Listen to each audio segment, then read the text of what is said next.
Chapter 1: Who Stole the Chickens? How dare you, you wretched thief! If you didn't have any chickens of your own, why must you steal mine? If I catch you, I swear I'll chop off your hands, you miscreant. Whoever it is, they know it. Don't play dumb stealing my chickens. Why haven't you choked on your own wickedness? Within a dilapidated straw hut, Chen Feng listened in bewilderment to the caustic words of a woman outside. He had been sleeping peacefully at home, utterly unaware of the unfolding chaos, until he suddenly found himself in this strange place. Soon, a flood of memories surged into his mind, illuminating the situation. He discovered that he was in a parallel world reminiscent of his past life, where everything seemed familiar yet devoid of the people he once knew. This world was mired in a severe financial crisis, with an unemployment rate soaring to 78% and salaries plummeting to a fraction of what they once were. Now, fresh graduates found themselves in fierce competition for a mere handful of jobs, each offering a meager salary of 1,200 yuan. Those unable to secure employment were left to fend for themselves or rely on their families. Unfortunately, Chen Feng was among the many recent graduates facing this bleak reality. He had envisioned a future filled with opportunities, eager to provide a better life for his mother. Instead, reality dealt him a crushing blow, leaving him despondent, resorting to smoking and drinking, and transforming into a drifter in the village, aimlessly passing his days. After a night of heavy drinking, he succumbed to oblivion, only to awaken to a voice reverberating in his mind. Detection of successful transmigration. The gold digger system has been activated. Metal detection, gold, silver upgradable. Detection radius, 3 meters upgradable. Detection depth, 20 centimeters upgradable. Other functions, not yet activated.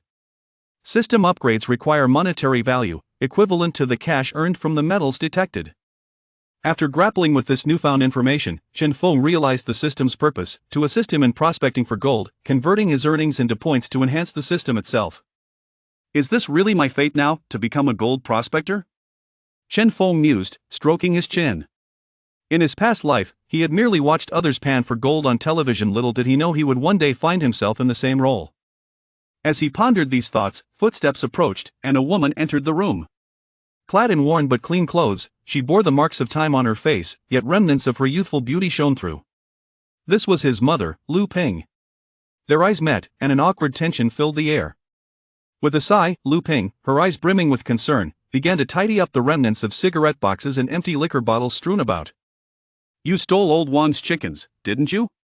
Lu Ping inquired, brandishing a trash bin. Chen Feng glanced at the basin filled with chickens on the bed, hesitating before responding. If I say it wasn't me, would you believe it? What does it matter if I believe you? Old Wang needs to be convinced. And if you didn't steal, then where did the chickens on our bed come from? Lu Ping asked, gazing at him with a mixture of frustration and helplessness. Perhaps they committed suicide? Chen Feng chuckled awkwardly. Having just arrived in this world, he found himself unfairly burdened with blame, with no one to whom he could voice his grievances. Listen, just refrain from stealing in the future. I know you've been provoked by Wang's wife, and this is your way of retaliating. Let her say what she wants. Ignorance is bliss. It won't cost me anything, Lu Ping said, wiping the bed and nudging Chen Feng out of the way. By the way, your uncle called yesterday, Lu Ping mentioned, turning to face Chen Feng.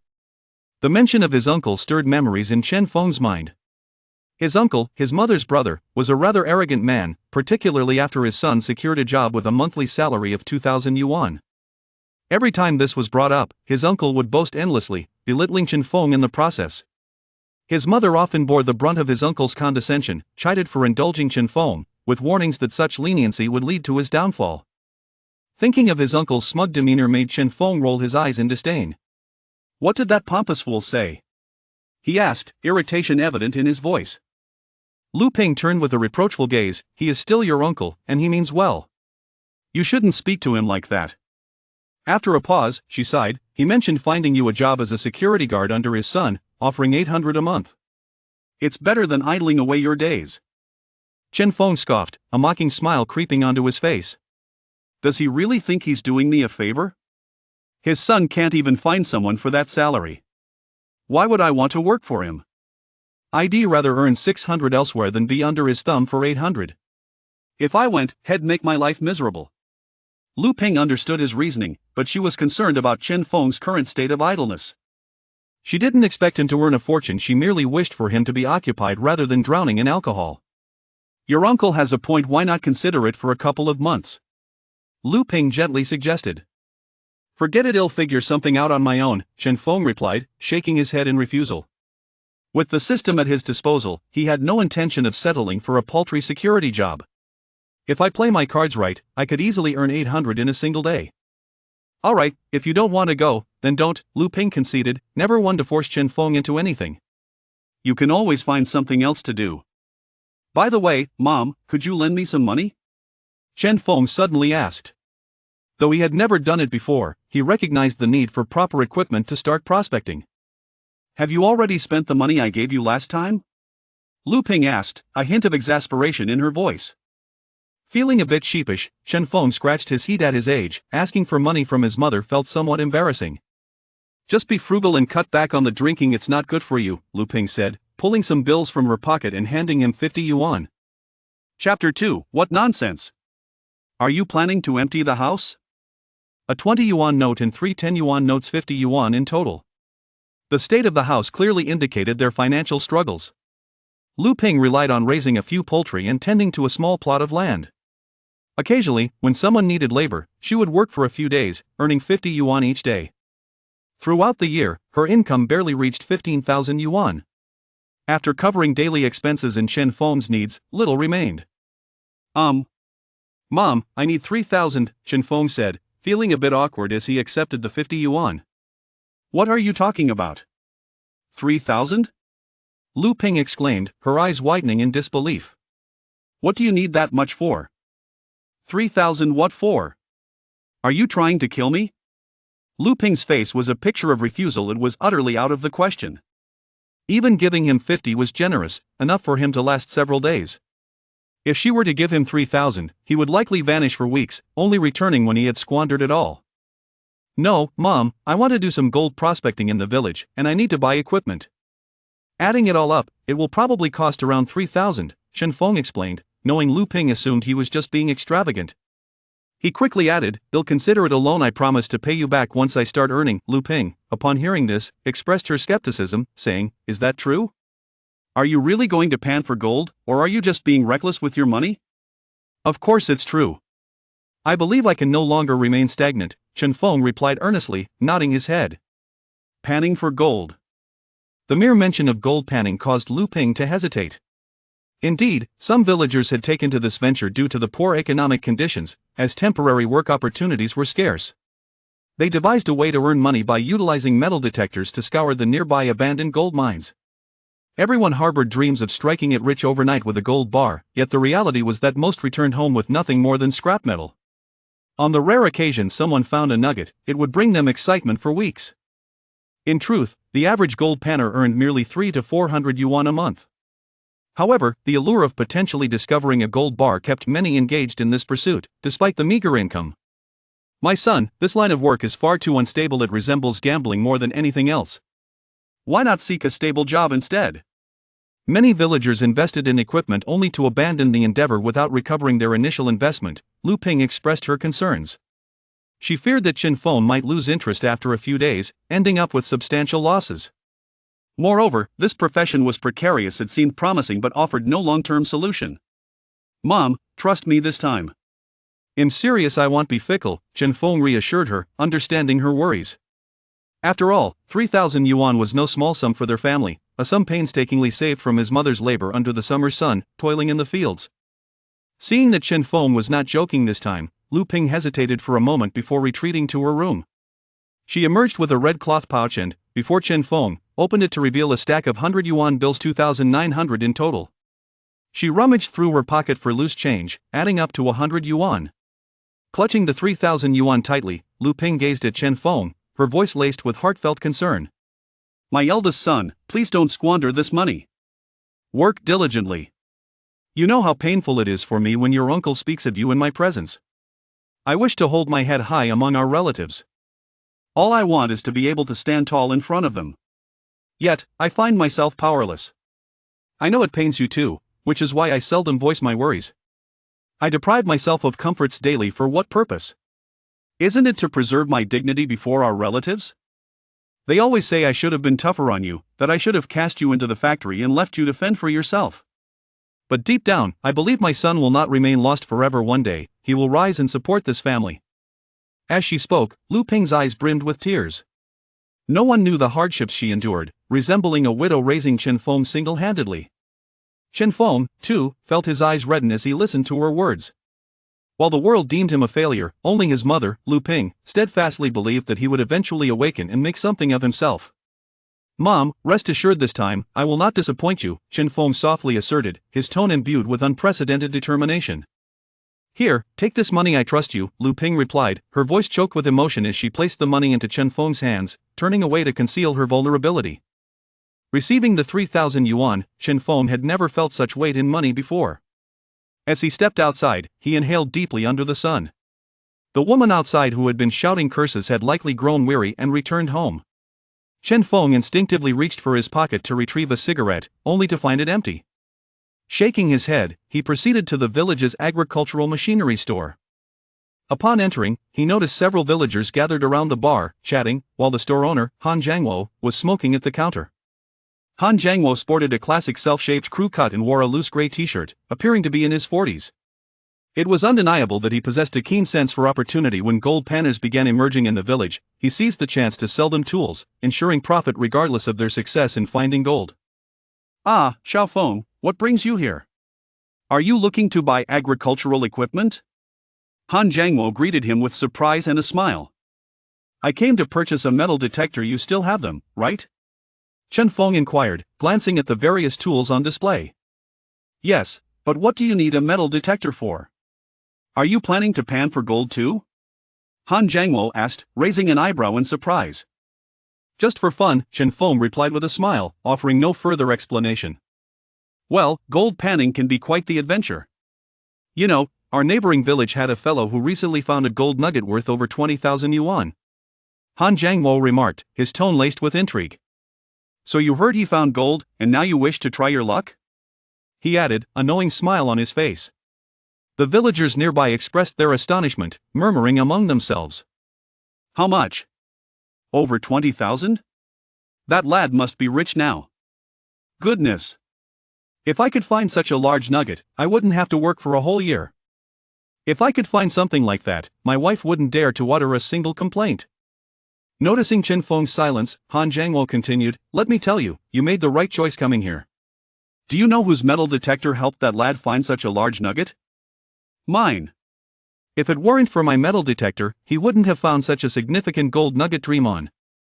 Chapter 3, equipped and ready to prospect. After a lengthy monologue to himself, he finally remembered to take Chen Feng to see the tools. "Come on, Xiao Feng.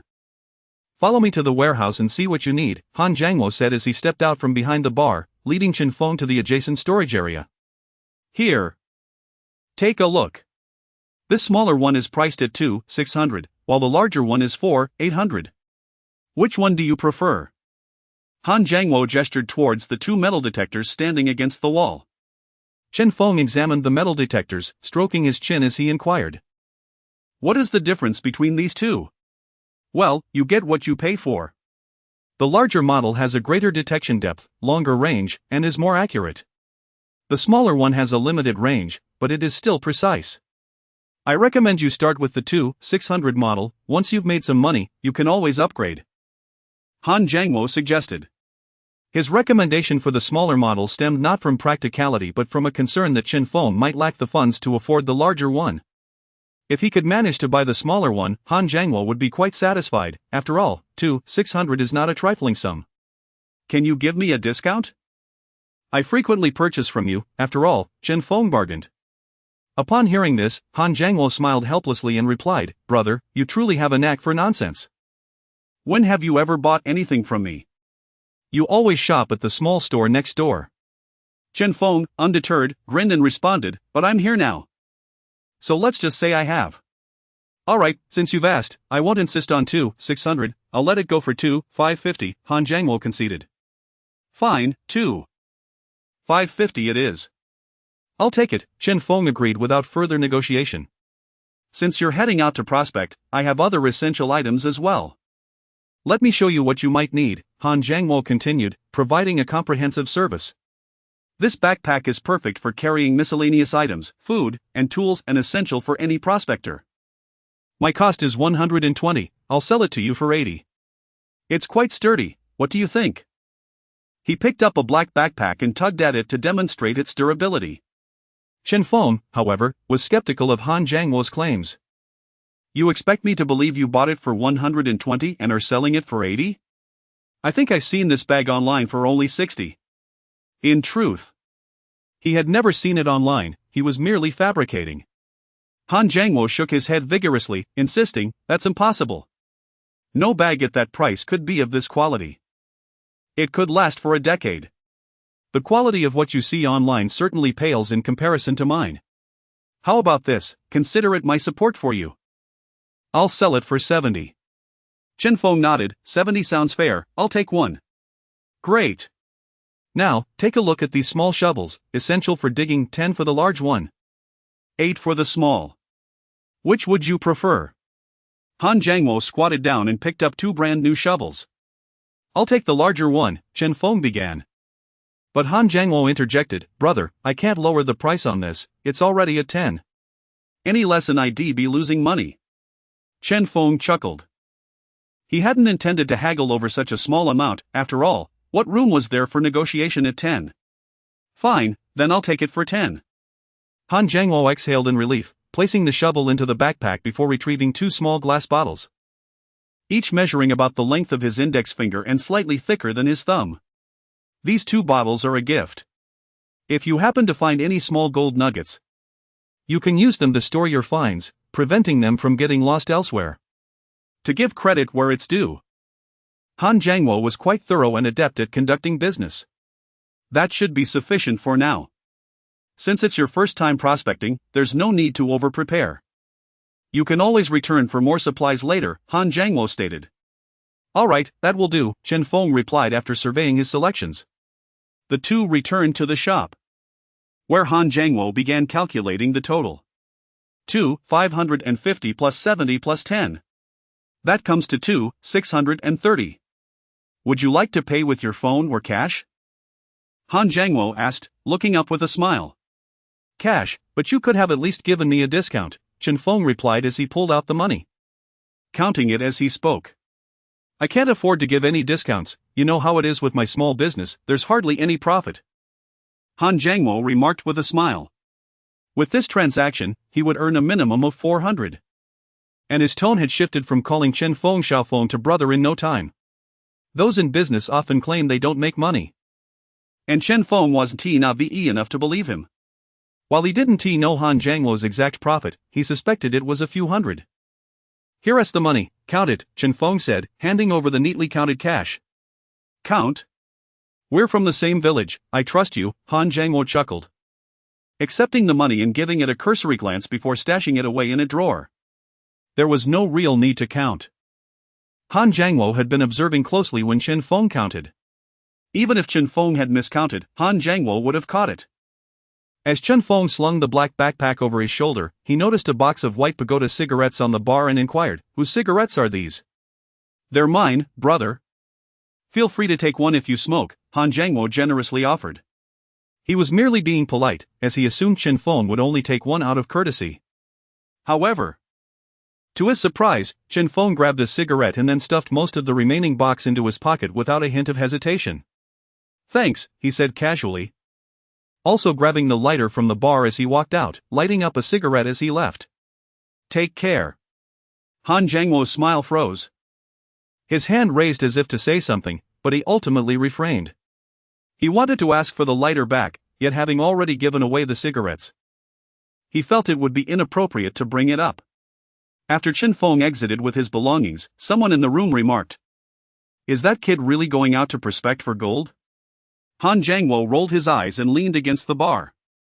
Prospect for what? It's just a fleeting whim. He probably heard someone made money prospecting and wants to try his hand at it. Just look at him, he doesn't seem like the type who would strike gold. The others chuckled, teasing Han Jiangwo, why didn't you say that while he was here? Han Jiangwo shot a glance at him and retorted, nonsense. If you're so confident, why didn't you say it? I'm not brave enough to provoke him. The kid's just a local troublemaker. Who would want to mess with him? I still have business to run. Laughter ensued, with one chiming in, indeed, if he could find gold. Then I would go tomorrow too, surely I'm better than him. Chapter 4, The Newcomer. By the way, Lao Han. You just mentioned that someone from the neighboring village struck gold worth 20,000 yuan, right? A few individuals turned their gazes towards Lao Han, who, upon hearing this, chuckled and said, I've forgotten the specifics, I only heard it from others. Who knows what the exact name was? In truth, there was no such occurrence. This was merely a fabrication spun by Lao Han to bolster his tool sales. If someone had indeed found 20,000 yuan in gold, the nearby village would have erupted in excitement long before Lao Han could relay the tale. Let alone finding 20,000 yuan in gold. Even if someone stumbled upon a few hundred yuan in gold, that would be the talk of the village for at least half a month. Upon returning home, Lu Ping was busy cooking. She turned and gazed with curiosity at the item Chen Feng had brought back. After stewing the vegetables in a pot, she approached to examine the metal detector. So this is the device for gold panning. How much did it cost? 2,600 yuan. I bargained down by 50. Including the shovel and other accessories, the total was 2,630, Chen Feng replied, pointing to the bag on the table. This thing is truly expensive. It costs so much for such a large item, Lu Ping remarked, somewhat pained by the expense. One must take risks to reap rewards. After dinner, I'll go find Brother Zhang. I'll ask him to take me along for gold panning tomorrow and see what time they start. As well as any precautions I should take. Chen Feng filled a large cup with boiling water and poured a little into his own cup. All right. Make sure to inquire thoroughly about the situation and learn from them, Lu Ping advised. Sure, Chen Feng replied, downing his drink and preparing for dinner. After finishing dinner, Chen Feng made his way to Zhang Ping's home. In the countryside, there was no knocking, one simply pushed the door open and entered. Upon entering, he saw Zhang Ping's wife mopping the floor, while Zhang Ping sat at the dining table smoking, the dishes still unwashed, indicating that they had just finished their meal. Xiao Feng, come sit, both Zhang Ping and his wife exclaimed in surprise upon seeing Chen Feng. Zhang Ping, 30 years old and robust from years of labor, had been married to his wife for 6 years, she was 28, and both were good-natured individuals. Your wife is mopping the floor, Brother Zhang, just finished dinner, huh? Chen Feng smiled as he took a seat across from Zhang Ping. Just finished. Would you like to have some? There are leftovers, Zhang Ping warmly offered. I won't. I just ate at home, Chen Feng waved his hand. Then how about a smoke? Here, Zhang Ping said, pulling out a 6 yuan cigarette from his pack. Chen Feng accepted it, and Zhang Ping lit it for him. Chen Feng shielded the flame with his hand and lightly tapped Zhang Ping's hand as a gesture of thanks. Brother Zhang, I also bought a metal detector. Chen Feng exhaled a puff of smoke. You bought one too? You want to pan for gold as well? Zhang Ping expressed his surprise. Not much else to do. Just playing around with it, Chen Feng chuckled. To be honest, before trying it, I thought it would be great. But now I realize it's purely a matter of luck. After a whole day, all I collected was a heap of scrap metal, if I was lucky. I might find a bit of silver, but gold? It's rare as a blue moon. Sometimes, if luck is particularly bad. The travel expenses alone would be more than what I find, Zhang Ping said, unable to refrain from laughing. When are you going? Shall we share a ride? Zhang Ping asked, taking the initiative. Yes, I was thinking that if I go with you, it would save on travel costs. And it's good to have someone to look out for each other, Chen Feng replied with a smile. All right, then I'll count you in for tomorrow. The fare is 15 each way, you're aware of that, right? Zhang Ping flicked off some ash. Yes, I'll pay you now. What time do you leave? Chen Feng began to take out money. Hey, no hurry. We usually leave at 6 in the morning and return at 6 in the evening. Remember to have breakfast and bring some food and water, there's south no place to eat at noon, just some dry rations, Zhang Ping thoughtfully advised. Okay. I'll head to the convenience store shortly to buy some items, Chen Feng nodded. Have you bought everything you need? Nothing left out, like a backpack or a shovel? Zhang Ping inquired. No, I bought everything in one go at Han Jiangluo's place, he even threw in 2 small bottles as a gift, Chen Feng mentioned. Good, then. I have some other miscellaneous tools, you don't need to buy anything else for now. If you need anything, just use mine. It's best not to gather too much at the beginning, Zheng Ping shared from his experience. Alright, Brother Zhang, I'll take my leave now. Let us go strike it rich tomorrow. Chen Feng stood up, laughing. Of course. If you have any questions, feel free to ask me anytime, Zheng Ping said. Rising to see Chen Feng off. As Chen Feng stepped outside, he turned towards the convenience store. Inside, a group was playing cards while a few others watched the spectacle. The store owner, Lu Dehai, in his 50s with a slight beer belly and thinning hair, was well acquainted with Chen Feng, who frequently shopped there. Welcome. What can I get for you? Lu Dehai greeted upon seeing Chen Feng. I'll take 2 bottles of mineral water, 2 loaves of bread, 2 sausages. And a box of White Tower cigarettes. Also, a bottle of Sprite. Chen Feng scanned the shelves. Alright, coming right up, Lu Dehai replied. Not even glancing as he fetched the items directly from behind the counter. Having run the grocery store for 20 years, he could find everything with his eyes closed. Chen Feng picked up a bottle of mineral water and couldn't help but sigh slightly. I wonder which obscure brand this is from. The bottle is so flimsy it creaks. I suspect it might just be tap water from the local supply. At least the bread and sausages seemed decent. However, the Sprite appeared somewhat off. Chen Feng inspected it closely. Indeed, it was a knockoff. What's this? I ordered Sprite, not some imitation. Why do you sell such fakes? Chen Feng returned the drink. Hey, the taste is pretty similar, this one is 2 yuan, and Sprite is 250. If you want Sprite, I can swap it for you, Lu Dehai said, taking back the imitation and handing Chen Feng a proper bottle of Sprite. With a plastic bag in hand, Lu Dehai helped Chen Feng pack his items and handed him a pack of White Tower cigarettes from the shelf. These cigarettes aren't fake, are they? Chen Feng asked, glancing at them. He wasn't skilled enough to identify fake cigarettes at a glance, but he knew that most of what Lu Dehai sold was counterfeit. Oh. I wouldn't dare to say that. Selling fake cigarettes is illegal, Lu Dehai quickly shook his head, then, taking advantage of the distraction, swapped Chen Feng's pack for a legitimate one. Chen Feng looked at his actions, feeling somewhat speechless as he pointed at him. Lu Dehai laughed heartily, mouthing that he had made a mistake. Fengzi, I heard you bought a metal detector from Han Jiangwo. Are you planning to pan for gold too? Lu Dehai leaned over the counter and asked. Chapter 5 The news travels swiftly.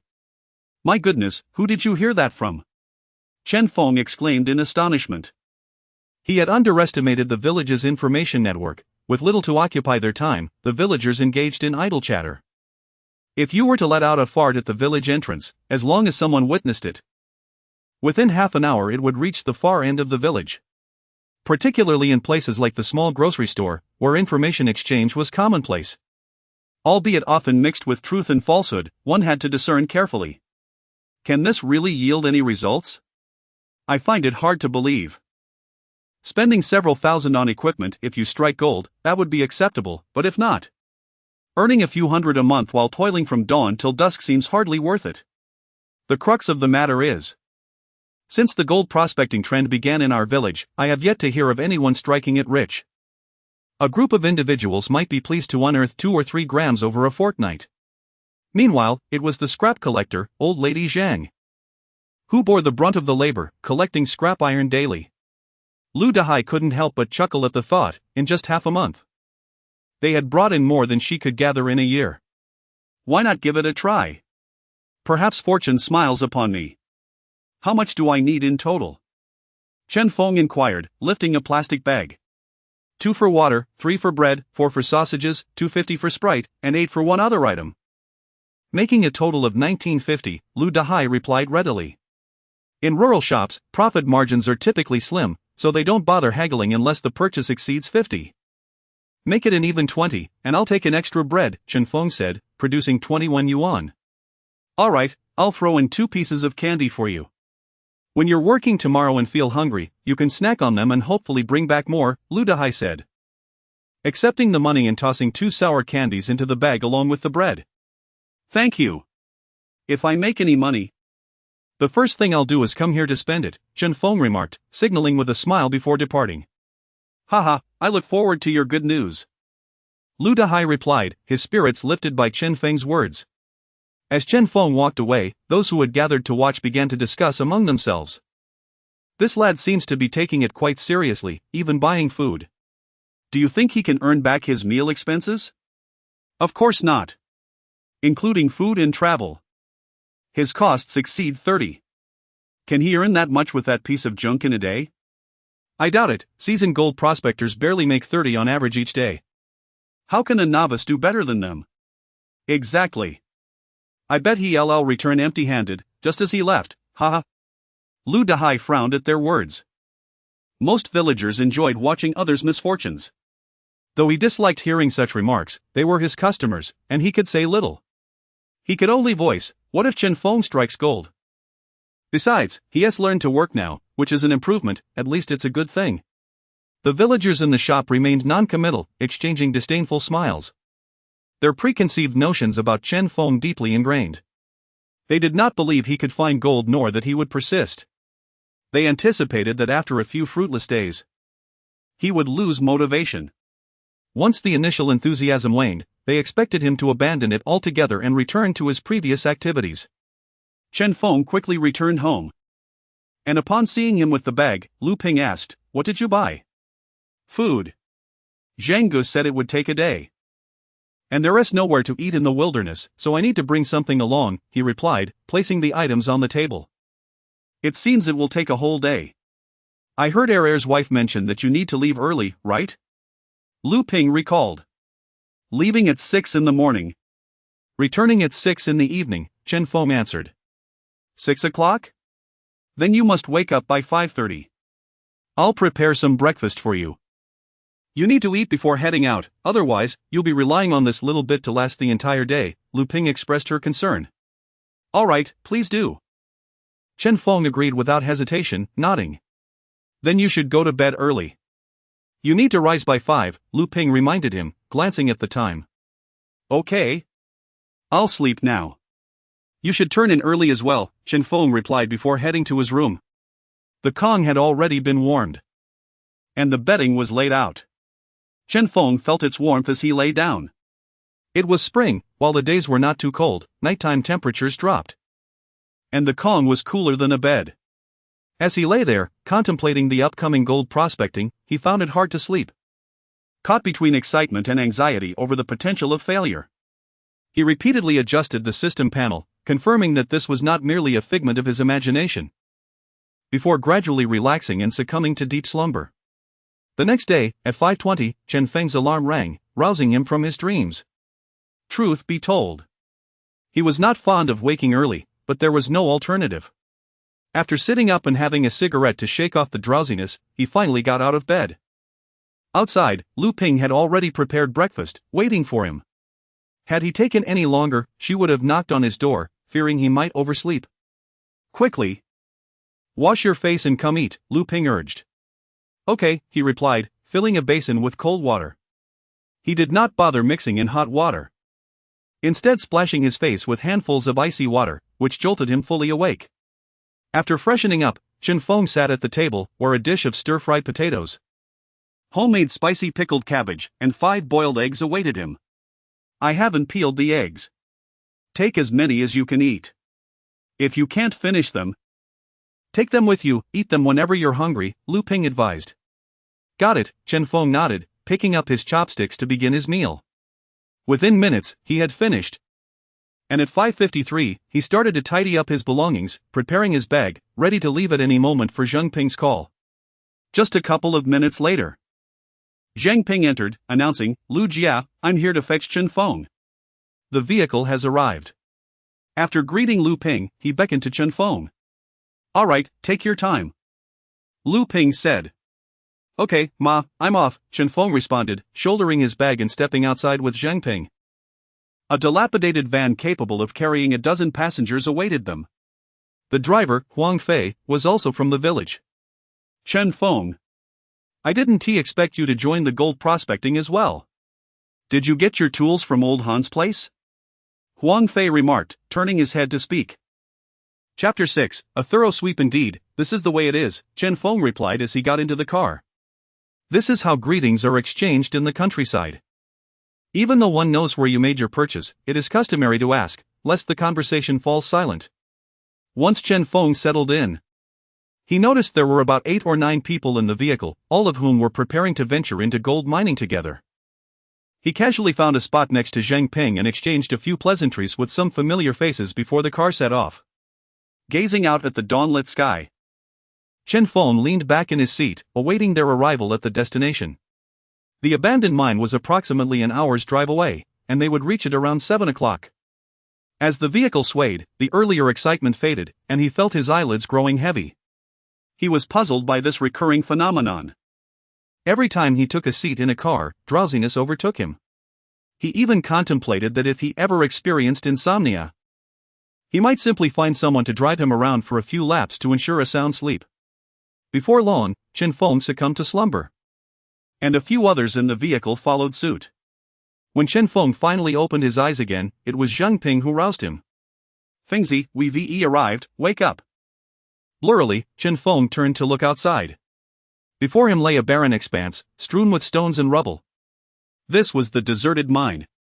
Everyone began to disembark, with Chen Feng being the last. Once they were all out, Huang Fei made a brief comment before driving away, promising to return at 6 in the evening to pick them up. "Will the machine work?" Zheng Ping inquired as he donned his gear. "Yes. I studied it at home yesterday," Chen Feng replied, also preparing himself. The process of gearing up was simply putting on the headphones connected to the metal detector. Although the detector would emit a sound upon detecting something, sometimes if one was too far away, the sound was too faint to discern. Wearing headphones ensured that even the softest sounds would not go unheard. With a black bag slung over his shoulder and a long metal detector in hand, Chen Feng donned a full coverage headset. Looking up, he noticed others had already begun their search, wielding metal detectors as if they were soldiers searching for landmines. The scene brought a smile to Chen Feng's face. He was in no hurry and decided to activate the system first.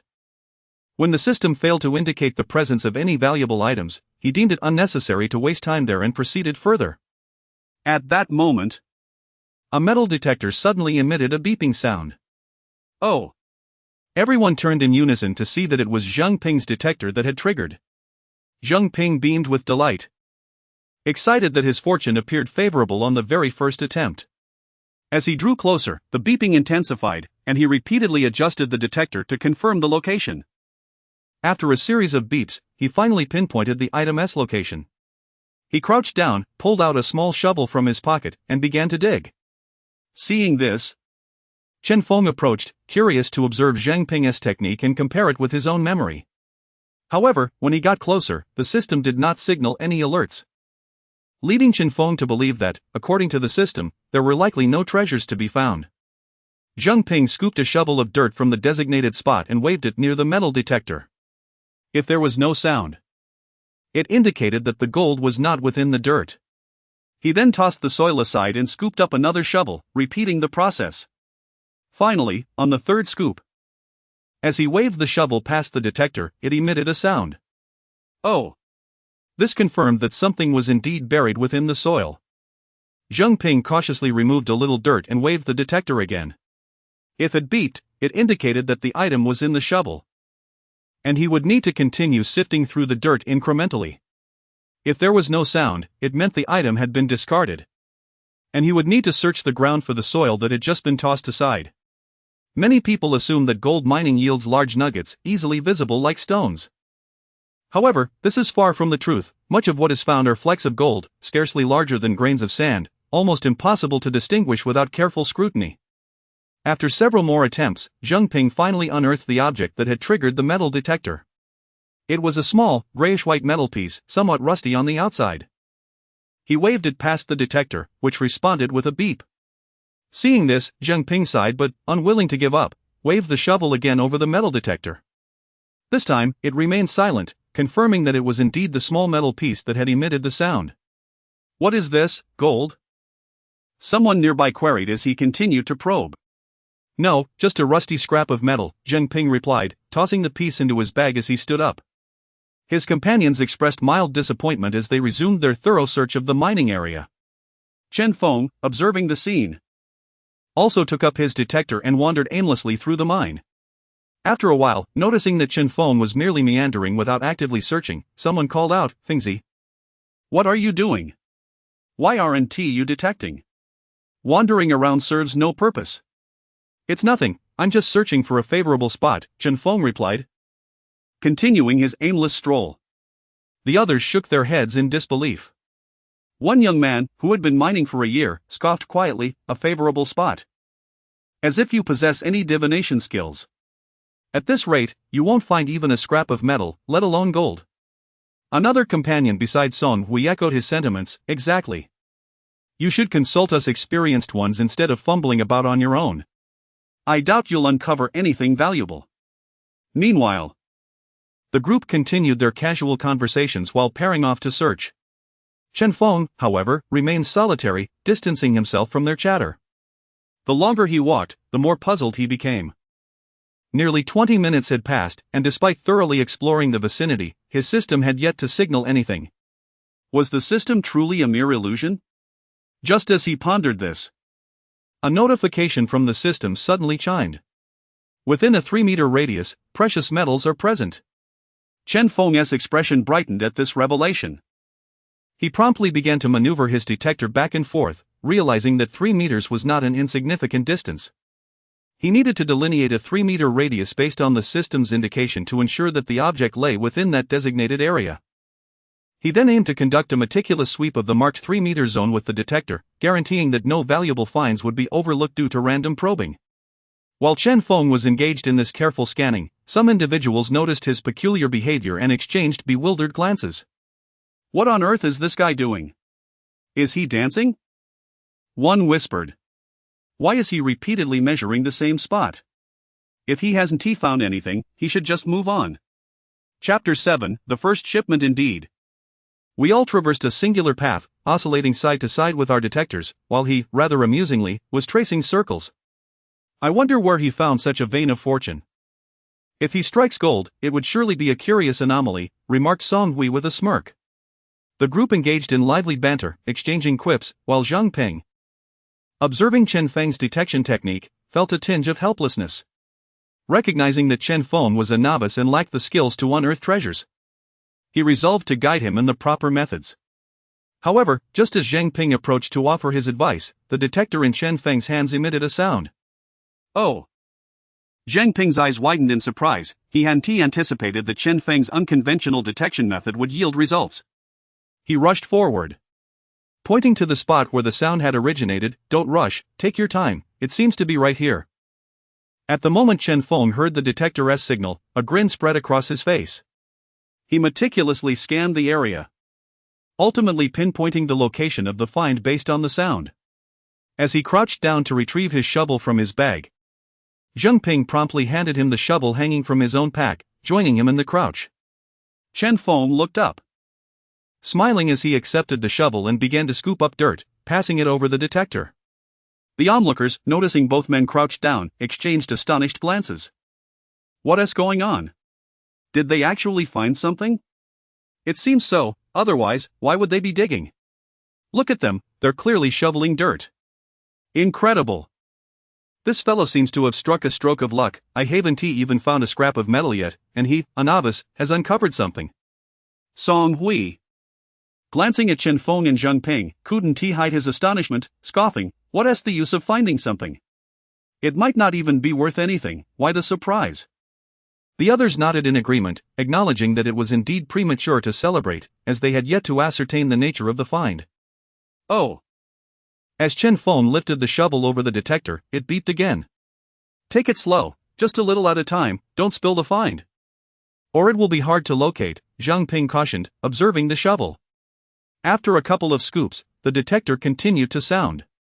Chen Feng, with his left hand gripping the shovel and his right hand probing through the dirt, suddenly spotted a grayish-white object. Zhang Ping's face lit up with joy as he exclaimed, "There it is!" Chen Feng, noticing the small white particle, eagerly picked it up and waved it over the metal detector. "Oh!" The sound confirmed that it was indeed something valuable. Is this iron? Chen Feng asked, grinning at Zheng Ping. Zheng Ping took the small piece, examined it closely, and exclaimed with delight, No, this is silver. And it appears to weigh a fair amount, perhaps 4 or 5 grams. With gold at 400 and silver at 8. After losing a third to impurities, it should yield around 3 grams. That's worth 24 yuan. Given that their finds often contain significant impurities, the treasure would need to be refined before it could be sold as pure gold. Generally, the loss was around 1/3. Zheng Ping laughed heartily, patting Chen Feng on the shoulder and returning the silver piece to him. Elated by his first find, Chen Feng produced a glass vial from his pocket, placing the silver nugget inside and sealing it tightly. The laughter between the two caught the attention of their companions, who gazed at them in astonishment. What's happening? Why are they so jubilant? Could it be that they truly found something valuable? Unbelievable. Did Chen Feng actually strike gold? The crowd, intrigued and envious, set aside their own tasks to focus on Chen Feng, with some unable to contain their curiosity, shouting, they found something, a silver nugget, and it looks substantial. Zheng Ping stood, laughing heartily, as though the treasure were his own. Upon hearing this, the others were taken aback. Their expressions filled with disbelief as they looked at the small bottle Chen Feng was shaking. Is it true? Song Hui remarked, astonished. He had just claimed that someone like Chen Feng would surely find nothing, yet here he was, swiftly proven wrong. In less than an hour, Chen Feng had uncovered a silver nugget worth several dozen yuan. What extraordinary luck! Damn, this fellow has indeed found a treasure trove, unearthing something right off the bat. No wonder he kept circling the area, he must have heard something. I wondered why he was tracing circles. It turns out he discovered something valuable.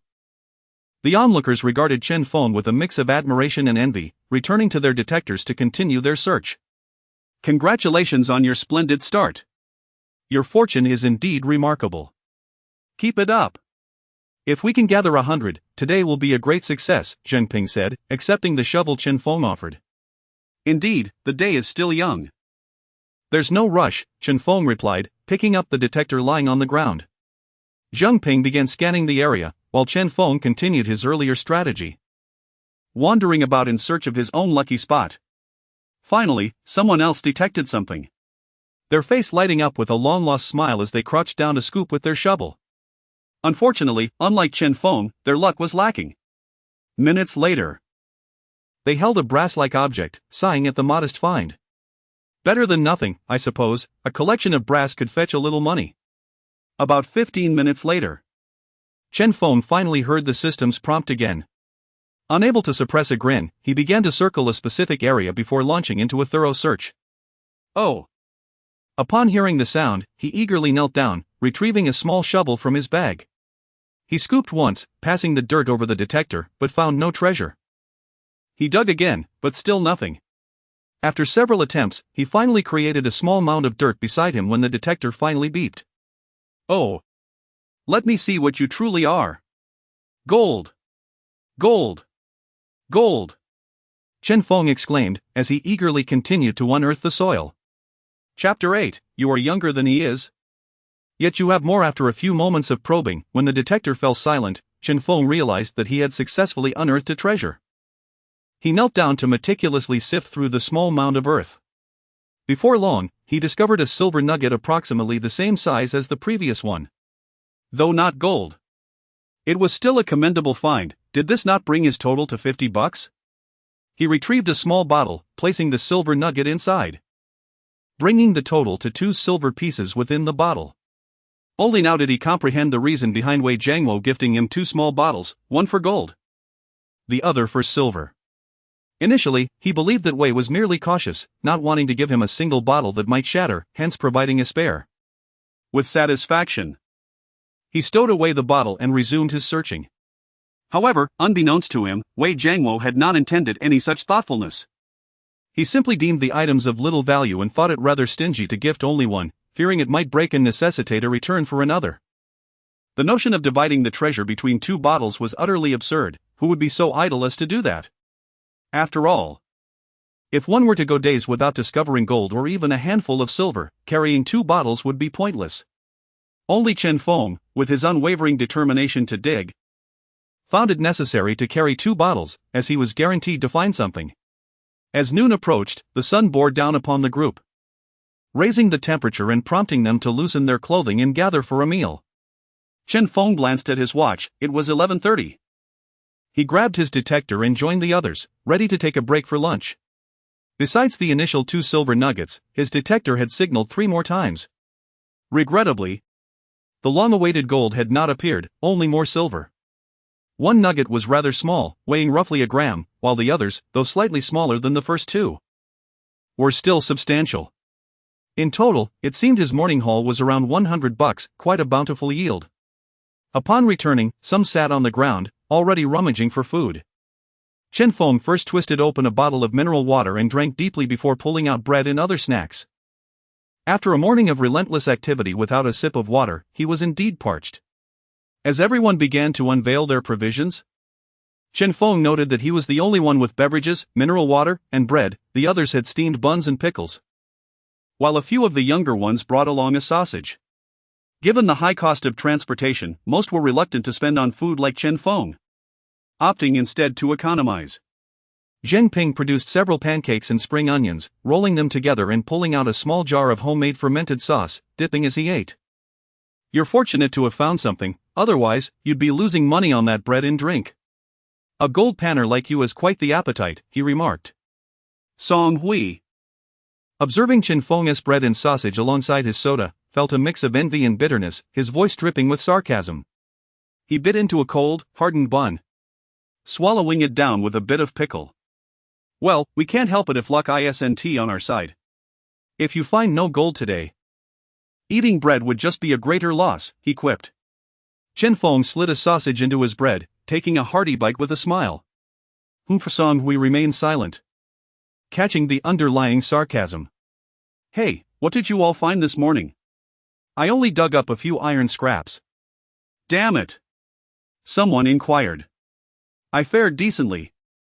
Found a small silver nugget worth around $20, at least I covered my travel expenses," another chimed in. "That's not bad. I didn't even recoup my fare this morning, it's quite frustrating," was the reply. "I had a lucky day, unearthing a sizable silver nugget worth about $50. "Ha ha," Zheng Ping declared, revealing his small bottle for all to see. "Wow, that's impressive. You really struck gold today. Even if you find nothing this afternoon, it's already worth it," someone exclaimed.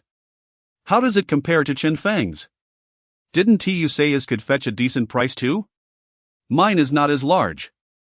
Chen Feng interjected, shaking his head upon inspection. "Don't be disheartened, finding silver so early in your endeavors is a good sign. If you keep at it, you'll soon discover gold," Zheng Ping encouraged, sensing Chen Feng's slight despondency. Before Chen Feng could respond, a voice rang out, "Come on, Fengzi. Let us see yours and compare sizes." "Yes, let us take a look." Realizing he could not evade the request, Chen Feng produced his small bottle for all to see. The largest nugget at the bottom was indeed the one he had unearthed that morning, and it was evident that it was smaller than Zheng Ping's. As the bottle was unveiled, everyone instinctively widened their eyes in disbelief at the 5 silver pieces within. "Wow, you found so many this morning. While yours may not be as large, it seems you have more. How much is that worth? Goodness, this must be worth nearly $100. Earning a big red bill in a day? How come I'm not that lucky?" Zheng Ping marveled, his expression reflecting shock. Initially, he had felt a sense of pride for his sizable silver nugget, believing he had made the best haul of the day. He had even comforted Chen Feng, fearing he might feel discouraged. Little did he know that while he worried for Chen Feng, the latter had indeed amassed 5 silver pieces, leaving Zheng Ping feeling quite the opposite. For a newcomer to uncover 5 silver nuggets in a single morning was a remarkable feat. Even seasoned veterans like them rarely encountered such luck. Was this what they referred to as a novice's protective period? Chen Feng's fortune was truly extraordinary. Song Hui stood dumbfounded, finally regaining his composure after a prolonged silence, biting into his bun with a tinge of jealousy, choosing to look away. The more he observed, the more irritated he became. How could a novice, entirely inexperienced in gold panning, find 5 silver pieces in one morning while he, an expert, ended the day with nothing? After consuming 2 pieces of bread, 2 sausages, and a boiled egg, Chen Feng finally felt satiated. He gathered the waste into a bag, prepared to smoke a cigarette and continue his work. He offered Zheng Ping a cigarette, who smiled broadly, accepting the gesture and lighting it for Chen Feng. Chapter 9, Double Yoke.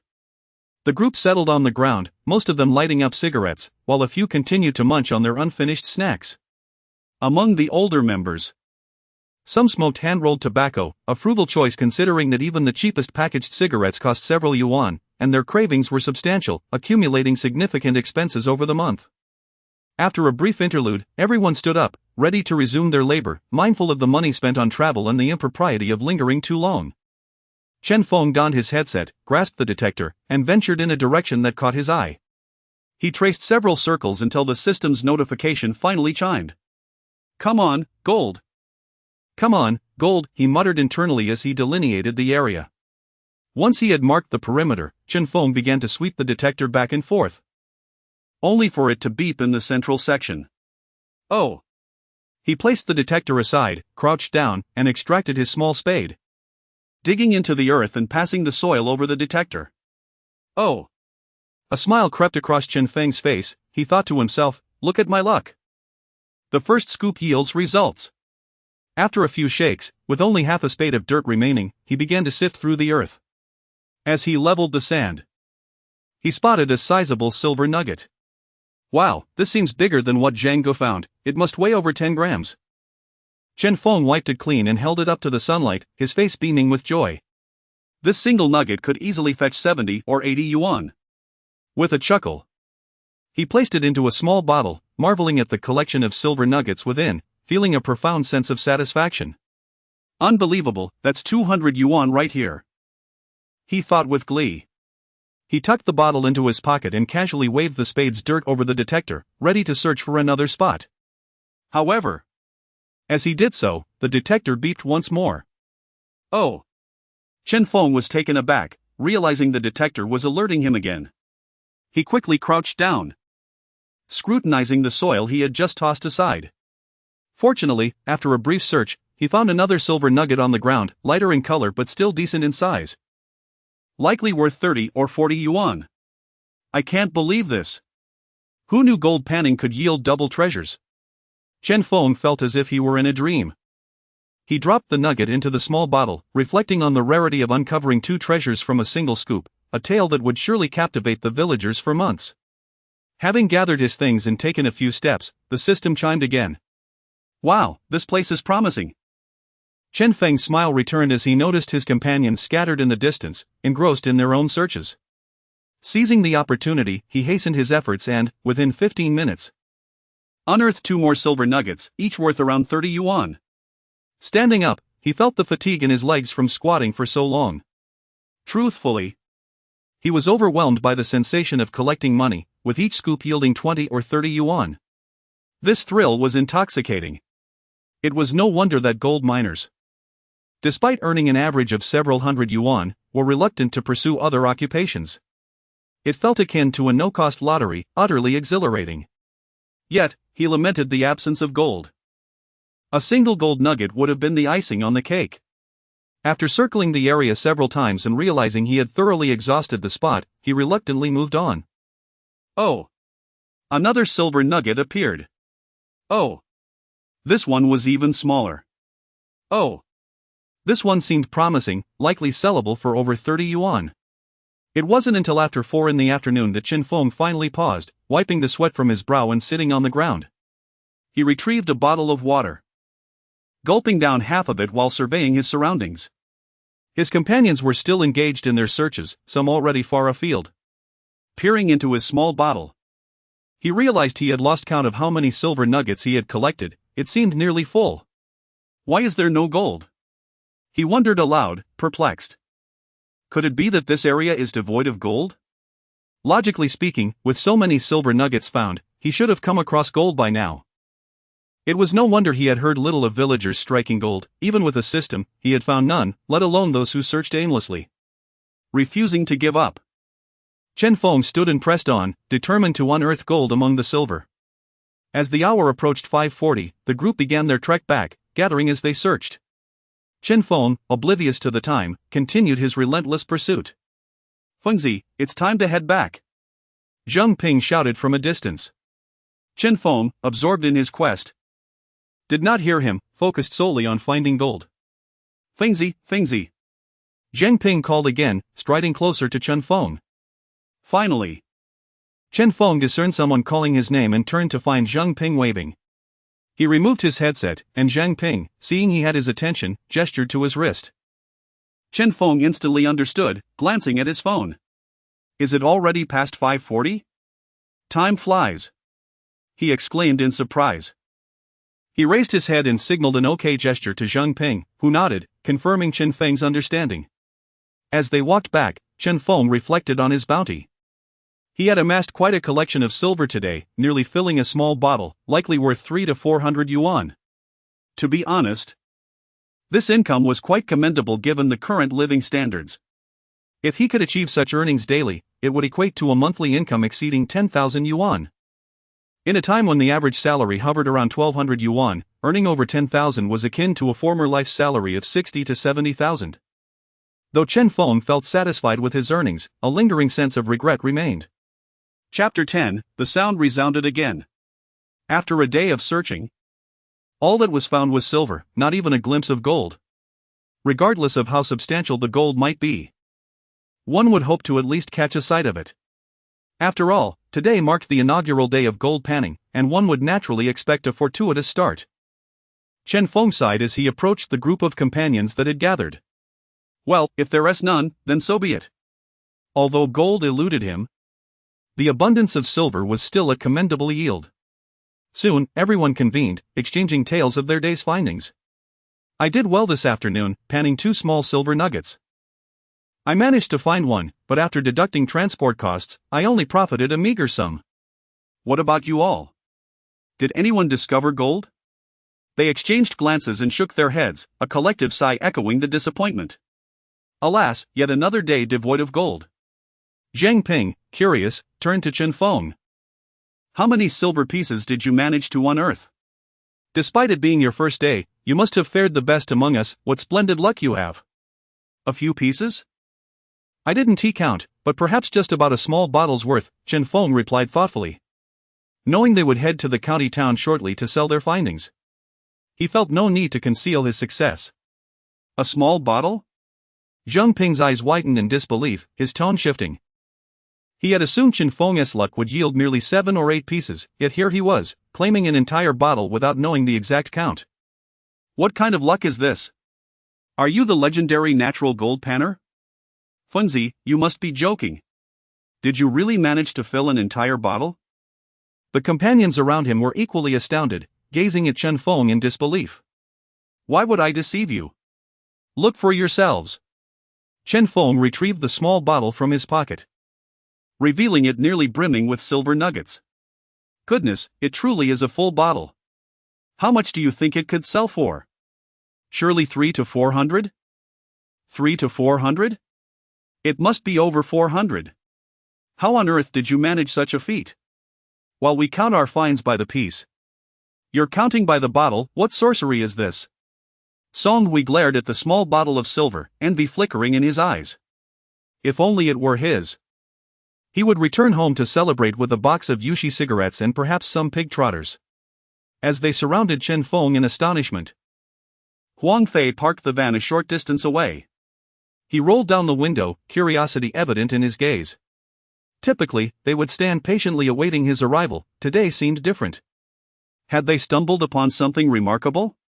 Being a man of good faith, he quickly exited the vehicle. What are you all looking at? Huang Fei inquired as he squeezed into the circle. Do you know how much silver Chen Feng found today? An entire bottle. Someone exclaimed upon seeing him. What? A bottle?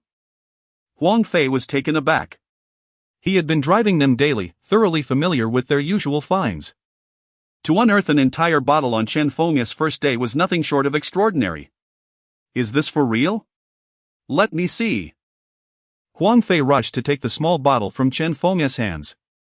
Goodness, this is what you found today?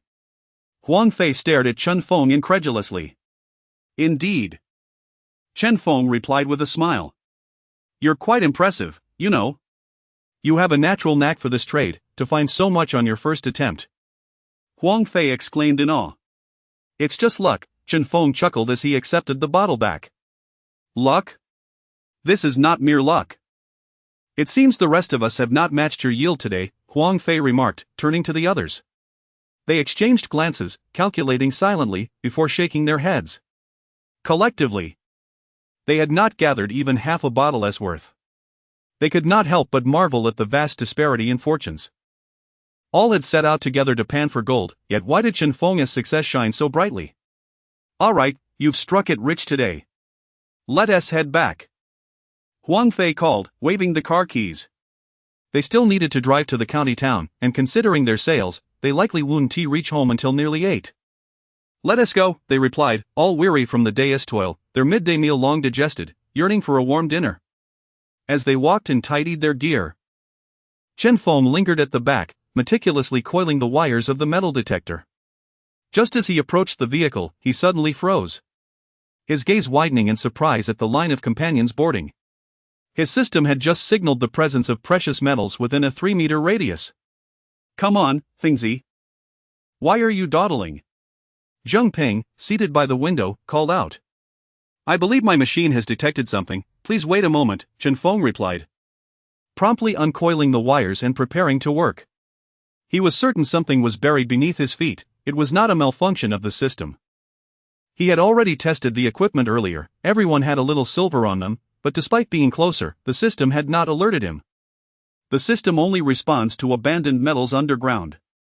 Are you sure your machine is working? You're not mistaken, are you? Zheng Ping questioned, skepticism tinging his voice. How could Chen Feng discover something just as they were about to leave? Hearing Chen Feng's words, the others peered out, intrigued. Fengzi, is this true? Have you found something again? What luck you have! I was here earlier with my equipment and found nothing, yet you arrive and discover something immediately? As Chen Feng began to sweep with the machine, the group gathered, curious about the unfolding spectacle. Where did you hear the sound? Zheng Ping asked, shovel in hand, eager to assist. I can't quite recall, the sound was faint, somewhere nearby, Chen Feng replied while scanning. He couldn't disclose that his system indicated the presence of metal, so he spoke vaguely. Chen Feng meticulously searched the area, yet found no signs of treasure. Each time he brought the metal detector near the van, it would beep, forcing him to discern whether it was the vehicle or a potential find, prompting a frown to crease his brow. Chapter 11, The Discovery of Gold. Initially, the crowd was filled with enthusiasm. But as they watched Chen Feng struggle to locate anything for an extended period, their impatience began to surface. Fengzi, did you perhaps mishear? There is nothing here. One voice chimed in. Indeed, what you heard was merely the metal detector reacting to the car, another added. If there were something, it would have been uncovered by now in this limited area. Come on, Fengzi, it's time to stop, there's nothing to find. While Chen Feng remained resolute, the others could do little more than urge him to cease his search. With his lips pressed tightly together, Chen Feng continued his probing. He firmly believed that the system would not deceive him. If it indicated that there was something, then there surely was. Zheng Ping, glancing at the time, also attempted to dissuade him. Fengzi, you must have misheard. You scanned back and forth several times, and if there were anything, it would not have gone unnoticed. Absolutely not. I am certain there is something here, Chen Feng insisted with unwavering conviction. Taking a deep breath, he surveyed the area, perplexed as to where something could be concealed in such a limited space. Meanwhile, Song Hui, perched in the vehicle, impatiently craned his neck and remarked, where could there possibly be anything? Have you lost your touch today? If there were something here, we would have found it long before your arrival. Let us just leave. Stop acting as if you are the chosen one while the rest of us are blind. Ignoring him entirely, Chen Feng set down the metal detector, feeling a surge of determination. He refused to accept that he could not locate this treasure. After all, it was merely a 3-meter radius, where could it be hidden? Suddenly, an idea struck him. He slapped his forehead and called out to Huang Fei, move the car. Ha! Huang Fei was taken aback, unsure of the relevance to him. Hurry! The treasure is beneath the car. Chen Feng urged once more. Though Huang Fei was reluctant to move, sensing Chen Feng's steadfastness, he begrudgingly shifted the vehicle a few meters forward. The onlookers sighed, bewildered by Chen Feng's insistence. What on earth is he doing? Is he determined to overturn every stone in search of something that may not exist? If there is no treasure, what is he searching for? Undeterred, Chen Feng eagerly picked up the metal detector and resumed scanning the area beneath the recently moved vehicle. After a few sweeps, the detector emitted a sound that left the crowd in shock. Oh! The unexpected noise drew the attention of the previously impatient spectators, who now stared at Chen Feng in disbelief. Incredible! There is indeed something here. Chen Feng was right after all. How did he even hear it? His hearing must be extraordinary. As the crowd buzzed with excitement, those in the vehicle leaned out, eager to see what Chen Feng would unearth. Kneeling down, he fetched a shovel, and Zhang Ping rushed over to assist him, eager to expedite the process. With a few swift digs, Chen Feng uncovered an object that glimmered faintly in the light. Oh my goodness! Zhang Ping exclaimed, his hands clasped over his head as he gazed incredulously at the find. The crowd rushed over, their curiosity piqued. What is going on? What did you find? Chen Feng, equally astonished, stared at the small golden piece nestled in his shovel. Disbelief washing over him. He had never imagined that the treasure he sought all day would finally reveal itself just as they were about to leave. Ha ha! Chen Feng exclaimed, carefully testing the piece with the metal detector once more. The familiar sound confirmed its authenticity. As the crowd beheld the small golden piece in Chen Feng's hand, their mouths gaped in astonishment, eyes wide with disbelief. Is that real gold? How much does that weigh? What incredible luck! The excitement was palpable as they marveled at the unexpected discovery. Even those in the vehicle, upon hearing the commotion, rushed out in a flurry. What is happening? Did you find gold? Is it truly gold? It is indeed gold. It can't be brass, that's clearly gold. Huang Fei scratched his head, staring at the piece in Chen Feng's hand, incredulous. I can't believe I parked over gold. If I had known, I would have unearthed it myself. As the realization of their luck sunk in, the group was filled with exhilaration. Zhang Ping weighed the golden piece in his hand, grinning widely. It's not light, seems to be around 3 grams. After accounting for loss, it's worth at least 800. The crowd erupted in astonishment. 800. For many. That amount was beyond what they could hope to find in a month, yet Chen Feng had discovered it in a single day. And there was more. He had a bottle of silver as well. Combined, his earnings for the day could surpass 1,000. Unbelievable. A day's earnings over 1,000. They were practically green with envy. Quick, let us convert this to cash. Chen Feng exclaimed, retrieving an empty bottle to store the golden piece. The delightful sound of the gold clinking inside was music to his ears. With excitement coursing through them, the group climbed back into the vehicle, their earlier fatigue forgotten as they animatedly discussed their remarkable find. Soon, filled with anticipation, Chen Feng and his companions arrived in the county town at their usual metal recycling shop. The establishment was spacious enough to accommodate their group comfortably. Inside, a middle-aged man with graying hair greeted them with a smile. Ah, I timed your arrival perfectly. It's been a month, hasn't it? Zhang Ping chuckled, feeling the thrill of their adventure linger in the air. The counter resembled that of a bank, encased in glass but with a 30-centimeter gap for transactions. Chapter 12, the astonished shopkeeper Zhang Ping handed over his earnings from the past month to Boss Bai, who accepted the coins and poured them into a small crucible, commencing a vigorous melting process with a blowtorch. This entire procedure unfolded before the eyes of all, clearly visible through the glass enclosure, leaving no room for deceit or miscalculation. Once the metals had completely liquefied and impurities had been eliminated, Boss Bai poured the silver out, allowing it to cool slightly before submerging the rounded, bun-shaped ingot into water for rapid cooling. Ultimately, he weighed it on an electronic scale, 110 grams, precisely 808. Boss Bai looked up at Zhang Ping and remarked, after deducting 300 for transport, your earnings this month amount to over 500. That's not too shabby. Zhang Ping shrugged, exhaling a sigh. Haha, don't be disheartened, didn't you discover a gold nugget last month? Gold prospecting is inherently unstable. With some months yielding more than others, Boss Bai consoled him with a smile, retrieving cash from his drawer to count. That gold nugget was worth only 370. And I haven't found another in several months, Chen Feng replied, shaking his head in resignation. No worries, you'll find gold again tomorrow. Boss Bai cheerfully prophesied as he received the next individual container. In total, the villagers earned 720 this month, with 420 remaining after transportation fees. They did not pan for gold daily. Inclement weather, rain, or wind could deter them. This month, they had ventured out for 20 days, incurring 300 in transport costs. The highest earnings for a villager amounted to 920. Largely due to an early month discovery of a gold nugget weighing around 1 gram. Next was Chen Feng, who began retrieving small bottles from his pocket. A companion could not resist commenting to Boss Bai, look at him, he has quite a haul. Oh. Boss Bai's interest was piqued as he observed Chen Feng. I haven't seen you before, are you new to gold prospecting? Yes, I just started, Chen Feng smiled, handing over 2 small bottles.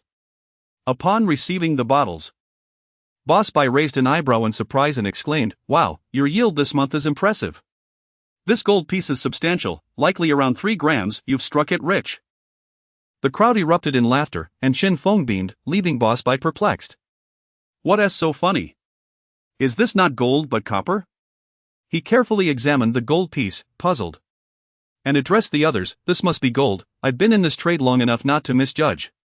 Chen Feng, laughing, interjected, it is indeed gold, Boss Bai. But you've miscalculated the time frame. He didn't acquire it over a month, he found it in just 1 day, today. Boss Bai's eyes widened in disbelief as he turned to Chen Feng. What? You found all this in a single day? Is that true? Chen Feng nodded. Indeed. I just started today, I purchased the equipment yesterday.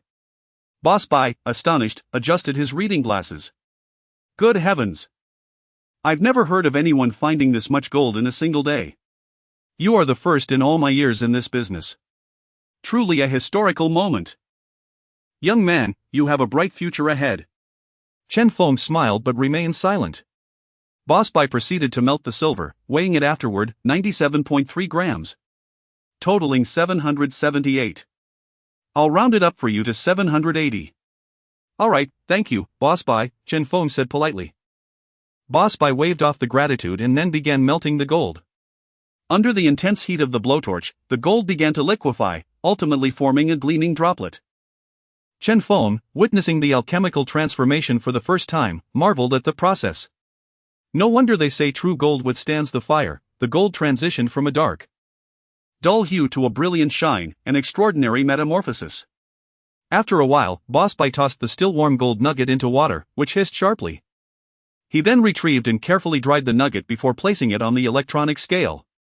Unlike silver, which could tolerate a bit of moisture without significant loss, gold was a different matter, worth 400 per gram. Even a slight excess of water could result in considerable financial loss. The nugget weighed 2.3 grams, quite substantial, amounting to 920. Adding it to the previous 780 resulted in a total of 1,007. As Boss Bai spoke, the crowd, although somewhat prepared for the outcome, gasped in awe. Wow, 1,007. It would take us 2 months to earn that much. This is fantastic. Just hearing this makes me feel good. I've nearly recouped the cost of my machine. Why am I not this lucky? If I could earn 1,007, I'd definitely buy some pork ribs for a nice feast. Huang Fei, watching from the side, felt a surge of desire and began contemplating entering the trade himself. Earning over 1,000 in a day seemed far more appealing than driving a dilapidated van around. Even if he earned only 100 in a day, it would be worthwhile. Would you prefer cash or a transfer? Boss Bai inquired. Cash, Chen Feng replied after a moment's thought. Although a transfer was more secure and convenient, he wished to delight his mother. When she asked how much he earned in a day, he wanted to present her with a wad of cash. The impact of that would far surpass a mere digital sum. Alright, no problem, Boss Bai said, retrieving a cash box from beneath the counter and counting out 1,700 before handing it to Chen Feng. Count it. Chen Feng accepted the money and checked it before tucking it into his pocket. All good, boss. Ha ha. Both men shared a hearty laugh as the crowd bid farewell to Boss Bai and returned to the van, ready to head back to the village. As Chen Feng boarded the vehicle, he paused beside the driver's seat, pulling out 15 yuan from his pocket and handing it to Huang Fei. Here. Take the transport fee. Huang Fei turned with a smile, politely declining. No rush, you can pay me when we get home. Chen Feng responded with a grin. Just take it, you might forget when we get home. Only then did Huang Fei accept the money, placing it on the dashboard. Chapter 13, The Arrival of Uncle. As they hurried home, Chen Feng's uncle arrived at Lu Ping's residence. Xiaoming, what brings you here so suddenly? Lu Ping, who was tending to the fire, inquired with surprise upon seeing Lu Ming. What's up, sister? I just came to take a look, Lu Ming replied. His stature standing at about 1.67 meters, sporting a buzz cut, and his shoes caked in mud, indicative of a day spent working in the fields. Chen Feng's uncle resided not in the same village but 2 villages away. Please, have a seat. Have you eaten? There is some food in the pot, Lu Ping offered. No, I haven't tea. Where's Xiao Feng? Lu Ming glanced around, not spotting Chen Feng. He has gone out to work and hasn't returned yet. He should be back soon, Lu Ping remarked, glancing at the clock. Working? What kind of work? Lu Ming's expression turned incredulous. It's surprising enough that the boy doesn't get into trouble, now he's actually working? Ah. He saw some people panning for gold yesterday and thought it looked appealing. He discussed it with me for quite a while. I reasoned that doing something is better than idling around, so I agreed to let him try, Lu Ping chuckled. Panning for gold? Lu Ming's brows furrowed immediately. Doesn't he need to buy equipment? Are you footing the bill? Lu Ping turned her head. Yes, he asked me for 3,000 yuan to buy supplies. He left early this morning with Zheng Ping and the others. Lu Ming shot her a disapproving glance, utterly speechless. I'm not trying to be harsh. But why do you just let him do whatever he wants? Why not hold back a bit? Just hand over the money? Panning for gold is nothing but a pipe dream. I've never heard of anyone striking it rich. Some folks barely make 500 yuan in a month after toiling from dawn till dusk. It would be better for him to work as a security guard at Xiao Yang's place. It's a guaranteed 800 a month. And at least he'd have someone to look after him. Xiao Yang is Lu Ming's son, Lu Chaoyang. Lu Ping dismissed his concerns. Oh. The child doesn't want to go, what can we do? If he's willing to try, let him. Lu Ming laughed wryly. You really have a laid-back attitude. That's money, sister. That broken thing costs 3,000 yuan. If you sell it, it's worth scrap metal. Who would want it? You earn a single yuan back, and in the end, you'll lose 3,000. You don't realize how hard it is to save that much money. You're indulging him too much. I'm not trying to sound harsh, but mark my words, if he doesn't find anything in 3 days. He won't even bother to go on the 4th day, that machine will just be discarded. Lu Ping quickly retorted, no, Xiao Feng is serious this time. It's not just a passing whim. Only you believe in your precious son. He has been lazing around for a year. When asked to work in the fields for 2 days, he returned home in less than half an hour, claiming he was tired. I've heard that panning for gold is even more exhausting than working in the fields. In the summer, you'll be drenched in sweat. He can't even handle field work, and you expect him to pan for gold? Truly ridiculous. At this point, Lu Ming was left utterly speechless, exasperated with his sister. He had initially come to inquire about having Chen Feng work as a security guard, only to find out that Chen Feng had suddenly taken up gold panning. There was no way to force Chen Feng into security work now that he had already bought the equipment. They could only wait a few days and see what would happen after Chen Feng gave up on gold panning. How are those chickens doing? Are there enough to sustain you? Should I bring you a few chicks? Lu Ming changed the subject. For now, 30 or so is sufficient. But corn has been a bit pricey lately. I've been foraging for wild vegetables to feed the chickens. It saves some money. 30 is enough, if I get more.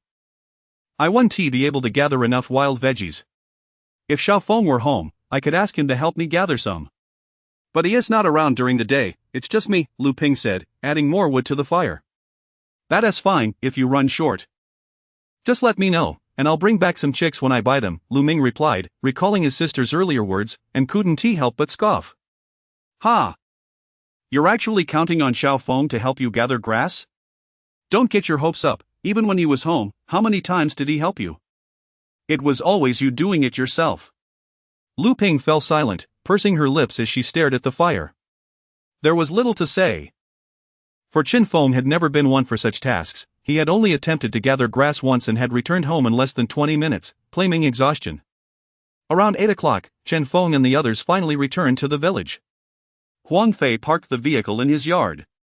Those living at the village entrance disembarked, while those residing in the village center accompanied Huang Fei to his home, where they all got off and headed back to their respective houses.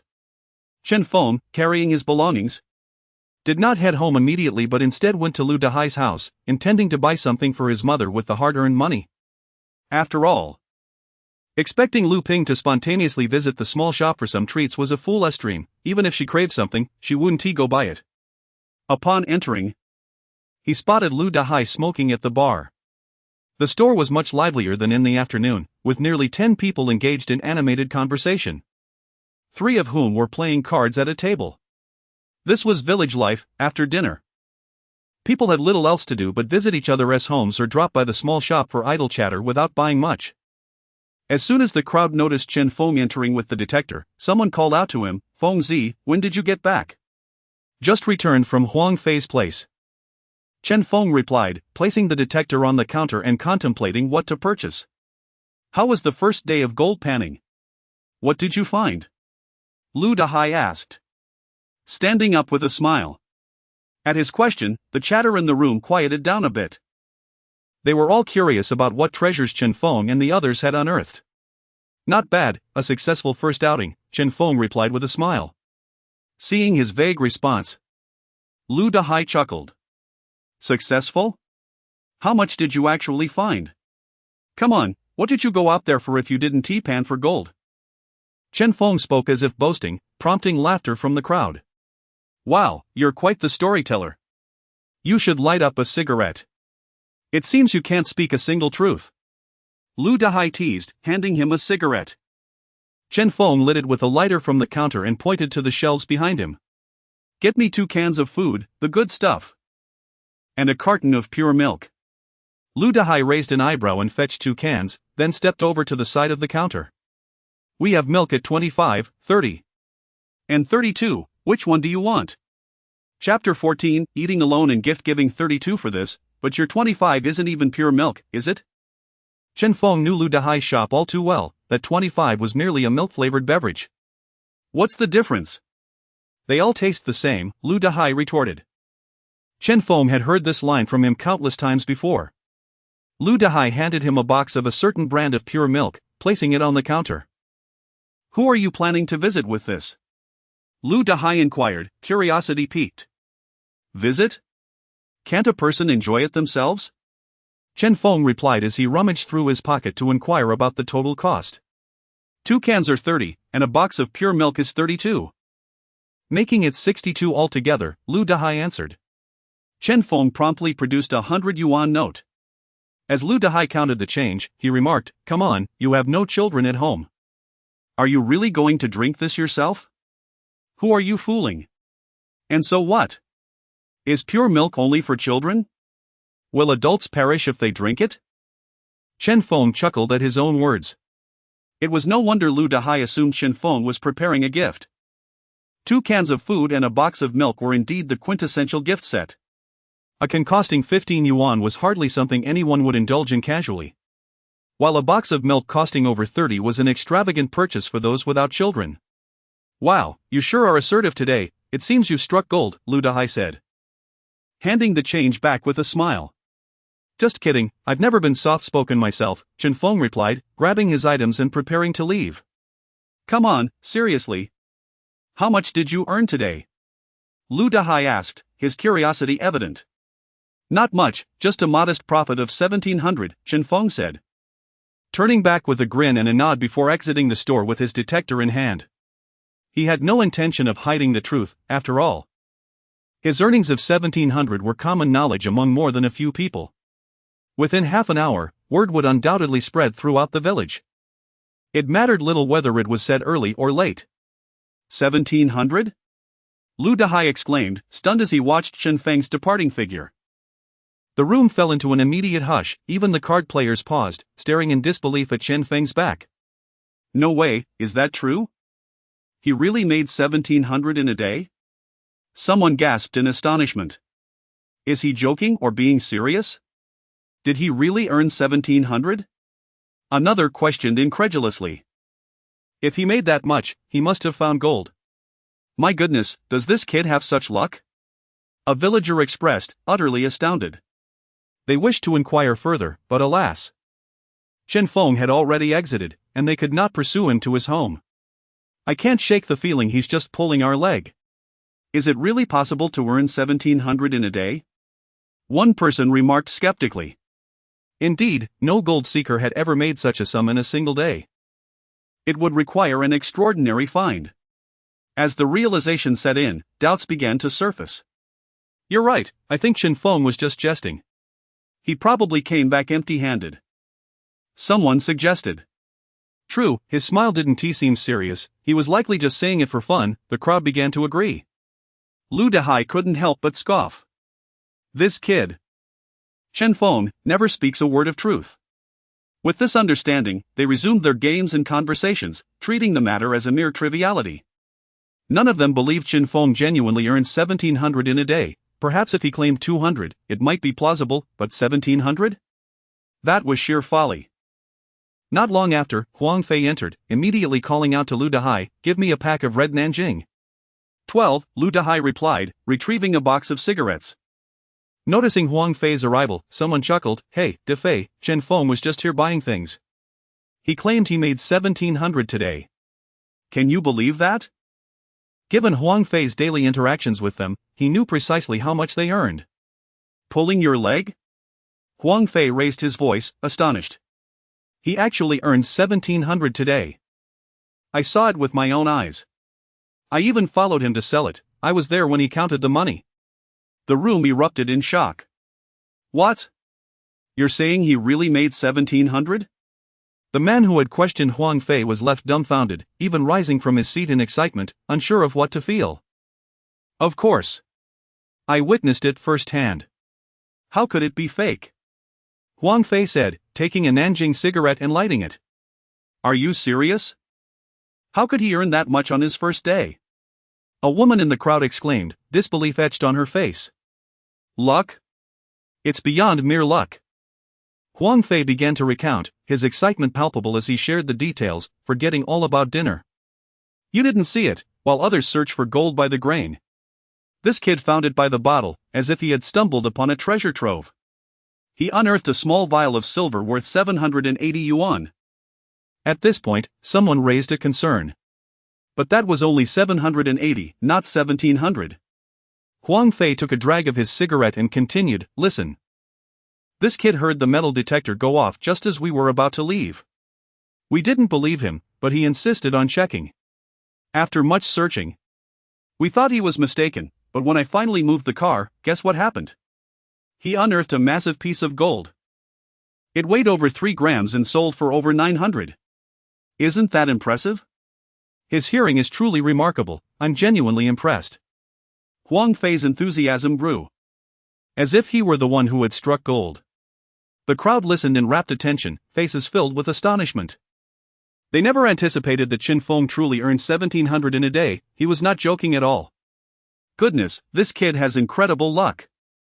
He really made 1700 in a day, more than most earn in a month. Someone exclaimed. No wonder he was so bold earlier, turns out he really has something. Meanwhile, Lu Dehai was left speechless, unable to comprehend that Chen Feng had indeed spoken the truth. So he genuinely bought those cans for himself? He murmured in disbelief. Chapter 15, Didn't your son buy anything for you? On the other side, Chen Feng had already returned home, carrying some items. As soon as he opened the door, he spotted Lu Ming sitting at the table. Xiao Feng is back. Why are you so late today?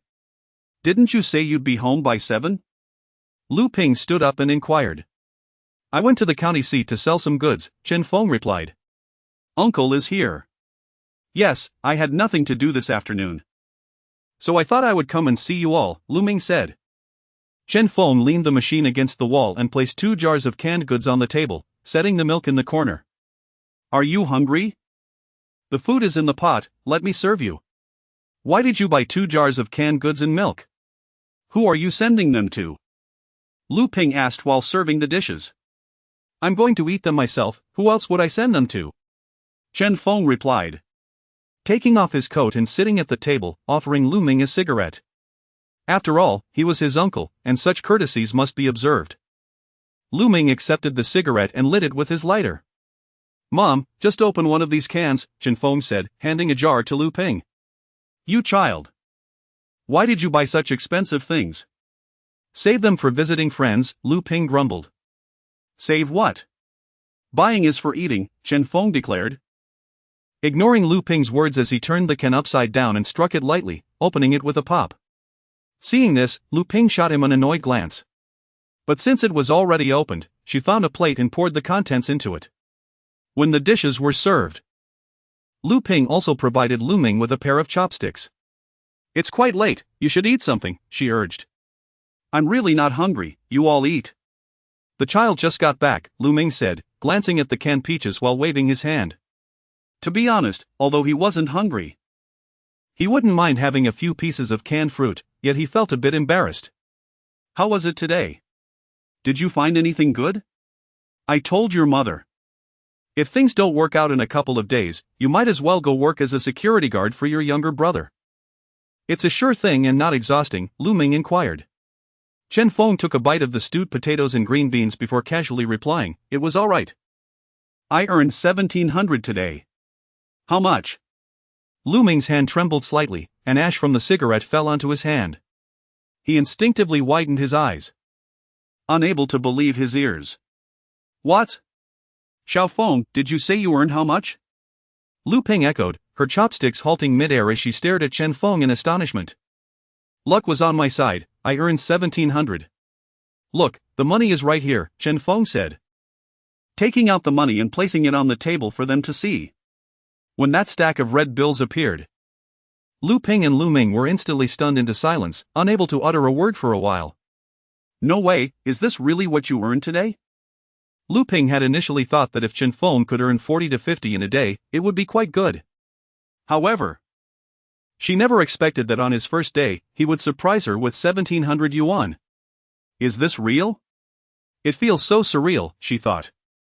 Of course it's real, otherwise, would I have picked it up from the ground? Chen Feng chuckled.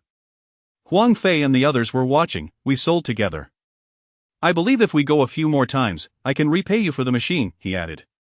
Lu Ping gasped in astonishment, taking a moment to accept this reality. Her heart swelling with pride as she said, repay? I never expected you to repay me, just focus on doing well. As long as you have a future, that's enough. At that moment, she felt a mix of emotions, wanting to laugh and cry at the same time. Who could dare say her son was useless now? Her son was better than anyone. Lu Ming, realizing his cigarette was burning down to his fingers, quickly took a few puffs before discarding it on the floor and extinguishing it. Turning back, he exclaimed in astonishment, wait, did you really strike gold? Yes. I found quite a bit of silver too, otherwise, how could I sell so much? Chen Feng smiled. Good, good, good. As long as you can earn money. Lu Ming repeated thrice, pressing his lips together as he murmured. Since you've earned money, then do your best. This time, don't be like before. Fishing for 2 days and sunbathing for 3.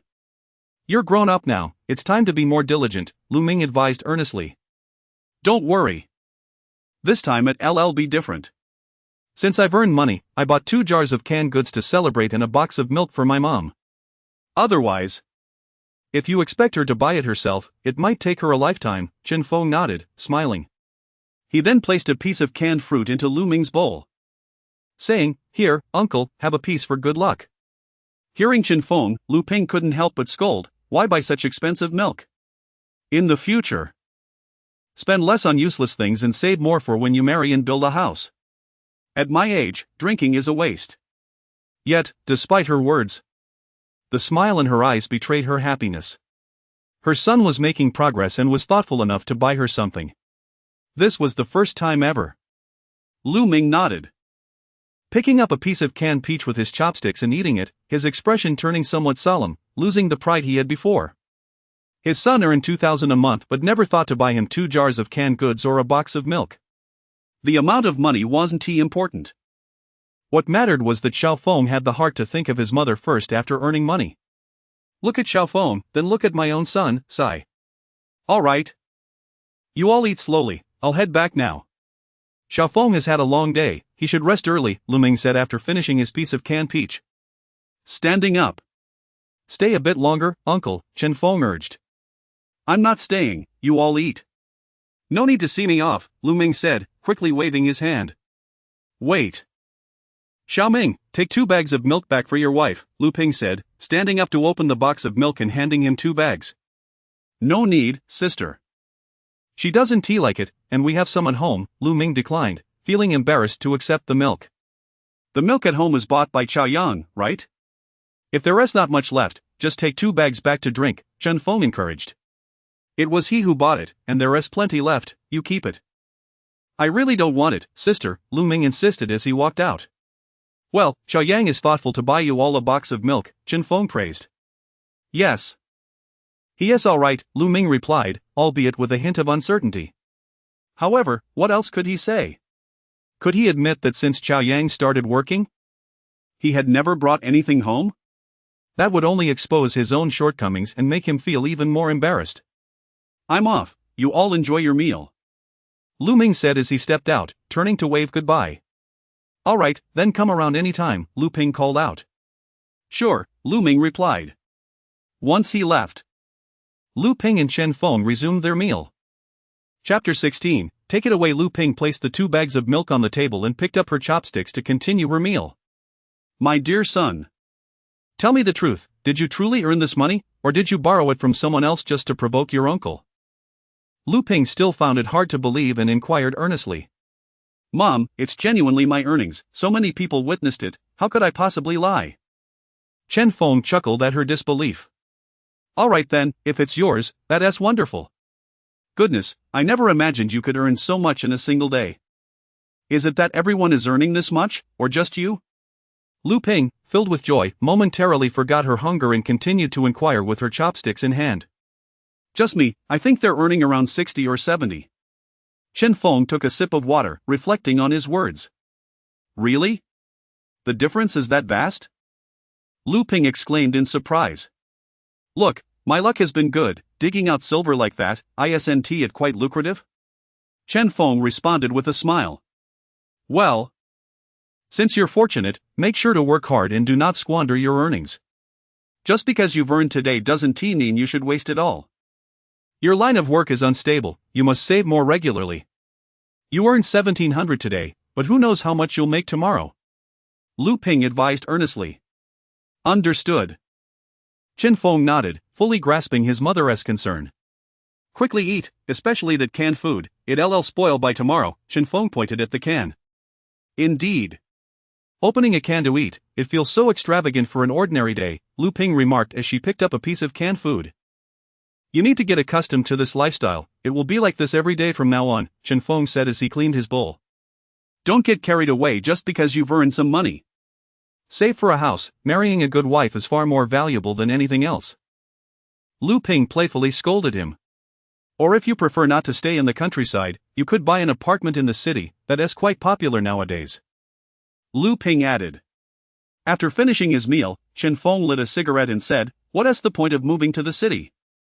There is nothing interesting there. And I don't have a job. I'll just hang around the village for a few years, if it doesn't work out. I'll build a villa here that is bigger than the village chief's. Then people might mistakenly think you are the village chief. Just build 4 large brick houses and make the yard bright, that would be quite sufficient, Lu Ping expressed with satisfaction. Finish off the remaining bits. Don't leave any behind. I'm going to wash my face and lie down, Chen Feng told Lu Ping as he extinguished his cigarette. All right. But eat a couple more pieces, I can't eat so much, Lu Ping said, offering. In truth, it wasn't tea that she couldn't eat. She simply didn't want to finish it all and hoped Chen Feng would eat more. I want to eat, you should hurry and eat, Chen Feng insisted, shaking his head. Fine, but drink a bag of milk before bed, Lu Ping urged. Sure, you should drink one too, I bought it for you. Don't let it expire, Chen Feng replied, nodding. After Chen Feng finished washing up, he took a bag of milk back to his room. Lu Ping, having tidied up, sat at the table, looking at the closed door to Chen Feng's room, her eyes glistening with moisture. My child has finally grown up and is so thoughtful, she thought to herself. Meanwhile, Lu Ming had returned home, where his wife, Yao Li, was making the bed. Noticing Lu Ming's silence, she asked, "What's wrong? It appears Chen Feng didn't work, did he? I can't fathom what your sister is thinking, allowing such a grown child to stay home. He could be in Chaoyang making good money." Chaoyang? How much can you earn there? Lu Ming raised an eyebrow. 800, wasn't that the agreement? What does he expect to earn? He thinks he can make 2,000 a month, but he simply isn't cut out for it, Yao Li replied confidently. 800? That kid went out to strike gold and made 1,700 in a day. Who would go for 800? Nowadays, even a security job wouldn't attract him. He probably looked down on it, Lu Ming scoffed, lighting a cigarette. What nonsense! 1,700 in a day? That's impossible, you can't be serious, can you? Yao Li exclaimed, momentarily forgetting about making the bed, and eagerly pressed for details. Of course it's true. I was right there and saw him pull out a wad of cash and place it on the table. He earned money and came back to buy 2 cans and a box of milk for his mother, Lu Ming recounted. Look at that child, he remembers his parents. And look at yours, it's been months since he called, and when he does, it's only for something, Lu Ming lamented, taking a deep drag on his cigarette. Goodness! That child earned so much? Yao Li's face displayed disbelief, her eyes wide with shock. The main thing is, your son earns 2,000 a month. While Chen Feng made 1,700 in just one day. How could she not be astonished? Xiao Feng opened a can last night, I was too shy to eat it. He offered me a piece, and before leaving, your sister gave me 2 bags of milk, Lu Ming stated. And what about the milk? Yao Li asked, looking at the table. I didn't take it, it was for his mother. How could I accept it? I didn't even take what she offered me. Lu Ming replied, shaking his head. Yao Li couldn't help but complain, if they offered it to you, just take it. I've been craving milk. It's so expensive at the market.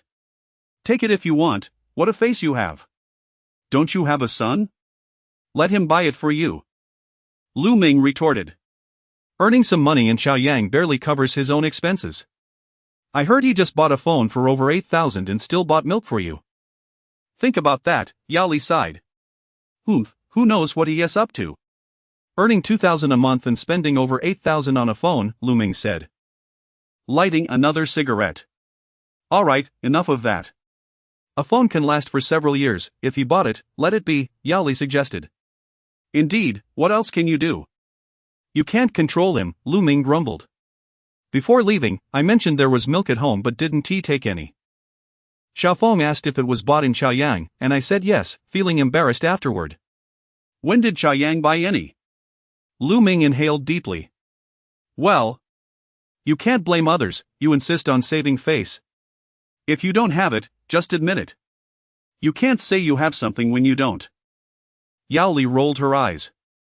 Admitting that would be even worse for face. Your son has been working outside for a year, if someone asks what he bought for you. And you say nothing, that is quite embarrassing, isn't it? Lu Ming retorted, irritated as he turned to look at her. Who said he didn't buy anything? Didn't he buy you a pound of sugar last time? Yao Li replied from her spot on the Kong. That was because I asked him to buy it. He didn't want to take the money when he came back. It was only 4 yuan, if I hadn't mentioned it, would he have gone? Lu Ming extinguished his cigarette in the ashtray. His family lived in a newly built house from a few years ago, with tiled floors. So they generally didn't throw things on the ground.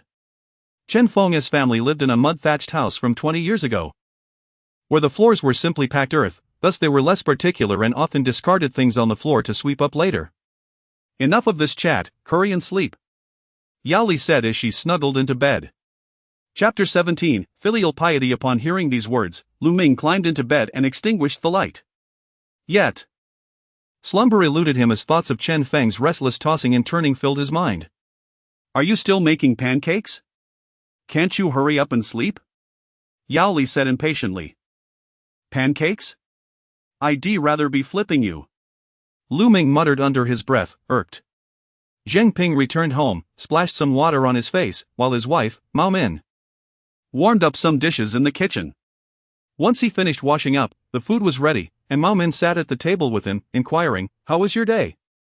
Not bad, I found a sizable chunk of silver today, sold for around 50 to 60. Zheng Ping dipped a piece of scallion in sauce and took a bite. Oh, that's quite good. How much did you earn last month? Mao Min asked, astonished. 800 in total, after deducting the fare I gave Huang Fei. I made over 500. Zheng Ping pulled out the money from his pocket and handed it to his wife. 500 is a bit meager, but it's something. At least it's a free body, not hindering household chores. I can go panning when I have the time, Mao Min sighed, counting the money. What about Feng? Do you think he can keep it up? Does he have the knack for gold panning? She asked, curious about Chen Feng, who had previously garnered much attention. Him? If you let him go panning tomorrow, he'd definitely go. He wouldn't stand for being told not to, Zheng Ping chuckled. Ah, he enjoys this work? I thought he would complain about being tired and not want to do it, Mao Min exclaimed in surprise. If you were making 1,700 a day, you'd love it too. Even if it meant wielding a knife, you'd still go, Zheng Ping retorted. What? 1,700? Are you saying Chen Feng made that much today? Mao Min's eyes widened in disbelief. Indeed. That kid is quite something, he panned a whole bottle of silver. And before leaving, he even found a chunk of gold. I swear, that gold was over 3 grams. It's the first time I've seen someone pan such a large piece of gold, Zheng Ping gestured with his fingers to indicate the size. Still astonished by the memory. My goodness. Who would have thought he is so fortunate in this line of work? That's nearly what you earn in 3 months. Mao Min said, stunned. Indeed. We're all envious of him. I've panned for so long and only found gold once. And that was just 1.5 grams. He found over 3 grams on his first day. Where's the justification in that? Zheng Ping remarked as he stood up to serve himself another bowl of rice. Well, it's great. Regardless of how much he earns, as long as he works hard. That's what matters. It's certainly better than just wandering around aimlessly, Mao Min agreed. Absolutely. Feng is genuinely a good person, quite meticulous, but he was previously wayward. We couldn't say much back then, just offered a few words of advice. Now, seeing him like this makes me quite happy, Zheng Ping smiled. Yes. This time you both work diligently, and you'll absorb some of his good fortune. Let us aim for 200 more next month, Mao Min beamed. All right. I'll learn from him about how he pans so successfully, while I'm struggling to make ends meet, Zheng Ping joked. After all, panning for gold isn't about skill, it's all about luck, and there's little to learn from it. Meanwhile, when Song Hui returned home, he tossed the metal detector into the corner and sat at the table, looking morose. What's wrong? Why the sudden clamor upon your return? His father came out, draped in a green camouflage jacket. Damn it! How come that Chen Feng has such good fortune? Why can't I have that luck? Song Hui vented angrily. What's going on? Did that kid find something good today? His father inquired, rolling a cigarette. Do you know how much he earned today? 1,700. Can you believe it? He panned an entire bottle of silver. Song Hui exclaimed, incredulous. How much? His father's hand trembled, dropping the cigarette paper as he looked up in astonishment. 1,700. Song Hui grabbed the cigarette box and rolled one for himself. My heavens! This kid earns 1,700 in a day? He must be rolling in wealth. His father gasped, taken aback. He had assumed that Chen Feng's earnings would amount to just 200 or 300 a day at most. Who would have thought he made 1,700? It was utterly absurd. I heard he didn't even go home first, he went straight to buy things from Lu Dahai. That's quite a profit. Song Hui said sourly. And what about you? How much did you earn? His father asked. 30. Damn it. Song Hui lit his cigarette, taking a deep drag. Why does he have such good luck while you're so unfortunate? Didn't you ask him how he pans? Maybe he has some special method, his father wondered. What special method? His panning is like dancing, he just glides back and forth. Who else would pan like him? Song Hui exhaled, shaking his head. Isn't that some kind of formation? I've heard of the 5 ghosts wealth method, is that what it is? His father excitedly suggested. Stop reading those pirated books. You sit at home and talk about wealth, but I haven't seen any come our way. I've researched online, panning for gold relies on luck and experience. What experience does a newcomer like him have? It's purely good fortune. Song Hui replied. If anyone has experience, it's me. I've read about which terrains yield more, I just never mentioned it to anyone, he scoffed. If you have so much experience, how come you only made $30? It's not worth much, his father retorted. He claims that his usual studies of feng shui are useless, Song Hui shot back, rendered speechless by the retort. Let us just sleep, I have nothing more to say to you. You don't understand anything. Stick to your worthless books. Song Hui waved dismissively and retreated to his room. Sleep as you will. I've yet to see any benefit from your studies, his father muttered, turning halfway before retrieving his cigarette box and then heading back inside. Once his father was in the room, Song Hui boiled some water and took out 2 packets of Huafeng Sanxian noodles, preparing to soak them for a meal.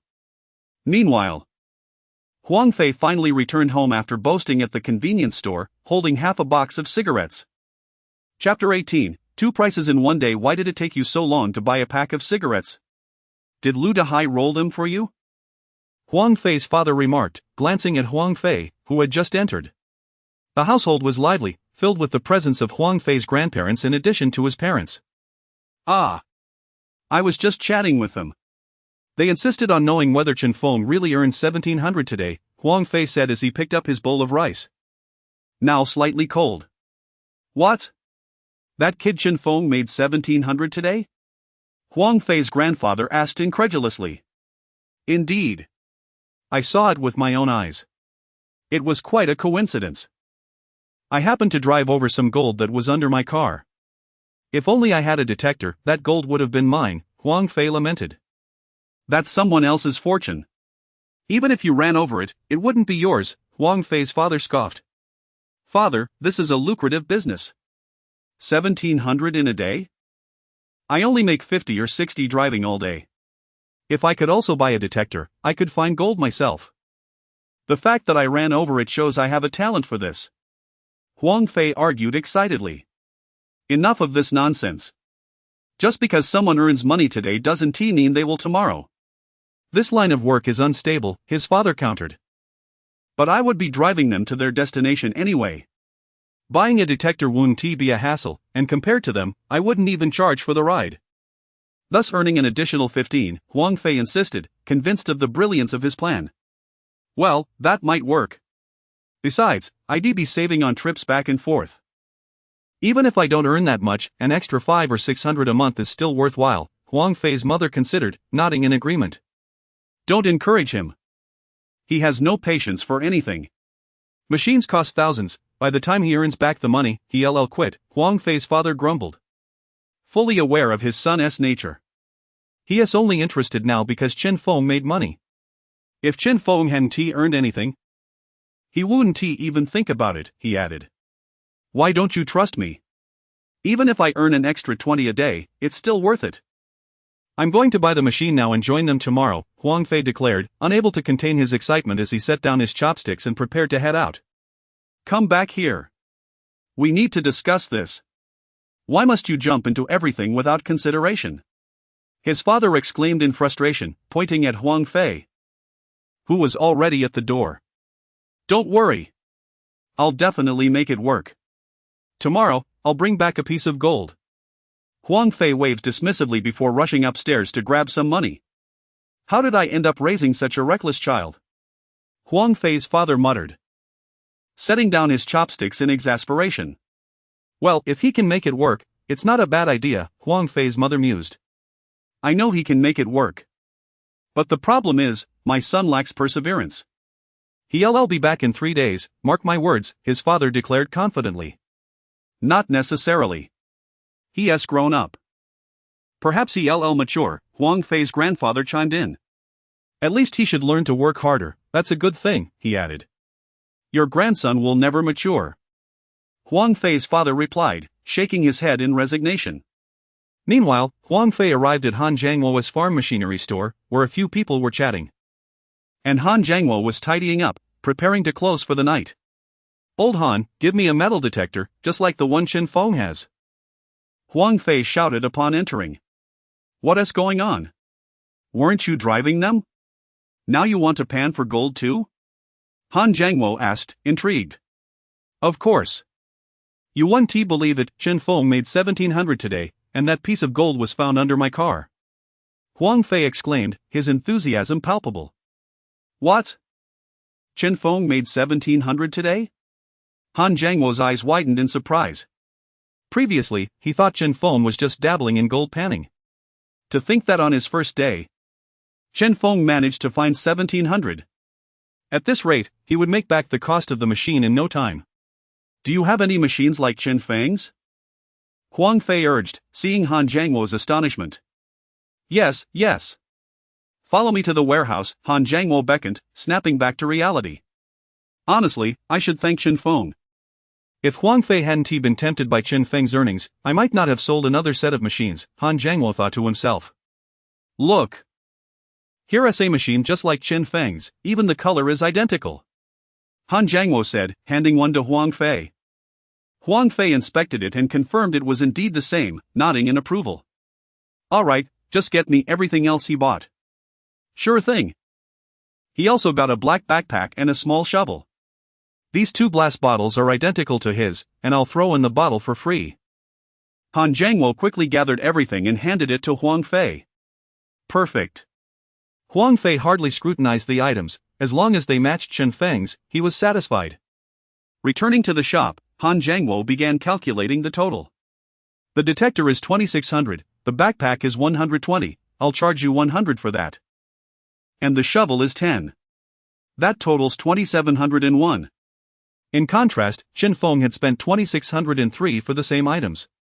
Huang Fei, who rarely haggled, simply asked if there was room for a discount. When told there wasn't, he accepted it without further negotiation. Though they were from the same village. Selling items at 2 different prices could lead to gossip, but Han Jiangwo was unconcerned, earning the money was what mattered. When Huang Fei heard he was getting a 20 discount, he smiled and handed over the cash. Thank you. Oh, it's nothing. Han Jiangwo replied with a grin as he accepted the money. May you find great gold tomorrow. Han Jiangwo wished him cheerfully. Thank you for your kind words. Huang Fei replied happily. After Huang Fei departed, Han Jiangwo leaned on the counter, staring in astonishment. Chapter 19, the rumor grows exaggerated to his surprise. This young man truly managed to unearth some treasures, exhibiting a certain flair for it. Naturally, while he felt a twinge of envy, he recognized that he could not venture out to seek fortune himself, as he had a shop to oversee. Nevertheless, Chen Feng's good fortune was a boon for him. After all, from whom did Chen Feng procure the instruments that yielded the gold? From himself. Now, he would no longer have to fabricate tales. Genuine examples were right at his fingertips. With Chen Feng's impressive achievement, he estimated that he could sell a few more items himself. And the thought brought a smile to Lao Han's face. The news of Chen Feng's successful venture spread through the village with astonishing rapidity, growing increasingly embellished with each retelling. Did you hear? Chen Feng went out to pan for gold today and earned 1700 in a single day. That nugget was enormous, weighing over 3 grams. No way. Is that true? That's massive. You won't believe it, he made over 2,000 today. Just one scoop brought him a piece as big as a finger. Have you heard? Chen Feng earned over 17,000 in a day. He found several large nuggets, it's incredible. Don't believe me?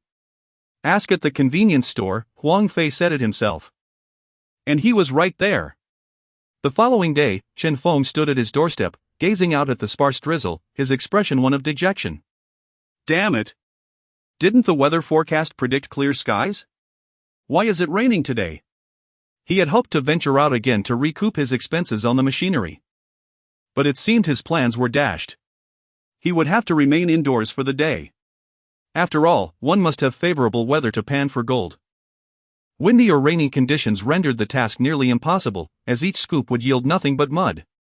Moreover, wading through mud to search for treasures severely hampered efficiency. And risking his machinery becoming waterlogged was not worth it. As Chen Feng stood there, lost in his thoughts, a young man dashed over. He appeared to be in his early 20s, somewhat dark-skinned, with a buzz cut. Upon spotting Chen Feng, his face lit up, and he quickened his pace to approach. Hey! I heard you made hundreds of thousands yesterday?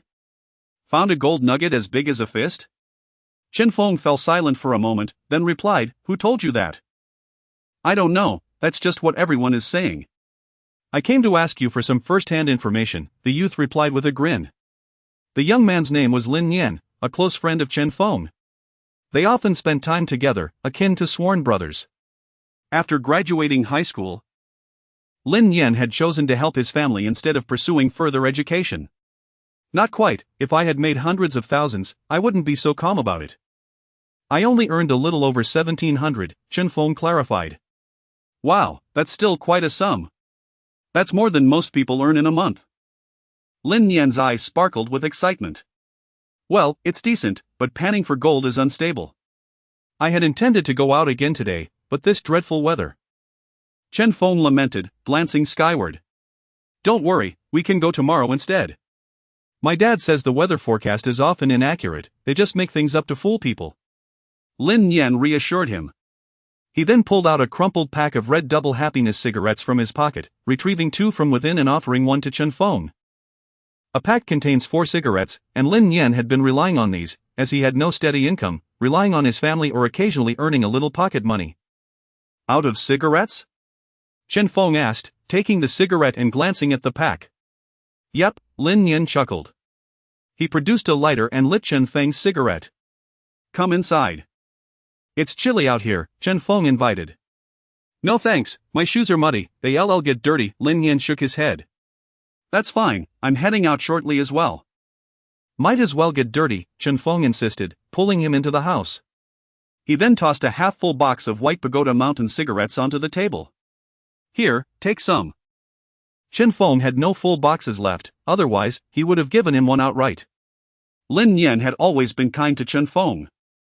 Sometimes, when his family brought home vegetables, Lin Yan would think of Chen Feng, even if it meant carrying something unusual. Occasionally, when Chen Feng was short on cash, Lin Yan would use his meager funds to buy a pack of cigarettes for them to share, only stopping when his own pocket money was exhausted. Thanks, brother, Lin Yan said, his face beaming with joy. The White Pagoda Mountain cigarettes were a luxury he normally couldn't afford. Young man, come and have a bag of milk. Lu Ping, Chen Feng's mother, called out as she spotted Lin Yan. Thank you, auntie, but I'm fine, Lin Yan replied, feeling a bit shy. Just take it. Drink up, Chen Feng urged. Okay, thank you, auntie. Thank you, brother, Lin Yan finally accepted the bag of milk, feeling a bit embarrassed. To be honest, Lin Yan felt somewhat restrained around Lu Ping, and it wasn't until she retreated indoors that he quietly confided to Chen Feng, brother, when I came here. I overheard old Wang's wife scolding, and she was discussing with her husband about asking you for money. Old Wang's family was the one from whom Chen Feng had stolen a chicken in his previous life. Upon hearing this, Chen Feng frowned. Asking me for money? What do they want? Have they no shame? Chen Feng had initially contemplated returning the money for the stolen chicken after his rebirth, recognizing that stealing was inherently wrong. However, upon learning about the actions of old Wang's wife, he felt no inclination to repay them. He would rather have vented his frustration by draining their chickens of blood. It was no wonder that although Chen Feng had once been a rogue, he had never engaged in petty theft. The reason behind his sudden act of stealing a chicken from old Wang's family was now clear. Old Wang's wife was the quintessential gossipy rural woman, reveling in spreading rumors and slandering others.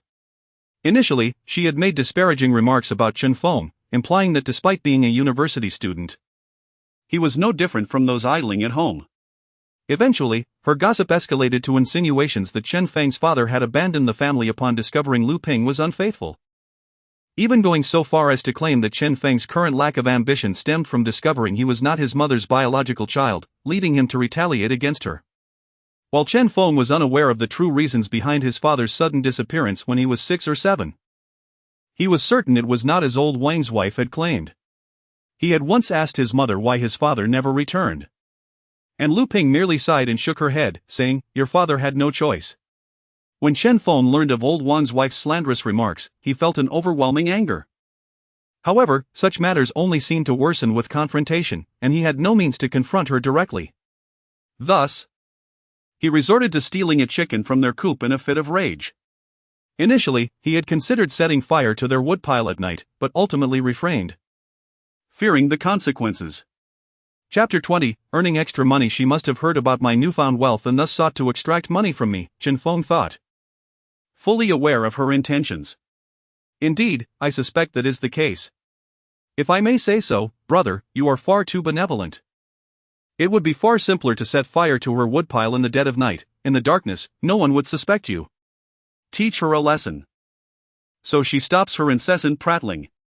If you are afraid of being discovered, I could do it, they would never suspect me. Lin Yan spoke with confidence. Upon hearing this, Chen Feng chuckled and replied, "Forget it.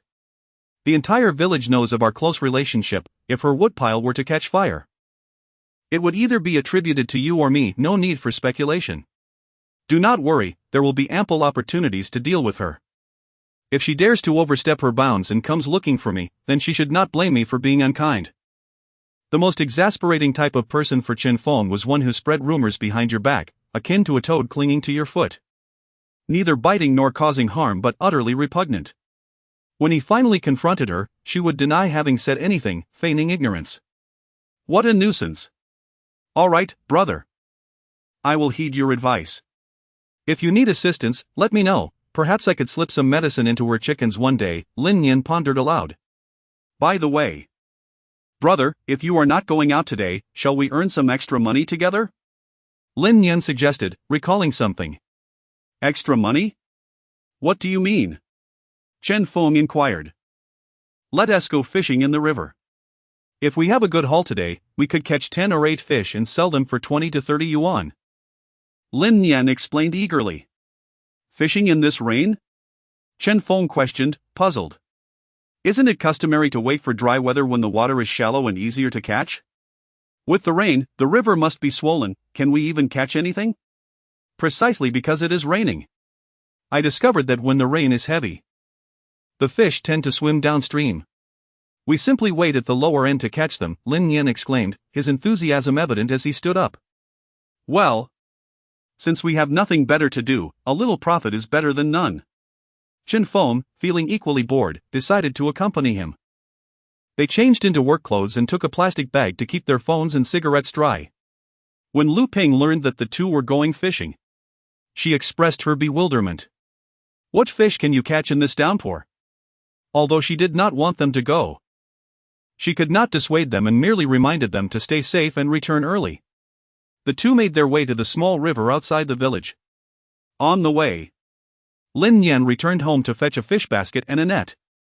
As for finding buyers for the fish, that was of little concern. They could simply drop them off at Lu Dahai's place, and he would send a message to the group. At a lower price, there would surely be buyers. Although selling in the county would yield a higher profit, the travel expenses made this method far more convenient. Brother, look. The rain is quite heavy today.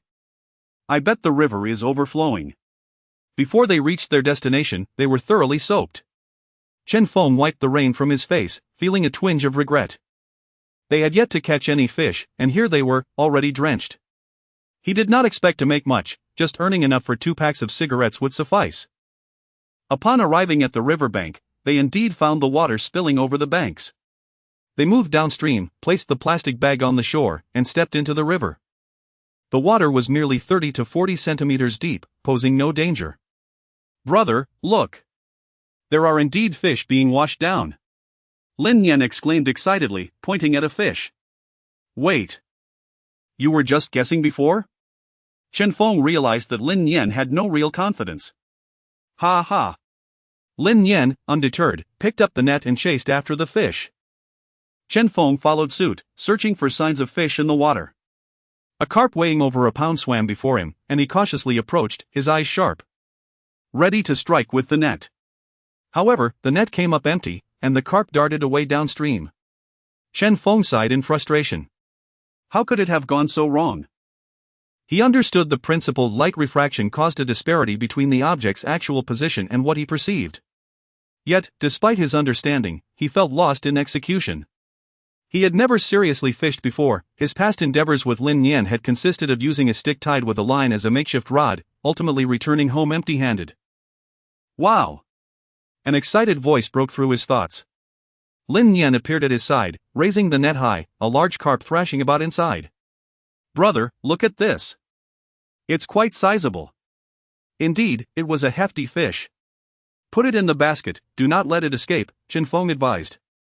This fish must weigh 1.5 pounds, surely it could fetch 5 yuan. Chen Feng, reluctant to give up, continued his search. This time, he employed a different approach. He placed the net in the water first, then slowly crept closer to a small crucian carp swimming leisurely. When he felt ready, he lunged forward, splashing water everywhere. The net came up empty, and the little fish vanished into the depths.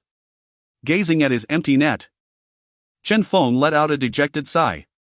Compared to fishing, he preferred the prospect of gold, for gold does not flee, he mused. Meanwhile, Lin Yan had successfully caught another fish. Wow, it seems we are destined for riches today, he exclaimed, tossing the fish into the basket with glee. Chen Feng was tempted to point out that it was Lin Yan who was striking it rich. He had yet to catch a single fish. An hour passed, and their basket contained 6 or 7 fish of varying sizes. Standing in the middle of the river, Chen Feng surveyed the area with a sense of despair. He had not managed to catch a single fish in that time. The closest he had come was a small crucian carp, which had slipped through the net's wide openings as he attempted to pull it up. This is not my fault, it is the net's fault. Lin Yan's net must be superior, he reassured himself, watching Lin Yan catch fish with enthusiasm. Ha ha! This one must weigh 3 pounds. Lin Yan's laughter rang out again. Holding up the net, a sizable carp flailing within, Chen Feng could only respond with a thumbs up. You truly possess an innate talent for fishing. It seems you are destined to strike gold with that net. Chen Feng, having lowered his expectations, found humor in the situation. What had begun as a hope for 30 yuan had transformed into a simple desire to at least catch something by the end of the day. Another hour passed, and Chen Feng cautiously approached yet another fish with his net. Chapter 21, Is there anything here worth having? Could it be a fish weighing 1/2 pound? Chen Feng held his breath and steadied his nerves, slowly bringing the net closer.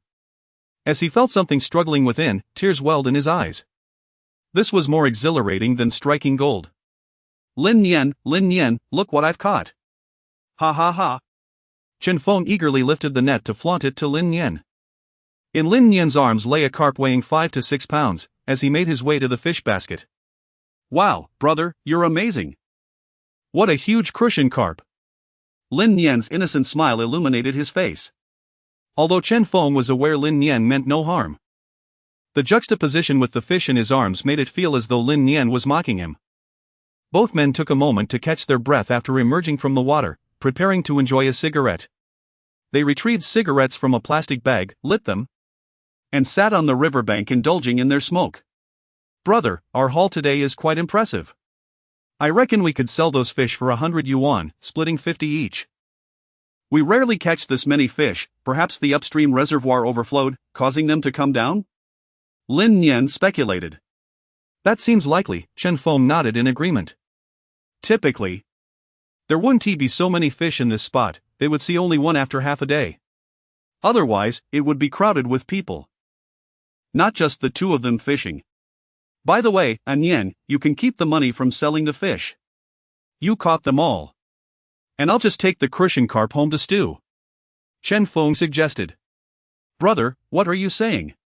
We agreed to catch fish and share the spoils. How could I take it all? What do you think of me? Lin Yan's face grew stern, and he firmly insisted on a 50-50 split. Seeing Lin Yan's displeasure, Chen Feng chuckled softly and chose to remain silent. He extinguished his cigarette and stood, saying, "All right, then let us catch more. Let us have a fish feast today." "Absolutely." Lin Yan took several quick puffs, tossed the cigarette aside, and picked up the net again, his face brightening with a smile. This time, they did not disperse along the river but instead, Chen Feng joined Lin Yan at his spot, thinking that if he couldn't catch any fish, Lin Yan could help him out. Surely, no single fish could evade both of their attempts. How could a fish be the lead character, attempting to escape? Soon, a large carp swam down from upstream, gliding slowly past Chen Feng. He carefully approached with the net, raising it high, ready to capture it. Just then, a notification from his system chimed in. Within a 3-meter radius, precious metals are present. Chen Feng froze, astonished. He hadn't anticipated the system would activate. "What are you doing, brother?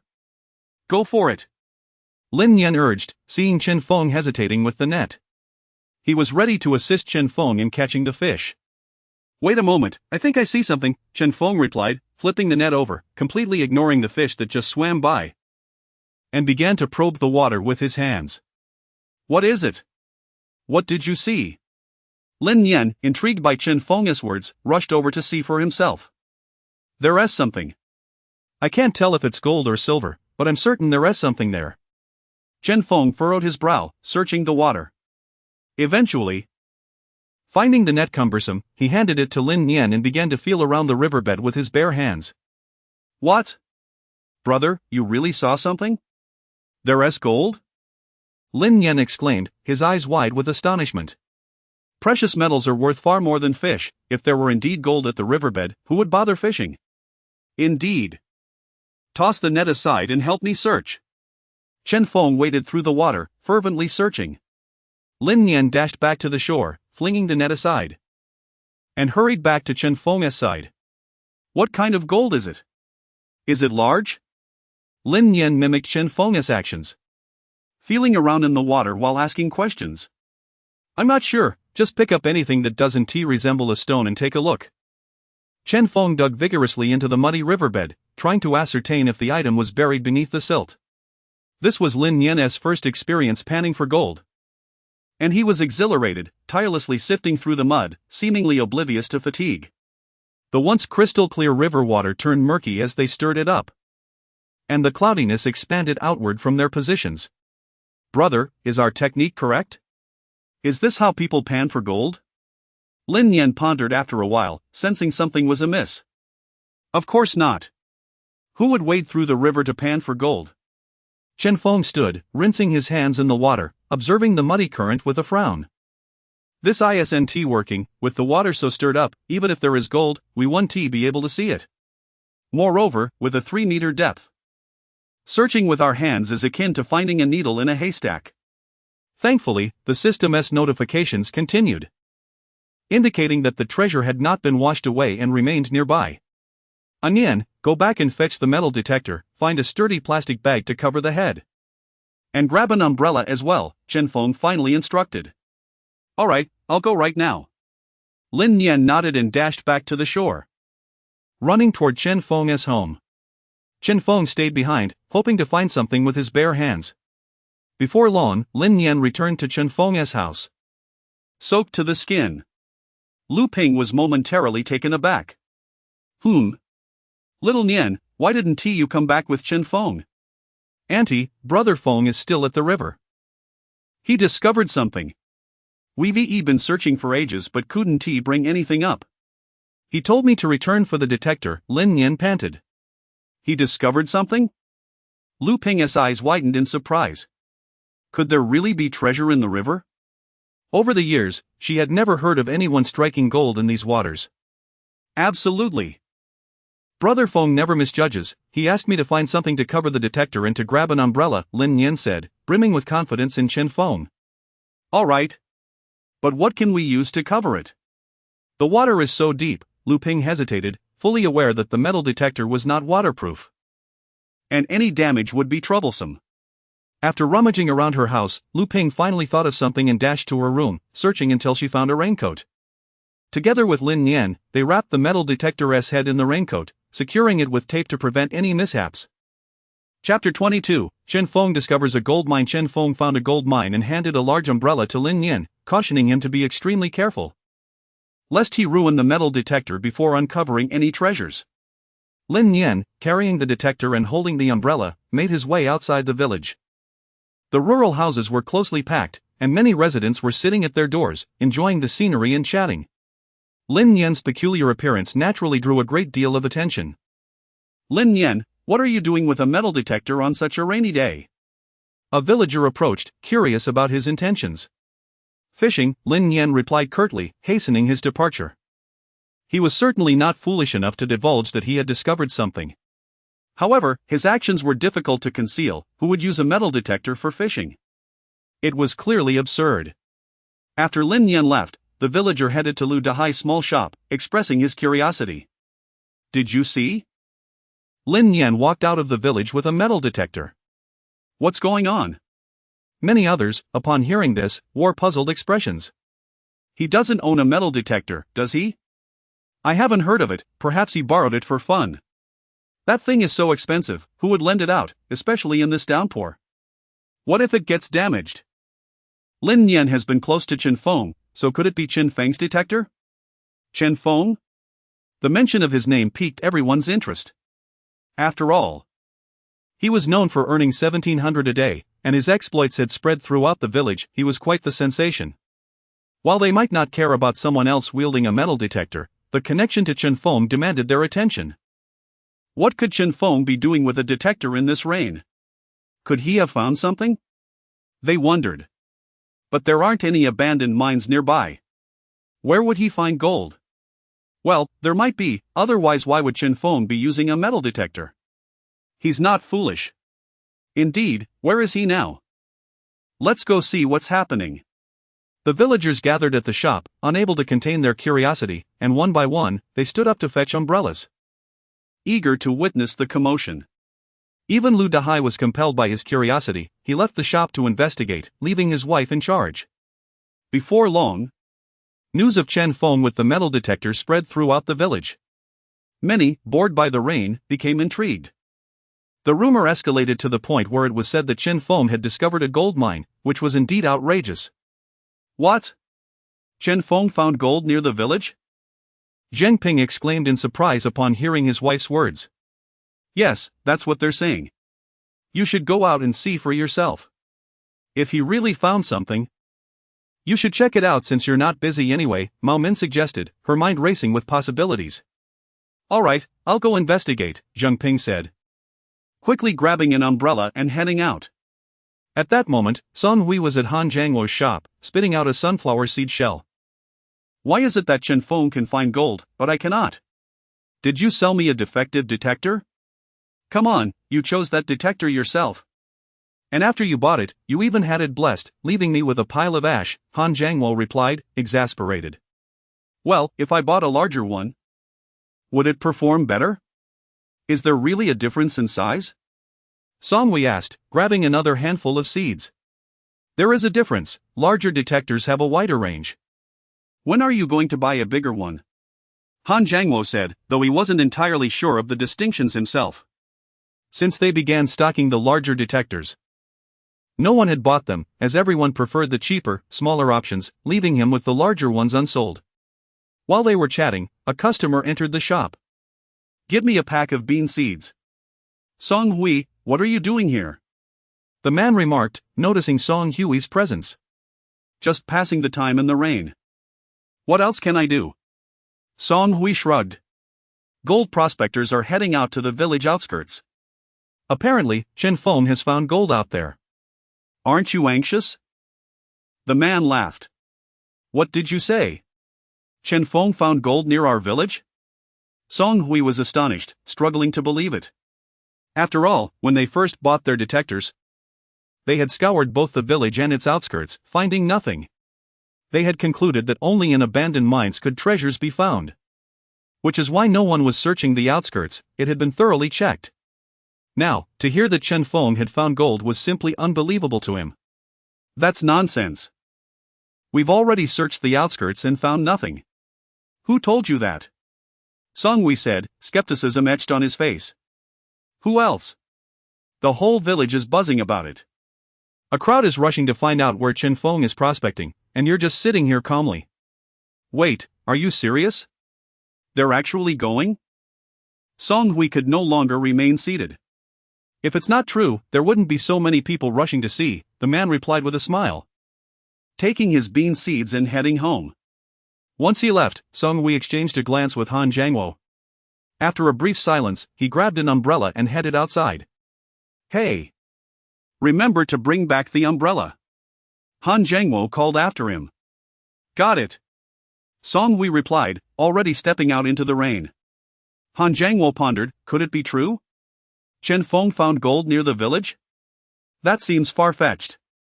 As Songhui stepped outside, he noticed small groups of people making their way towards the outskirts of the village. Inquiring further, he discovered they were all heading to see if Chen Feng had indeed found gold. Wait, you don't even have metal detectors. What good will it do you to know where it is? Songhui questioned two elderly women, perplexed. Oh, you don't understand. They say the gold is thick. You could grab a handful without any detector, the two women replied, speaking as if it were a certainty. Songhui smirked at their naivety. Knowing that if gold truly existed, it would be those with detectors who would benefit, not those hoping to find it by hand. Meanwhile, in the river. Chen Feng was sweating profusely, having searched tirelessly but to no avail. Frustrated, he decided to abandon that spot and walked back and forth, hoping to find another area rich in gold. However, after thoroughly exploring the river, he found no other promising locations, only the initial spot where he had found gold. He waited there, anticipating Lin Nian's arrival. Chapter 23, The entire village watches. After a brief moment, Lin Nian rushed over with the detection device. Standing on the shore and shouting, "Brother, should I come over now?" Come over, but be careful not to let the machine get wet, Chen Feng replied, waving his hand. Lin Nian raised the detection device high and waded through the water step by step. As he approached, Chen Feng inquired, "Is it wrapped securely?" "It can't get wet. Right?" It won't. Auntie wrapped it in a raincoat and even secured it with tape, Lin Nian assured him, handing the instrument to Chen Feng. Although Lin Nian was somewhat anxious, Chen Feng felt a twinge of unease. Had it been his mother who wrapped it, he would have felt more at ease. With the headphones dangling around his neck, Chen Feng gradually lowered the detection device into the water, while Lin Nian held an umbrella over him. Chen Feng was unfazed by the rain. He was already soaked through but worried about the machine getting wet, as that would render it useless. Just as Chen Feng submerged the device, he noticed several people suddenly rushing to the shore, and he looked at them with confusion. What is going on? Are they here to fish too? Chen Feng slowly maneuvered the detection device and raised his head to ask Lin Nian. I don't know, Lin Nian replied, equally perplexed. It was difficult to detect underwater. The water's resistance was already significant, and with the entire head of the detection device wrapped up, the resistance was even greater. Moreover, Chen Feng was cautious not to make too much movement to avoid splashing water, so he could only move incrementally, which was far less efficient than usual. In less than 5 minutes, the crowd on the shore grew larger. Seeing Chen Feng genuinely using the detection device stirred excitement among them. After all, if Chen Feng were not discovering something, he wouldn't be wading into the river for no reason. I just arrived, what is happening? Did he find something? Is there something in the river? Wow, he is really detecting. How did I not think there could be something in the river? Chen Feng, what did you find? Someone shouted out, unable to contain their curiosity. Chen Feng glanced at the person, feeling vexed, and turned to Lin Nian. Did you lead them here? Brother? I didn't say you found anything. I said we came to fish, Lin Nian replied, looking puzzled at the crowd. He hadn't mentioned a discovery. How did they all know? Seeing this, Chen Feng couldn't help but sigh. You're holding the detection device and saying we're here to fish. Who would believe that? He regretted not advising Lin Nian to wrap the device properly before bringing it over. Initially, he had hoped to quietly strike it rich. But now the entire village was aware. Yet, upon reflection, Chen Feng thought it didn't matter. After all, with so many eyes around, complete secrecy was unrealistic. Moreover, what would it change for them to see? The only treasure in this river would soon be his to take, other places had nothing. So they could explore as they pleased, the burden was not his to bear. Ignore them and continue searching, Chen Feng said, resuming his exploration of the riverbed. At that moment, Zheng Ping and Lu Dahai arrived, with Song Hui looking on in confusion. He had assumed the treasure would be located at some spot on the shore, only to find Chen Feng and Lin Nian searching in the river. Wait, there could be treasure in the river? I've never heard of such a thing, Song Hui remarked, glancing at Zheng Ping. I'm puzzled too, but I suspect he has indeed discovered something, otherwise, who would wade into the river for no reason? Zheng Ping hesitated before responding. Did he find anything? Who got here first? Is there any news? Lu Dahai inquired curiously. We just arrived and saw them in the river. I doubt they found anything, especially since Lin Nian just brought the detection device home, a villager speculated. They were even more anxious than Chen Feng, all eager to know if their frequently bathed river held any gold. If there truly was, it would mean they had been brushing past riches all along. Brother, how is it going? Did you find anything? Lin Nian couldn't help but ask, holding the umbrella. Not yet, but it should be soon. The problem is that it's difficult to detect in this muddy water. Suddenly, Chen Feng stumbled. The river had become murky, and he almost lost his balance. Brother, are you okay? Lin Nian asked, quickly steadying him. Yeah, I'm fine, Chen Feng cursed lightly, regaining his composure and continuing his search. He hoped that whatever they found wouldn't disappoint him, otherwise, all his efforts would be in vain. As minutes passed, impatience began to brew among the crowd on the shore. What is going on? Why is there no movement after so long? Is there really nothing? I'm beginning to doubt, who goes panning for gold in a river? This seems absurd.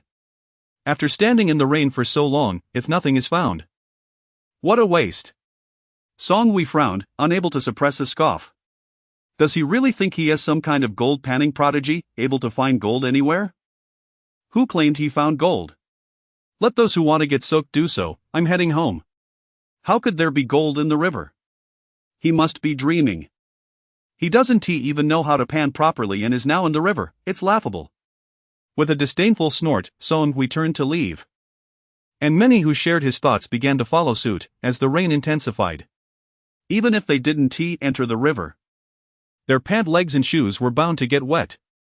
Once wet, they won't be wearable tomorrow, Zheng Ping mused, pursing his lips. He felt Chen Feng wouldn't wade into the river for no reason, he wasn't foolish enough to do so without purpose. Lu Dahai held an umbrella nearby, adopting a spectator's mindset. Yet, he too felt the likelihood was slim. If there were gold in the river, would it really fall to a novice like Chen Feng? The seasoned gold panners would have surely exhausted all possibilities. Just when everyone believed Chen Feng could not possibly find anything in the river, the detection device in his hand suddenly emitted a sound. Oh! Upon hearing the sound, both Chen Feng and Lin Nian's faces lit up with joy as they exchanged an excited glance. It beeped. What should we do next? Lin Nian asked anxiously. Don't rush, stay still. The water is too murky. Once it clears a bit, we can search slowly. Knowing where it is makes things easier, Chen Feng instructed. So, the two of them stood in the water, motionless for half a minute. The originally turbid water gradually cleared, revealing the true shape of the riverbed. Hold the detection device steady, I'll feel around, Chen Feng said, handing the device to Lin Nian. He bent down cautiously, carefully exploring every inch. Due to the distance, those on the shore could not hear the detection device beeping, they could only see Chen Feng bending over, searching for something in the river. What is he even feeling for? The riverbed is all mud, what could possibly be there? Someone murmured, eyes filled with skepticism. Bending down, Chen Feng grasped a handful of silt and rinsed it off in the river, eager to see if anything lay beneath. Once the mud was washed away, he seemed to touch something round and smooth, his expression instantly brightening with delight. Chapter 24, The river yields a surprise, shocking the entire village. As they examined the object in their hands, a golden, oval shape suddenly appeared before them. Goodness, brother, is this gold? Lin Nian exclaimed, his eyes widening in disbelief, his breath quickening with excitement. Indeed, it is. Chen Feng replied, dipping it briefly in the water, weighing it in his hand. And confirming it was the treasure he had hoped for, a smile spreading across his face. It appeared to be even larger than the piece he had found last time. Perhaps weighing around 4 grams. At the very least, it was worth over 1,000. The more he pondered, the happier he became. Who would have thought that a leisurely fishing trip would lead to discovering gold? Ha ha ha. Brother, we've struck it rich. Lin Yen had never encountered anything so valuable. He felt as if he had won the lottery. Their uncontrollable laughter echoed to the riverbank, drawing the astonished gazes of onlookers. What's happening? Did they actually find something? No way, it seems they truly struck gold. Chen Feng, what's going on? A crowd clamored, stepping forward. Only to halt in their tracks upon hearing the commotion, then rushing back. Song Hui turned to observe the restless crowd, a chill running down his spine. Oh no! Could it be that they really found something? Unable to contain his curiosity any longer, he dashed to the riverbank, his eyes fixed on the jubilant pair. What's the situation? Did he really find treasure? He inquired of those nearby. How would I know? I just heard them laughing, and Chen Feng is holding something. A bystander replied, clearly impatient.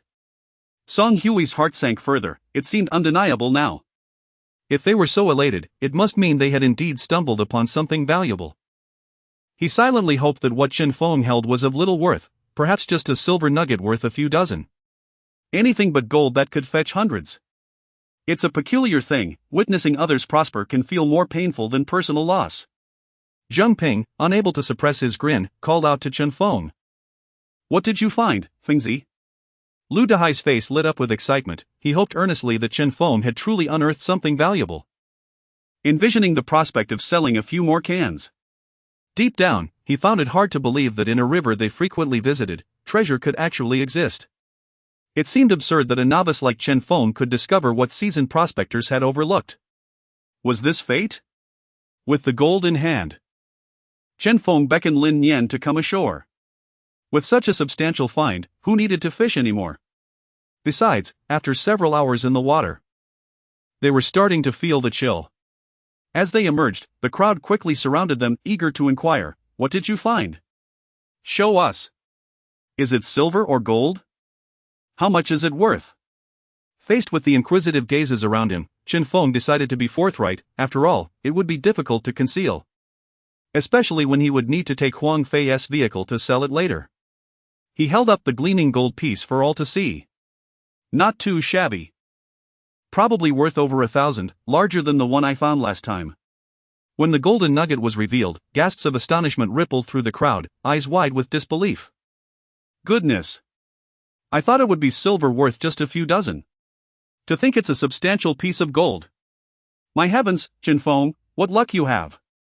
Finding one yesterday and another today, you've truly struck it rich. The realization that it was worth over 1,000 made them envious. I can work for a month in the county and barely make that much. You just casually fish, and it's worth over 1,000. Song Hui gawked at the gold, utterly incredulous. He had never imagined Chen Feng could actually find gold in the river. How is this possible? Is there truly gold in the river? Does that even make sense? He lamented, regretting not having pursued the opportunity sooner. If only he had known a piece this large existed, he would have been the one to find it, not Chen Feng. The unfairness of it all left him feeling defeated. Zheng Ping grinned at the gold in Chen Feng's hand. Goodness, Fengzi, your luck is astounding. This piece is even larger than the last. How on earth did you discover gold here? At this question, the crowd turned their attention to Chen Feng. Curious about his method. Yes, who would think to bring a metal detector to the river? How did you find this gold? Ha, it was just luck. We came to fish, and while searching, I spotted something yellow. But when I went to pick it up, it vanished. Not one to give up. I persuaded Nianzi to fetch the detector, and lo and behold, it was indeed gold. Chen Feng laughed heartily. With this revelation, the crowd's doubts dissipated. No wonder they had seen a net at the riverbank. It turned out they were fishing and stumbled upon the treasure. Ah, that is fate for you. Who knew fishing could lead to gold? If only I had your eyes, I might have missed a gold brick. Did you not check further? Surely there must be more gold in the river. Someone chimed in, unable to contain their curiosity. With such a large nugget already found, there could easily be more. Even some silver would be welcome. No more probing for me, my hands and feet are freezing, turning pale. I've enough with one piece of gold. I'm not greedy, Chen Feng waved dismissively, ready to head home.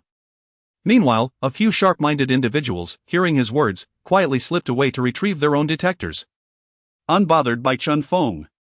After all, the river bore no name, it didn't belong solely to him. Whoever found it first would claim it, regardless of who discovered the spot. Song Hui's eyes darted as he silently made his way back to the village, intending to fetch his detector for a quiet fortune of his own. By the time Chen Feng returned, he would likely find the riverbed empty and regretful. Chuckling inwardly at the thought, Lu Dahai ambled closer, grinning. Fengzi, your luck is remarkable. You must come to my shop for a celebration, perhaps buy a few cans? Ha, just a small affair. But I didn't expect you to show up, perfect timing, as I have some work for you, Chen Feng replied, pleasantly surprised by Lu Dahai's offer. Chapter 25, Digging slowly, yet finding nothing helping you fetch gold? Ha! That's amusing, Lu Dahai chuckled upon hearing the suggestion. Even if it's not mine, I could at least hold it for a while. They say gold brings fortune, wild gold must surely bring even wilder luck. Chen Feng nearly burst into laughter at the absurdity. You thought I'd help you carry gold? We've caught some fish, but we can't take them back now. We ought to take them to your home to sell, you can carry them back with Lin Yen. He pointed to a basket by the riverbank. Upon realizing it was not about gold but rather fish, Lu Dahai's expression fell. How many can there be? Lin Yen can carry them himself, he remarked as he ambled towards the basket. In his mind, he estimated they might have caught 5 or 6 fish, which would be a decent haul. However, as he approached and peered into the basket, his eyes widened in shock. Goodness! There must be 20 or 30 fish in there. Did you two really catch all these?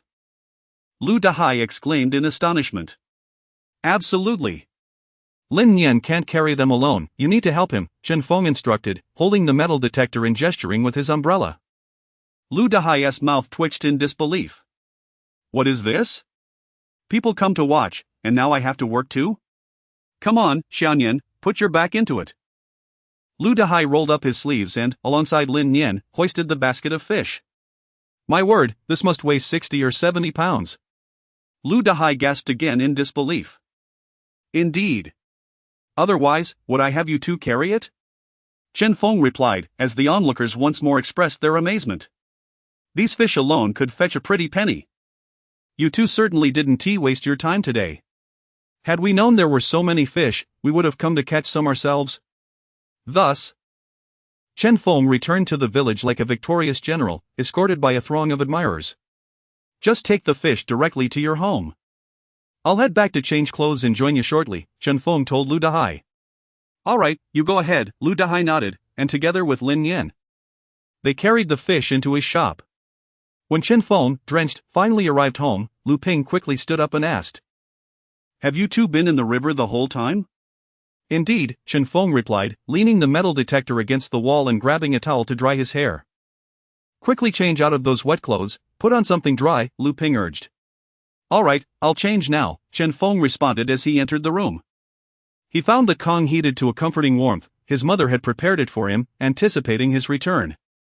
After stripping off all his clothes, drying himself, and putting on a fresh outfit, he stepped outside with a cigarette in hand. I'm heading to Lu Dahai's house to process the fish first, he informed Lu Ping.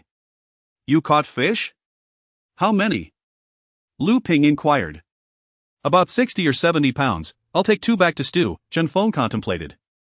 Goodness! That's quite a haul. 60 or 70 pounds? Lu Ping exclaimed in surprise. Most were caught by Lin Yen, I only snagged 1, Chen Feng chuckled. Make sure you don't take too much, they're good friends, after all. Don't take advantage, Lu Ping advised thoughtfully. Don't worry. I know what I'm doing, Chen Feng assured her as he squatted by the stove to stoke the fire. What about the metal detector? Did you find anything?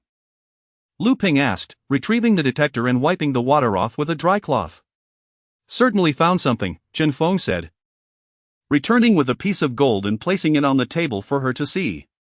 Lu Ping approached in disbelief, her mouth agape at the sight of the sizable gold nugget. My goodness! How is this so big? This is real gold, isn't it? Absolutely, it's gold. I searched for quite a while to find it, my hands are all pruny now, Chen Feng laughed. How much do you think it's worth? I can't believe there's gold in the river, you're quite lucky. Lu Ping marveled. I estimate it could be worth over 1,000. Who knows the exact amount? Chen Feng speculated.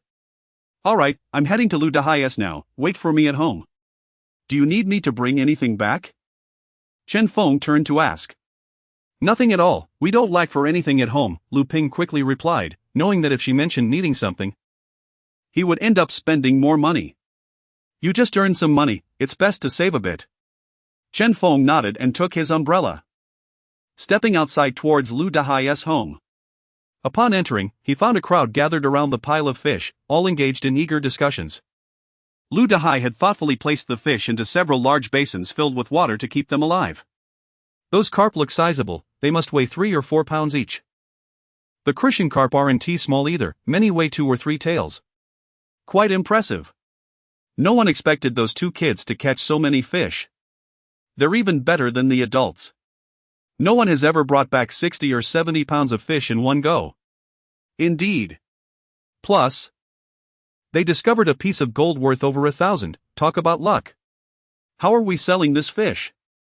Is Chen Feng selling it? Lu Dahai chimed in. He should be here soon. Of course, he will sell it, just not sure how much he'll charge. Lin Yan, how much do you plan to sell for? Listening to the praise from the crowd, Lin Yan's face beamed with joy, it was his first time being the center of attention in the village. Since Chen Feng had lingered at home, he arrived later than Lin Yan, who had changed clothes before coming. Hearing the question, Lin Yan hesitated. I'm not sure how much to sell for, I'll wait for my brother to decide. At that moment, Chen Feng walked in, and everyone turned to him, their attention gravitating towards him. Fengzi, today's catch is impressive. How much are you selling the fish for? As the main character arrived, the crowd playfully made way for him. Chen Feng, wearing a smile, contemplated for a moment before setting the prices, 2 yuan per pound for carp, and 4 yuan for Christian carp. It's certainly cheaper than in the county. In the county, fish stalls typically charge 3 yuan 50 for carp and 6 yuan for Christian carp, selling the fish caught by themselves in the village. He felt it was only fair to keep the prices reasonable. Upon hearing the prices, the crowd nodded in agreement, expressing their approval. I'd like a Christian carp. Just half a pound will do. Perfect for making soup on a rainy day, a darker-skinned man said, pointing to a Christian carp with interest. What's the matter? Are you trying to help your wife with nursing? Someone nearby joked. Once she has done nursing, I'll make sure to brew some for you. Lest your big son goes hungry, the man retorted, causing the room to erupt in laughter. Unfazed, the man joined in the laughter, understanding that in the village, one had to be quick-witted to gain an edge. It was simply the way things were. Chapter 26, Human Relations. Lu Dahai produced a scale and began weighing the fish alongside the man. It indeed weighed nearly half a kilogram, perhaps just a tad more. Observing this, Lu Dahai turned to Chen Feng, acknowledging that this was not primarily his merchandise, hence he could not make a decision on Chen Feng's behalf. Whether this amount of money was acceptable depended on Chen Feng's discretion. Chen Feng, displaying a nonchalant demeanor, replied, "That is fine. Let us just consider it half a kilogram." In business, one must not be overly meticulous, a little leeway is essential. Although Chen Feng had never engaged in business, he understood this basic principle. The man, upon hearing this, smiled, feeling he had gained a benefit, and pulled out 2 coins. "Is this for you or for old Lu?" he inquired, looking towards Chen Feng. "Let it be for my brother Hai first, he will settle it with me later," Chen Feng indicated. Lu Dahai found a plastic bag to pack the fish, and the man happily took the bag and headed home to prepare fish soup. Many others, witnessing the exchange, eagerly began to select their preferred fish, causing Lu Dahai to become quite overwhelmed. With customers clamoring for purchases, he was unable to attend to them all, prompting him to ask his wife to assist in selling. At this moment, Chen Feng approached Lin Yan and gestured towards the basin of fish, saying, Take a few home to cook with your grandfather. Don't go fishing without bringing back something to eat. All right, my grandfather loves fish. I'll weigh them and take them, Lin Yan replied. In his mind, he believed that since he had caught the fish with Chen Feng, he ought to weigh them and deduct from the shared earnings before taking them home. Forget about weighing them, just grab a couple and hurry.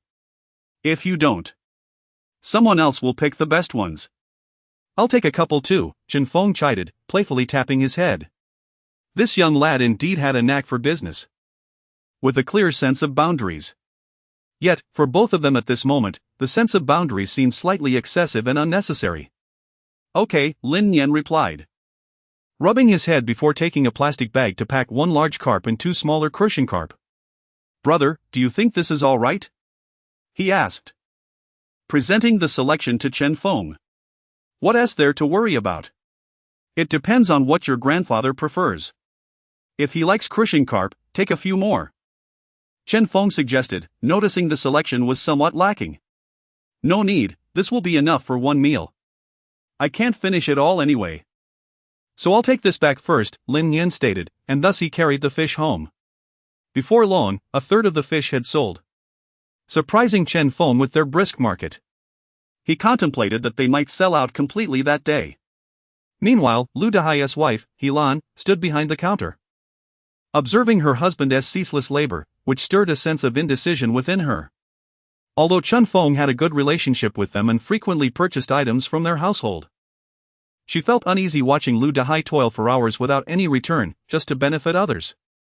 The thought of asking Chen Feng for a share of the profits crossed her mind, but she felt too embarrassed to voice it, as it seemed inappropriate. If she took a fish to cook at home, it might not sit well with Chen Feng, and yet it would also appear rather stingy, akin to taking advantage of the situation. While Helan wrestled with her thoughts at the counter, Chen Feng noticed the customers had departed, and Lu Dahai had a moment to rest. Observing the sweat glistening on Lu Dahai's forehead, Chen Feng chuckled, "Look at you, brother Hai, working so hard. You're drenched in sweat." Lu Dahai smiled in response, wiping his brow. Indeed, this basket of fish is quite heavy. Carrying it from the village and pouring it into the basin for water is no small task. You're clever, bringing a probe with you. Why didn't you suggest I bring one to carry the fish? I simply couldn't manage it. Without you, brother Hai, what could I accomplish? Chen Feng grinned, pulling a cigarette from his pocket and offering it to Lu Dahai, lighting it for him. Have you found anything you fancy? Take some home to cook tonight. Chen Feng gestured towards the basin of fish. Upon hearing this, a smile spread across Lu Dahai's face, though he felt a bit hesitant, saying, "Is that really all right? I'm just selling for you, and now I'm taking a fish." "Oh, what is wrong with that? It's all from our catch. And I didn't spend any money." "Everyone can enjoy it, I can't possibly deny you a fish," Chen Feng laughed heartily and gestured once more. "All right then. Since you put it that way, I want to be polite." "I'll take one for dinner since I have no other food," Lu Dahai replied, chuckling as he prepared to catch a carp. "That one, the big one over there," Chen Feng pointed to a carp that weighed over 3 kilograms.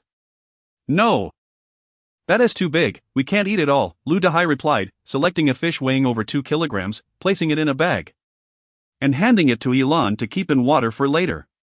Helan accepted the fish with delight, her earlier hesitations dissipating. "Xiao Feng," she said to Chen Feng, "this feels rather unfair, you're helping us sell fish, and we're taking one from you." "It's nothing, sister-in-law. Just take it home and enjoy it." "It's no big deal," Chen Feng replied with a smile. "All right, I'll go prepare it," Helan said, heading to the back to find a basin for the fish. Unbeknownst to her, Chen Feng had contemplated the matter before arriving. Recognizing that Lu Dahai had indeed assisted a great deal in carrying and selling the fish, he felt it was inappropriate for Lu Dahai to labor without any recompense. However, dividing the small sum of money earned from selling the fish felt trivial, given that a mere 10 or 20 yuan seemed hardly worth the effort. Dividing a few yuan would be akin to an insult. Who would begrudge such a small amount? Lu Dahai would certainly not accept it, making it better to offer nothing at all. Initially, Chen Feng had intended to buy more items to repay Lu Dahai's kindness, ensuring he did not work in vain. However, upon seeing the fish, he reconsidered his approach. It would be better to gift him 2 fish, which would only cost a few yuan. This way, Lu Dahai would be pleased, feeling his efforts were not in vain, and Chen Feng would also be happy. Isn't that how relationships are fostered? Chen Feng selected a 2-kilogram carp and a half-kilogram crucian carp to take home before returning. On his way back, he encountered Lin Yan, who wore an expression of sheer joy. Brother, you won't believe it. My grandfather was astounded when he saw the fish. He never expected me to catch any. When I told him we caught 60 or 70 kilograms, his reaction was priceless. He kept asking me if it was true. Ha ha ha. Chapter 27, Listen to me. Don't go. Lin Yan was feeling quite pleased with himself, having received several compliments from his grandfather about his accomplishments. Therefore, upon spotting Chen Feng, he eagerly shared this news. I thought you were just goofing around. Chen Feng, well aware of his grandfather's thoughts, chuckled in response. He then approached the counter and took 2 packs of Baita Mountain cigarettes from Lu Dahai, tossing 1 box to Lin Yan. They had initially intended to give him a box that morning, but as they went out to fish, they hadn't had the chance to buy it. And the box ended up back in Chen Feng's hands. So, he decided to simply give him a new box to take home. Thank you, brother. Lin Yan treasured the cigarettes, slipping them into his pocket. Old Lu, you can sell here, just send a message to the group, and we'll head back. Once you've sold out, just give me a call, Chen Feng instructed Lu Dahai. Don't worry, I'll handle it, Lu Dahai nodded affirmatively. Upon returning to Chen Feng's home, they found Lu Ping scaling fish. Upon seeing Lin Yan, she smiled and said, "Let us have dinner here tonight, Shan Yan." "No need, auntie, my grandfather is cooking." Lin Yan waved his hand with a smile and settled beside Chen Feng. "If you're not in a hurry to sell this gold, I suggest waiting until the day after tomorrow to go to the county.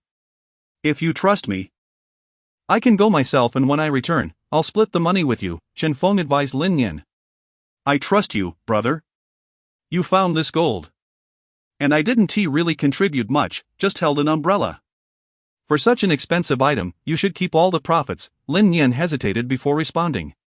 After all, the gold was discovered by Chen Feng, and he merely held an umbrella. It felt somewhat awkward to take half. "What are you saying?" "We agreed to split the profits evenly, so it should be half for each." "You found it, and so did I. You're not trying to keep all the fish money for yourself, are you?" Chen Feng joked. "Of course not, brother, I'm not like that," Lin Yan quickly replied. "Well, I'm not like that either. Just take your share and don't say anything more," Chen Feng laughed. Previously, when Chen Feng mentioned he didn't need the fish money, Lin Yan had agreed to sell the fish he caught without splitting.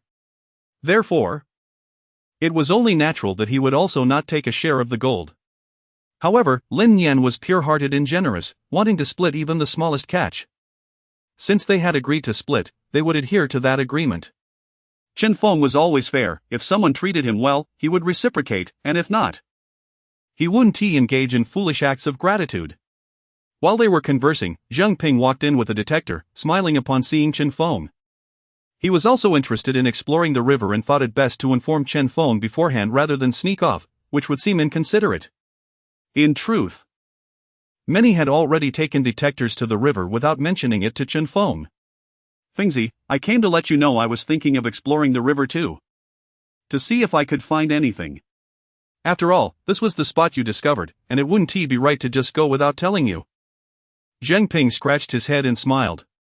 Lu Ping turned at his words, instinctively wanting to say, "If you want to go, then go, anyone can explore the river." However, glancing at Chen Feng, she swallowed her words, deciding to let him handle the situation. "Hey, if you want to go, just go, no need to report to me, huh?" Chen Feng gestured for Zheng Ping to sit. Zheng Ping relaxed visibly and approached to sit down, reassured that Chen Feng was not the type to restrict others from exploring. "Zhang Gu, if you trust me, why not go home and rest?" "Just relax," Chen Feng said warmly, appreciating Zheng Ping's consideration. Although the river was open to anyone, it was Chen Feng who had first discovered the gold there. If Zheng Ping had simply gone without saying anything, Chen Feng would have felt a sense of loss.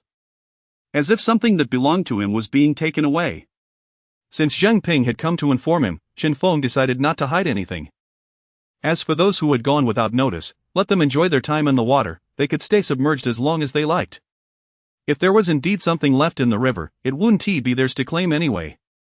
Chen Feng, puzzled, asked, Fengzi, what do you mean? I don't quite understand.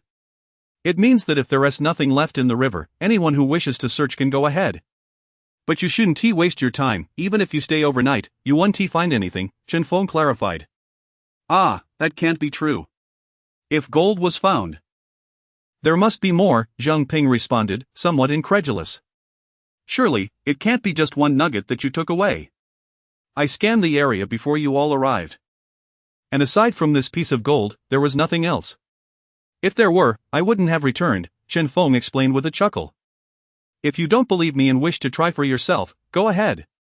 With a reluctant expression, Zhang Ping finally said, All right, Fengzi, I trust you. I want to go. I believe your judgment. It's probably too late now anyway, and they've likely claimed the spot. Better to head home and wait until tomorrow to search the abandoned mine for gold. Don't worry, I won't lead you astray. What are you planning to cook for dinner? Chen Feng casually inquired. Tonight, I'll make some meat stew with green beans. My sister-in-law doesn't like fish, otherwise I would have brought one home. You both did quite well catching those fish, they're rather large, Zhang Ping praised. Why buy? If you want one, I can give you one, Chen Feng offered. Chen Feng was merely being polite, as they were familiar with each other. He couldn't just say he would sell it to him for $2 a pound. He had no intention of selling, just being courteous. Besides, knowing Zhang Ping's character, even if he offered it, Zhang Ping would insist on paying the regular price. No, my sister-in-law is picking green beans. Since I decided not to go, I'll head home to cook. Lu Jia, I'll take my leave, Zhang Ping said as he stood up. All right, take care. Xiao Ping, Lu Ping called back. Okay, see you later, Lu Jia. Zhang Ping exited with the detector in hand. Chapter 28, Why are you back? Upon Zhang Ping's return home, he found his wife sitting on the con, engrossed in her phone. Her face lit up with surprise as she noticed him carrying something. Why are you back? Didn't you say you were going to the day to have a look? Did Chen Feng not allow you to go? Mao Min questioned. Her mind filled with confusion, for she believed Chen Feng was not the type to hinder others. It's not that he forbade me from going. Fengzi said there was nothing left to find, so it would be pointless to go, Zhang Ping replied, setting the equipment aside as he prepared to cook. Is that true? How does he know there's nothing left? Mao Min asked, perplexed. He mentioned he had already scouted the area. If there were things to find, he wouldn't have come back. I thought about it and realized Fengzi wouldn't mislead me. Besides, if there had been anything, how could he have left? Zhang Ping stated. Mao Min, however, remained skeptical. It wasn't that she doubted Chen Feng, rather. She found it hard to believe that he could be so accurate in his assessment of the vast river, declaring it devoid of anything. What if there are still some spots that are rich? She suggested. Why not give it another try? Look at how many people from the village have gone. Chen Feng seemed anxious this afternoon. I doubt he would claim there is absolutely nothing. Well, if Fengzi said so, how can I go? It would seem like I don't trust him, and that could lead to awkwardness. Although Zhang Ping still had the desire to give it a shot, he decided against it. Choosing instead to prepare dinner at home and plan for a visit to the abandoned mine the next day. All right, I suppose you have a point, Mao Min conceded, reluctantly putting her phone away and joining him in the kitchen. Meanwhile, in the river, no fewer than 10 individuals were engaged in gold panning. Their detectors festooned with various plastic wrappings. On the riverbanks, another dozen or so were scouring the ground tirelessly. Darn it, I've been at it for an hour. And I haven't found a thing. One man lamented, submerged in the icy water. Me too. It's freezing, I can barely hold it. Chen Feng was right to come in the morning, another echoed. Song Hui was diligently scanning the river when, after a while, he could no longer contain his frustration. What the hell? How did Chen Feng find that piece of gold? Is it possible the detector doesn't work well in water? Otherwise, how could I have found nothing after all this time? Even a silver piece would suffice. By now, he firmly believed that there must still be treasure in the river. Chen Feng had left only out of overconfidence, not because the river was barren. As the sun began to set, only 7 or 8 stubborn souls remained in the water, while a few others lingered on the banks, shining flashlights as they searched. In their minds, the notion persisted that gold doesn't just appear in the river for no reason, it must have fallen in from the banks. They believed that only by tracing it back to its source could they hope to reap rewards. It can be said that each group had its own perspective. The people on the banks mocked those in the river, while the latter scoffed at those who had not ventured out. Eventually, as moonlight spilled across the river's surface, only 3 or 4 individuals remained, while the rest had given up and returned home. At an indeterminate hour, Song Hui finally surrendered and climbed ashore, shivering from the cold water. He carried his detector, cursing as he made his way home. Damn it! This useless detector. Once I strike it rich, I'll buy a good one and smash this piece of junk. After an entire night of fruitless searching, he kicked at every stone in his path. Around 10 o'clock. Lu Dahai's grocery store was nearing the end of its business for the day. He and his wife prepared for bed. Before turning in, he sent Chen Feng a message: "The fish are all sold out, come over for a moment." Chen Feng, lying in bed and refreshing his knowledge on gold panning, received the message and slipped on his shoes, ready to head out. "What are you doing out so late?" Lu Ping inquired, stirring the fire in the stove. "Old Lu asked me to come. He said all the fish are sold and he needs to give me the money," Chen Feng replied as he donned his coat. "Bring me a tube of 502 glue when you come back," Lu Ping called out. "What do you need that for?" Chen Feng asked, looking at her. "My shoes are coming apart, I need to glue them together to make do," Lu Ping explained. "Why bother gluing them? Just toss those old shoes in the stove." "It's better to buy a new pair," Chen Feng said, preparing to leave, unwilling to engage further. "Throw them away? I'd rather throw you in there. Those are my work shoes, why waste a good pair?" "I have new shoes, but I need glue," Lu Ping shouted after him as he stepped outside. "All right," Chen Feng replied from the doorway. Upon arriving at Lu Dahai's home, he found only Lu Dahai and his wife remaining in the room. When Lu Dahai saw Chen Feng, he suddenly burst into uncontrollable laughter, leaving Chen Feng momentarily bewildered. "What's so funny?" Chen Feng asked, utterly perplexed.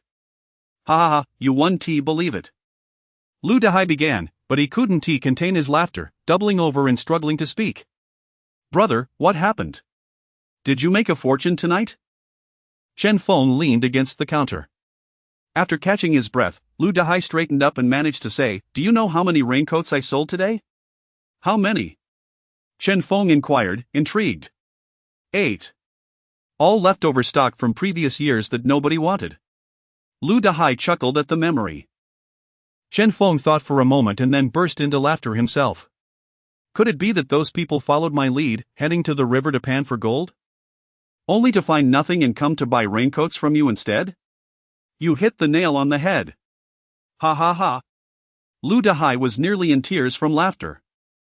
I never would have imagined that I couldn't sell raincoats on a rainy day, yet I sold 8 when the sun was shining. People are truly unpredictable. Your sister-in-law was complaining that nobody in the village buys raincoats. After all, they are more expensive than umbrellas and a hassle to handle. I barely sold any of those.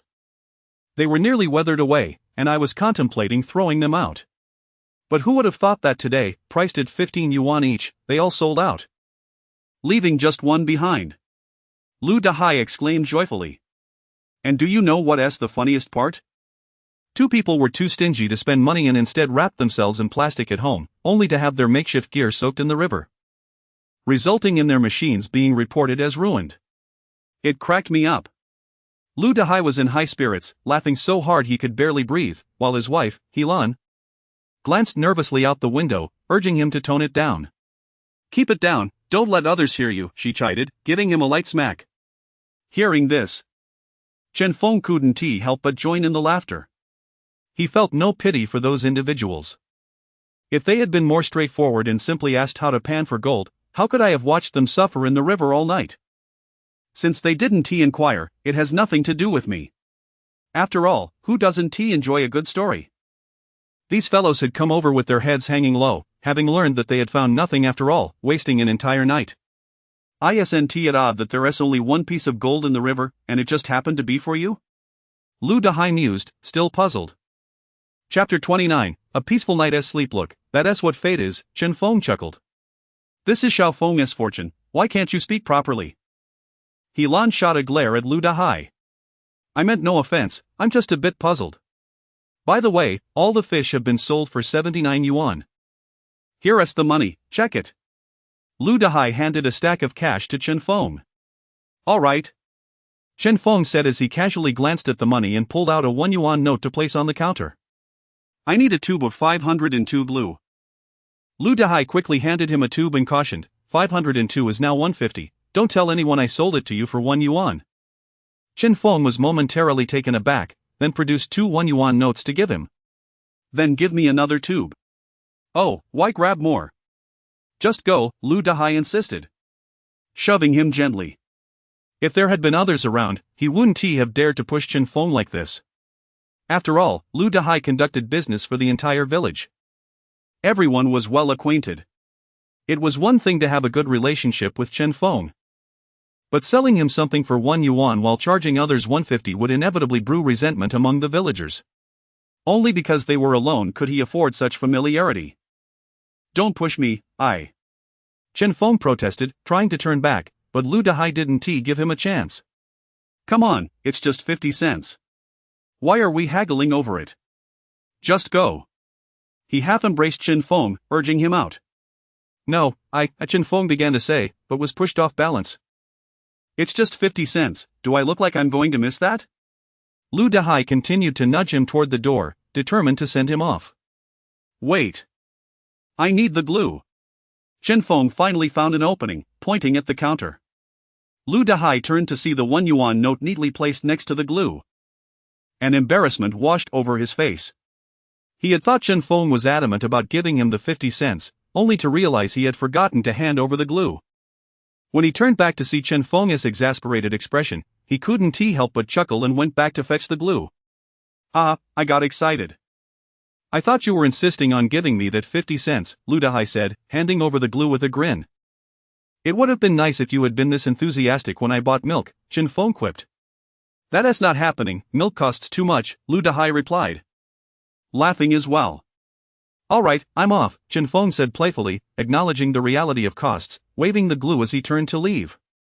Once home, Chen Feng handed the glue to Lu Ping. How much is it now? She inquired. 150, he sold it to me for 1, Chen Feng said, sitting on a stool and lighting a cigarette. Everything is getting more expensive these days, even glue.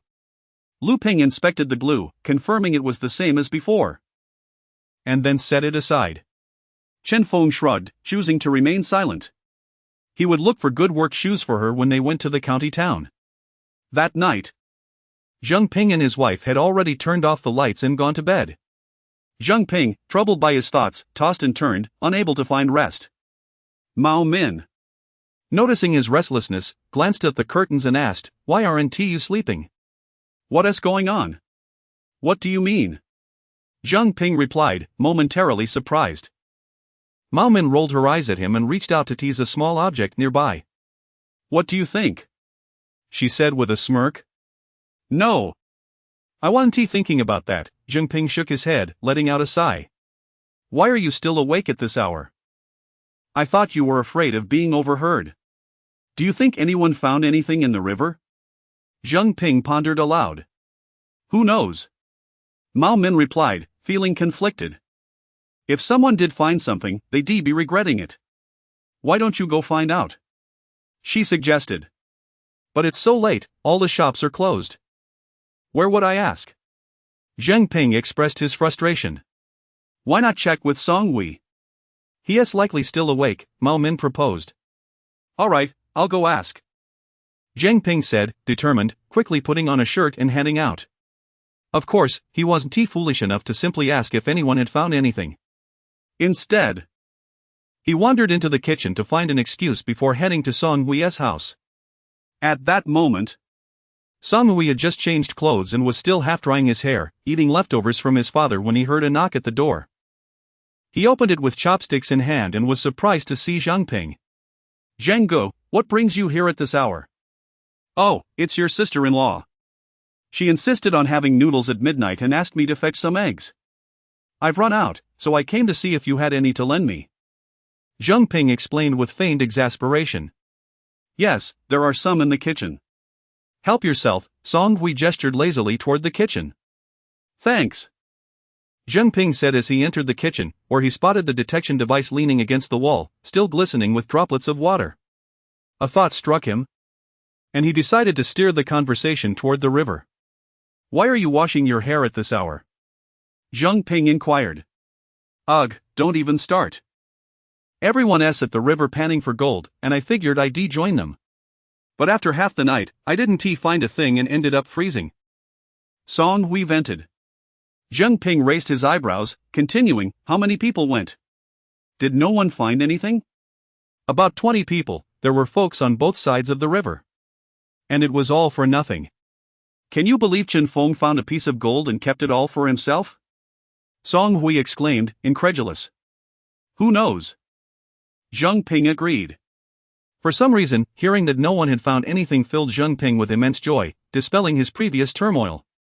He felt exhilarated. Even though he sensed that his happiness might not be entirely appropriate. He struggled to suppress his smile, not wanting Song Hui to notice anything amiss. By the way, Zhang, why didn't you go? Song Hui finally noticed something was off. Zheng Ping usually wouldn't miss such an opportunity. Oh. I figured it might rain and didn't want to move. Your sister-in-law even asked me to cook dinner, so I thought I'd just stay home. Zheng Ping concocted an excuse. You made the right call, Song Hui waved his hand dismissively. Chapter 30. Alright, Song Hui, you go ahead and eat. I will return home to prepare some noodles for your sister-in-law, Zheng Ping said as he picked up an egg, ready to leave. He feared that if he lingered any longer, he might burst out laughing. Very well, take care. You're heading to the abandoned mine tomorrow, right? Song Hui inquired. Let us see how the weather holds up. If it doesn't rain, then yes, Zheng Ping replied, stepping out the door. The moment he crossed the threshold, a smile crept upon his lips, and he struggled to suppress his laughter. It wasn't until he returned home that he allowed himself to laugh heartily. Ha ha ha ha ha. Mao Min. Inside the house, heard Zheng Ping's laughter and couldn't contain her curiosity when he entered the bedroom. What has got you so cheerful? Zheng Ping swiftly undressed and climbed onto the bed, chuckling as he explained, you wouldn't believe it, Feng Zi was absolutely right. There was nothing in that river. It was a pointless venture. Song Hui and his 30 companions rummaged around the river and its banks all night, and they didn't catch a single hair. They were all freezing, and in the end, they just dragged their belongings home. Mao Min was taken aback, unable to help but exclaim, with so many people. They truly didn't catch anything? Of course. Would Song Hui deceive me? If he had found something, he wouldn't have had that glum expression. He would have been the loudest one celebrating, Zheng Ping chuckled. Feng Zi is quite impressive, he said there was nothing, and indeed. There was nothing, not even a scrap of metal. Thank goodness I listened to him, otherwise, wouldn't you have had to spend the night in that river as well? Mao Min nodded, her tone filled with wonder. Absolutely. I told you Feng Zi wouldn't lead me astray, Zheng Ping said, his face beaming with pride. Look at you. So pleased. Now you can sleep soundly, right? Mao Min remarked, unable to suppress her laughter at his demeanor. Not only can I sleep soundly, but I am so elated that I find it hard to sleep, Zheng Ping confessed, realizing he might have become a bit mischievous.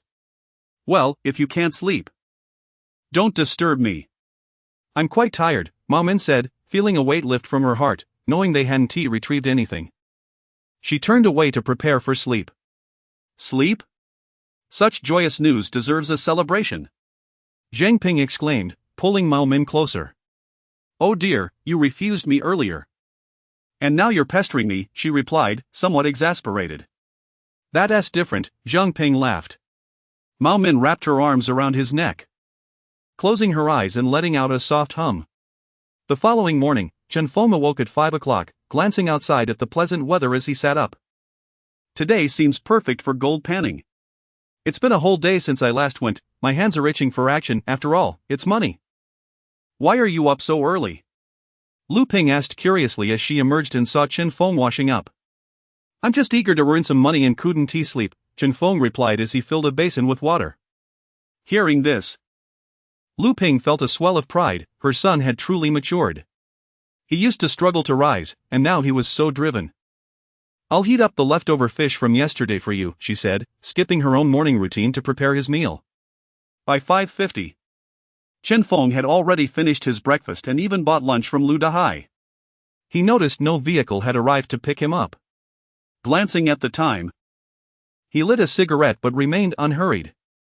A few minutes later, Huang Fei entered, noticing Zhang Ping was absent. "Let us go," Huang Fei greeted. "Is Brother Zhang in the car?" Chen Feng casually inquired. "What car?" "He used to be the first one ready." "Who knows what has happened today, overslept, perhaps." "Let us go to his house and call him," Huang Fei suggested, waving his hand. "All right, Mom, I'm leaving," Chen Feng called back. "Okay," Lu Ping nodded. Seeing them off, the two climbed into the car and drove to Zhang Ping's home. Just as they parked, they saw Zhang Ping hurrying out with a bun in his mouth. "What is going on? Did you oversleep again?" Huang Fei chuckled as he opened the car door for Zhang Ping. "I did oversleep, but thankfully, it wasn't too late," Zhang Ping said, letting out a sigh of relief as he climbed in. "You went panning for gold yesterday, didn't you?" Chen Feng asked, puzzled. "If you were out panning until midnight and woke up late this morning, that would make sense." "But you said you weren't going, so why the late start?" "No, I didn't go. I forgot to set my alarm." "It was your sister-in-law who woke me up," Zhang Ping replied, taking a bite of his bun and giving Chen Feng a knowing glance. The two feigned ignorance of their previous discussion, and the others in the vehicle remained oblivious to any oddities. "Oh, forgetting to set an alarm is quite normal," Chen Feng dismissed the notion, not thinking much of it. Not 5 minutes into the drive, Chen Feng's old habit kicked in, his eyelids grew heavy, and he quickly dozed off. However, this time, he sensed when the vehicle came to a stop and woke up without needing Zhang Ping's prodding. "Let the day of excitement commence," Chen Feng declared, stepping out of the vehicle and stretching as he gazed at the rising sun. He shook off the lines on his metal detector, donned his earpiece, and was about to start his search when he noticed the van hadn't left yet, puzzling him. Why isn't Huang Fei going home? What is he doing here when everyone else has disembarked? Before he could ponder further, Huang Fei emerged from the van, carrying a metal detector identical to Chen Feng's. And, mimicking him, donned the earpiece. This scene left Chen Feng wide-eyed in astonishment. What is going on? Why do you have a set of equipment too? Ha ha. Since I'm just sitting around at home, I might as well join in on the fun, Huang Fei said, grinning as he held up the detector. Though he didn't voice it, Chen Feng connected the dots. Huang Fei had been providing them with transportation for over a year without a metal detector of his own. But now he had suddenly acquired one. It was clear he had become envious of Chen Feng's discoveries and wanted to join in. Chen Feng could only chuckle in resignation. Who would have thought that his own successes would inadvertently lead to Huang Jianhua benefiting as well? He would likely sell several more sets of machines in the coming days. Do you know how to use it? Chen Feng asked. Of course. After all this time? I've picked up a thing or two, Huang Fei replied confidently. All right then, let us find a promising spot to search, Chen Feng said casually. As soon as he finished speaking, he was surprised to see Huang Fei wandering around the van with the detector. After confirming there was nothing, he even moved the van slightly forward to check underneath it. Chen Feng could only stare in disbelief. Zhang Ping, witnessing Huang Fei's antics, couldn't help but laugh. Goodness, have you developed a habit of looking for gold under Chen Feng's vehicle? Once Huang Fei finished his search, some of the others couldn't resist asking with amusement, Huang Fei, did you find anything under the car?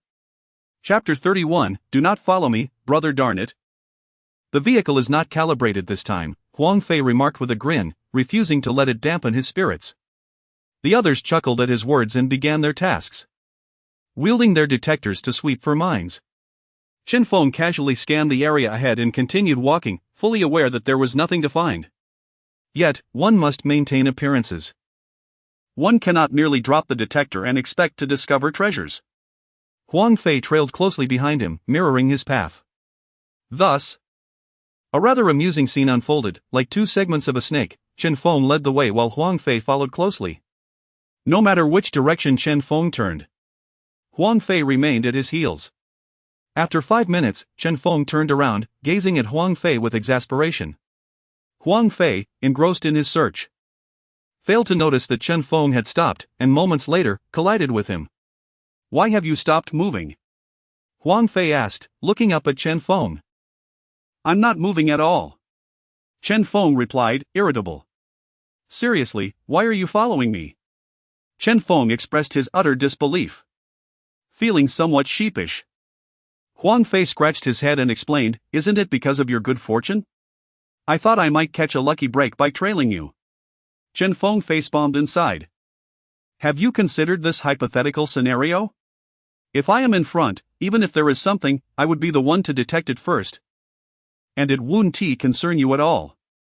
You would merely be following in my footsteps, scanning areas I have already checked, which are confirmed to yield nothing. In such a situation, if you continue to shadow me, it's unlikely you would find anything. Even spotting a mere scrap of metal would be a testament to my poor eyesight. Huang Fei paused, absorbing Chen Feng's logic. After a moment, he responded. You make a valid point. I've been searching in vain. Chen Feng regarded him with a look that seemed to question his wisdom. So where do you suppose the treasures lie? Huang Fei, surveying the desolate surroundings, felt a twinge of uncertainty. How would I know? If I had that knowledge, I would not be here at all, would I? Chen Feng said, resigned. Just explore freely, striking gold is a matter of luck. Choose a direction that feels promising and go for it. Chen Feng casually pointed him toward a direction. All right, I will heed your advice and head this way today. Huang Fei declared, his enthusiasm renewed as he nodded vigorously in agreement.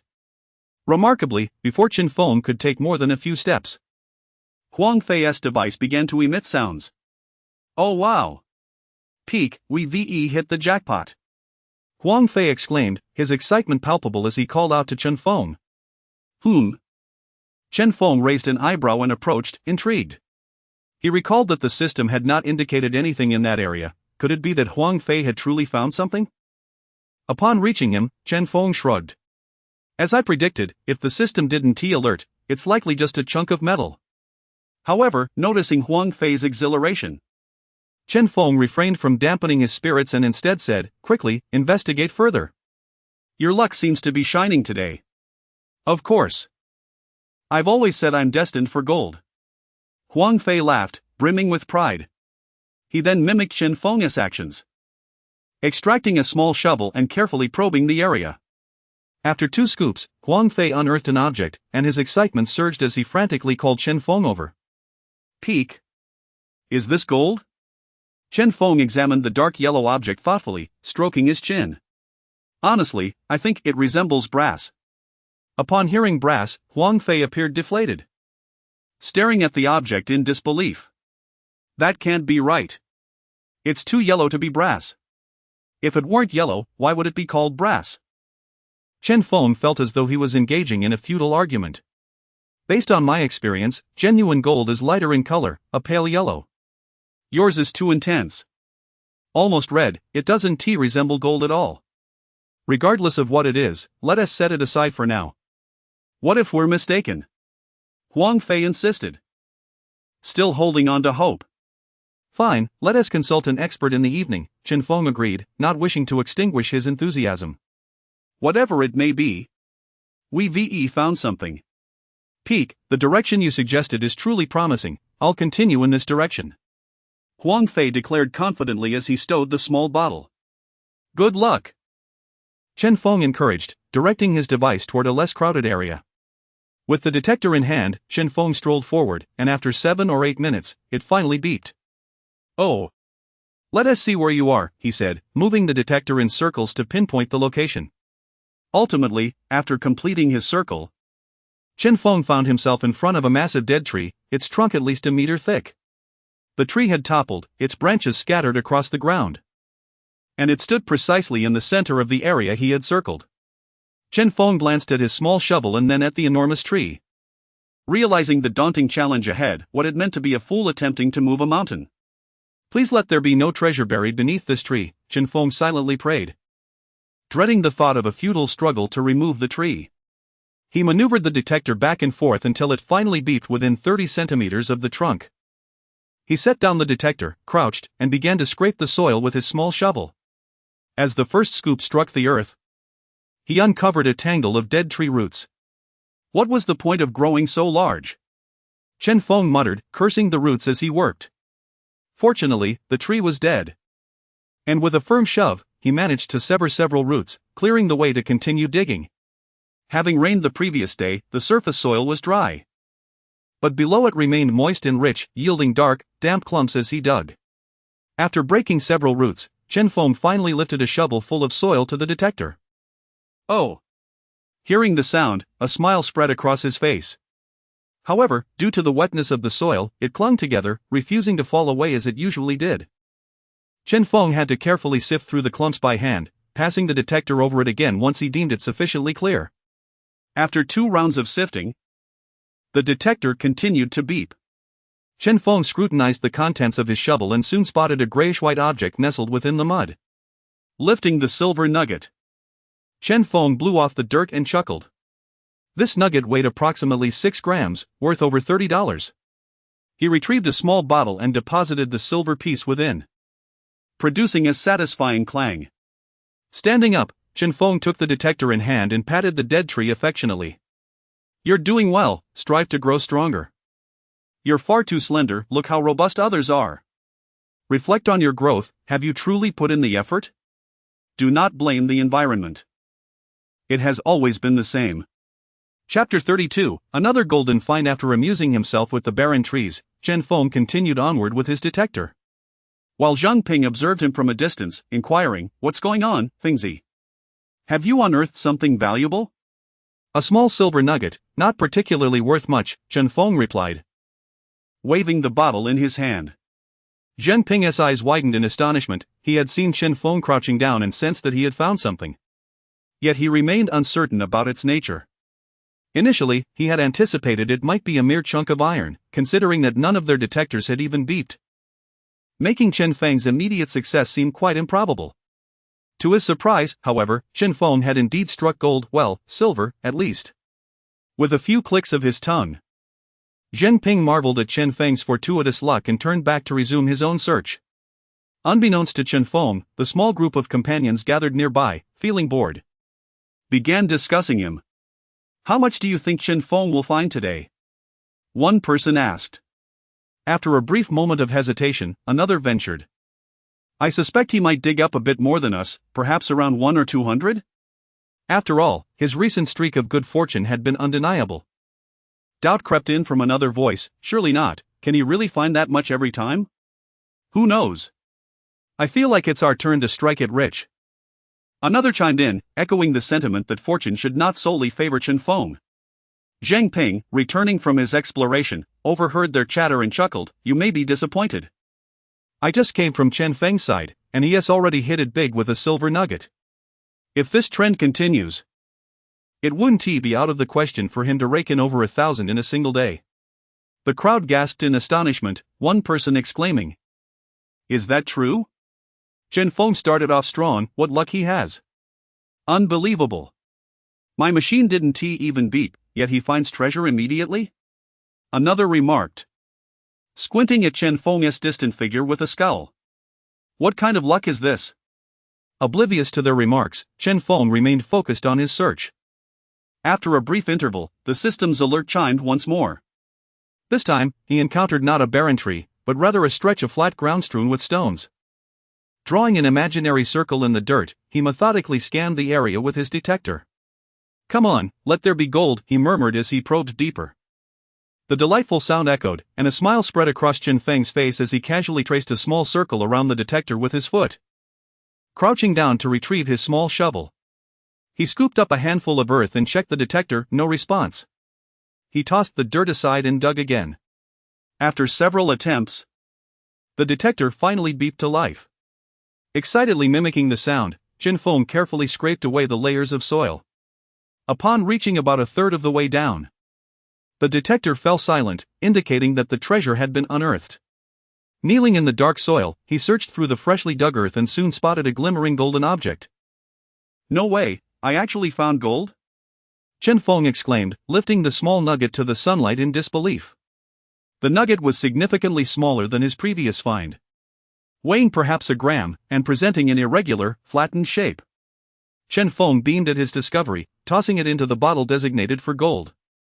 What a way to start the day, it seems fortune is on my side. Even after accounting for loss, he estimated it could fetch 200 or 300. This was infinitely more satisfying than finding silver. We, the common folk, are truly joyful today. He hummed as he stood up and resumed his search. However, it appeared that the small nugget had exhausted his luck, for half an hour passed without another alert from the system. What's going on? Chen Feng frowned at the blazing sun, wiping the sweat from his brow with a piece of paper. Looking back, he realized he had wandered quite far from his companions and decided to make his way back diagonally, lest he lose his bearings entirely. Naturally, even if he ventured deep into the abandoned mine, there was little danger, there was signal coverage, and a quick call would reveal his location, eliminating the risk of becoming lost. Yet, some seasoned prospectors ventured into desolate areas for gold, where the bounty was plentiful, but signal coverage was non-existent, leaving them vulnerable to losing their way. As Chen Feng continued, the detector suddenly beeped again. Curious, he turned his head to investigate the source of the sound. Noting that his system had not provided an alert, meaning no valuable finds awaited him there. Nonetheless, driven by human curiosity, he knelt and began to dig. Less cautiously than when searching for gold, dismissing the possibility of finding anything of worth. After several shovelfuls, he encountered resistance, indicating he had struck something solid.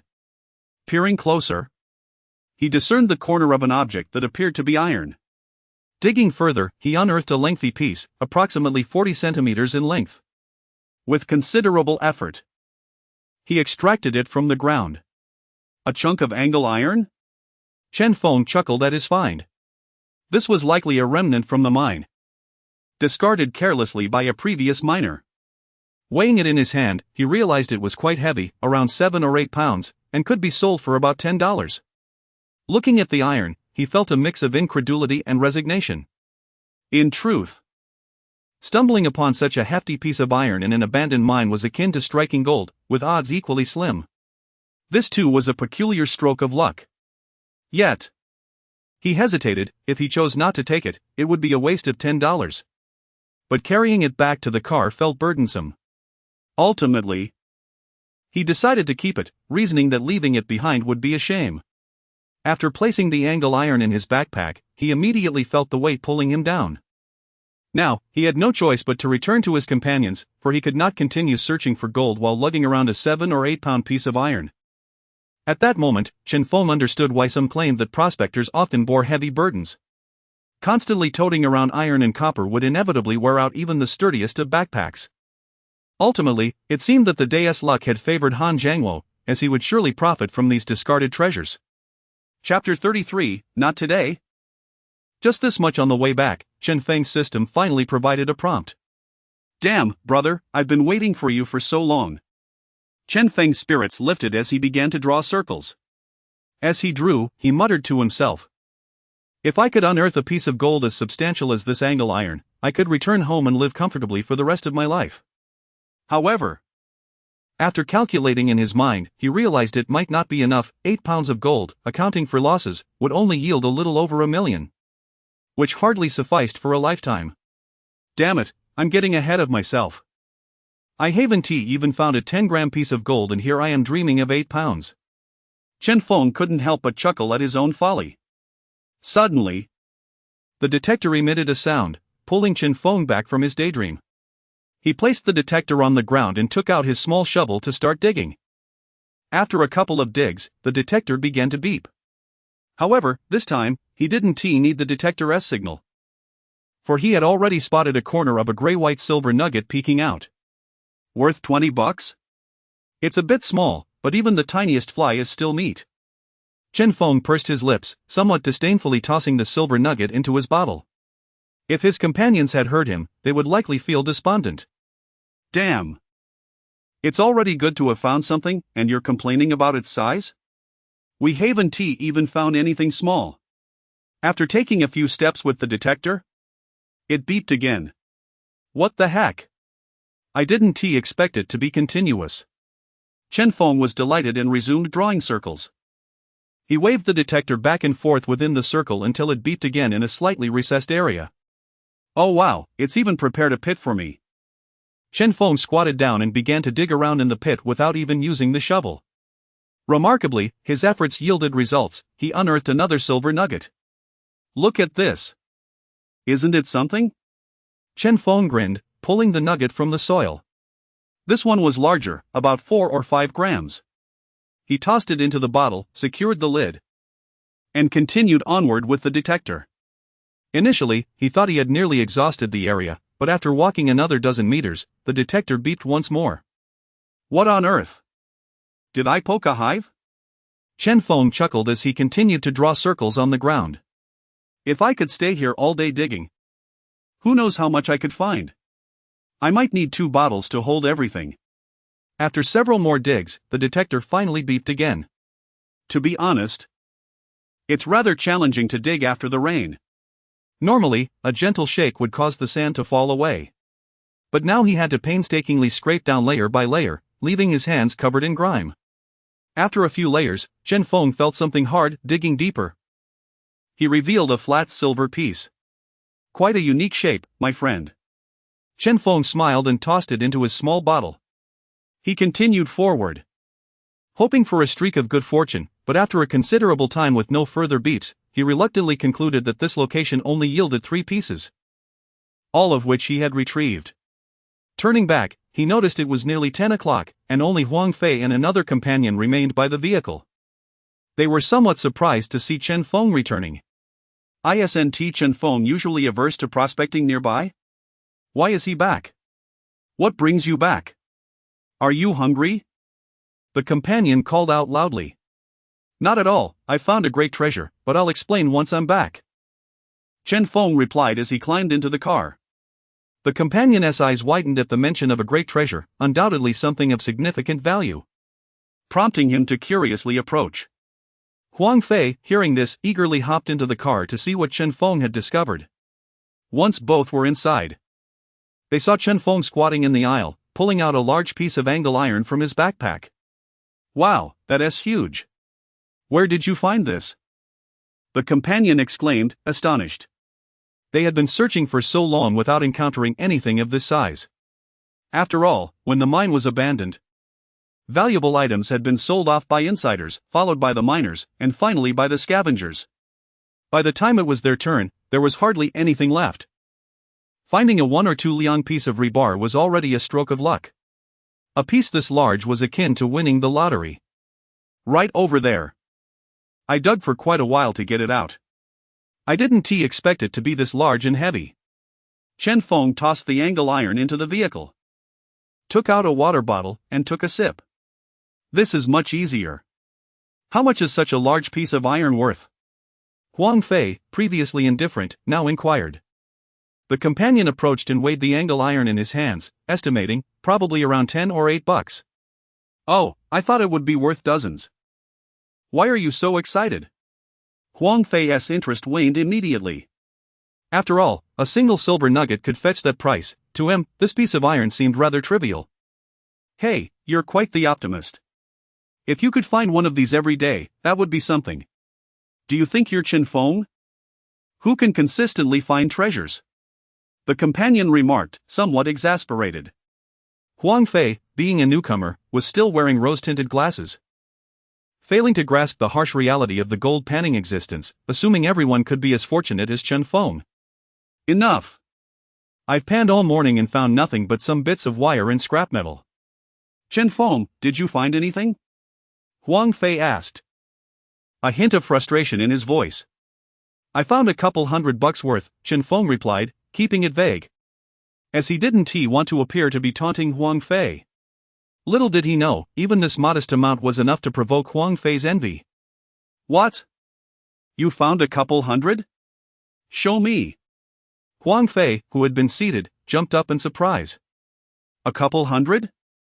And it's only 10 o'clock, how did you manage that? The companion was equally astonished, staring at Chen Feng.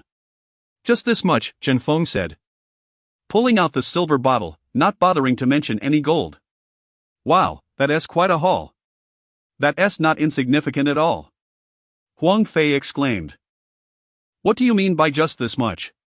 I'd say that's quite a lot. The companion glanced at Chen Feng's bottle, filled with several silver nuggets, and then pulled out his own, revealing a solitary, pitiful nugget weighing barely over a gram. Chen Feng's bottle contained over 20 grams. And the stark contrast between the two was almost laughable. Well, at least you have something. I haven't found even a single nugget.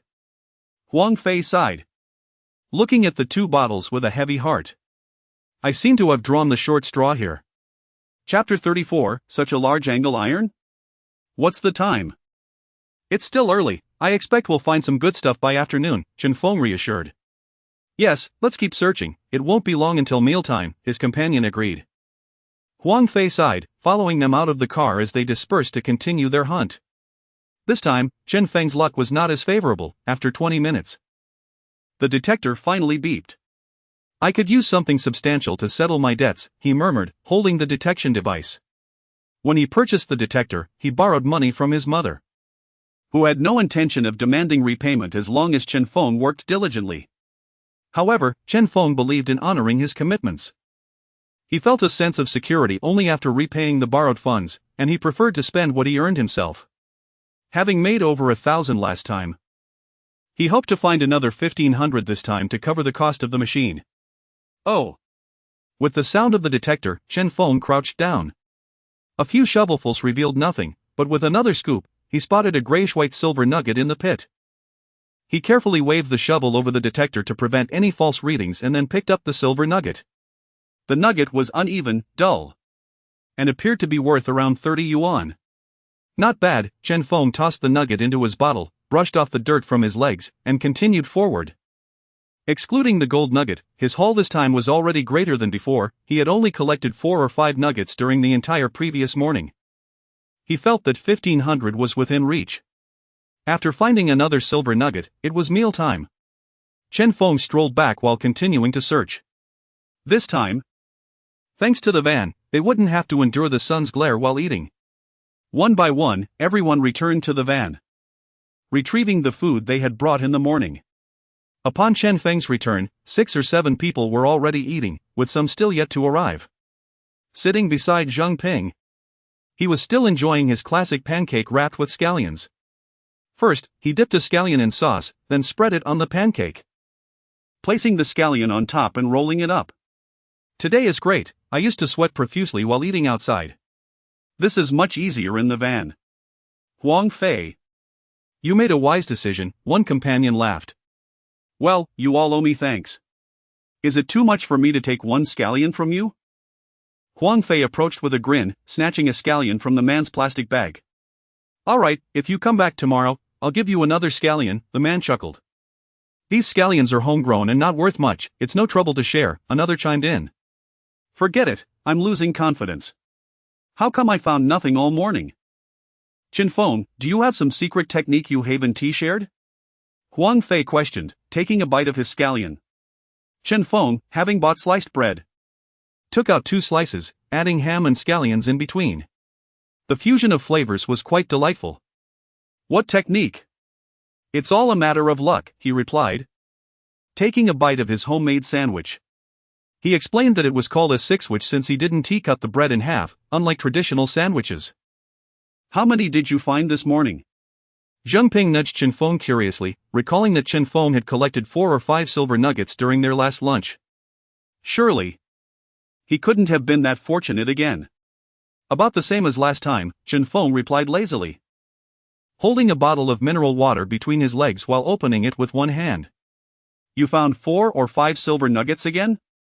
A companion across the aisle exclaimed in surprise. Yes, Chen Feng quickly finished his sandwich and prepared another. Wow, how is your luck always so good? What size were the silver nuggets? Another companion behind him marveled. Chen Feng took a swig of water and showed them the small bottle from his pocket. They're all about the same size, nothing particularly large, he said. As they observed the contents of the bottle, everyone craned their necks to see. When they noticed that the quantity was noticeably larger than last time, someone exclaimed, "Wow, you call this about the same? This is clearly more than last time." Unbelievable. I found just one this morning, and it's smaller than what you have in that bottle, Chen Feng said, his eyes wide with astonishment. He had thought that if Chen Feng had similar luck as before, it would be remarkable, but this was beyond his expectations. Hey, you think this is a lot? Huang Fei stood up, lifting a hefty angle iron from the ground. Look, this is my biggest find today. Now tell me, is it substantial or not? Laughter erupted among the group, though their tone remained incredulous. While iron may not be as valuable as silver, such a large piece was indeed a rare find. Wow. This angle iron could sell for 8 or 10 yuan. I'd be satisfied if I found one this big, someone commented. I thought Chen Feng only found valuable items. Not these trivial ones, another teased. Chen Feng laughed, sometimes you don't get what you expect, huh? Hearing this, Song Hui rolled his eyes, feeling both envious and frustrated. As they neared the end of their meal, the remaining members returned one after another. Normally they would have to sit on the hard ground. But now they could relax comfortably during their lunch break. Each new arrival looked surprised upon seeing the angle iron on the ground. Wow! Such a large piece of iron is hard to come by. Who has such good fortune today? Who else but our Chen Feng? Someone replied. The astonished individual turned to Chen Feng and jokingly said, "Hey, save some gold and silver for us, will you? Don't take everything for yourself." Chen Feng sighed. I can't help it, it beeped, and I couldn't just ignore it. The person laughed as he walked away. Next time, if it's too heavy for you, just let me know, I don't mind the weight. If you're so skilled, you shouldn't be picking up this junk, it takes up space. Alright. Next time I'll call you if I find something heavy, Chen Feng said, pulling out a cigarette. He offered one to Zheng Ping, and they both lit up. Enjoying a moment of respite. Huang Fei finished eating and lit a cigarette as well, saying, "Why is it that sitting here makes me feel sleepy? Why not take a nap?" Someone joked from the back. That one do, if I sleep, you'll all snatch the gold I find. Huang Fei replied, cracking the window open just a bit. Chapter 35, the deeper it is buried, the greater the gold after resting for a while in the vehicle. Those who had sufficiently rejuvenated themselves gathered their tools and disembarked, while some continued to eat their unfinished meals. Once Chen Feng felt adequately rested, he also picked up his tools and exited the vehicle. It was no wonder Huang Fei remarked that waking up so early, followed by a warm meal and then sitting back in the car, could induce such drowsiness. Seizing the moment of encroaching fatigue, he hurriedly stepped out, aware that if he lingered any longer, he might truly succumb to slumber. Thus, he aimlessly wandered around the mining area in circles, as if his luck had been exhausted by the morning hours. After 3 long hours, he had only unearthed 2 small silver grains. And it was nearly 4 in the afternoon. He frowned at the meager half-bottle of silver he had collected, recalling that by this time during his last outing, he had amassed nearly a full bottle. The stark difference this time was disheartening. At this rate, he would certainly fall short of his target of 1,500. Including the solitary gold grain, his total haul for the day seemed to barely reach 500 or 600. What on earth is happening? Why am I so unfortunate this afternoon? Chen Feng muttered under his breath, furrowing his brow as he trudged forward. After walking for another 20 minutes, the System S alert finally chimed. Please let it be something substantial, he fervently wished. He circled the area before methodically scanning with his detector. When he reached the center, the device emitted a sound. Ah! Chen Feng stifled his excitement, crouching down to dig with his small spade. After several vigorous scoops, the detector beeped again. Silently, he scraped away the dirt, and upon uncovering a minuscule silver grain, he could not help but curse. Damn it, this silver grain is pitifully small. If my eyesight were any worse, I might have missed it entirely. It's barely a gram, and after losses, it's worth only 4 or 5 yuan. He contemplated discarding the grain in a ritualistic gesture, yet ultimately decided against it, adhering to the principle that even the smallest morsel holds value. With a sigh, he placed it into his bottle. Alas, he lamented, rising to continue his search with the detector in hand. Surely, today cannot end like this? He pondered anxiously. Another 30 agonizing minutes passed, and just as Chen Feng felt the urge to vent his frustration, the System S alert rang out once more. Come on, come on. This must be something good. Following the familiar routine, he traced a circle on the ground and began scanning. This time, the process proved smooth, within a few steps. The detector signaled. Yes, just like that. Chen Feng crouched eagerly, spade in hand. He scooped up a handful of soil and checked the detector. But it remained silent. With determination, he tossed the dirt aside, as if to banish his misfortunes. Gold, come to me. He called out with each scoop, growing more insistent. After 4 or 5 scoops, the detector emitted a sound. With meticulous care, he examined the soil in his spade, hoping to glimpse a glimmer of gold. However, as he continued to dig, a small grayish-white grain surfaced before him, deflating his hopes like a punctured balloon. What the hell? Why is it getting smaller? Silver. At least be larger. Frustration boiled within him. The grain was nearly identical to the previous one, worth nearly 6 or 7 yuan. With a grunt, he tossed the grain into the bottle, exhaling heavily as he stuffed his hands into his pockets. Damn it, even the heavens are more generous than this. At least they offer a safety net. What a wasted afternoon. As the clock approached 5, although it was not yet time to return, the others began their trek back. Chen Feng glanced at them, joining in the retreat, as they clustered around the van, not straying far. Approximately 50 meters from the van, while Chen Feng trudged along listlessly. The System S alert rang out again. Ha! Chen Feng's spirits lifted slightly, finding something was surely a good sign. Yet the day's earlier disappointments had left him skeptical. Drawing a deep breath, he grasped the detector and began to trace a circle, preparing for another round of scanning. His expression was far from the exuberance of the morning. After all, each result had yielded little more than a few coins, making it challenging to maintain enthusiasm. Oh! He kicked the spot where the detector beeped, marking it casually, then crouched to begin digging. After scooping and checking several times without a response, he grew increasingly uneasy. What is going on? Why hasn't anything surfaced yet? Confounded, he continued digging, creating a pit in the ground. Could it be that I missed something? He wondered, pulling the detector closer to ascertain if there was indeed something buried beneath. Just as he did, the machine blared to life. Ha! Chen Feng stared at the small pit.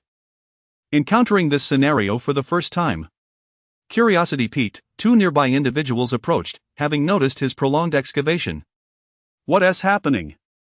You've been digging for a while now. Haven't found anything? One asked. I'm not sure, it seems this one is buried a bit deeper, Chen Feng replied, continuing to dig. Zhang Ping, observing from a distance, approached as well. Found anything? He inquired, wiping sweat from his brow. Nothing yet, Fingzi has dug this deep without a sign of treasure. Came the response. Could it be that you've mislocated it? Zhang Ping speculated. No, I just checked again, it's right here, Chen Feng insisted. Worried he might be inexperienced, Zhang Ping took out his detector and scanned the area. Sure enough, it emitted a sound, confirming Chen Feng's position was accurate. Wow! It really is that deep, then it must be something significant. Zhang Ping exclaimed in surprise. Intrigued, Chen Feng raised his head, asking, what do you mean? There is a saying in the industry, the deeper it is buried, the larger it tends to be, Zhang Ping explained. With that, he too felt a rush of excitement. It was the first time he had witnessed something buried so profoundly. Yes, I've heard that saying as well, it does seem to hold true, another voice chimed in. Chen Feng pondered this notion, recalling that such a saying did exist, though he had yet to grasp its underlying principle. Perhaps it was simply because gold is dense and tends to sink into the earth. Wow, does this mean you've struck gold, Fingzi? One of the onlookers exclaimed with enthusiasm. Chapter 36. Is this Jinbao stone? Whether it is valuable remains to be seen. At this moment, Chen Feng was no longer as sullen as at the beginning, he was filled with a sense of excitement. After several more shovels of dirt, he still found nothing.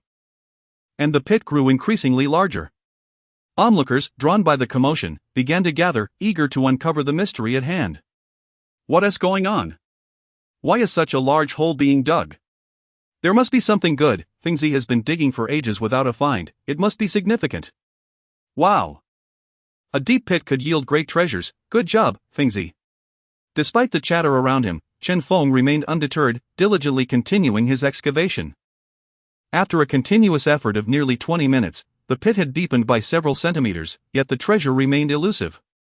The crowd encircling him grew, even casting shadows that obscured the sunlight, prompting Chen Feng to request they step aside. Could it be that the machinery is malfunctioning? I've never seen anyone dig such a large hole for gold. Indeed, at this rate, I might just find myself inside, remarked a few latecomers, unaware that Zheng Ping had already conducted a verification. Huang Fei, stroking his chin, mused, if after all this time, he ends up unearthing merely a rusty nail. That would be quite the jest. Exactly, all that labor wasted, someone chuckled softly in response. Hearing their comments, Song Hui couldn't help but smirk derisively. The deeper the pit, the greater the treasure, such self-deception. It's astonishing anyone believes that. The crowd fell silent, and Chen Feng chose to ignore him. After nearly 20 minutes of squatting, Chen Feng's legs grew numb. He took a deep breath and stood to stretch. Taking a break, Funzi? Someone inquired. Just stretching, he replied, then resumed his position. With another thrust of the shovel, the detection device finally emitted a sound. Oh! The collective gasp from the crowd was palpable, and Chen Feng raised an eyebrow in anticipation. At long last, the moment had arrived. As Chen Feng carefully sifted through the soil, the atmosphere grew tense, the crowd holding their breath in curiosity about the concealed object. After several layers of dirt were removed, he glimpsed a dark object, prompting a frown from him. Others around him could not contain their remarks. Could that be a rusty nail? Tentatively, Chen Feng placed the object on the detection device, which immediately responded with another sound. Oh! A collective sigh swept through the crowd as their hopes diminished. Is that all? What is that? The onlookers quickly recognized the object as nothing more than a rusty nail. My goodness, after all this effort, it's just this junk? Honestly, I thought Fingzi might unearth gold. Someone lamented. Come on, gold isn't that easy to find. Do you really think it's a daily occurrence? Song Hui, unable to restrain his laughter, added. What did I say? The deeper the pit, the larger the treasure. It's all nonsense. Now do you believe me? With no counter-arguments to offer, the crowd conceded, allowing Song Hui a moment of triumph. Let us pack it up, it's time to head home for dinner. Let us get in the car. If we knew nothing was there, we could have just rested in the vehicle. As the group began to disperse, Zheng Ping nudged Chen Feng, signaling him to not be too disheartened. Chen Feng squatted on the ground, squinting at the rusty nail, utterly unfazed, and continued digging. The system's alerts persisted, and it would not indicate worthless items. This indicated that something valuable lay beneath. Fengzi, don't dig anymore. It's quite normal for gold seekers to encounter situations like this, Zheng Ping advised, squatting beside him. He understood that anyone who had excavated for half an hour, only to discover a rusty nail, would feel discontent. Chen Feng remained silent, pulling the detection device closer. The moment he did, it emitted another sound. Oh. There is still something below. Zheng Ping understood precisely what this sound signified and his eyes widened in astonishment. The crowd had not yet dispersed, and upon hearing Zheng Ping's words, they froze, then rushed back. What is down there? Is there really something? Are you serious? Did I just hear the detection device beep? It can't be that rusty nail again, can it? Under the incredulous gazes of the crowd, Chen Feng's first scoop unearthed an object. It lay in the pit, a dark yellow hue glimmering softly. Gold, gold. Wow, he truly struck gold. Let us see it. The gathered crowd erupted in excited chatter, their voices filled with astonishment. Upon seeing the object, Chen Feng's expression sharpened as he lifted it from the ground. The item was substantial, roughly the size of a small stone, half gold and half rock, fused together, though he could not ascertain its weight. It appeared to be at least several grams. Finally, I've found you.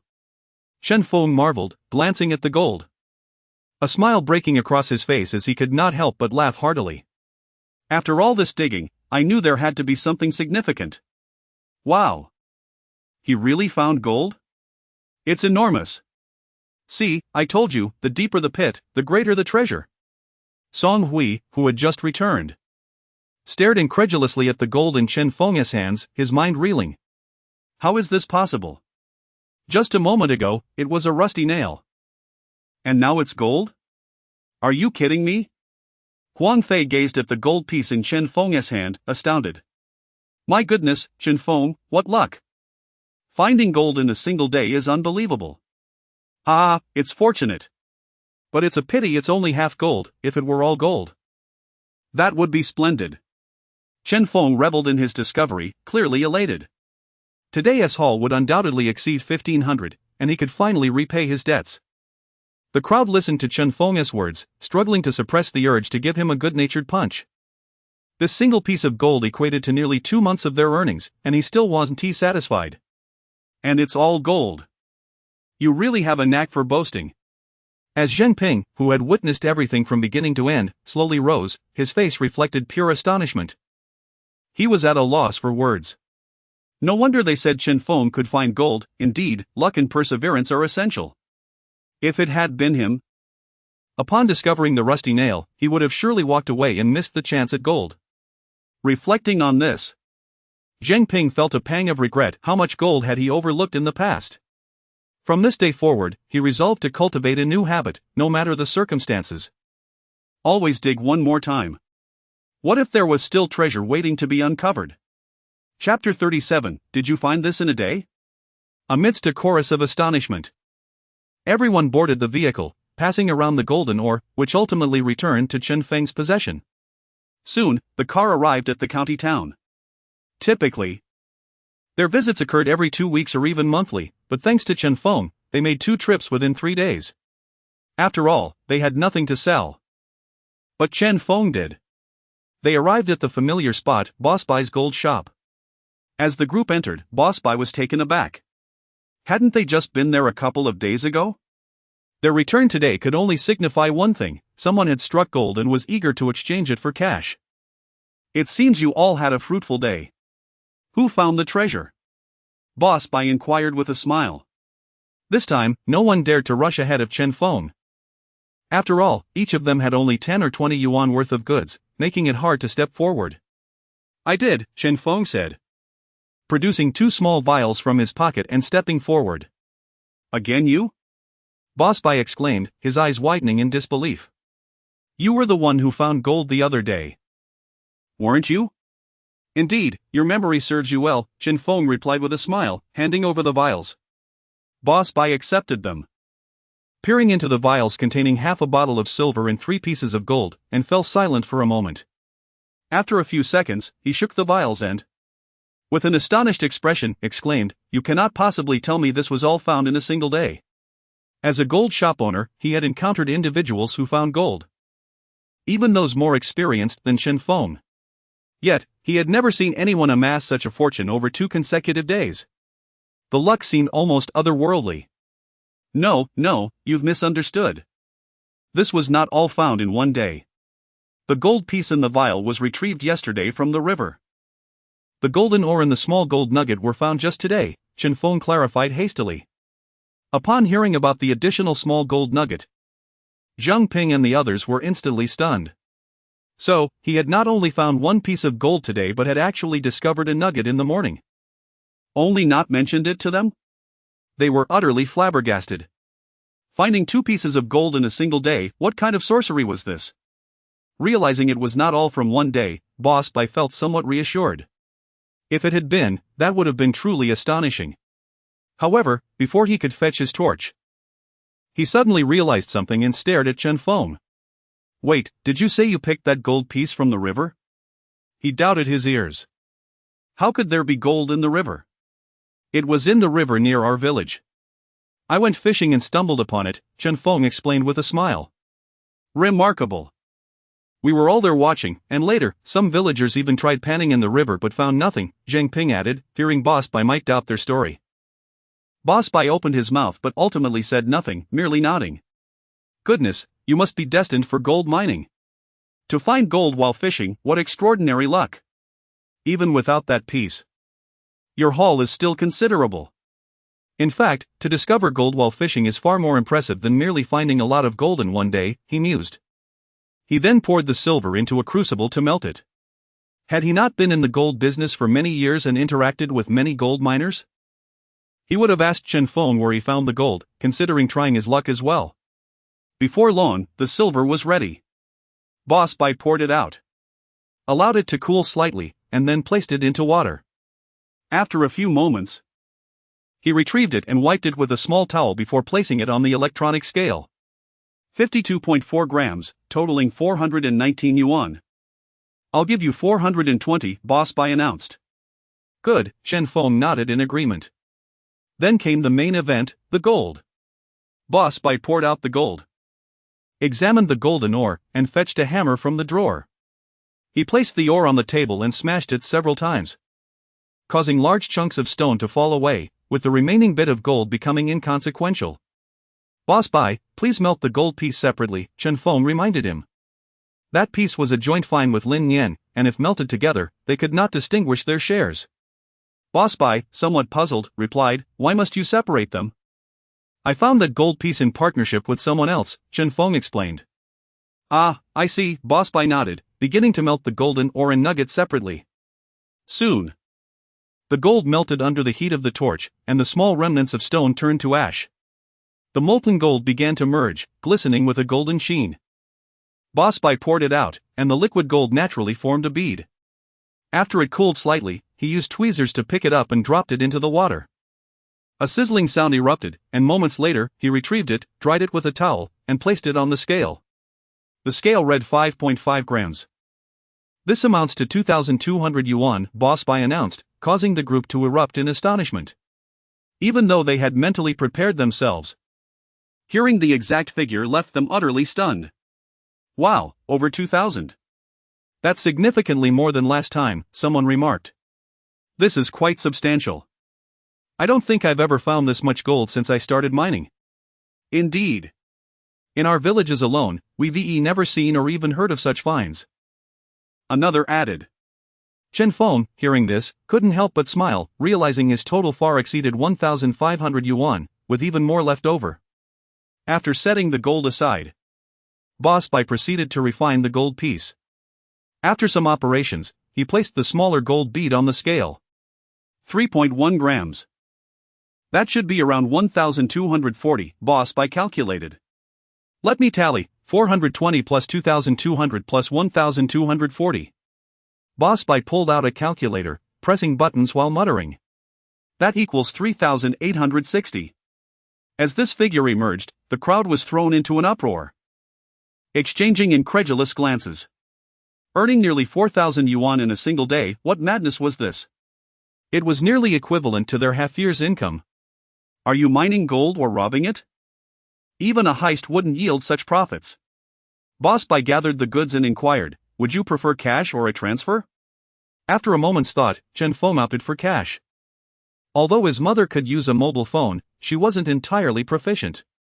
Money was either kept in the bank or held in hand, and since there wasn't much, it made sense to give her cash. Once he earned more, he could switch to digital payments. After all, who carried so much cash around in crowded places? Chapter 38, recouping the detector. Receiving the thick stack of cash handed to him by Boss Bai, Chen Feng tucked it into his pocket. To be frank, 4,000 yuan was indeed substantial, his wallet could hardly accommodate it. It was no wonder that some claimed the digitization of currency had rendered people oblivious to the true value of money. In the past, Chen Feng had experienced a similar thrill when he struck it rich, though he had felt a pang of regret. However, if one were to suggest that he should now part with 7 bills for a few lottery chances, he would undoubtedly hesitate. After all, it was genuine money in hand. And who would be willing to relinquish it? As Chen Feng stepped back, others moved forward, presenting their day's findings to Boss Bai. Having just witnessed a mountain of silver being burned, the sight of a mere solitary piece in their bottles made him somewhat disheartened. The thrill of burning a heap was incomparable to a single piece. Only one individual had fared particularly well today, discovering 2 pieces of silver worth 40 yuan. While the others had merely 1 each, with sizes being rather unremarkable. Huang Fei stood by, pursing his lips, watching as they burned their treasures. He had uncovered nothing today and was feeling quite defeated. The calculations continued, 12, 7, 41, 8. Boss Bai sighed. contemplating whether this paltry sum was even sufficient for his spray gun, considering a canister cost 3 yuan. Eventually, the day concluded, and everyone boarded their vehicles to return home as darkness enveloped the sky. Upon arriving home, Chen Feng found Lu Ping had already prepared dinner, eagerly awaiting his return. "Wash your hands and come eat," she said, presenting him with a basin of water. Chen Feng removed his backpack, washed his hands, and took a seat at the dining table. Lu Ping had made mushu pork and a cold dish. After sampling the food, Chen Feng revealed the money, placing the thick stack on the table. Lu Ping's eyes widened in astonishment upon seeing the considerable sum. What is this?" she stammered. "It's the gold from yesterday, combined with today's earnings," Chen Feng replied with a smile. "How could there be so much?" Lu Ping questioned, unable to comprehend. "Just luck, I suppose. I seem to be born to pan for gold." Chen Feng poured himself a glass of water. "My goodness. Isn't the average gold panner supposed to earn only a few hundred a month? Why is it so different for you?" Lu Ping exclaimed. "Well, making money is a good thing. I can return the money I borrowed from you today, and there are a few hundred in there that belongs to Lin Yan.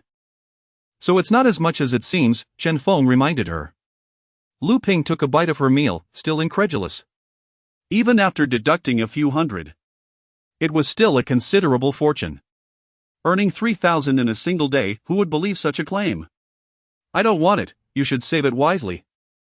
Don't become extravagant once you start earning. It's better to build a new house and marry than to squander it all," she advised, concerned that Chen Feng might revert to his previous reckless ways. "I'm still young, why rush into marriage?" Chen Feng shook his head in exasperation, sensing the older generation's obsession with matrimony.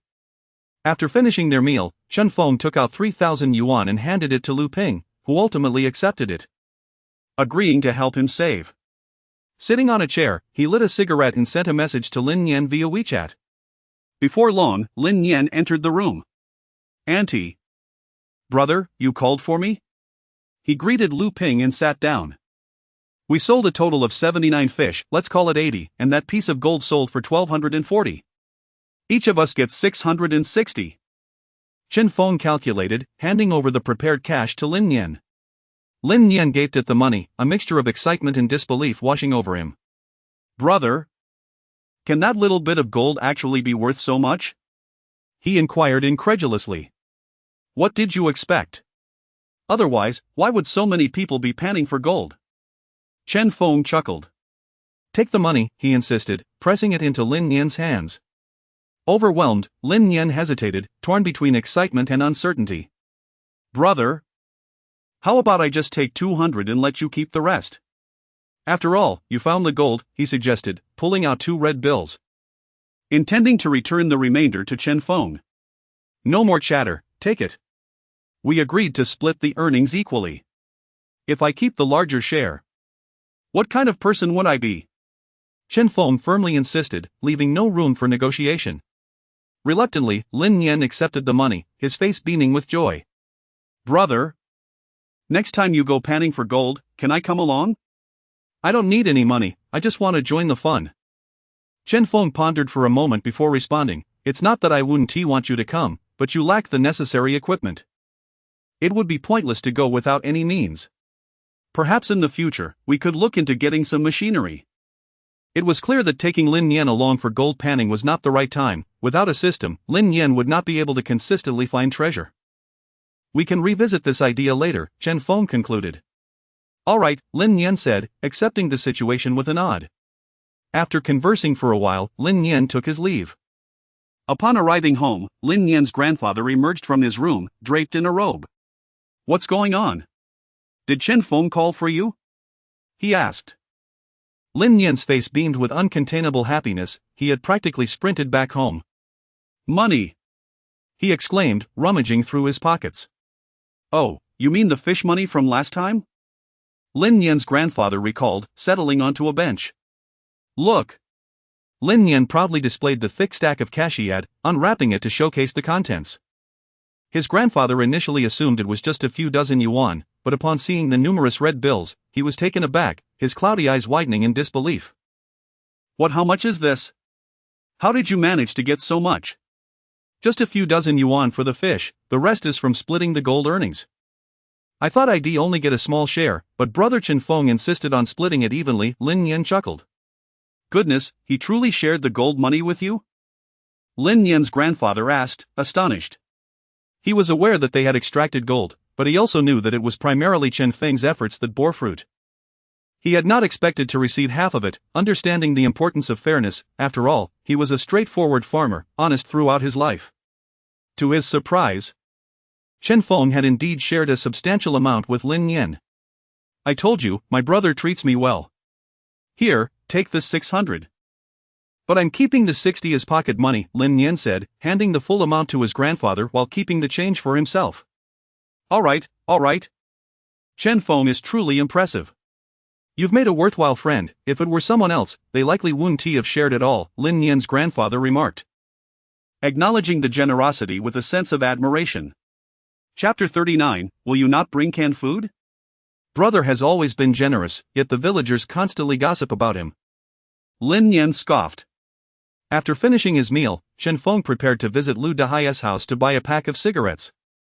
Upon entering, he was met with a chorus of astonished voices. Wow, Fengzi, did you earn over 4,000 today? My heavens, you must have struck it rich. Fengzi, how did you manage that? Please, teach me. Chen Feng glanced around the room at the dozen or so eager faces directed at him, feeling a headache coming on. News travels with astonishing speed. The FBI could not compete with this level of intelligence gathering. It's just luck, sheer luck, he said, trying to remain calm as he gestured for them to sit down. Approaching the counter, he said to Lu Dahai, 2 packs of white pagoda cigarettes. Lu Dahai, grinning, replied, Since you've made over 4,000, why not grab a pack of Huazi to celebrate? Forget it, smoking that makes me cough, Chen Feng laughed. Then how about a can of food? Lu Dahai teased as he handed over the cigarettes. Who eats canned food every day? I'll end up with diabetes. I still have 1 can left from the last time, Chen Feng replied as he accepted the cigarettes. Let us be honest, you've got some skills. You're raking in thousands every day. Is there gold lying around when you step outside? Lu Dahai asked, puzzled. Of course. If I didn't go out searching for gold, I'd be wasting my travel expenses. Chen Feng leaned against the counter, unwrapping his purchase. Wow. A few compliments and you're puffing up. I've seen many gold seekers, but none strike gold every time they step out, only you. Lu Dahai chuckled.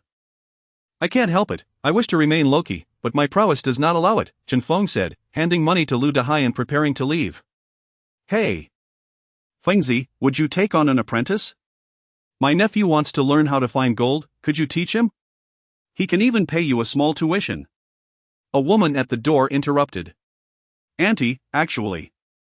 I've only been in this line of work for 3 days, how can I teach anyone? Chen Feng replied, feeling quite exasperated. It's fine, you have some experience. He is practically your brother, just help him out. I'll send him over tomorrow, she insisted, trying to take charge. Please don't, he shouldn't come. I don't take on apprentices, and I'm not an expert. I'm just going home to sleep. Chen Feng said as he attempted to leave. Isn't this ridiculous? We barely know each other, and your nephew? Who is he? Fengzi, why are you so stingy? It's just for a few days, you can simply share how you find gold. Isn't that easy?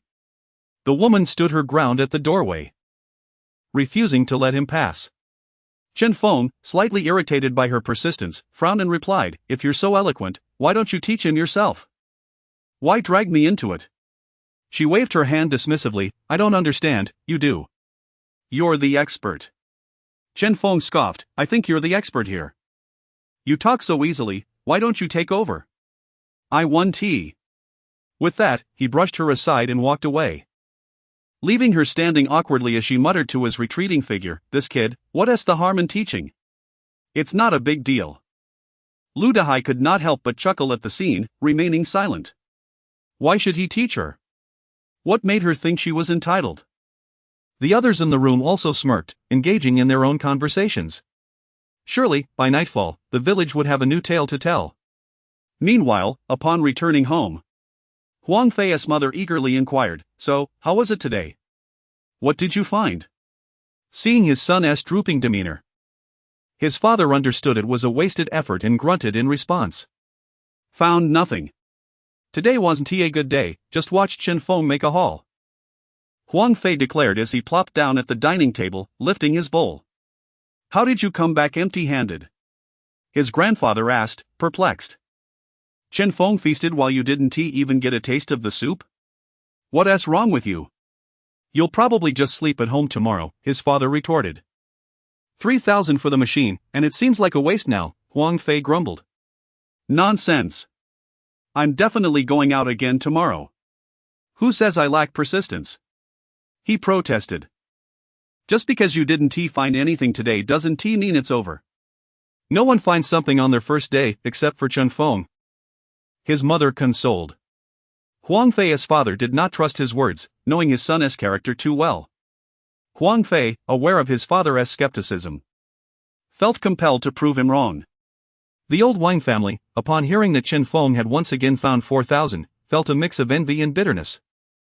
Old Wang's wife tossed her chopsticks down, huffing, why does Chen Feng have such luck? He always finds something, what's the deal? She had a prominent mole on her cheek and was the same woman who had been outside Chen Feng's door, hurling veiled insults. Old Wang sighed. Some people are just born lucky. Lucky? That widow has no luck at all. I bet that money isn't from his own labor but given by some random man. He is too embarrassed to admit it, old Wang's wife scoffed. Old Wang, hearing this, was left speechless. Don't spread such nonsense. When has he ever sought out a lover? You're always fabricating rumors. Chen Feng is just a petty rogue, what's the point of provoking him?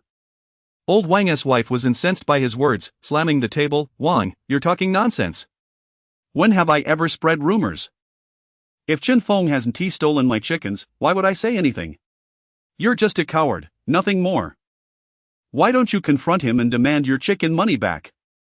Old Wang shot back. Why does it matter that he stole chickens from you and not others? You women always gossip about Lu Ping this and that, as if you've seen something. Don't you think her son would be upset?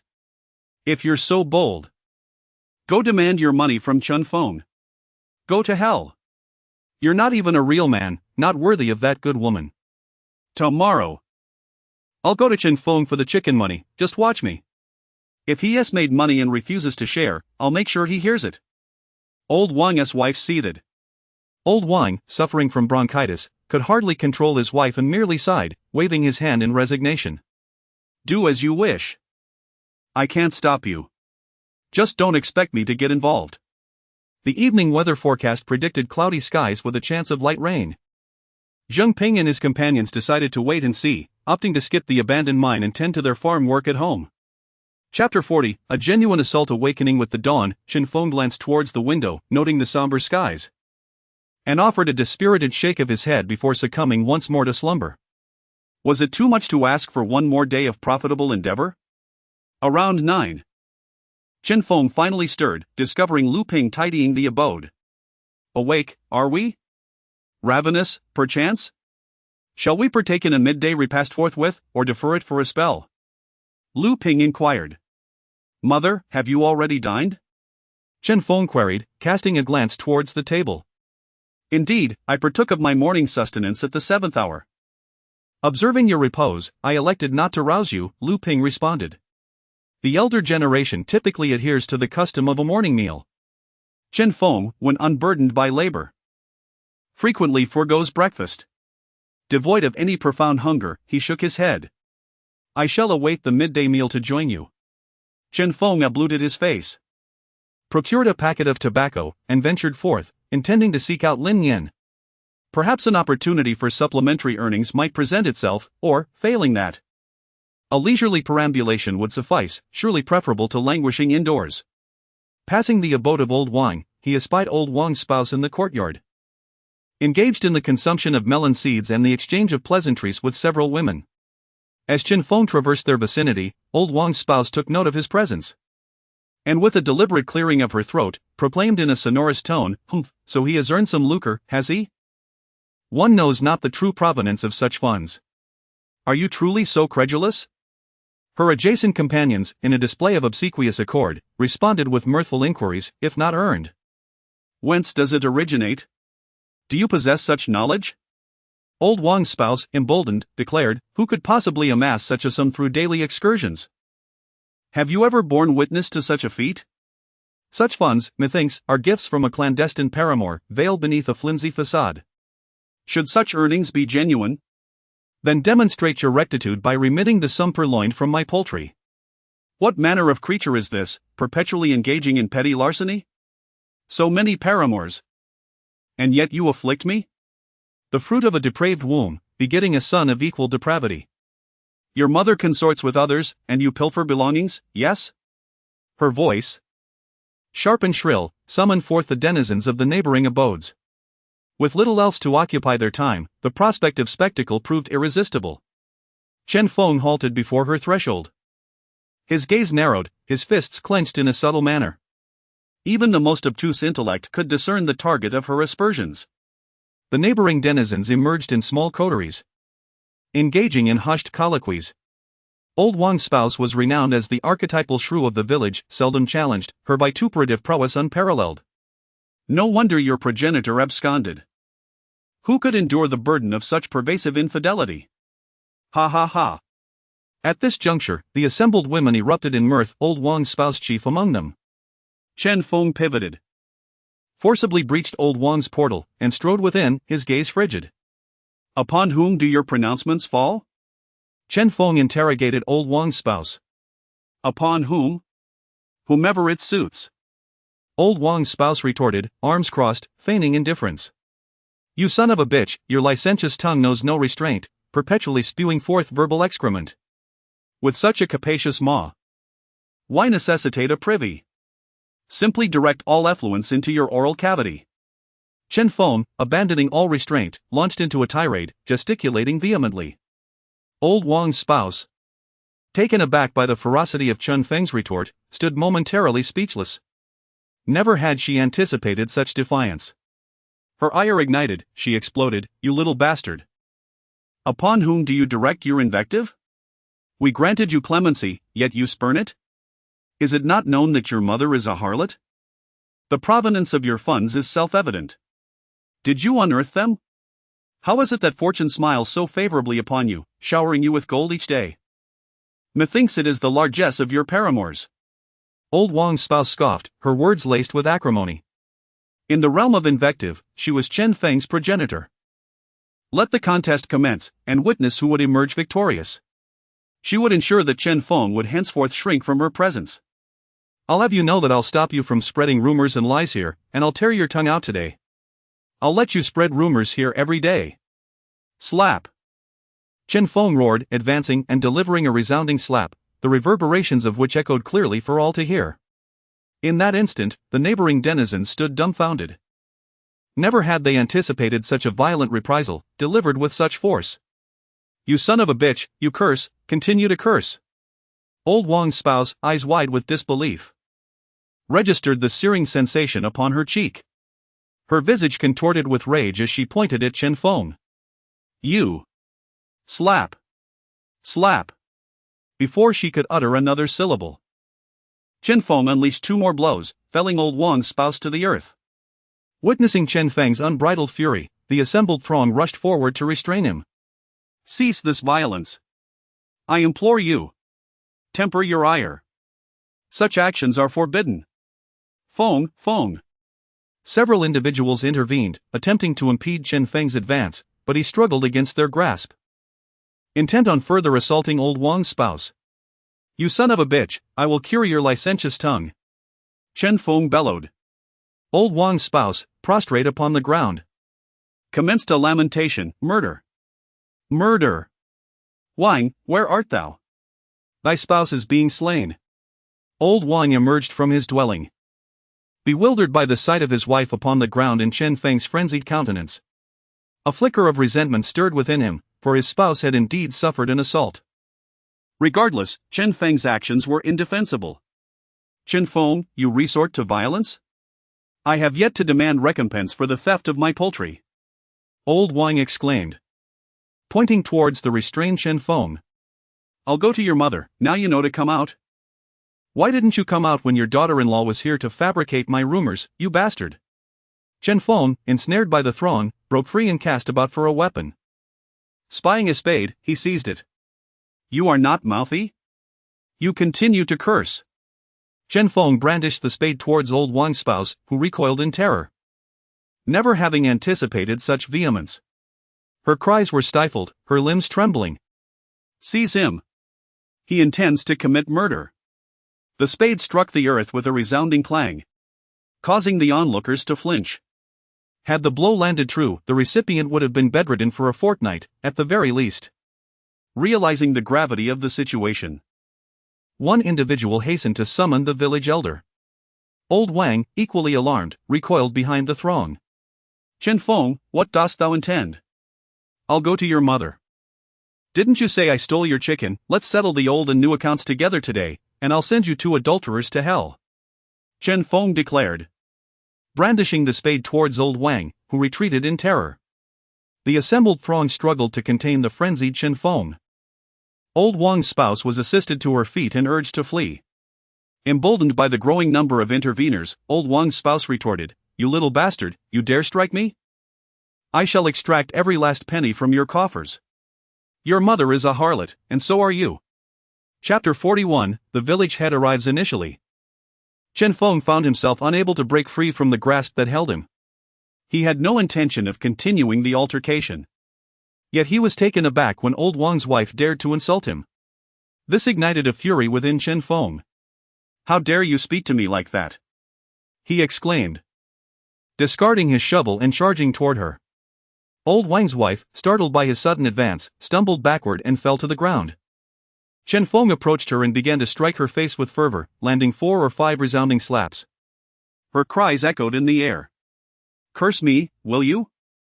Who are you calling a shameless wretch?" Chen Feng, consumed by anger, clung to old Wang's wife despite the futile attempts of others to pull him away. "Help! Help!" she screamed, clutching her head in desperation. Old Wang pulled at his wife, trying to separate them.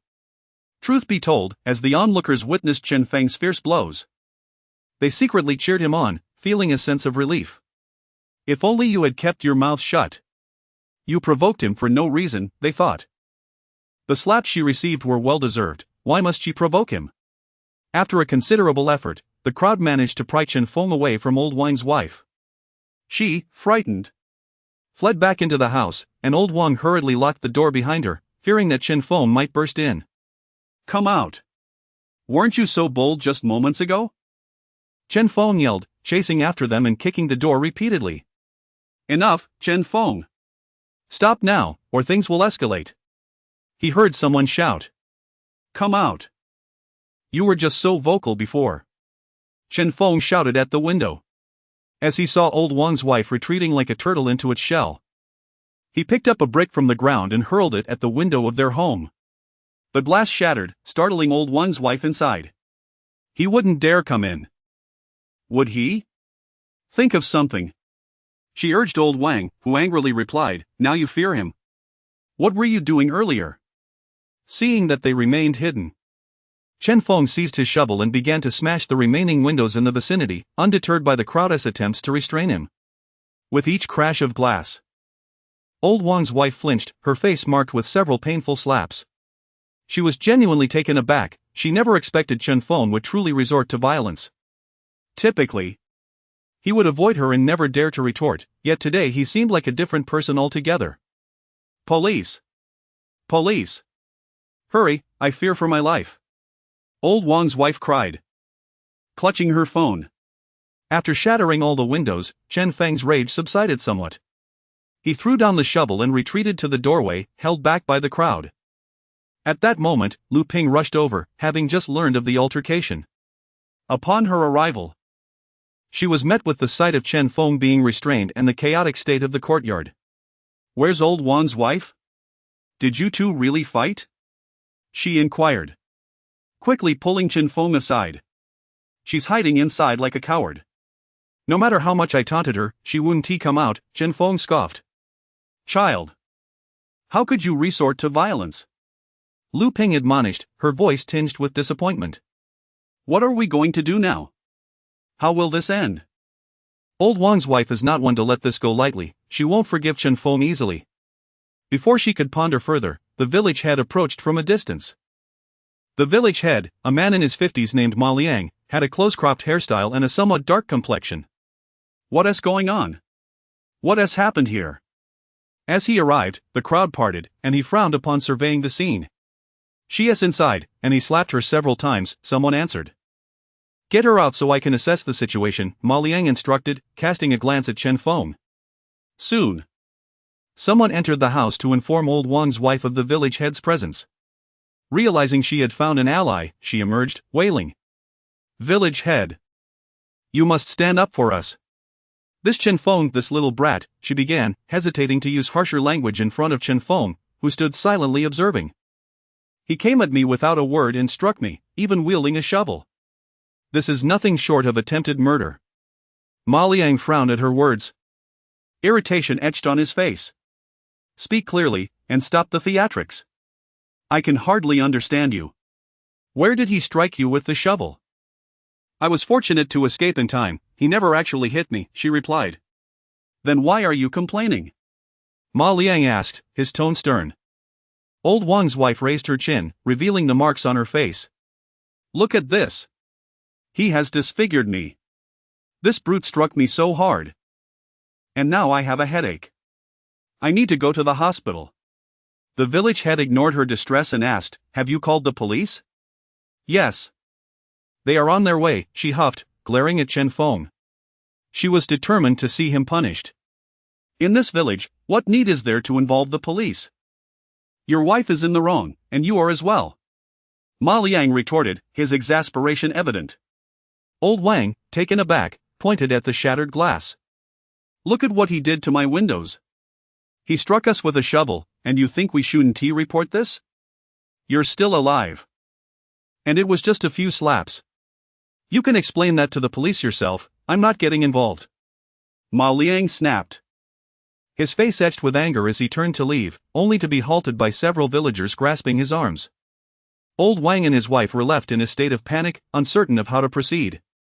After all, for any matter, large or small, they needed the village head's intervention, as he held the ultimate authority. With Ma Liang visibly upset, they felt lost. Meanwhile, Chen Feng narrowed his eyes, filled with confusion. He had no personal rapport with the village head, yet it seemed as if he was advocating for him. Lu Ping, standing quietly nearby, had remained mute since Ma Liang's arrival. Deep within her gaze lay a palpable disdain for the village head. No, village head, we will heed your counsel. Now that I've reported this incident, what should we do? Old Wang implored, grasping the village head's arm. Ma Liang pondered for a moment before responding. Let's wait for the police to arrive before making any decisions.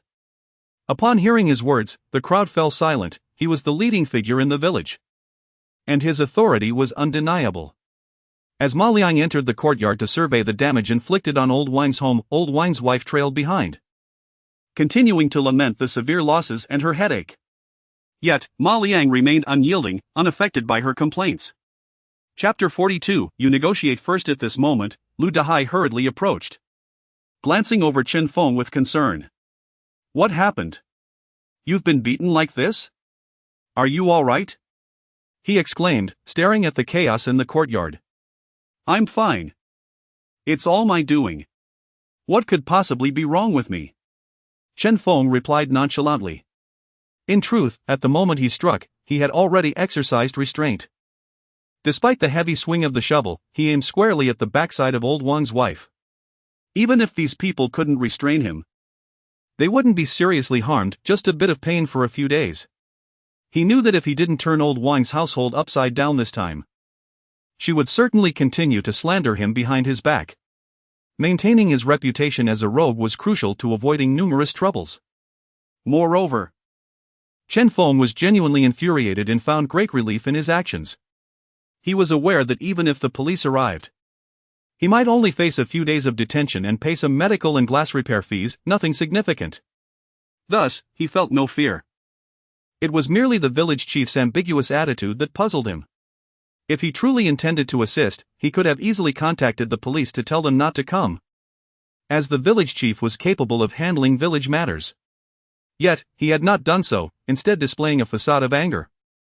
If he wished to remain uninvolved, he could have simply feigned ignorance and stayed away. With his arms crossed and a multitude of thoughts swirling in his mind, Chen Feng decided to bide his time and observe the situation. "Old Lu, fetch me a bag of bread, I'm hungry," he called out to Lu Dahai. The surrounding villagers were taken aback. What a bold lad. The police are on their way, and you're not the least bit concerned. You truly have a big heart. After all, Chen Feng had been striking old Wang's wife for quite some time, and despite his swollen face, he hadn't mentioned hunger, yet now he claimed to be famished. However, upon reflection, it made sense. After all that exertion, even a pig would be hungry. What's the matter? Tired from smashing glass? Lu Dahai chuckled as he spoke. Of course. With a bunch of people holding me back, do you think it's easy to break glass? It's lucky for old Wang's wife that I missed her. If I hadn't, I would have torn her mouth apart so she could talk about me every day, damn it. Chen Feng declared, glaring around him. The few women who had previously been with old Wang's wife averted their gazes upon meeting Chen Feng's eyes, some even fleeing home in fear of his approach. All right. I'll get the bread for you, Lu Dahai said, rushing home. A few minutes later, he returned with a bag of bread and a carton of milk. Here you go. Eat quickly. I heard they don't provide meals in the detention center. Lu Dahai believed Chen Feng was worried about not having anything to eat if he ended up inside. He even pulled out 2 sausages from his pocket and quietly said, "Here. Get lost. What are you talking about?" Chen Feng shot him a glare, accepted the items, and sat on the tractor in old Wang's yard to eat. As Chen Feng was halfway through his meal, a police car arrived, guided by the villagers to old Wang's courtyard. Upon seeing the police, old Wang's wife became agitated, ready to call for help and complain to the officers. But old Wang pulled her back and shot her a significant glance. Seeing this, she glanced at the village chief and fell silent. Who called the police? 2 officers stepped out and entered the yard. I did, old Wang raised his hand to signal. What is going on here? The police inquired, observing the disarray in the yard. Old Wang glanced at the village chief, and upon seeing him unresponsive, he gathered his thoughts and began to explain. Soon, the police grasped the situation. Who hit your wife? Where is he? One officer asked. Right here, Chen Feng leaped off the tractor, holding a sausage in one hand and milk in the other. The police scrutinized him from head to toe, bewildered. After years of service, they had never encountered such a calm suspect. And you're eating and drinking? What is going on here? Are you feeling accomplished? He provoked me first, calling me names. I acted out of passion, Chen Feng explained. Oh, you understand passion crimes? You have some legal knowledge? The officer raised an eyebrow. Not much. Just a little from my university days, Chen Feng chuckled. You went to university? The officer asked, surprised. In this village, it was rare to find someone Chen Feng's age who hadn't dropped out of middle school, let alone a college student. Yes, just an ordinary university, nothing noteworthy. Chen Feng waved his hand dismissively. Upon hearing this, the police scrutinized him again from head to toe. A university degree was no small feat, and it was unusual for someone like Chen Feng to claim it was easy to obtain. He was indeed a bit of a rarity. Understanding the law but still resorting to violence. So is it true that it's not a crime for a university student to hit someone? The officer admonished. That is not the case, it's just that she insulted me too harshly, spreading rumors about me daily. You know how these gossipy women are in the village. Chen Feng justified. I didn't do anything. You. Old Wang's wife protested, but the village chief shot her a glare and commanded, silence. This immediately silenced her, leaving her next words unspoken. The county police were all too familiar with the village dynamics and often received reports about disputes arising from the local women's sharp tongues. Officer, what should be the standard procedure for situations like Chen Feng's? The village chief inquired. The police recognized Ma Liang, the village chief, and pondered for a moment before responding. If a resolution can be reached, we should aim for that. If not, this young man will have to accompany us. If the injuries are minor, He'll need to cover medical expenses and face a few days of detention. If the injuries are severe, we'll need to take him to the hospital for an assessment. The police spoke ambiguously, leaving the outcome open-ended, allowing the village to navigate the situation. Detain him? This is merely a petty squabble among villagers, just some broken items. Let's do this, officers. You wait in your vehicle while I attempt to mediate, Ma Liang proposed. All right. You negotiate first, and once you're done, call us, the police replied, returning to their car. Once the police left, the village chief gathered Chen Feng and old Wang's family together. Firstly, Chen Feng, hitting someone is undoubtedly wrong, especially since you've bruised old Wang's wife's face. You'll need to cover her medical expenses, the village chief stated. Chen Feng remained silent and nodded. Now, regarding the broken glass, I just checked. 4 panes will cost around 200 yuan. As for your face, a bit of ointment will heal it in a few days, it's not a serious matter. In total, that is 300 yuan, do you agree? The village chief directed his gaze at old Wang's wife. Only 300? I've been beaten like this. And you think it's just 300? Old Wang's wife immediately protested. Chapter 43, you figure it out after being beaten like this, I deserve at least 1,000. And with the broken glass, that adds up to 1,200. Not a penny less. This beating cannot go unpunished. Old Wang's wife exclaimed. Not a single cent more than 1,200, take it or leave it. Chen Feng retorted disdainfully. Then you can just sit in jail. The police will arrest him. Old Wang's wife shouted angrily. Seeing this, Lu Ping quickly tugged at Chen Feng, urging him to soften his stance. It was better to part with some money than to end up in jail. Chen Feng suddenly pulled Lu Ping back, signaling her to remain silent. Enough noise, everyone. Ma Liang interjected, frowning. Old Wang's wife, do not play the victim. Why didn't Chen Feng break my windows? Did I insult you? If it weren't for that filthy mouth of yours, would anyone have beaten you for no reason? Ma Liang spoke candidly. Old Wang's wife turned crimson at his words. No one enjoys being publicly humiliated. Just as they were about to respond, the village chief pulled them aside. I must inform you both that the police said. Even if they arrest Chen Feng, he would only be detained for a few days, and you won't receive a single cent. Besides, consider this, Chen Feng is a lowlife. If you have him jailed, do you think he will let you off the hook when he gets out? If you are not afraid of him seeking revenge, then go ahead and file a report, Ma Liang whispered to them. Old Wang and his wife exchanged glances, both looking troubled. To be honest, it's not the thief that one fears, but the one who holds a grudge. If Chen Feng truly harbored resentment, he could easily harm them without them ever knowing. They firmly believed he was capable of such actions. When that day comes, they would find no peace. They had families and children to consider, while Chen Feng and his mother had nothing to lose. Who could provoke a desperate person? What, then, was my beating for nothing? So many people witnessed it, I would lose all face. Old Wang's wife protested, touching her still stinging face defiantly. I'll get you some extra money, let's make it 400. That's not a small amount, how much work would you need to do to earn that? Those broken panes aren't worth much, do you really think they are? At most, they're worth a little over 100. The money in hand is what matters.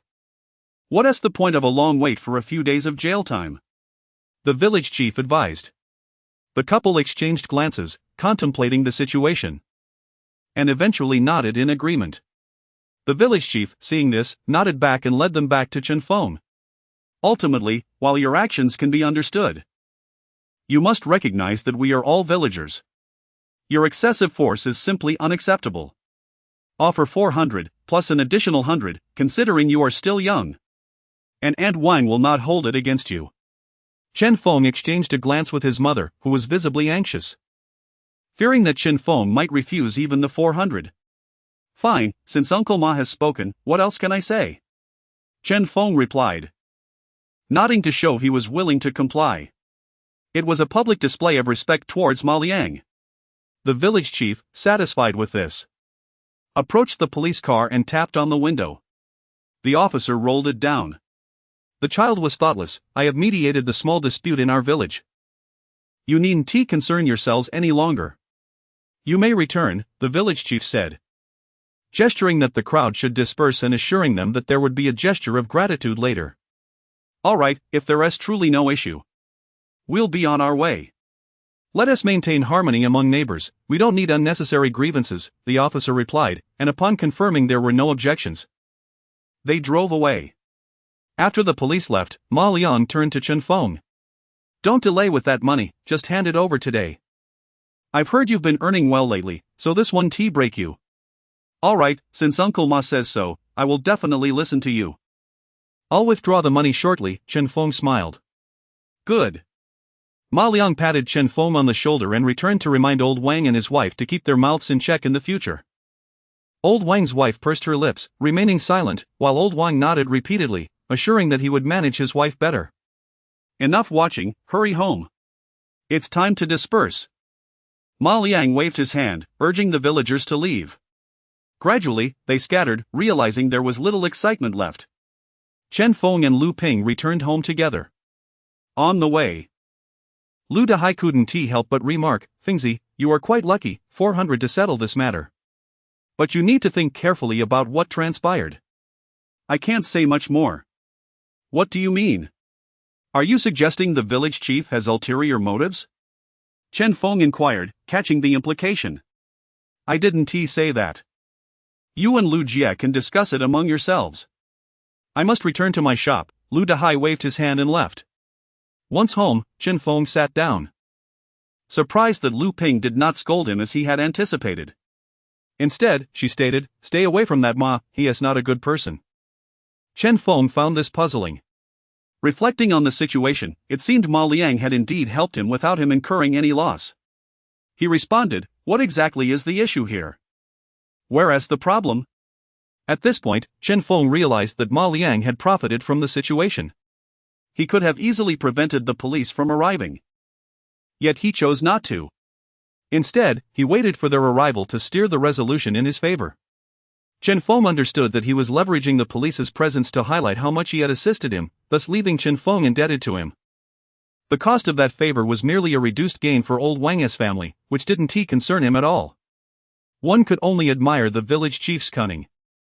A matter that had nothing to do with him had turned into a boon, and not just for himself, but for Old Wang's family, who would also be grateful. Neither side was offended, and both had reasons to thank him, a testament to his remarkable social acumen. Yet, it seemed that no matter how one calculated it, Chen Feng had come out unscathed. Humph, that old fellow is clever.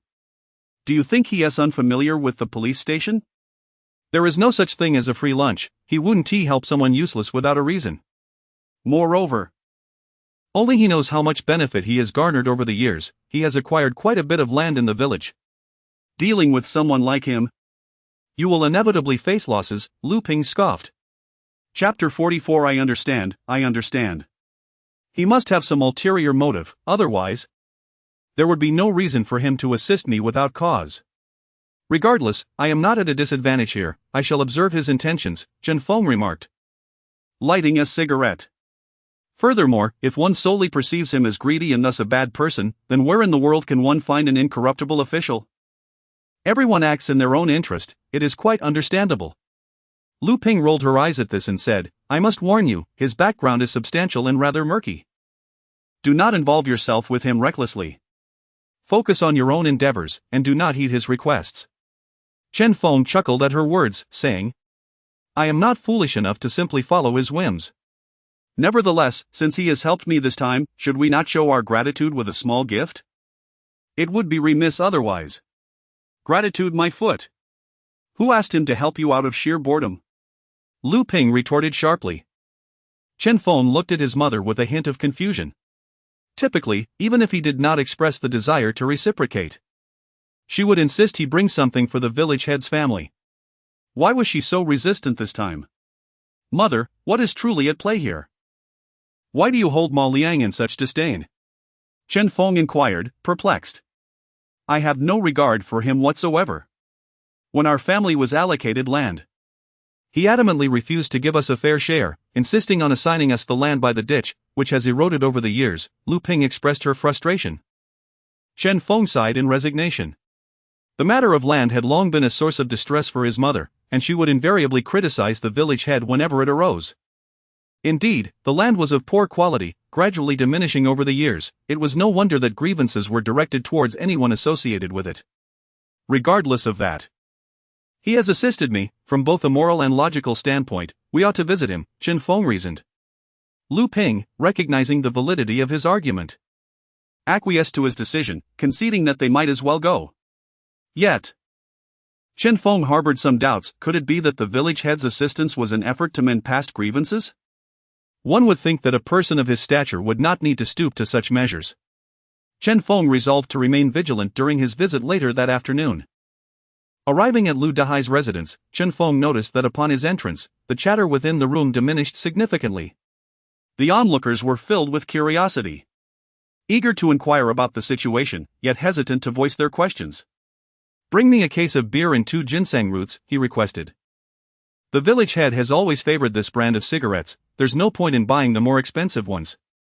"That'll be 120 in total." After Lu Dahai gathered the items, he silently mouthed a question to Chen Feng, delivering this to the village head? Chen Feng nodded in affirmation, not wishing to conceal anything from Lu Dahai. "Yes. It is necessary to pay him a visit," Lu Dahai agreed, nodding in understanding. Chen Feng retrieved 520 yuan from his pocket and handed it to Lu Dahai. Later, "Please take this money to Lao Wang's family, I shall not be going myself." Lu Dahai accepted the money, affirming that it would not be a problem. As Chen Feng departed, someone in the room remarked, "Chen Feng is indeed ruthless, he really gave Lao Wang's wife a beating." Her face was swollen from the slaps she received.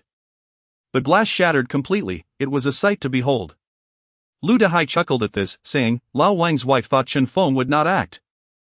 But little did she know he would not hesitate to take action. What good are words if they cannot withstand a blow?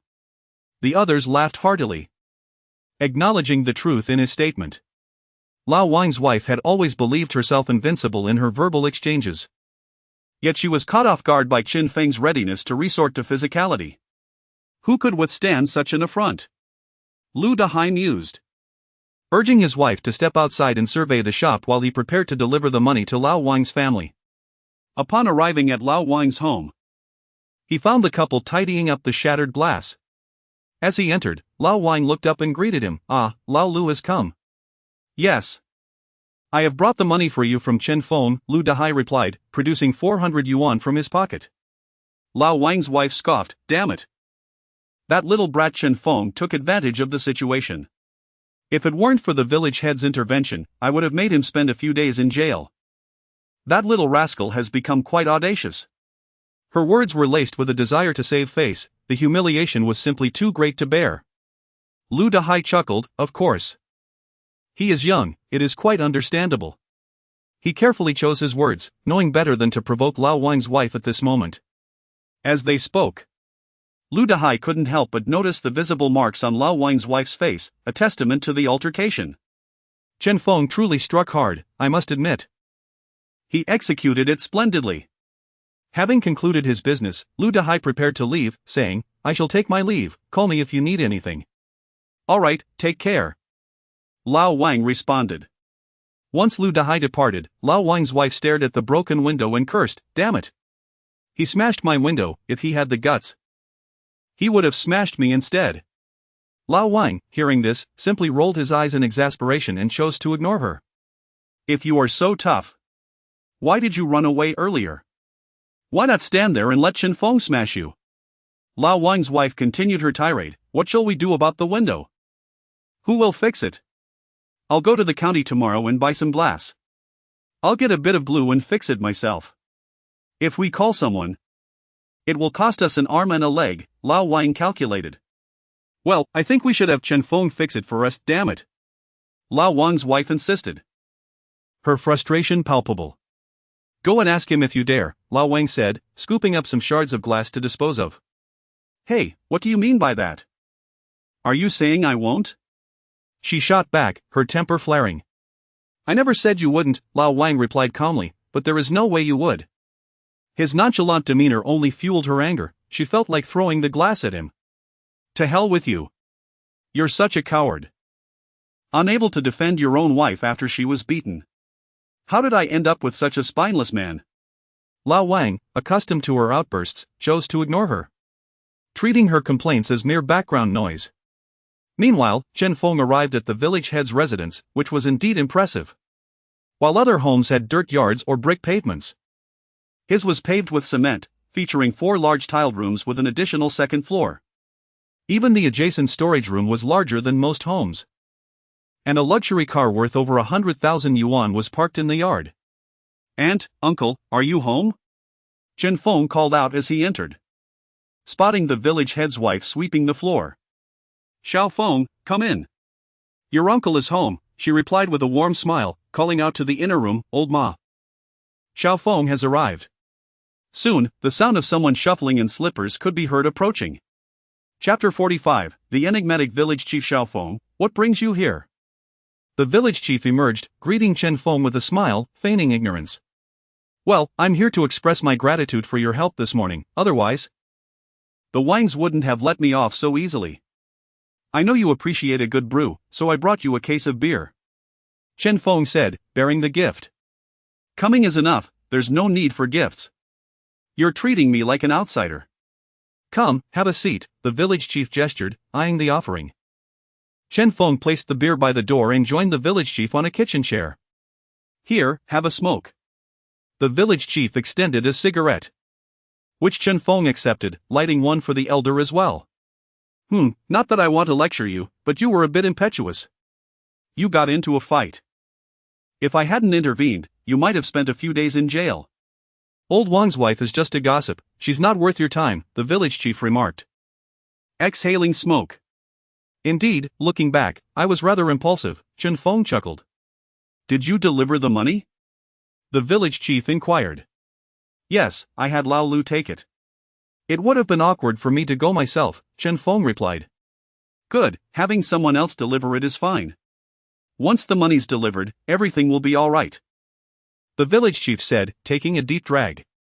After some casual banter, the village chief casually asked, "Does your mother still farm the land herself? Hasn't she found anyone to help?" Chen Feng paused, sensing an ulterior motive in the question. After a moment's thought, he replied, "Yes, she's still doing it herself. Sometimes, when she's busy, she asks my uncle for help, but he's also occupied and can only assist a little." The village chief nodded. "Indeed, there's not much land anyway.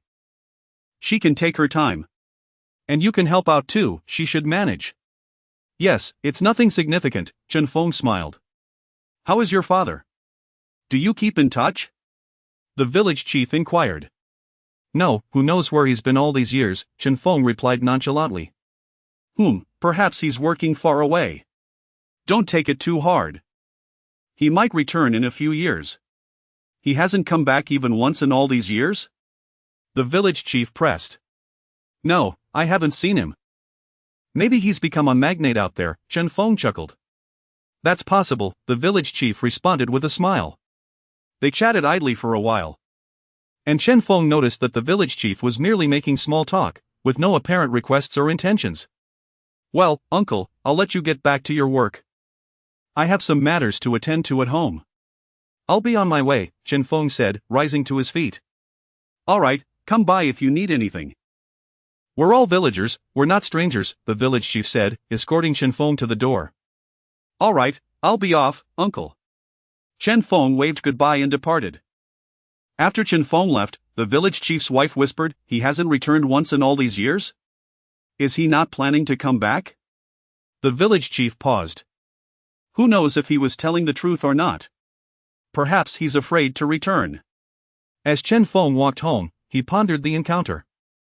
He had assumed that the village chief's assistance was motivated by a desire to have a relative join his gold panning venture, as that seemed to be his only valuable skill. However, the village chief seemed to have no such intention, which was perplexing. Upon returning home, Chen Feng recounted the conversation to Lu Ping. "He just talks a good game, when you actually need him, he's useless. He's so eloquent. Why doesn't he move our land to a better location?" Lu Ping scoffed. "Aren't all officials like that?" Chen Feng chuckled, unconcerned. "It's better that he doesn't ask for my help. I prefer the peace. If he really wanted me to take his relative's gold panning after he just helped me, would I agree or not?" Chen Feng stretched languidly. Feng, I heard you got into a fight with old Wang's wife. What happened? Lin Yan burst in, full of energy. He had been weeding in the fields with his grandfather that morning and only heard about the incident upon his return. It was nothing, just a minor issue. I doubt she'll dare to badmouth me again, Chen Feng chuckled. Wow, I heard you gave old Wang's wife a beating, even shattered the glass, and the police came? Why didn't you call me? Lin Yan said, taking a seat. What, so you could join in on the beating? Chen Feng chuckled. Even if I didn't lay a hand on her, I would have provided support. What if you had been at a disadvantage? Lin Yan said innocently. It wouldn't have come to that. I was actually planning to ask you to earn some extra money, but it seems like that's off the table today. Chen Feng said regretfully. Not only did you not earn anything, but you also lost 400. You shouldn't be so impulsive in the future. Lu Ping added from the side. But I couldn't let her keep badmouthing me. The 400 was well spent, Chen Feng chuckled. That's 400 yuan. It's not worth a damn. Lu Ping said, her heart aching at the thought of the money. There are no opportunities for extra income at this hour. But I heard that a neighboring village is hiring people to weed the fields tomorrow for 60 yuan a day. Are you going, brother? Lin Yan inquired. No. A hero doesn't earn a fixed amount of money. Only 60 yuan for a day of weeding?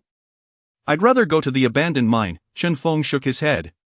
He preferred to earn money based on luck, where the more he worked, the more he earned, which motivated him. He had no interest in jobs where he toiled all day for a fixed 60 yuan.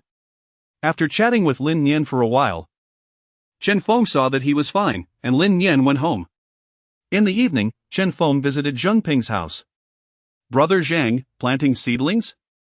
Chen Feng asked as he entered, seeing the ground covered in pots, with Zheng Ping and his wife planting seeds and watering them. Some crops were not suitable for the current temperature, so they would plant them indoors first. Then, after some time, when the temperature was right, they would transplant the seedlings outside, which would help them grow faster. Ah, Feng, you're here. Have a seat. Zheng Ping waved him in, wiped the soil from his hands, and offered him a cigarette. Feng, what happened this morning? Did you get into a fight with old Wang's wife? Mao Min asked curiously. She has a sharp tongue. Chen Feng said, not elaborating. She does indeed talk a lot. This time, she ran into someone tough. Mao Min nodded, speaking from experience. Brother Zhang. Are you going gold panning tomorrow? Chen Feng inquired. Tomorrow. Zheng Ping took out his phone, glanced at it, and pondered for a moment. It's probably not a good idea. Tomorrow will still be cloudy, and the weather forecast says there will be rain. Did you want to go? Zheng Ping chuckled. Of course. I'm bored at home, Chen Feng replied. Let's see about the day after tomorrow. I think the weather will be better then, Zheng Ping suggested. All right. We'll talk about it the day after tomorrow. You two carry on, Chen Feng said as he walked away. All right, take care, Zheng Ping saw him to the door. After he left, Mao Min couldn't help but say, Feng is addicted to gold panning. Of course, if I were making several thousand a day like him, I'd be addicted too, Zheng Ping said, planting seedlings with a sigh. Chapter 46, Going to pan for gold alone upon returning home, Chen Feng absent-mindedly rubbed his chin. Deep in thought. The entire village was now aware that his ventures yielded thousands, which was not necessarily advantageous. It drew attention like a towering tree. He understood the principle of keeping wealth concealed, yet having previously ventured out with others, he could not disguise his success. Consequently, he resolved to cease the pretense. With inclement weather forecasted for the next day, it was likely that others would forego their gold-seeking expedition, presenting him with a unique opportunity. He could privately hire Huang Fei's vehicle to visit the abandoned mine and pan for gold alone. Upon his return, he would concoct a plausible excuse to visit the county town and discreetly sell the gold.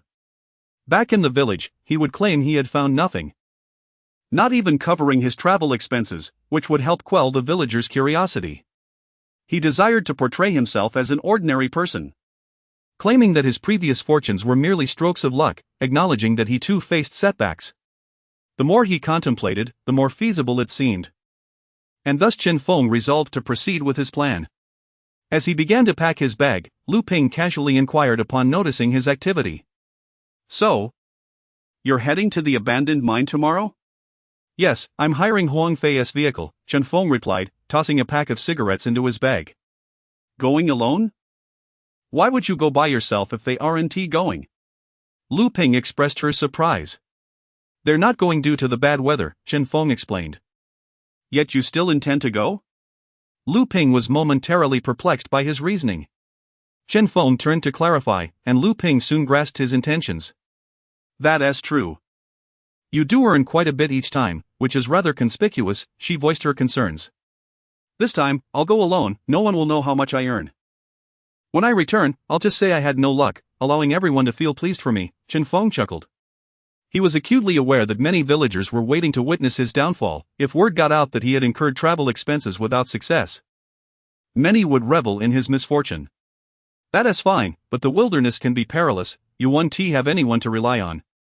What if something goes awry? Lu Ping expressed her worries. Don't worry, what could possibly go wrong? I've been there several times and am quite familiar with the place. Besides, I have my phone, Chen Feng reassured her. After gathering his belongings, he contemplated purchasing some provisions from Lu Dahai, but quickly dismissed the idea. The grocery store was always crowded. If he made a purchase, everyone would deduce his plans to pan for gold the following day. He also couldn't pre-arrange with Huang Fei, as that would surely leak to others. Should they learn of his intentions, some might insist on accompanying him, even if they had no desire to do so. It had to be a spontaneous decision, demonstrating that it was a spur-of-the-moment idea rather than a meticulously planned operation. With his plan set, Chen Feng prepared to wash up and noticed his mother, Lu Ping, attempting to mend her shoes with glue. The soles were cracked in the middle, and the sides were peeling apart. Chen Feng glanced over and inquired, will that hold? It seems unlikely, the crack is too large, Lu Ping sighed, pressing the shoes' sides together in hopes of a secure bond. After nearly exhausting a tube of glue, the shoes barely adhered, yet Chen Feng suspected they wouldn't endure for long. Never mind, I'll buy you a new pair in the county tomorrow, he offered. Lu Ping acknowledged the shoes' imminent demise, nodding. Just don't buy anything too expensive, something around 10 or 8 yuan will suffice. There is no need for anything fancy for work. Understood, Chen Feng replied, although he contemplated the futility of purchasing cheap shoes that would soon wear out again. Ultimately, he chose to remain silent, understanding her reluctance to spend. He resolved to buy whatever he deemed necessary without disclosing the cost. Once he finished washing up, Chen Feng climbed into bed. The weather was indeed unfriendly, and the night was particularly chilly, with the sound of wind howling outside. He curled up in his blanket, finding comfort within, while the heated kong was almost too warm. Meanwhile, old Wang and his wife lay on their kong, as the fierce wind whistled through the broken window, rendering their home akin to an ice cellar. His wife, shivering, pulled the blanket tightly around herself and cursed, "Damn it, Chen Feng. Why did you have to break my window? It's freezing in here." Old Wang sighed, cocooned in the warmth of the blanket. The room was excessively cold. He had stoked the fire with wood, usually enough to maintain warmth, yet now the kong was uncomfortably hot, with the outside air icy and the draft chilling his head. Can't you find something to block the window? It's unbearable with the wind blowing all night. His wife complained, kicking him in frustration. What can I use? This kid shattered the window to pieces, and we don't have any large plastic sheets to patch it up, old Wang lamented. So we just let the wind blow? It's maddening, she retorted vehemently. Old Wang rolled up in his blanket, exasperated. Let us just sleep. Once we're asleep, we won't feel the cold. If it weren't for your incessant complaints, we wouldn't be freezing tonight. He dared not voice his thoughts aloud, merely pondering them silently. Why can't the weather be better? Why does it have to change when I have no window? His wife grumbled, feeling the gusts of wind. Damn Chen Feng. Damn the weather. It's all infuriating. Old Wang listened, feeling increasingly agitated. Wishing he could splash water on his wife to silence her complaints and shove her toward the window to freeze her mouth shut. Such a scenario would render the world much quieter. Perhaps the heavens heard her complaints, as a sudden gust of wind rushed into the room, causing a ruckus. Why is it getting worse? His wife buried her head deeper into the blanket, continuing to mutter. Could you please be quiet? What if it rains? Old Wang sighed deeply. If this wind brings rain, we'll have a waterfall in here by midnight. If that happens, it's your fault. If you had stopped Chen Feng, he wouldn't have. His wife's tirade only intensified, her words firing like a machine gun. Old Wang buried his head beneath the blanket, opting to ignore her. While it was stifling beneath the covers, it was preferable to being bombarded by her incessant chatter. Eventually, both succumbed to a fitful sleep. In the dead of night, Old Wang awoke to find his lower body drenched in sweat while his head felt frozen. Struggling to keep his eyes open, he crawled out of bed and rummaged through the cabinet for a hat to keep warm, then burrowed back under the covers. What are you doing? His wife stirred awake, squinting at him. Nothing, just grabbing a hat to keep my head warm, Old Wang replied before dozing off once more. Chapter 47. Are you sure you want to go panning for gold? Early the next morning, after Chen Feng completed his morning routine and breakfast, he slipped over to Huang Fei's house. Uncle Huang, is everyone eating? Where's Huang Fei? Upon entering, he noticed the Huang family gathered around the table, except for Huang Fei, who was conspicuously absent. Ah, little Feng has arrived. Huang Fei is still asleep inside. Huang Fei's father gestured with his chopsticks towards the inner room. Is there something you need him for? Huang Fei's mother asked curiously. Yes, I need to talk to him, Chen Feng replied. Then go ahead and wake him up, Huang Fei's father nonchalantly suggested. Nodding at the suggestion, Chen Feng walked into Huang Fei's room, where he found him sprawled across the bed, half covered by a blanket, deep in slumber. Chen Feng sat on the edge of the bed, unable to suppress a chuckle at the sight, and playfully poked Huang Fei's thigh with 2 fingers. In his dreams, Huang Fei swatted at Chen Feng before rolling over to continue sleeping. Chen Feng's fingers crept further up his thigh, and Huang Fei suddenly jolted awake, sitting upright in alarm. What the hell? What is that? He exclaimed, frantically checking his thigh, assuming a rat had crept into his bed, instantly shaking off his drowsiness. Upon seeing Chen Feng's amused expression, Huang Fei let out a sigh of relief and lay back down, exasperated. Damn it, Fengzi, you nearly gave me a heart attack. I thought a rat was about to, you know. Why are you still sleeping at this hour? Help me with a ride, Chen Feng said, giving his thigh a light pat. A ride? What's the plan? Huang Fei asked, still with his eyes closed. To the abandoned mine, I want to go panning for gold, Chen Feng replied. The abandoned mine? But didn't Zhang Gu say they weren't going today? Why the sudden change? Huang Fei sat up, scratching his head in confusion. They're not going, I'm going alone. I can't just sit around doing nothing. I figured it would be better to take a chance at the mine early in the morning, Chen Feng explained. You're going alone? Huang Fei looked at him incredulously. Yes, Chen Feng affirmed with a smile. Surprised by Chen Feng's determination, Huang Fei hesitated before saying, You know I charge by the head. I only make a little profit with 10 people, fewer than that barely covers fuel costs. How can I charge you alone?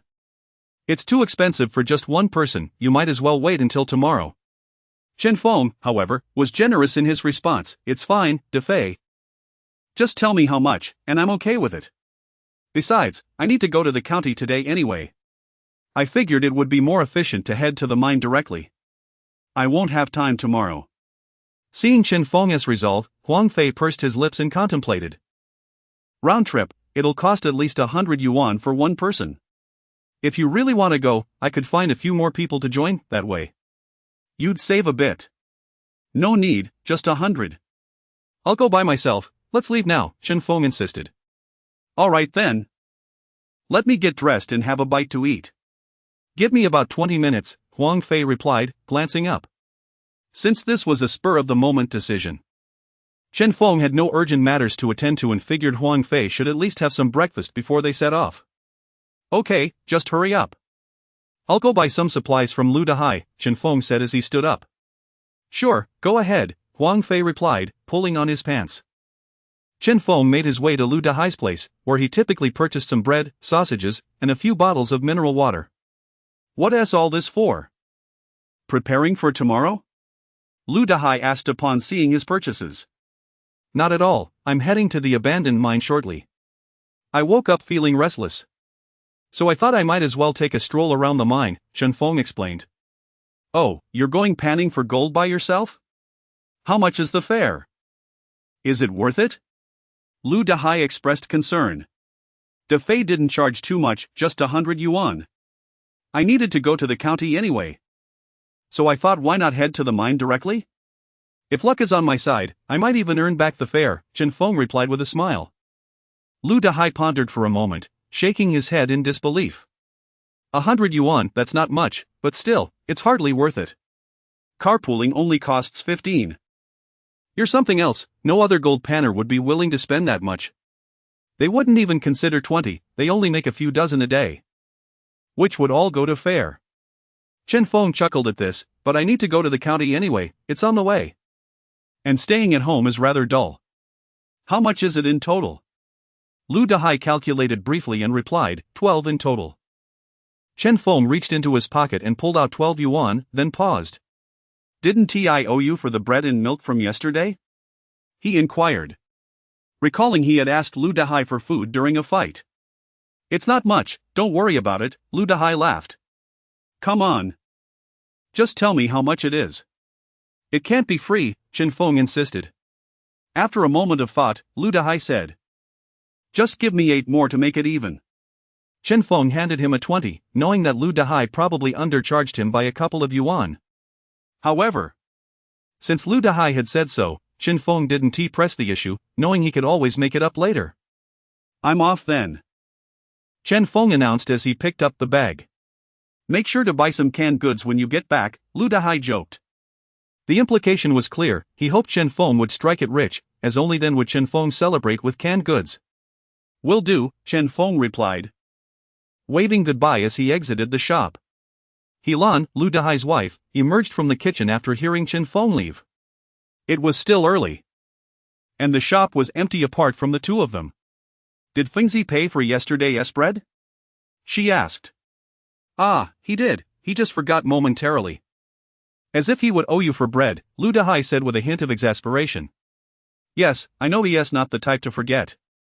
It's just that a few yuan seems trivial to remind him about, almost as if I'm chasing him for it, Helan replied. Wiping her hands and looking somewhat troubled. A deal is a deal, if he forgets to pay for something else, I can ask him for it. But in cases like yesterday, there's no way to ask him for money. Even if we're not running a grocery store, if he asks for food in that situation, how could I possibly ask for money? I wasn't planning to ask him, but he remembered. Lu Dahai lowered his head to put the money in the cash box. Lu Dahai was more generous than Helan, often not overly concerned about such matters. Which is why his shop was the most popular among the 3 small stores in the village. That's all well and good, but it's still several yuan. How much do I earn in a day? Helan mumbled as she returned to the kitchen to continue cooking. Lu Dahai rolled his eyes in response, choosing not to respond. If she were in charge of the grocery store, it would surely be a disaster. Chapter 48, Departure following Chen Feng's departure. Huang Fei rose from his resting place, donned his garments, and casually washed his face before joining the dining table for a meal. Despite his inherent laziness, Huang Fei was impeccably punctual when it came to transportation. If he was instructed to depart at a specific hour, he would invariably arrive at the designated location without delay, leaving no room for concern regarding any potential mishaps. What's this? Did I just overhear Fengzi mention something about gold panning? Huang Fei's father, who had been eavesdropping, pondered with a touch of confusion. Ah, he is going on his own, let me take him there after I finish my meal, Huang Fei replied, hastily shoveling food into his mouth. Going solo? How much are you charging him for the fare? It wouldn't be free, would it? Huang Fei's mother inquired. Her brow furrowed in concern. A single fare shouldn't be excessively high, I can't leave this journey without making any profit, he assured her. 100 yuan. I won't be losing any money on this trip, Huang Fei responded. Well, that's acceptable. Although the earnings are modest, as long as there is no loss. It's fine, his mother nodded in relief upon hearing the amount. Fengzi too seems to be addicted to the thrill of gold panning. It would be better if we all went together tomorrow, think of the savings. She added. After all, everyone had to make a living, relationships aside. One had to eat too, and her concerns were valid. Huang Fei initially planned to simply drop Chen Feng off and return for some much-needed rest. However, he reconsidered. Realizing that returning alone would likely earn him a scolding from his father for wasting the 3,000 yuan spent on a detector, he had to set an example. "Mom, could you prepare some food for me?" "I'll join Fengzi in the panning," he declared, holding out his bowl. "You're going to?" "That makes sense. It's on the way. Otherwise, you'd be making a trip for nothing. Tagging along to earn a bit is worthwhile." His mother promptly stood up to pack a meal for him. Huang Fei's father raised an eyebrow at this exchange but remained silent. Soon enough, Huang Fei finished his meal, took the packed food, and headed to the vehicle where his tools were already stored, thus sparing himself the hassle of extra arrangements. Upon arriving at Chen Feng's home, he honked the horn. Hearing the sound, Chen Feng emerged with his bag and joined him in the car. With just the two of them aboard, the car felt quite spacious. Chen Feng settled into the front seat, placing his equipment in the aisle. As they meandered towards the outskirts of the village, Huang Fei casually inquired, "What is taking you to the county today?" "My aunt's work shoes are worn out, but she is reluctant to buy new ones." "I'm going to the county to get her a pair," Chen Feng replied, reclining in his seat. "Oh, you should have mentioned it earlier. My mother has a few pairs of work shoes. You could borrow one for a few days, and we can go to the county tomorrow," Huang Fei suggested, feeling somewhat exasperated by Chen Feng's unnecessary trip. "It's not a big deal, I'll need to buy them sooner or later. Besides, I can't just sit idly." Chen Feng chuckled.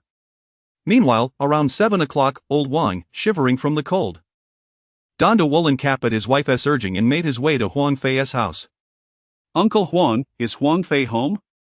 "I need a ride to the county to buy some glass," he said, wiping his nose.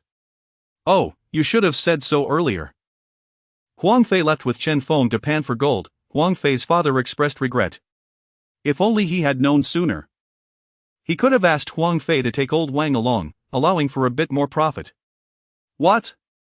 Old Wang's expression turned sour, as if he had bitten into something unpleasant.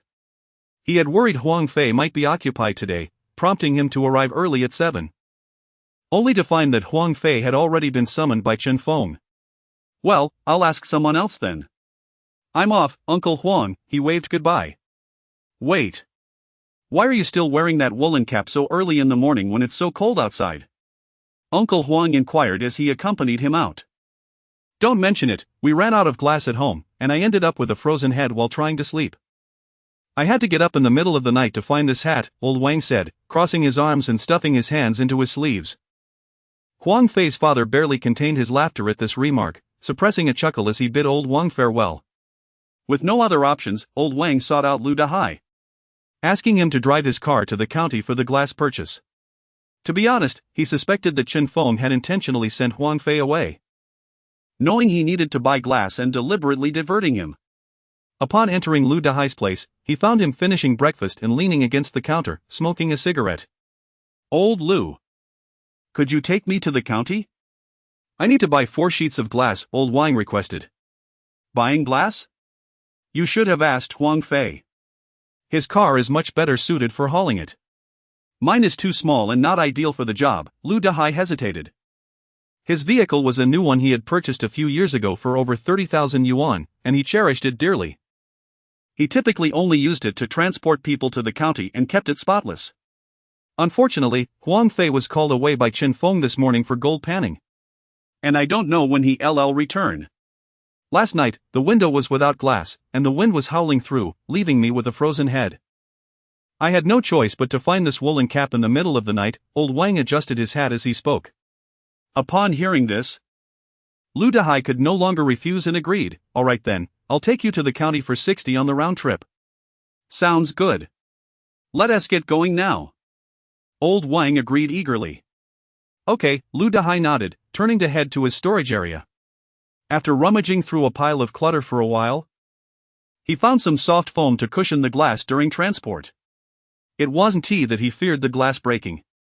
He was more concerned about the risk of scratching his precious vehicle. Meanwhile, Chen Feng and Huang Fei had arrived at their destination. Huang Fei roused the drowsy Chen Feng, saying, "Fengzi, does this spot look alright? If it doesn't suit your fancy, I can drive a bit further." Today, the leading role was Chen Feng's. Wherever he wished to stop, Huang Fei would comply. Chen Feng sat up, surveyed the surroundings, and nodded in approval. "This will do," he sighed, stretching his limbs. Huang Fei parked the car steadily, and the two began to gather their tools before stepping out. Chen Feng held the detector, gazing at the seemingly endless expanse of the abandoned mine, inhaling the crisp air. For the first time, he truly grasped the meaning of vastness and opportunity. "From here, I shall venture west while you head east, and we shall not look back," Chen Feng teased Huang Fei with a smile. "Goodness. Does that mean we're off to Siberia?" Huang Fei chuckled, fully aware that Chen Feng was jesting. Finding a suitable spot, they commenced their labor. Chen Feng's aspirations for the day were modest. He would be content with earning 1,000 yuan, but if he could manage 1,500, he would be exceedingly pleased. As he aimlessly wandered through the abandoned mine, he glanced at his system panel. Currently, he had 3 aspects available for upgrade: detection range, depth, and additional functionalities. The types of detection could not be upgraded yet due to prerequisite conditions. Both range and depth upgrades required 10,000 points each, and he was closest to achieving those 2 goals. Chapter 49, Huang Fei's first shipment. To unlock additional functionalities, one must accumulate a staggering 100,000 points. After some contemplation, he discerned that unlocking these features yields a random ability, which, frankly, appears quite unprofitable at the moment. Moreover, the requisite points are excessively high. Amassing 100,000 will take an eternity. He now finds himself torn between range and depth. Opting for range would undoubtedly enhance efficiency, whereas prioritizing depth would ensure that he minimizes the risk of overlooking any treasures. After all, the last time a piece of gold ore was precariously lodged at a depth of 20 centimeters. Had it been any deeper, he might have completely missed it. He further mused that a broader detection range is not inherently superior. There must be an optimal scope. If the detection radius were to extend to 5 kilometers, even if the system indicated the presence of goods, it would be impractical to search the entire area. How much time would that consume, ultimately hampering efficiency? Within Chen Feng's current strategy, a range of 5 to 10 meters seemed ideal, not a centimeter more. After much deliberation, he resolved to wait until he had accumulated enough points to upgrade depth, ensuring that no treasures escape his notice is of utmost importance. The deeper the treasure lies, the greater its value. After all, what lies beneath is often of superior quality. Ding! Within a 3-meter radius, precious metals are present. Chen Feng was jolted back to reality by the system's announcement, halting in his tracks. Upon glancing back, he realized he had wandered quite far. And had the system not alerted him, he might have inadvertently trekked all the way to Siberia. With a chuckle, he sketched a rough boundary. Holding the detector, he moved in a serpentine manner, methodically scanning the area. Oh, the detector emitted a sound, prompting Chen Feng to swing it back and forth, gauging the proximity of the treasure by the intensity of the noise. When the sound reached its peak, he marked a circle with his foot, crouched down, and retrieved a small shovel from his backpack. Notably, after several ventures into gold prospecting, he had discovered that stowing the shovel in his bag necessitated unzipping it each time he needed it. The process became tiresome, so he ingeniously attached an elastic band to the side of his backpack, allowing him to slide the shovel in and out with ease, a remarkably convenient adaptation. He pondered why other prospectors had not made similar modifications. It surely would enhance their efficiency. Yet, upon further reflection, he surmised that they likely earned meager profits and had little incentive to innovate. After a few shovelfuls of dirt, the detector remained silent, prompting Chen Feng to dig deeper. Upon his second scoop, still no sound, but he did unearth half of a wriggling earthworm. He sighed, casting aside the severed segment and admonishing the remaining half. Could you not have hidden a bit better? With a shovel this large, how could you not see it? He then used his shovel to carefully lift the remaining half from the pit and return it to its previous location, reasoning that the two halves might reunite. Observing the damp soil, it was evident that the recent weather had been overcast with considerable rainfall. Otherwise, earthworms typically dwelled much deeper. After several more shovels, he astonishingly discovered yet another half of an earthworm. Silently, he placed it beside the other halves, realizing that 3 halves could indeed form a complete worm of 2-star quality. As he dug again, the detector finally emitted a sound. Oh, Chen Feng, scraping the soil from his shovel, remarked, at last, "It's making noise. Had it remained silent, I might have ended up with a 3-star earthworm." He continued to excavate, and on the 3rd pass, he spotted a grayish-white nugget. 20+ grams, not too shabby. Chen Feng felt no surge of emotion at the sight of silver. After appraising its worth, he deftly placed the nugget into a small vial and secured the lid. Casting a glance back at Huang Fei, who was engrossed in his own search from a distance, Chen Feng turned and pressed onward. After approximately 10 minutes, the system chimed again. He outlined a circle and meticulously swept the detector across the ground. During this monotonous task, an amusing thought struck him: how convenient it would be to possess magnetic powers akin to Magneto. In such a scenario, who would resort to wielding a mere detector? Scouring the earth like a metal detector? With a mere gesture, all the gold could rise to the surface, and he could simply collect it in a bag. Reclining comfortably with a glass of wine in hand, watching an endless stream of gold flow into his sack, the thought delighted him. It was an elegant fantasy. Yet, upon reflection, if he were to become Magneto, what need would he have for prospecting? Surely, there are far more lucrative ventures than this. With a resigned eye roll, he chastised himself for such impoverished thinking. His musings were akin to someone who could teleport, yet fretting over the timeliness of their food delivery. Oh, the detector's sound interrupted his whimsical thoughts. Drawing a circle with his toe, he crouched down and retrieved the shovel from behind him. Just as he was about to make his first dig, an exuberant voice rang out from behind him. "Wow, Fengzi! Wow, Fengzi! I finally struck gold, ha ha ha!" Chen Feng turned to see Huang Fei bounding towards him, exuding joy like a jubilant monkey. Clutching his discovery in one hand and wielding the detector in the other, he brandished it like a sword. Chen Feng froze momentarily, contemplating the circle he had just marked. If Huang Fei reached him and saw that he had unearthed something, curiosity would undoubtedly take hold, compelling him to scrutinize Chen Feng's find. Should Huang Fei learn of his success, he would insist on collaborating in selling the goods later that evening in the county town, thus jeopardizing Chen Feng's carefully laid plans. Recognizing the urgency of the situation, Chen Feng acted without hesitation. He scooped a shovelful of dirt with his left hand while swiftly retrieving the detector with his right. The shovel swept through the detector's range in a graceful arc, sending the dirt flying without a moment's pause. In a flurry of activity, he dug with remarkable speed, determined to extract the treasure and conceal it before Huang Fei arrived. Chapter 50, Gold Beneath the Ground, So Vast? With a swift motion, Chen Feng wielded his shovel, sending clumps of earth flying in a flurry. After several vigorous thrusts, the sounds of the detector finally reached his ears. Oh, the excitement surged within him. And without pausing for a moment, he flung another shovel of dirt aside. As the sound resonated, he halted abruptly, tossing the shovel aside, disregarding any semblance of decorum.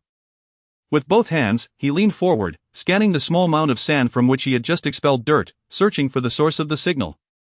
Within 3 seconds, his eyes caught sight of a tiny golden nugget glimmering atop the sand. Without a moment's hesitation, he seized it and tucked it into his backpack, even foregoing the luxury of placing it in a bottle. This seamless sequence of actions unfolded effortlessly.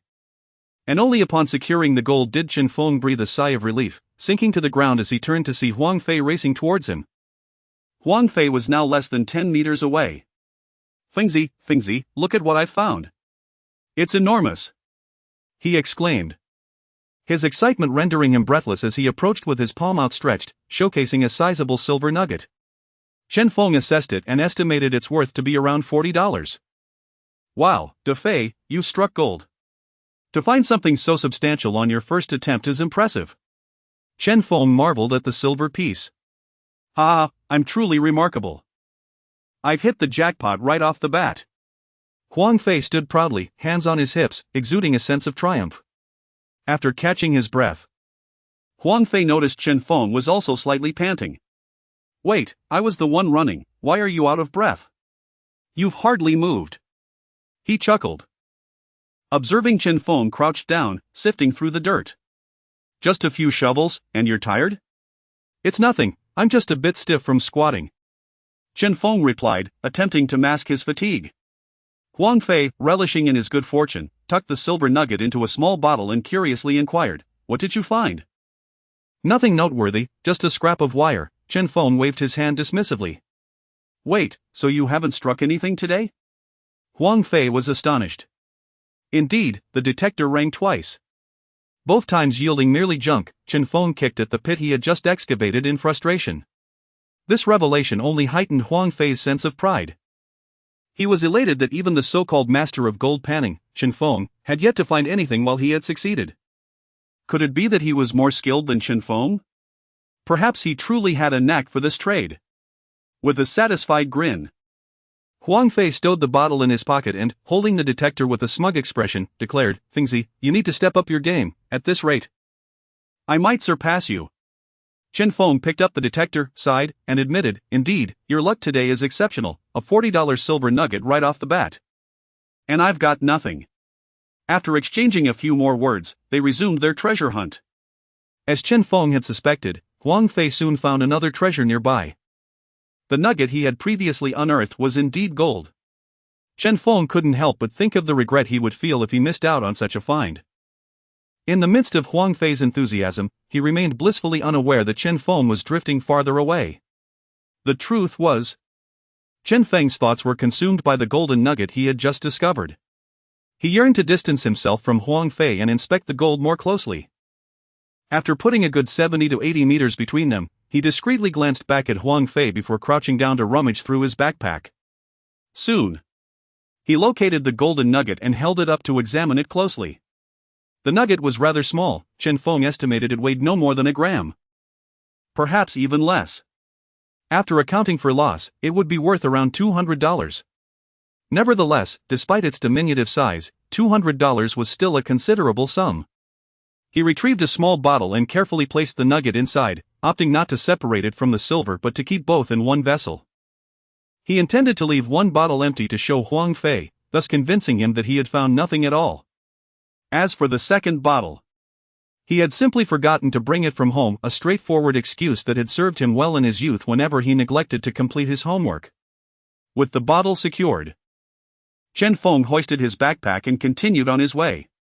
The overcast sky made for pleasant panning conditions. The absence of sunlight made the air feel fresh instead of stifling. So long as it didn't rain, everything was manageable. On a sunny day, the heat would be unbearable.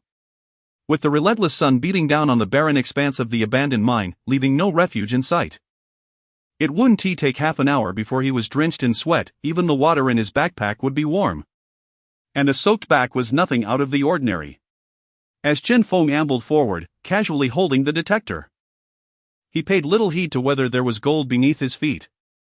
If any seasoned gold panner were to witness this, they would surely scoff, wondering if he was panning for gold or merely strolling, for he bore no semblance of a dedicated treasure seeker. Yet, this was simply Chen Feng's unique approach to gold panning. Ding! There exists precious metal within a 3-meter radius. At the sound, Chen Feng's shoulders perked up, a smile creeping onto his face as he began to trace circles in the dirt. After completing the circles, he held the detector firmly in both hands and commenced a thorough backward sweep to ensure no spot was overlooked. Of course, he could have opted to sweep forward, but his method relied largely on his mood. Sometimes he would sweep forward, sometimes backward, as long as he ensured nothing was missed. After covering a third of the area, the detector chimed again. He crouched down, placed the detector aside, and retrieved his small shovel. With a single scoop of earth, he checked the detector once more. Oh! The sound prompted him to raise an eyebrow. His first scoop had unearthed something promising. The top layer of soil was dry enough that he didn't need to dig deeper. A gentle shake would suffice. With each shake, he checked the detector. Although he was quick to uncover treasures, locating them took a bit more time. After several shakes, the goods still remained on the shovel, and he was beginning to feel as though he were developing a case of Parkinson's. Finally, when only a small amount of dirt remained on the shovel, he brushed it aside and discovered a shiny silver nugget nestled in the center. He picked it up and blew gently, estimating its worth to be nearly $40. He placed it into the small bottle, slid the shovel back into his backpack, dusted off his hands, and stood up, detector in hand. As he raised his gaze, A steep incline came into view, with a dark, gaping entrance looming ahead. It was the entrance to a mine. Chapter 51. Could this really be my grave? This was the first time Chen Feng encountered a mine. Some pits were profoundly deep, reportedly reaching nearly 100 meters, while others were merely several or a few dozen meters. Curiosity piqued, he approached the mine to inspect its condition closely. The public mines were supported by steel frames, ensuring stability even after prolonged use. In contrast, private mines typically employed wooden supports due to their affordability. Nevertheless, as long as the wood was of good quality, they remained safe. It was only the small workshops or illegal mines that neglected proper support, opting instead for rusted steel frames or decayed wood. This was why news reports occasionally emerged about mine collapses. This abandoned mine had once belonged to an individual long ago. As Chen Feng drew near and stood at the entrance, he scrutinized the interior, which was propped up by wooden beams. The entrance was cool, littered with rubble and debris, including flattened water bottles. Chen Feng had no intention of entering, he merely planned to observe from the threshold. The dangers of such a long-abandoned mine were self-evident. One could never predict when it might collapse, and the wood inside could very well have rotted away. He pursed his lips and, just as he was about to leave after inspecting the wooden supports overhead, a voice startled him, causing his eyes to widen. Ding! Within a 3-meter radius, precious metals are present. Chen Feng fell silent, staring into the dark maw of the mine, his mind racing. The system's voice had chosen the worst possible moment to announce itself. Was this some sort of joke? He stepped aside and gently pressed on the wooden support beams. If they gave way under his touch, crumbling to dust, he would never dare to venture inside. It didn't matter if there were gold or even diamonds within. Wealth meant little if one didn't survive to spend it. Should the mine collapse, he would surely perish without a sound. Thankfully, when he tested the wood, it remained firm, though the wind had weathered it somewhat, indicating that the previous owner had some integrity. Gazing into the inky darkness of the entrance, he took a deep breath and opted to explore outside first. If the treasure lay beyond the threshold, it would eliminate the risk of entering the mine. Curiously, it seemed logical that if Chen Feng stepped forward and the system alerted him to the presence of goods, they would surely be located at the threshold. Yet, he had tried multiple times, sometimes detecting items directly beneath his feet, far from the edge. It was as if the system operated with a delay, only reminding him after he had taken several steps. Chen Feng had initially contemplated exploiting a bug in the system to enhance his efficiency, but alas, that loophole had been patched, leaving him no opportunity for clever tricks. He had also mused about acquiring a vehicle to drive around the abandoned mine, stopping only when the system signaled a find, allowing him to extract treasures swiftly. Regrettably, he discovered that the system only activated while he was firmly on his feet. It remained dormant when he was in a vehicle. Before long, he had thoroughly scanned the entrance, yet the anticipated alerts never sounded, creating an eerie silence. This suggested that the treasure lay within the depths of the mine, and if he desired it, he must venture inside. Standing at the threshold, he took a deep breath and whispered, "System, grant me your protection, do not let the mine collapse, at least not now. If I safely explore and retrieve the goods, I shall bring you a can of food as a token of my gratitude." With determination, he steeled himself and stepped into the mine. Immediately, he was enveloped by a chilling draft that sent shivers down his spine. He tread lightly, fearful that even the slightest vibration might trigger a disaster. Holding the detection device, he carefully made his way deeper into the mine, layer by layer. His focus sharpened, he shed his usual jovial demeanor, ears attuned to the ambient sounds, alert for any anomalies. At the slightest hint of an unusual noise, he would bolt without a second thought. This was not cowardice, rather. The dangers of an abandoned mine were too real. Should it collapse, his life would be forfeit in an instant. Gently sweeping over the soil near the entrance, the detection device remained silent. Taking a cautious step forward, he continued his search. Unbeknownst to him, he had already ventured over a meter inside. Just as he prepared to scan the next section, a squeaking sound echoed through the cavern. Chen Feng froze, drenched in cold sweat, instinctively turning to flee. But as he prepared to run, he realized that the sound seemed less like wood creaking and more like a living creature, intermittently calling out. A rat? Chen Feng quickly deduced the source of the noise. Once he recognized it, he exhaled in relief, wiping the cold sweat from his brow. He had become a jumpy creature, overly sensitive to any unusual sound. Taking a deep breath, he steadied his grip on the detection device and pressed on. Under immense pressure, the device finally emitted a soft beep. This sound, mingling with the wind and the rat squeaks, reverberated through the mine. Even upon hearing this signal, Chen Feng felt a jolt of surprise. He crouched down, carefully placing the detection device beside him, and retrieved a small shovel from his pack. Even when digging, he approached with caution, opting to insert the shovel at an angle, applying even and steady pressure, fearful that his movements might disturb a supporting beam. His first scoop yielded nothing, so he discarded the soil beside him and proceeded with a second attempt. Still, nothing. He continued with a third scoop, his attention entirely focused on his surroundings rather than the shovel itself. After over 20 scoops, still no treasure appeared. Yet, Chen Feng remained calm, methodically continuing his work. After another several dozen scoops, though his expression remained neutral, a flicker of surprise and excitement danced within him. This scenario mirrored his previous encounter with the golden-laid stone. Could it be that another significant find awaited him? He once again dug through a layer of moist black soil. And this time, the detection device emitted an exhilarating sound. At the sound, Chen Feng could no longer suppress a smile. Eagerly digging through the layers of earth with his shovel. Chapter 52, The astonishment of Chen Feng. As Chen Feng meticulously excavated layer by layer, he continuously employed the detector. And upon removing half the soil from the shovel, the device continued to emit its persistent beeping. With keen interest, he began to sift through the contents of the shovel. Soon enough, his eyes fell upon an object that was distinctly extraordinary. His brow furrowed slightly, being deep within the mine, with his back to the entrance and scant light. He struggled to ascertain whether it was merely a stone or something more significant. With his left hand grasping the shovel, he cautiously turned to face the mine's opening, hoping to let the sunlight illuminate the object. The moment sunlight graced the shovel, the item radiated a mesmerizing dark yellow glow. At that instant, Chen Feng felt his breath quicken, his eyes widening in disbelief, and his right hand instinctively covered his mouth, overwhelmed with shock.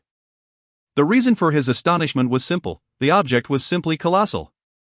This was precisely why he had initially hesitated to identify it as either a valuable or a mere stone. The dark yellow gold lay serenely in the shovel, its brilliance accentuated by the surrounding black soil. Chen Feng remained in a state of stupor for several seconds, grappling with disbelief. He hardly took a moment to examine it closely. Instead, he held the shovel aloft with his left hand and seized the detector with his right, bolting towards the mine's exit. Only outside could he truly appreciate his find. As he emerged into the daylight, inhaling the warm air, he felt an overwhelming sense of euphoria enveloping him. After merely a few steps, he discarded the detector, eagerly examining the gold. It was comparable in size to the gold nugget he had discovered previously, with the sole distinction being that this time it was entirely gold, devoid of any stone. Estimating its weight, he surmised it must be at least 10 grams. This was the most substantial treasure he had ever unearthed. A conservative valuation placed it at a minimum of $3,000. After assessing its worth, Chen Feng was nearly overwhelmed by the urge to burst into laughter. When he had set out, he had hoped to earn a mere 1,000. If he were fortunate enough to secure 1,500, he would be utterly satisfied. Yet, he could scarcely believe that it was only 10 o'clock, and the value of his find had already far surpassed 1,500, exceeding even twofold. Ha ha ha. Who says one cannot find treasure on a gloomy day? From now on, I shall only hunt on overcast days, for that is when the true treasures reveal themselves. Chen Feng mused, toying with the gold, unable to resist its allure.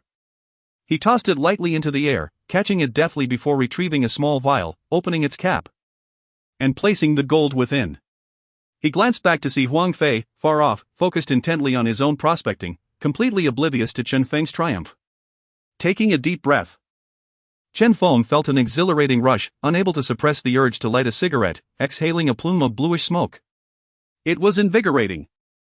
Including the treasures already in the vial, he estimated his total haul to be around $3,300. Today, he was determined to push further, aiming to surpass 4,000. After all, records exist solely to be broken. As he casually searched the remnants of the mine, the system's voice chimed in. Ding! Within a radius of 3 meters, precious metals are present.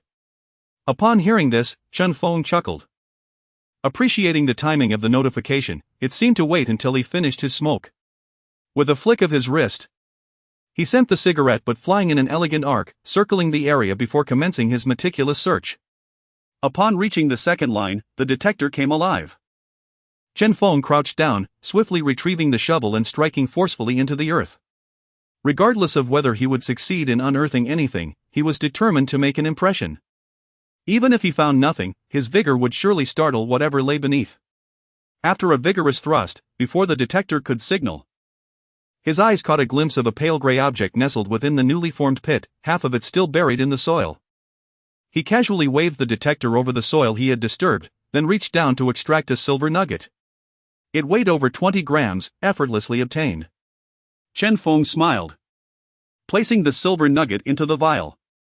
Standing upright, he continued forward, scanning the ground for any remnants of iron or metal scraps. He pondered how he would explain his findings to Huang Fei if he returned after a morning of labor without even a scrap of iron to show. That would hardly be plausible, it would seem like a ruse. Alas, despite his diligent efforts with the detector, he found not a single scrap of iron. How is it that finding a piece of scrap metal is so arduous? I stumble upon gold and silver, yet I am vexed, he lamented, eyeing the time and realizing he had spent half an hour searching. Ultimately, he resigned himself, recalling that he ordinarily did not collect scraps. The last piece of angle iron he had found still resided in Huang Fei's vehicle, untouched and unrequested. Let them think what they will. Huang Fei is bound to believe me, isn't he? As he retraced his steps, the system chimed once more. The terrain proved challenging, strewn with large stones. Chen Feng carefully assessed his surroundings, placing the detector atop a stone to commence his search, prioritizing the recovery of any treasures. Standing on the stone, he maneuvered the detector left and right, struggling to maintain his balance. Fortunately, as he swept through the center, the detector emitted its familiar beep. Crouching down, he cleared the stones aside to reveal an area of exposed soil, ready to dig. Due to the stone's obstruction, the earth beneath was damp, and a few ants scurried about. Chen Feng noticed what appeared to be an ant nest, with a small hole from which the ants emerged. Blowing gently, he cleared the ants away to prevent inadvertently disturbing their home with his shovel. With that settled, he began to dig. The first thrust yielded nothing, prompting him to attempt a second. After several vigorous strikes, the detector finally responded. Sifting through the moist soil with his hands, he uncovered a silver nugget valued at approximately $20 to $30. Placing it into the vial, he stood and surveyed the pit he had created, casually kicking a few stones back into place to restore the area to its original state. Though he had intended to help the ants reclaim their environment, he noticed that some stones had fallen atop them. They say ants can lift objects hundreds of times their size, surely they can manage to move the stones themselves. He reassured himself, firmly believing in their capabilities.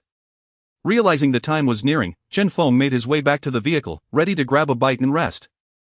Upon his return, he found Huang Fei animatedly opening his lunchbox. You won't believe it, Feng. I've just unearthed another silver nugget. Take a look and see how much it's worth. Huang Fei exclaimed, eager to share his discovery, presenting a small vial to Chen Feng. The one on the left is a bit smaller, he added. Chen Feng examined the vial, nodded, and replied, it looks to be around $15? Wow. It's worth 15.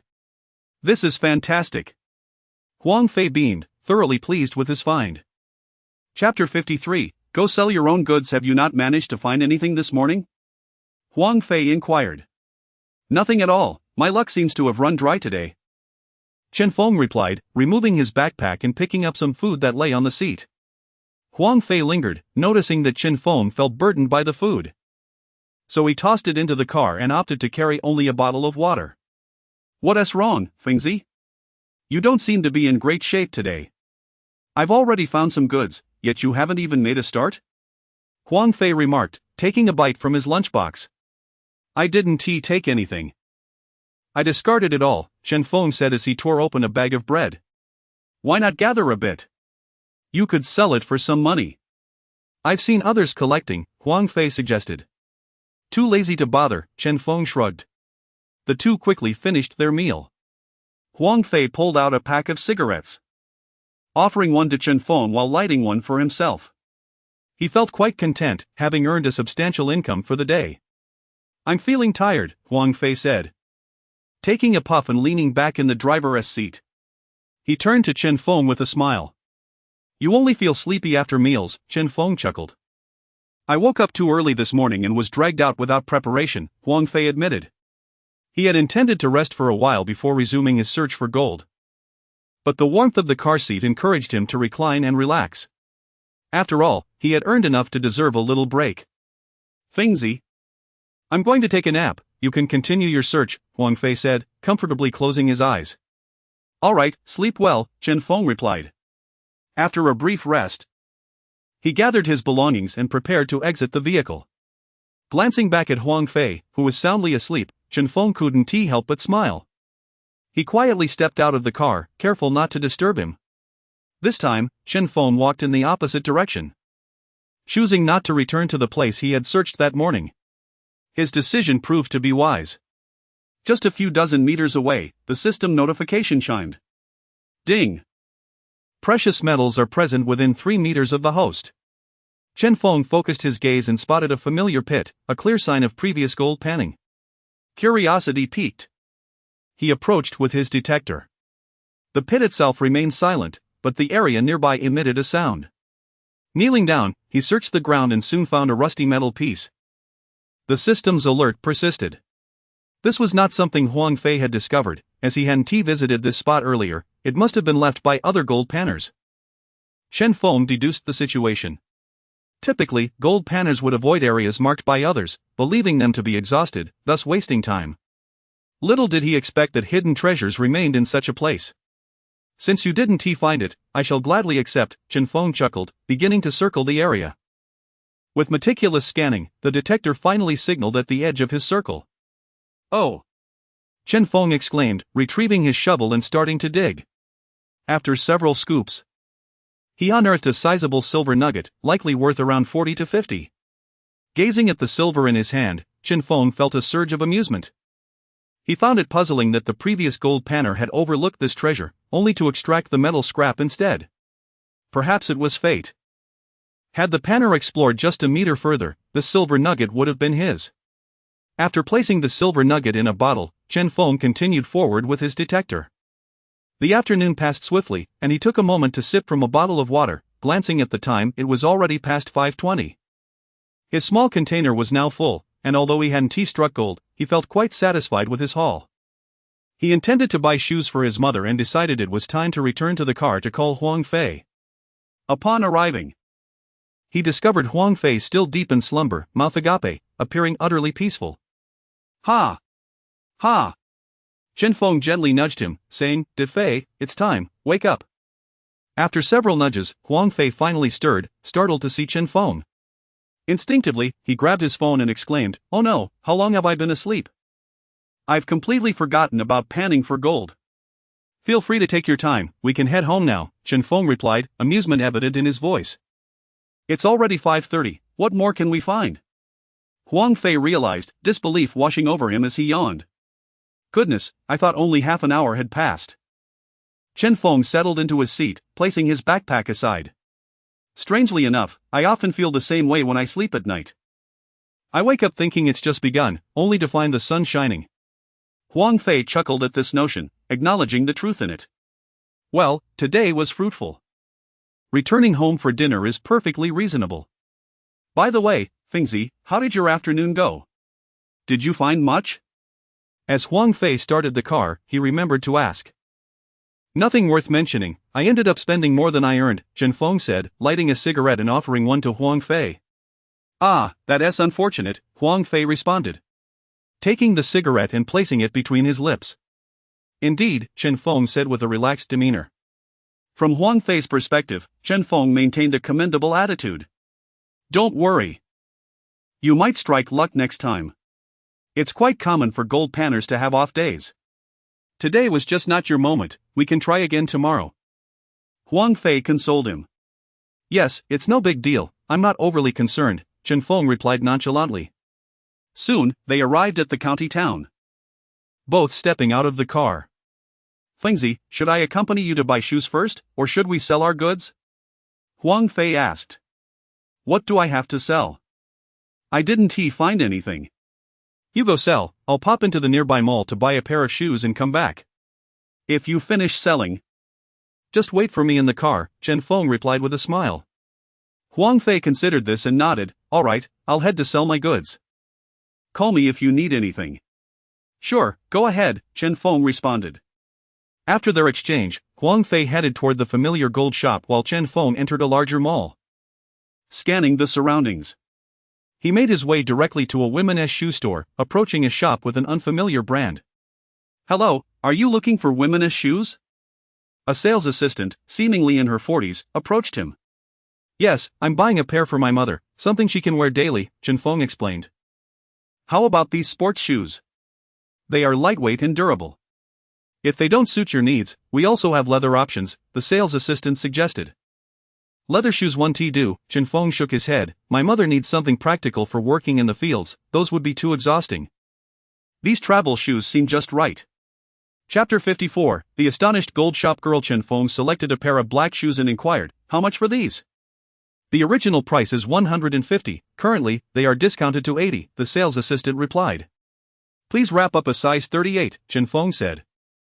Squeezing the shoes upper, feeling the quality was commendable and quite soft. All right, the salesgirl responded, surprised by his promptness. And smiled as she headed to the storeroom to fetch the shoes. In this small county town, haggling was second nature. Before long, the salesgirl emerged with a shoe bag. Handing it to Chen Feng.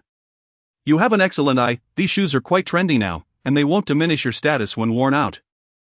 I won't be wearing them out, they're for my mother, as her work shoes have worn out, Chen Feng replied as they approached the checkout counter.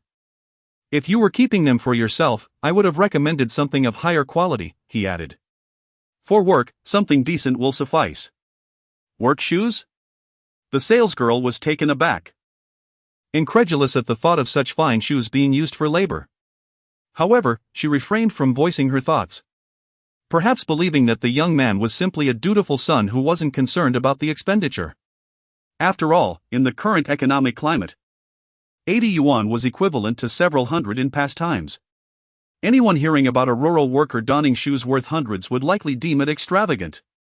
After completing his purchase, Chen Feng exited the shop, carrying the shoe bag, and was pleasantly surprised to receive a complimentary pair of socks. Instead of returning home, he intended to seek out another gold shop in the county to dispose of his goods. Returning to the previous shop owned by the white boss would render all his efforts futile. The boss would undoubtedly disclose his dealings upon seeing Zheng Ping and the others. After walking some distance, Chen Feng noticed a newly opened gold shop and decided to enter. The inventory was sparse, and the shop was empty except for a girl seated at the counter, engrossed in her phone. Upon hearing his entrance, she stood up, smiling at Chen Feng. Hello. Hello? Do you buy gold here? Chen Feng inquired. Yes, the girl replied, momentarily surprised. She had anticipated her first day of business might be more eventful. Are you purchasing gold jewelry or scrap gold? She asked, returning to the counter. Scrap gold and silver, Chen Feng replied, producing a small vial as he spoke. Oh. So you're a gold panner? The girl said, surprised. Although it was her first time handling transactions, she had observed her parents in the trade for years. As Chen Feng handed her the vial, she instinctively accepted it. When she saw it was filled to the brim with gold and silver, her eyes widened in disbelief. This is all yours? She stammered. Indeed, Chen Feng nodded. In the past, during her time with her father, gold panners would typically bring in mere grains. If a bottle contained a third of this amount, it would be considered a bountiful harvest for the month. She had never encountered a bottle so full. Moreover, it appeared not only silver was present but also a substantial piece of gold. My, how much is this worth? After examining the vial for a while, she exclaimed in astonishment, did you gather this in a month? Yes, Chen Feng confirmed, offering no contradiction. That's outrageous. Your luck is extraordinary. To find so much in a month, I haven't had such fortune in years. The girl exclaimed, taking a seat. She had not anticipated that her first transaction would involve such a significant find. Even her father, who had been in the business for 20 years, would be unlikely to encounter a gold panner with such luck. Chen Feng chuckled at the girl's astonishment. If she were to know that this amount was collected in just a day, she might well have dropped her jaw in disbelief. The girl poured the contents into a tray, placed the silver into a crucible, and retrieved a blowtorch, preparing to begin. Chen Feng noticed that all her equipment was brand new, indicating that the shop had just opened, and he likely was its first customer. She was visibly excited, emulating her father's methods as she ignited the torch and directed the flame toward the crucible. As the silver began to melt, she started to sweat, holding the torch in her right hand while fanning herself with her left. Once the silver was fully melted, she murmured to herself, "This should be about right." A little longer 1T hurt. Chen Feng raised an eyebrow at her uncertainty. It seemed she was still learning the ropes. Despite her hesitation, her technique appeared quite professional, comparable to the white boss's silver refining methods. After deciding it was time, she poured the molten silver out of the crucible. Once it cooled slightly, she attempted to use tweezers to transfer it into a cup, only to realize she had forgotten to fill it with water. "Oh no! I forgot to add water," she exclaimed, quickly placing the silver back into the crucible. She grabbed a bottle of mineral water and poured nearly half a cup before gingerly picking up the silver once more and dropping it into the water, instinctively leaning back as if to avoid splashes. Chen Feng couldn't help but chuckle at her antics. Once the silver ingot had cooled sufficiently, she retrieved it, dried it off, and placed it on the electronic scale. "This scale is new, you're the first to use it," she said, smiling at Chen Feng. "Is it not functioning properly?" he inquired, noticing that the scale displayed no numbers despite her pressing it multiple times. "What is going on?" "I thought it was supposed to be powered on," she puzzled, examining the scale from various angles. "Did you install the batteries?" Chen Feng asked, raising an eyebrow. "Don't new scales come with batteries already installed?" she replied, surprised. After she opened the back cover, revealing 2 button batteries inside, Chen Feng stood up to peer over the counter. "You see, I told you there were batteries," he remarked, as she attempted to prove her competence. Upon closer inspection, Chen Feng removed the plastic strip blocking the batteries from making contact. "This is the reason, it was obstructed from functioning," he explained. "Oh," she said, feeling a bit embarrassed as she sat down, clearing her throat before activating the scale. "Who knows what the purpose of that plastic strip was? It wasn't mentioned in the instructions. Wow, it weighs 60.3 grams. Multiplied by 8, that is, 482.4, she calculated, fiddling with the calculator. "How about this? I'll round it up to 482.5, she concluded with a smile. Chapter 55, you're just short of 50 cents, aren't you? Upon hearing her request for a round figure, Chen Feng found it quite normal, after all. Small denominations were cumbersome to deal with. However, he could hardly believe it when the girl insisted on rounding up by just a dime. "Come on, miss. Are you really that stingy? Are you truly lacking in 5 dimes? Unable to contain himself, Chen Feng exclaimed, half amused, half baffled. The girl, upon hearing this, burst into laughter, covering her mouth in amusement.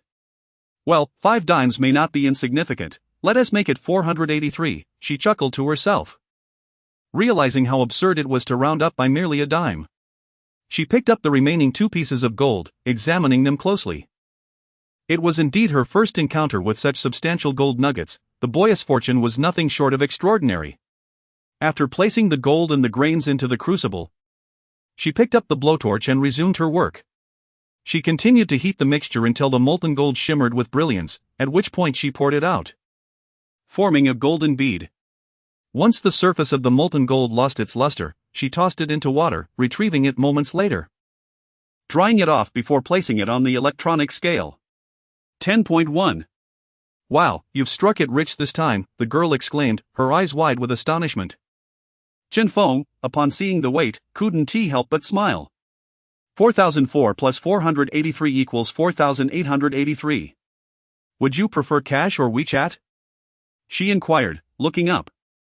WeChat, cash is hard to come by, Chen Feng replied, pulling out his phone. Fine, since you don't have cash, I'll just use WeChat, she said, unable to suppress a grin. As Chen Feng adjusted the payment code, he chuckled, "You're asking for cash while having none? Are you teasing me? Let us make it a round figure, shall we? 4,890, he said, presenting the payment code to her. All right, she pondered for a moment, realizing that given the substantial amount of goods this time, rounding was indeed feasible. She then scanned the amount of 4,890. Great. I'll be on my way now, Chen Feng said, waving goodbye. Goodbye. Do come back if you have more goods next time. The girl called out as she accompanied him a few steps. No doubt, with your generosity, I'll certainly seek you out again, Chen Feng replied before stepping outside. Returning to the counter, the girl gazed at the golden beads and silver ingots with a smile. This is fantastic, to receive such a large shipment, she mused. Playing with the golden bead. Suddenly, it dawned on her that her insistence on rounding was unnecessary since she was using WeChat. Clever boy, you actually tricked me, she huffed, casting a glance towards the door. No wonder she had invited him to return, he had agreed so readily, likely because he found others easier to deceive. However, she dismissed the 7 dimes as trivial. If I gave it, then so be it, she concluded. When Chen Feng returned to the van, he found Huang Fei already in the driver's seat. You took your time, where did you buy the shoes? Huang Fei asked, DJ music playing in the car. Just at that mall nearby, there were plenty of styles to choose from, Chen Feng replied, placing the shoes in the aisle.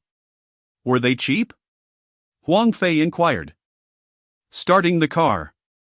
They were alright, not too cheap considering it's a mall, Chen Feng reflected. That's true, malls tend to be a bit pricier.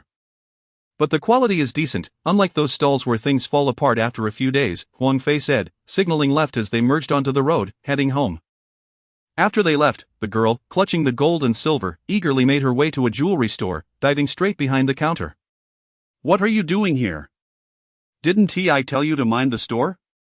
The door is locked, the owner remarked, somewhat exasperated. It's locked because I received a large shipment.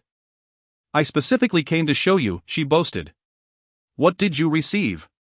The owner asked, surprised. He hadn't anticipated that his daughter, having just opened the store, would already be receiving goods. The owner was none other than Mr. Bai himself. Look, look. That boy is incredibly lucky, in just a month. He managed to gather so much merchandise. She presented the goods for him to see. Upon receiving the silver and gold, Mr. Bai examined them with astonishment. After weighing them on the electronic scale, he nodded approvingly, this is indeed quite substantial. Did you refine all this yourself? Of course. The girl replied, her head held high. I thought you wouldn't even know how to use an electronic scale. I'm pleasantly surprised, Mr. Bai chuckled. He had intended to teach his daughter the art of gold refining once the store officially opened, but she had evidently grasped it far sooner than he expected. Feeling a bit embarrassed about the electronic scale, the girl quickly masked her discomfort. Well, what do you think of my luck? She asked with a smile. Your luck is indeed commendable, amassing so much in a month is no small feat, but if you wish to compare with me, you still have some way to go. You've only gathered this much in a month. I once encountered a young man who could collect this amount in a single day, Mr. Bai boasted. The girl found this hard to believe, exclaiming, how is that possible? To gather so much in just one day? Nonsense. What kind of luck would allow for that? Mr. Bai straightened in his seat, insisting, hey, don't dismiss me. I'm not kidding. That young man came by a few days ago with some villagers. Even they were astonished. They were collecting silver by the bottle and a piece of gold each day. That lad even managed to pan for gold in the river. Tell me, isn't that impressive? After finishing, Mr. Bai added with pride, your client may be impressive, but if we're comparing, he still falls short. Though the girl found her father's claims hard to believe, his confident demeanor made her suspect he wasn't entirely fabricating the tale. Humph. Let us see who can gather more next time. I refuse to believe your client can find that much every day. She retorted.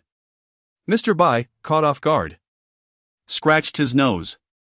That's true, the villagers mentioned that the young man hadn't found anything today. He hasn't been out to gather for the past few days. When he returns, I'll show you what he looks like, Mr. Bai said while putting the goods away. Not finding anything? I bet he just didn't find anything at all, the girl remarked, her expression revealing her skepticism towards her father's explanation. He must have had something else to attend to. He didn't find anything, Mr. Bai defended himself. Unconvinced. The girl scoffed and took her keys back to the newly opened jewelry store. Soon after, Huang Fei and Chen Feng returned to the village, where Chen Feng handed Huang Fei 100 yuan for transportation. Here, De Fei, for your fare. Chapter 56, Chen Feng in the Air Force. Huang Fei hesitated as he accepted the money, pulling out a 20 from his pocket and handing it to Chen Feng. Fengzi, you didn't earn anything today. I did alright, so let us settle for 80. If you had found something today, you would have gladly taken 100. The crux of the matter was that Chen Feng had encountered an unfortunate stroke of luck, earning not a single cent, while incurring substantial losses from the chartered vehicle. Huang Fei, having had a decent day himself, felt somewhat fortunate, as he would not have ventured out to seek gold otherwise. By reducing the amount by 20. He hoped to ease Chen Feng's losses. Chen Feng gazed at the 20 Huang Fei offered, paused in silence, then approached and patted his shoulder, pressing his hand down to indicate he should keep the money. Da Fei, I appreciate your kindness. Though I didn't make any money today. I did earn some in the previous days. Keep the money safe, it's essential for your daily living. Truthfully, Huang Fei's gesture touched Chen Feng deeply. He hadn't anticipated Huang Fei would voluntarily waive 20 yuan. This act of kindness was etched in Chen Feng's heart.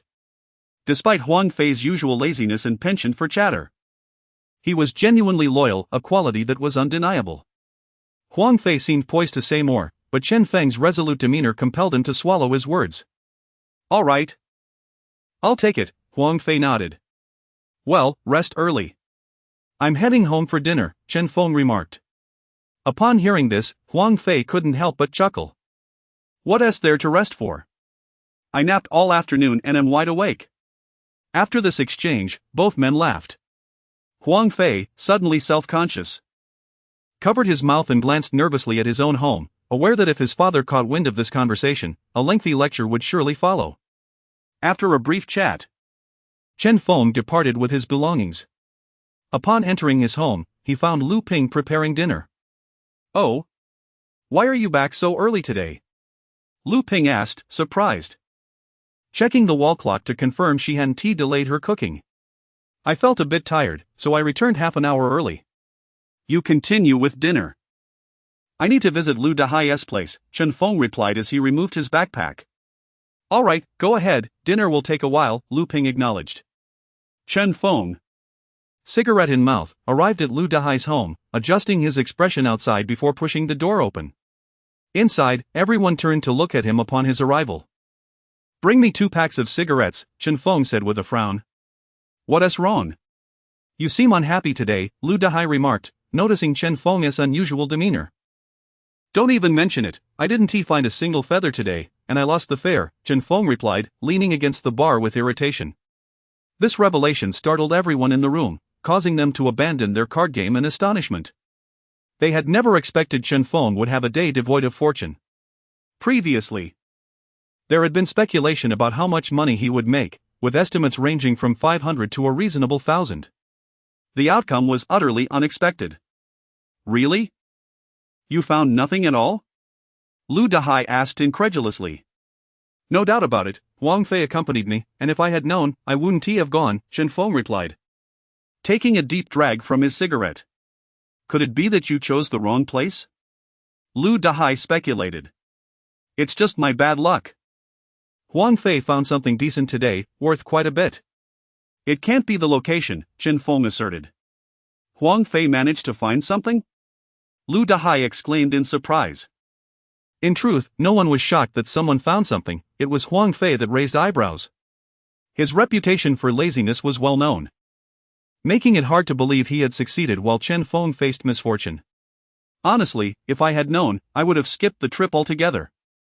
With 100 lost in fare and additional expenses, I ended up losing over 120 today, Lu Dahai sighed.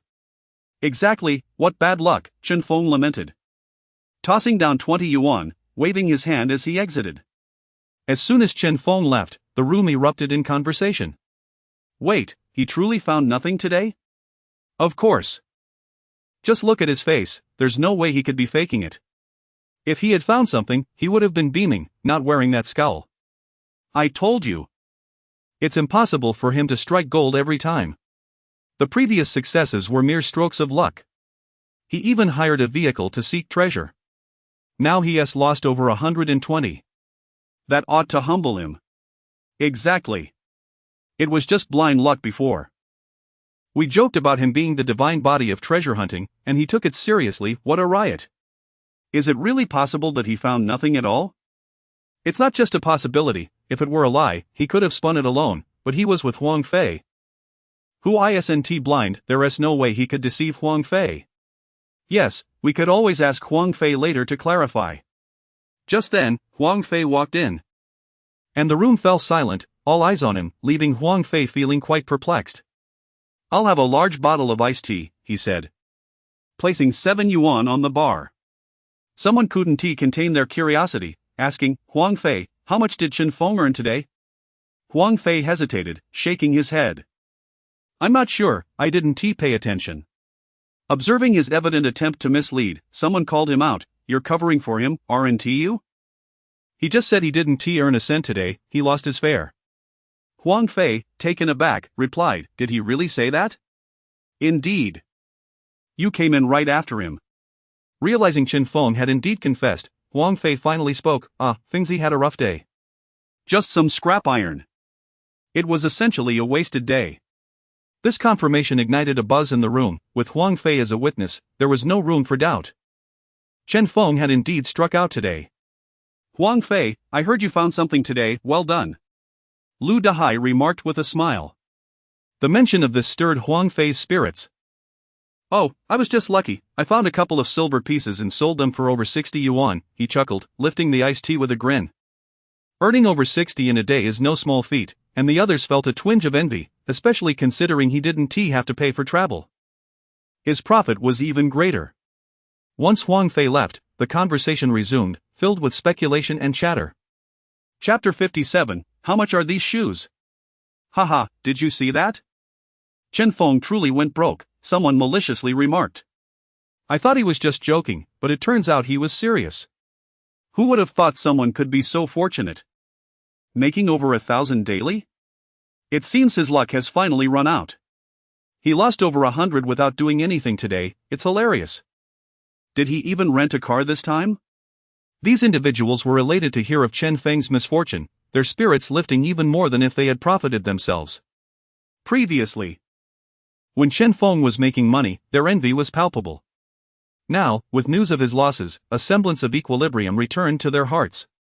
Lu Dahai, upon hearing this, remained silent, merely inhaling deeply, preparing to remind Fengzi next time. He should refrain from mentioning his losses, to spare himself the delight of those who relish in another's misfortune. When Chen Feng returned home, the vegetables simmered in the pot, and Lu Ping, having some free time, sat on a stool. Mom, what do you think of these shoes? Chen Feng asked, handing her the shoe bag. Lu Ping's eyes sparkled with delight as she pulled the shoebox from the bag. The packaging is quite nice. Previously, I received shoes in nothing but a shabby box. This one is decent, I could use it to store something. After extracting the black sneakers, Lu Ping examined them closely, pressing the sole in surprise. The sole is remarkably soft, the quality seems quite good. How much did you spend on these? Chen Feng hesitated a moment before answering, 25. 25? That seems a bit much, Lu Ping replied, feeling a twinge of regret. 20 would have been acceptable. Still, one cannot deny that higher prices often bring better quality. These are certainly superior to the 15 I bought before. Truly, you get what you pay for, she mused. Exactly. You should wear them to work tomorrow. Toss those old shoes, they're practically falling apart, Chen Feng suggested, pouring himself a glass of water. Why rush? Let's just make do for a couple of days. Such fine shoes would be wasted on labor, Lu Ping hesitated. Enough of that. Those worn-out shoes let water in during the rain, they're practically slippers now. What good are they? Chen Feng countered, decisively tossing her tattered shoes into the fire pit. He knew she was reluctant to wear the new ones. "Oh, you impudent child!" Lu Ping exclaimed, rising to retrieve her shoes, but Chen Feng was too quick, and they were already incinerated. "You should have at least taken out my insoles. They were freshly cleaned." Lu Ping scolded, rolling her eyes. She felt exasperated with Chen Feng's impulsiveness. "Those insoles are months old, you hardly need them.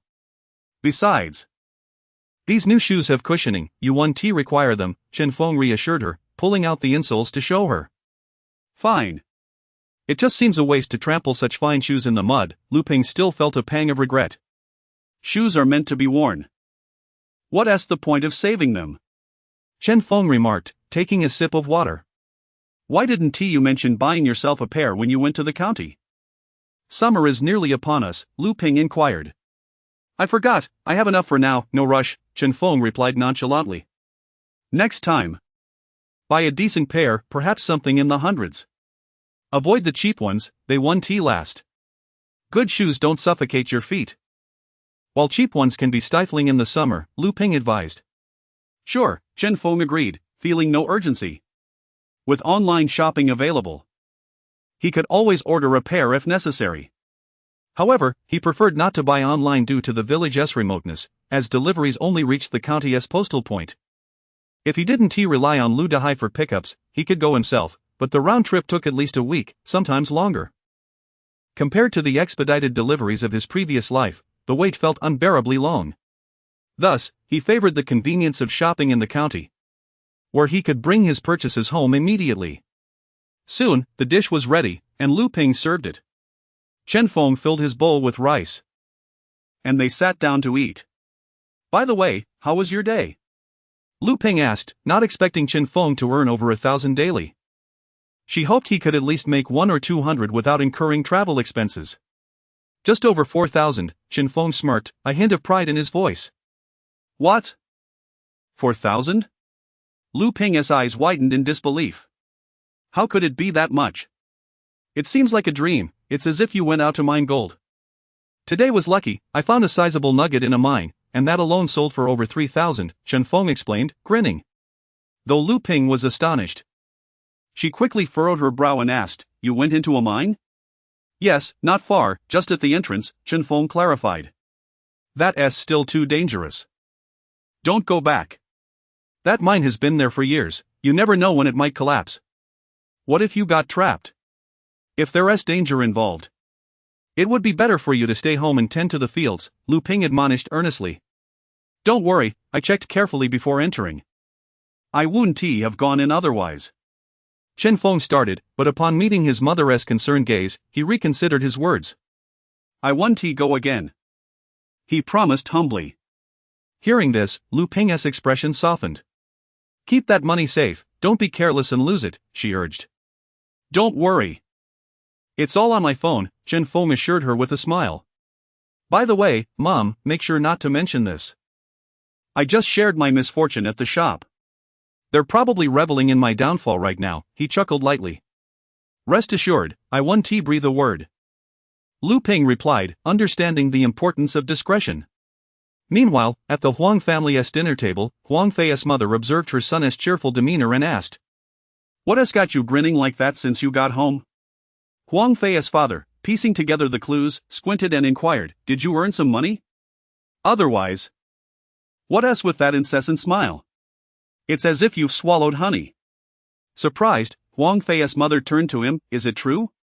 Did you find something valuable?" "Hee, I found 2 silver nuggets today and sold them for over $60.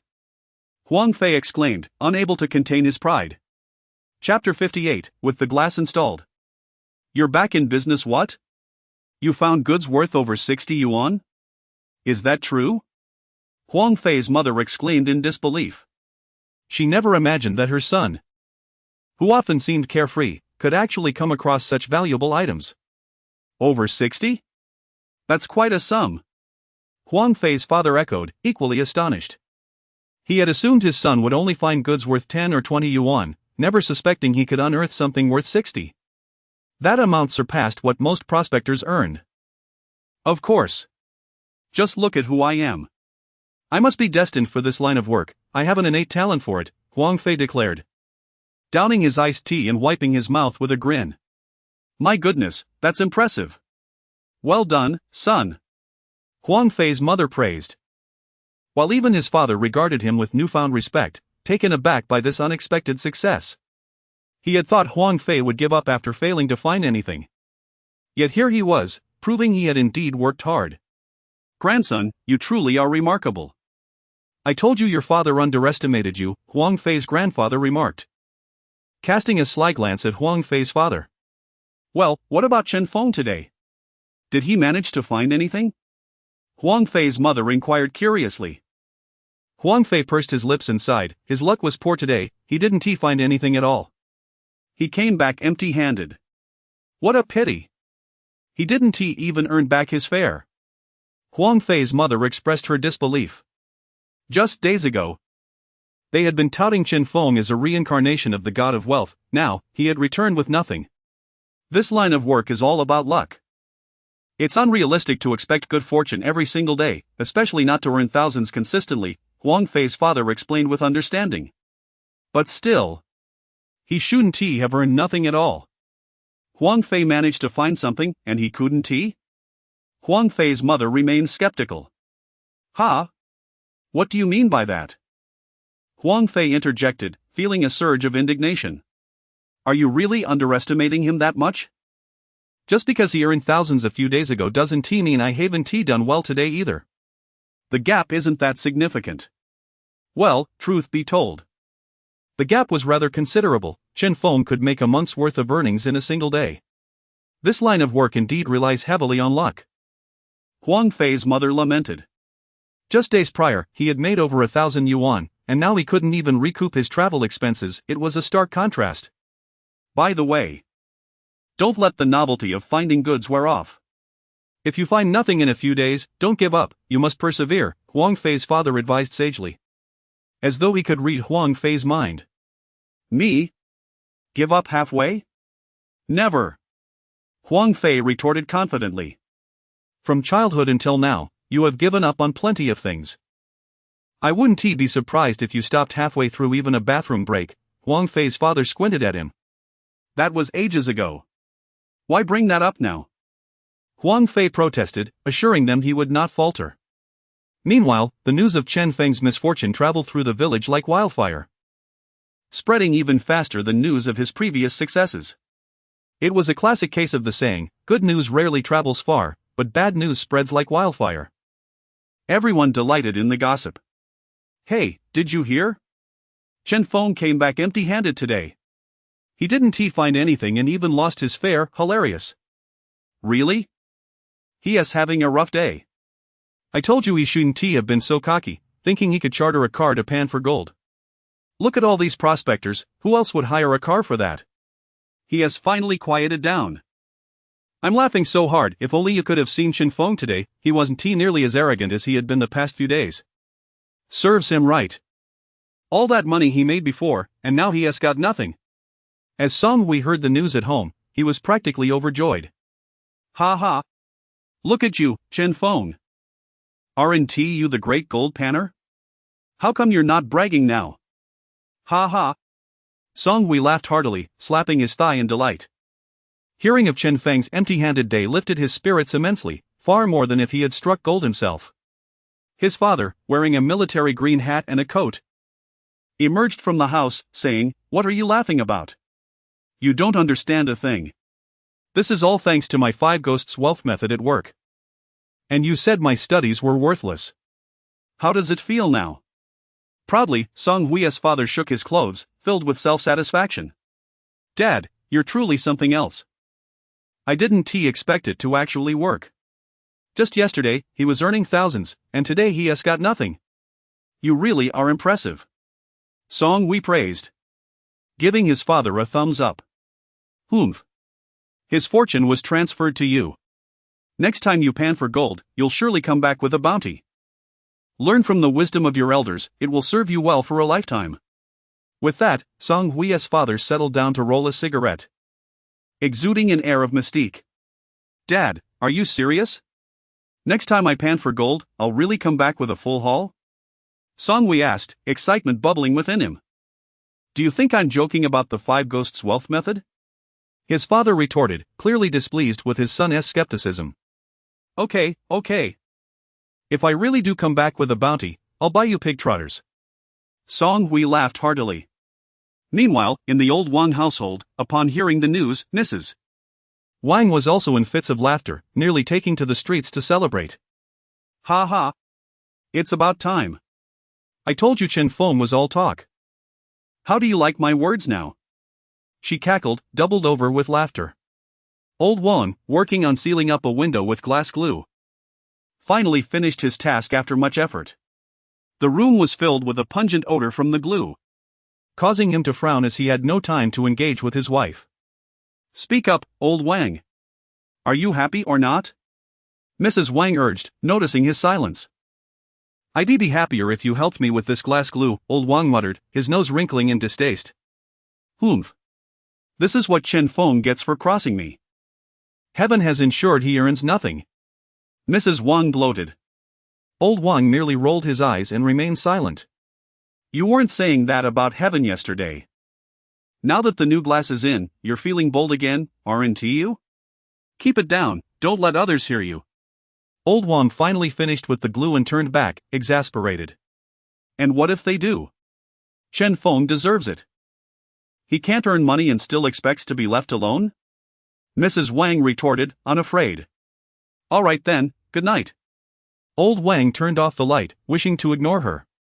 Chapter 59, Chen Feng turns the soil? Uncovers gold. The news of Chen Feng's exploits even reached the neighboring village. Have you heard? That young man who used to rake in thousands a day found nothing today. Which one? The lucky newcomer from the neighboring village? Yes, indeed. It's just that he can't expect his fortune to shine every single day. Such luck is fleeting, no one can rely on it perpetually. Lu Ming was tending to seedlings at home with his wife, Yao Li, when he learned of this news. Chen Feng didn't find anything yesterday. And it's already reached our village. Yao Li said with a mocking smile. Is it really Chen Feng? Lu Ming expressed disbelief. Who else could it be? The one who used to earn thousands daily, except for Chen Feng. Yao Li rolled her eyes. Previously, when she heard that Chen Feng had struck it rich, it had left her feeling quite distressed. However, today, the news of his loss brought her immense joy. Sometimes, family members are more eager to witness your misfortunes than outsiders. That endeavor is unreliable, purely based on luck. My sister thought it was amusing that Chen Feng earned thousands in a day. What will he do if he can't find anything for a while? Now that he has made a fortune, he probably looks down on small earnings. Don't be fooled by his recent windfall. This time around, he might earn less than Xiao Yang over the course of a year, Lu Ming remarked. Indeed. Xiao Yang has been praised for his good work, and his boss raised his salary by 100 yuan. He'll be earning 100 yuan a month now. Yao Li beamed with pride. That's quite a sum. Among our relatives' children, Xiao Yang is certainly the highest earner, she added. True, and his job is stable, unlike Chen Feng, who seems to feast one day and starve the next, Lu Ming said while planting seeds in a pot. Are you going to help my sister turn the soil tomorrow? Yao Li inquired. Yes, she asked me to gather a few people to assist her. She can't manage it alone. If she waits to do it herself, others will have already planted their crops by the time she's halfway done, Lu Ming replied. All right, I'll help. We only get to assist a few times a year anyway. Yao Li considered. I've already made plans, Lu Ming nodded. The next day, Chen Feng awoke early. Accustomed to rising around 6 or 7 in the morning regardless of whether he had work. He learned from Huang Fei the previous day that his vehicle was fully booked for the night. Many were hiring workers for farming, leaving him without a chance to pan for gold. Are you not going to pan for gold today? Lu Ping asked as she saw Chen Feng stepping out. No. Huang Fei's vehicle is booked solid. It seems I won't have a chance until tomorrow or the day after, Chen Feng replied, stretching. Then will you rest at home or join me in turning the soil? Lu Ping asked. We're turning the soil at home today? Chen Feng was taken aback. Yes. I arranged it with your uncle yesterday. I thought you would be busy panning for gold, so I didn't mention it. Lu Ping retrieved some gloves. Then I'll go with you, it's better than staying at home, Chen Feng decided. Alright, just wear some old clothes, you wouldn't want to ruin your good ones, Lu Ping advised. Watching Chen Feng head back inside, she felt a wave of contentment. The old Chen Feng would never have taken part in such labor. He would have been lounging around instead. Half an hour later, Lu Ming arrived at Chen Feng's house with 7 or 8 others. Sister, are you ready? Lu Ming asked as he entered. All set, just waiting for you, Lu Ping replied, gathering her tools. Noticing Chen Feng also with tools in hand, Lu Ming curiously asked. Fengzi, you're going too? Not panning for gold today? I'm not going. Huang Fei is busy today, and I can't go without a vehicle, Chen Feng said. Holding a pickaxe. Well, working at home is fine too, Lu Ming nodded as they all moved outside. As the group headed towards Lu Ping's field, Lu Ming and Lu Ping engaged in light conversation about trivial matters. How has Fengzi been lately? Made any earnings from gold panning? Lu Ming asked, glancing back at Chen Feng who was carrying a hoe. I went yesterday but found nothing, I even lost the fare, Chen Feng said casually. Oh dear. How did that happen? Lu Ming feigned surprise, already aware of Chen Feng's losses from the previous day. Just bad luck, Chen Feng smiled. Take your time. You might strike it lucky next time, Lu Ming chuckled. How is Chaoyang doing now? Lu Ping inquired. Chaoyang is doing well, his job is steady. Just standing around every day. He got another raise recently, 100 yuan more. The boss said he is doing a good job, Lu Ming proudly stated. A salary increase is a good thing, Lu Ping responded nonchalantly. In the past, she might have felt a twinge of envy compared to Chaoyang's situation, but now, with Chen Feng earning thousands daily, she felt indifferent to Chaoyang's raise. Noticing Lu Ping's calm demeanor, Lu Ming felt a twinge of surprise and discomfort. His sister shouldn't be displaying such an expression, after all, Chen Feng had lost money, and his own son had received a raise. Shouldn't she feel somewhat embarrassed? Why was she so composed? Lu Ming found it unsettling that his sister, who used to be on the receiving end of his advice, now seemed to be offering him guidance. This must be the confidence Chen Feng gained from his recent earnings. In a few days, when he has spent it all, she won't be so composed, he thought, feeling a sense of gloom. Chapter 60, Gold in the Soil, What Luck? The villagers hired by Lu Ming cast curious glances at Chen Feng, assessing what extraordinary qualities he might possess. They had certainly heard of his renowned name. Yet after scrutinizing him for a while, they could only conclude that he was rather handsome, without identifying any other remarkable traits. Perhaps it was merely a stroke of good fortune, considering they were all aware he had been unsuccessful just the day before. Soon, they arrived at the field and began to disperse, wielding their hoes to till the earth. Chen Feng mimicked their actions, picking up a pickaxe. Hours quickly passed, and much of the land had been turned over. Chen Feng wiped the sweat from his brow, preparing to continue, when suddenly, the system chimed. Ding! Precious metals are present within a 3-meter radius of the host. This startling announcement left Chen Feng momentarily stunned, his eyes widening as he surveyed his surroundings. He never anticipated that while tilling the soil, he would encounter gold. He vigorously dug for several moments, attempting to unearth the gold directly. But the area was simply too vast for such an approach to yield results. Fengzi, that spot is fine, move ahead, Lu Ming reminded him. Noticing Chen Feng persistently digging in one place. Alright, Chen Feng replied, continuing to dig a few more times. Lu Ming, observing him, couldn't help but shake his head, choosing to ignore him. If he couldn't even handle farm work, what else could he possibly do? Frustrated, Chen Feng tossed the pickaxe at his feet and called out to Lu Ping, Mom, I'm heading home for a bit. Don't touch my pickaxe. Okay, understood, Lu Ping nodded, not inquiring about his intentions. Chen Feng planned to retrieve a detector to locate the treasure. Although he considered waiting until evening, he quickly dismissed the idea. Even though his family's land was limited, the expanse was still considerable, and each plot was indistinguishable in the darkness. Failing to find the spot by nightfall would be a greater loss, it was wiser to seek it out now while there were plenty of witnesses. Seeing Chen Feng abandon his task, Lu Ming snorted derisively, suspecting that Chen Feng would tire and return shortly. He insists on not letting anyone touch his pickaxe. I wonder when he'll come back. Hey, where did Xiao Feng go? Lu Ming inquired. Probably home for a drink, who knows? Lu Ping replied nonchalantly. Big sister. Xiao Feng's temperament won't do, he lacks perseverance. He'll complain of fatigue soon enough, shouldn't you say something to him?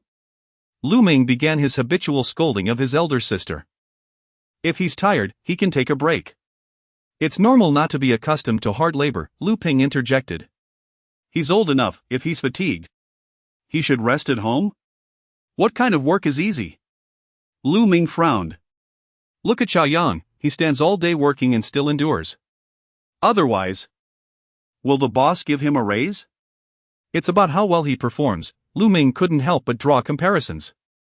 Lu Ping pursed her lips, remaining silent.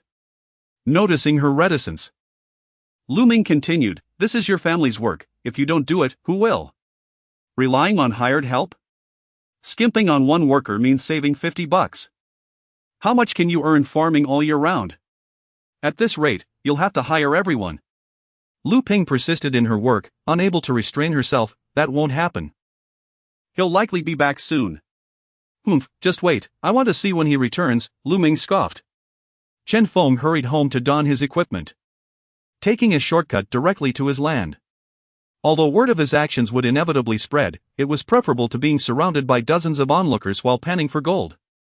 He could already envision the scene. If the villagers noticed him carrying equipment, it wouldn't be long before a crowd gathered to gawk. Before long, Chen Feng arrived at the field. As he appeared before the others clad in gear, everyone was taken aback. What are you doing? Lu Ping asked, her eyes wide with astonishment. I thought I spotted something in the soil, but after digging for a while, I couldn't find it. I figured I'd use my instrument to check. Chen Feng explained as he approached the spot where he had been digging. Lu Ming, noticing this, approached with a furrowed brow. What are you doing? Is there really gold in the ground? Are you joking? I don't know, just trying it out. Chen Feng replied as he donned his headset and began to scan the area. Lu Ming rolled his eyes, convinced that Chen Feng was merely avoiding work and using this as an excuse. If there were gold in the field, why would anyone travel far for work? The laborers, intrigued, paused their tasks to watch Chen Feng, as it was their first experience witnessing someone panning for gold. They had only heard tales before, and this was a novelty to them. Could there really be gold in the soil? One person murmured in disbelief. Who knows? Let's just watch, another chuckled softly. Lu Ming, observing Chen Feng's meticulous scanning, scoffed, what are you even searching for? Ignoring him, Chen Feng continued his thorough examination. Lu Ping had faith that her son wouldn't be probing aimlessly. He must have seen something, just as he had by the river previously. Just as doubt lingered in the air, a sound emitted from the detector, capturing everyone's attention. Oh wow, all eyes widened in astonishment. And Lu Ming gazed at Chen Feng with disbelief. How could this be? Did he actually find something? For years, no one had ever claimed to discover gold in their fields. There's truly something there, Xiao Feng. Lu Ping exclaimed joyfully. I'm not certain, let's see what it is first. Chen Feng replied, crouching to retrieve a small shovel from his waist, as he had no bag to carry it. As he did this, the crowd pressed closer, eager to witness what he had unearthed. Lu Ming's expression was a mix of complexity and tension as he pursed his lips, shoveling a scoop of soil onto the detector. He found nothing and carelessly tossed away the dirt. After several attempts, someone quietly remarked, I think I might have seen something. Humph, what good is that? You need luck like his, someone scoffed nearby. If it were that simple, there wouldn't be only Chen Feng making thousands in a day. They understood this logic well. Is it just a piece of scrap metal? There are always these things in the ground, one person speculated, though they dared not speak too loudly, fearing to jinx Chen Feng. Who knows? It seems improbable that anyone could just stumble upon gold. It's akin to divine fortune, another remarked in disbelief. After several more scoops, the detector finally beeped again. Oh, while the crowd stirred with excitement, even the inexperienced could sense that something significant lay within the shovel. Chapter 61, Is there really gold? Under the watchful eyes of the crowd, Chen Feng meticulously excavated the earth layer by layer. After removing a third of the soil, a somewhat dark yellow object emerged. Before Chen Feng could reach for it, someone nearby exclaimed, "Wow, it's gold." It seems like it's really gold. Hurry! Pick it up and take a look, it really looks like gold. Chen Feng grasped the small gold nugget, cleaned off the dirt, and tested it with the detector. The device emitted a confirming beep, affirming its authenticity. Is this truly gold? Someone questioned. I don't know, this is my first time seeing it. Oh my. This is my first encounter with wild gold, this must be doghead gold, right? Lu Ping, seeing what Chen Feng held, couldn't contain her excitement and asked, Fengzi. Is this gold? Chen Feng nodded in affirmation. Having already unearthed so much gold, he was confident, especially with the system corroborating his find. The crowd erupted into astonished murmurs upon hearing his confirmation. It's truly gold. You've struck it rich. How much do you think this large piece is worth? Surely a few thousand. My goodness, to stumble upon gold while working in the field, where can you find such luck? Fengzi, how much is it worth? Chen Feng weighed the nugget and smiled, approximately 12 to 1300. This type of dog-head gold needs to be melted down at a gold shop.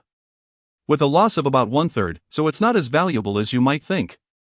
The crowd gasped in disbelief, with someone exclaiming, not worth much? 12 to 1300? My heavens! Exactly.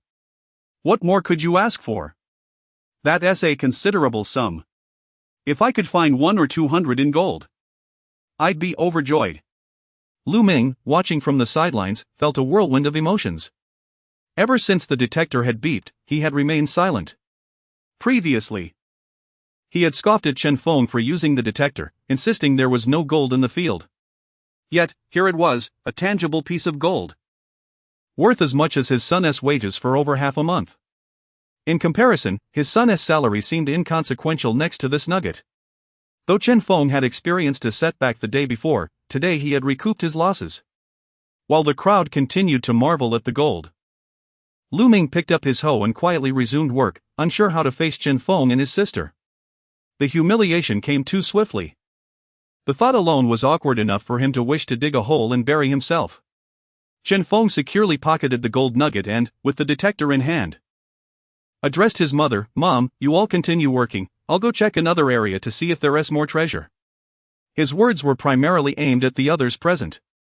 As they were all hired at 50 a day, if he was merely boasting without working, it would be a waste of their time and money. Moreover, he genuinely wanted to explore other spots. If there was one nugget, perhaps there would be another. Alright, go ahead, we don't need you for this work.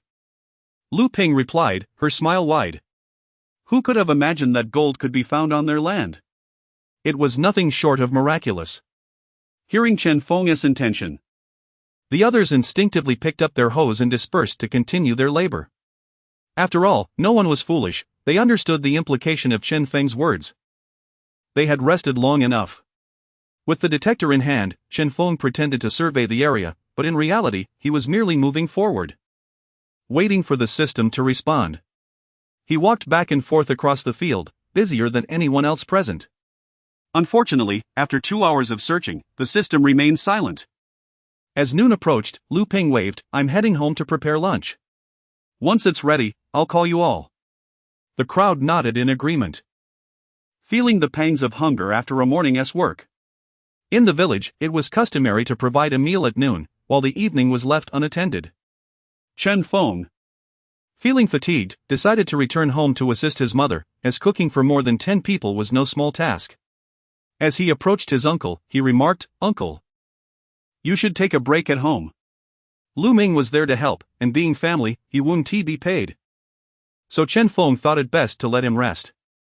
"No need, Fengzi. You go home and help your mom with the cooking." "I'll continue working for a bit longer," Lu Ming replied quickly, eager to avoid a private conversation with Chen Feng, which felt awkward enough already. "Alright. I'll call you when the meal is ready," Chen Feng said, pulling out a cigarette and offering one to his uncle. Lu Ming took a puff and nodded, signaling Chen Feng to leave.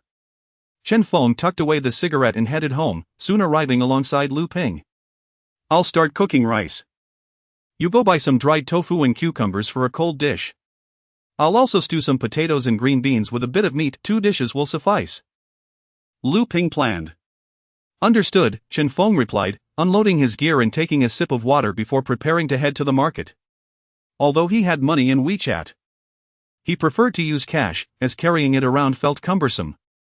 Before leaving, he carefully placed the gold nugget into a small bottle and set it aside in the house, ensuring it wouldn't accidentally fall out of his pocket. He soon arrived at old Zhang's house, who ran a small grocery store in the village. As he entered, he found old Zhang sitting at the bar, surrounded by various vegetables. Fengzi, you're here. Usually, it's your mom who comes, old Zhang greeted with a smile. She is at home preparing lunch. I came to buy some vegetables, Chen Feng replied, scanning the shelves for cucumbers. Feel free to pick whatever you need, old Zhang waved. I'll take 10 pieces of dried tofu and 4 bags of cold noodles, Chen Feng said, spotting the cucumbers and picking up a bag. Buying so much, are you expecting guests? Old Zhang asked curiously. My uncle brought people to help plow our field, Chen Feng explained. Oh, that makes sense. It seems you all coordinated perfectly. Everyone is plowing today. If you had come a bit later, the dried tofu would have been sold out, old Zhang chuckled. Counting out the tofu. Who knows? Chen Feng laughed in response. After weighing everything, old Zhang calculated that'll be 13 in total. He then handed Chen Feng a handful of cilantro as a complimentary gift. Great, Chen Feng said, handing over the cash and carrying the vegetables home. I'll help you chop them, Chen Feng offered, washing his hands before taking out the dried tofu to slice into strips. Just leave it for me to mix. Lu Ping said, concerned about Chen Feng's chopping skills and the seasoning. By the way, your uncle thought you were going to run away. He just lectured me about it, Lu Ping added with a laugh as she sorted the vegetables. No wonder he had been so quiet earlier, now it all made sense. Chen Feng chuckled lightly. Chapter 62, The Great Gold Rush in the Village. He thought you hadn't changed at all, just like before, Lu Ping chuckled. Just now. I asked him to take a break, but he wouldn't come back. I discovered a piece of gold, and unexpectedly, it ignited his fighting spirit, Chen Feng joked. He probably felt embarrassed, but it is indeed astonishing. How could there still be gold in the ground? To be honest, if this got out, no one would believe it. Lu Ping sighed. Well, why not explore again this afternoon to see if there's more gold in our land? Lu Ping looked up with anticipation. Of course. I will explore again, but I don't have high hopes, Chen Feng replied, pursing his lips. Half an hour later, the meal was ready. And Chen Feng called his uncle. Uncle, the food is ready, everyone should come back to eat. Chen Feng said. On the other end of the line. His uncle responded, okay, I got it. Soon, Lu Ming led a group of people back to Chen Feng's house. Sister, could you please get us a basin of water to wash our hands? Lu Ming said, looking at his dirty hands. Sure, Lu Ping replied. As Lu Ping was fetching bowls, Chen Feng prepared a basin of water for them. The dining table in Chen Feng's home couldn't accommodate so many people. So they brought out the family heirloom Kong table, setting up another meal on the Kong. In less than half an hour, everyone had finished their meal. After enjoying a cigarette and resting for a moment, they all resumed their work, and Chen Feng grabbed his equipment to join them. By afternoon, Chen Feng had nearly scoured his entire land but had yet to discover another piece of treasure, shaking his head in disappointment. It seems this is purely a matter of luck. Unlike a barren mine, finding gold is merely a matter of time. Upon returning home in the evening, Lu Ping settled their wages.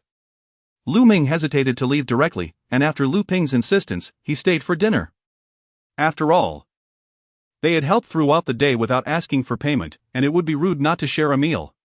Lu Ping prepared 2 additional dishes, and Chen Feng opened the remaining can of peaches. He had forgotten to fulfill his promise to the system last time, and this time he would make amends. That's enough, sister, it's sufficient for us to eat, Lu Ming remarked, eyeing Lu Ping, who was still busy. All done, let us eat, Lu Ping said, bringing over the last dish. Fengzi, you can only sell that gold in the county town, right? Is it easy to sell? Lu Ming inquired. It sells well. There are plenty of gold shops in the county, Chen Feng replied, picking up a piece of canned peach. Good, as long as it can be sold, Lu Ming nodded, lowering his head to eat. Eat well, don't pretend to be full, Lu Ping admonished, noticing his distraction. Impossible, how could I pretend to be full here? Lu Ming chuckled, coming back to his senses as he picked up some vegetables. After finishing the meal, Lu Ming didn't linger much longer. Exchanging a few words before preparing to leave. Why the rush to leave? Take a break for a while, Lu Ping urged. No, sister. There's still work to do at home. I should head back. Lu Ming shook his head. He hesitated but ultimately kept quiet. Lu Ming wanted to borrow Chen Feng's detector to check if there was any treasure in his land but couldn't bring himself to ask. After all, Chen Feng had mentioned he might not go prospecting the next day. If he did go, he wouldn't be able to borrow it. He decided to wait until he was sure Chen Feng wouldn't go. Take care on your way back, and let me know whenever you're plowing the fields, Lu Ping said as she saw him off. Sure, I'll call you when I'm plowing. Lu Ming nodded and left the house. Chen Feng opened the refrigerator, preparing to grab a popsicle, but upon pulling it out, he noticed something was off. What the heck, why is this popsicle so soft? It's melting, Chen Feng exclaimed as he tore open the packaging, realizing the popsicle had melted and the stick had come off. What is going on? Lu Ping approached, puzzled. Chen Feng initially thought the refrigerator wasn't cooling properly, but upon checking, he found it was set to the maximum. This refrigerator was bought when Lu Ping got married. After examining it, Chen Feng concluded, it's broken. No way, could something be wrong? Lu Ping was reluctant to accept it and kept trying to fix it. After all, when something breaks, it means money, whether for repairs or replacement. What should we do? Should we find someone to fix it tomorrow? Lu Ping said, looking at the refrigerator with a headache. No point in repairing it, this refrigerator is older than I am, it's not worth fixing. Let us just buy a new one, Chen Feng said, eating the melted ice cream with a stick. How much would a new refrigerator cost? Lu Ping frowned, feeling distressed. I remember someone recently bought one. It seemed a new one was only 700 or 800 yuan, but these things are like phones. There are various grades. Depending on how good you want it, Chen Feng replied. Let us just buy a decent one, it'll suffice for now, Lu Ping sighed. Let us eat the popsicles first, they'll all melt soon, Chen Feng said, taking out all the popsicles from the refrigerator, estimating there were about 5 or 6. He couldn't eat them all himself, so he offered some to his mother. The two sat at the table, enjoying the ice cream, and Chen Feng pondered, no. If we're going to buy one, let us get a good one all at once. Otherwise, if we buy something for 1,000 or 800 yuan, we might regret it later when we need a new one. I'll check online and buy it directly from Dongzi. Lu Ping interjected, is buying online reliable? It is. Dongzi delivers to the door, and it's fine in the countryside. Plus, online prices are usually better than physical stores. I can't navigate the murky waters of physical shops, Chen Feng replied as he pulled out his phone to browse. After selecting for a while, Chen Feng found a 3-door refrigerator. This one looks good, a reputable brand, costing over 4,000. He showed his mother the phone. Over 4,000? That's too expensive. Lu Ping recoiled at the price. It's reasonable. If we're buying, let us get a decent one to avoid the hassle of replacing it later. This can last us a long time, Chen Feng insisted. How about waiting until you build a new house and then buying something good? Lu Ping suggested. No need. A second-hand one would still cost several hundred, and when it comes time to sell it, it'll be worth just dozens. We'll be left waiting to lose money. We're getting this one, you just wait for me to find a refrigerator tomorrow, Chen Feng firmly decided. Seeing Chen Feng was resolute, Lu Ping nodded in agreement. All right. We'll do as you say. If you can find a refrigerator tomorrow, then we'll buy this one, let us indulge once. Chen Feng chuckled, a refrigerator worth over 4,000, I just found a piece of gold today, after deducting today is fine, I just need 3,000 more. Earning 3,000 in a day is a piece of cake. Lu Ping rolled her eyes, don't you dare boast. I'll see how you handle it if you fail tomorrow.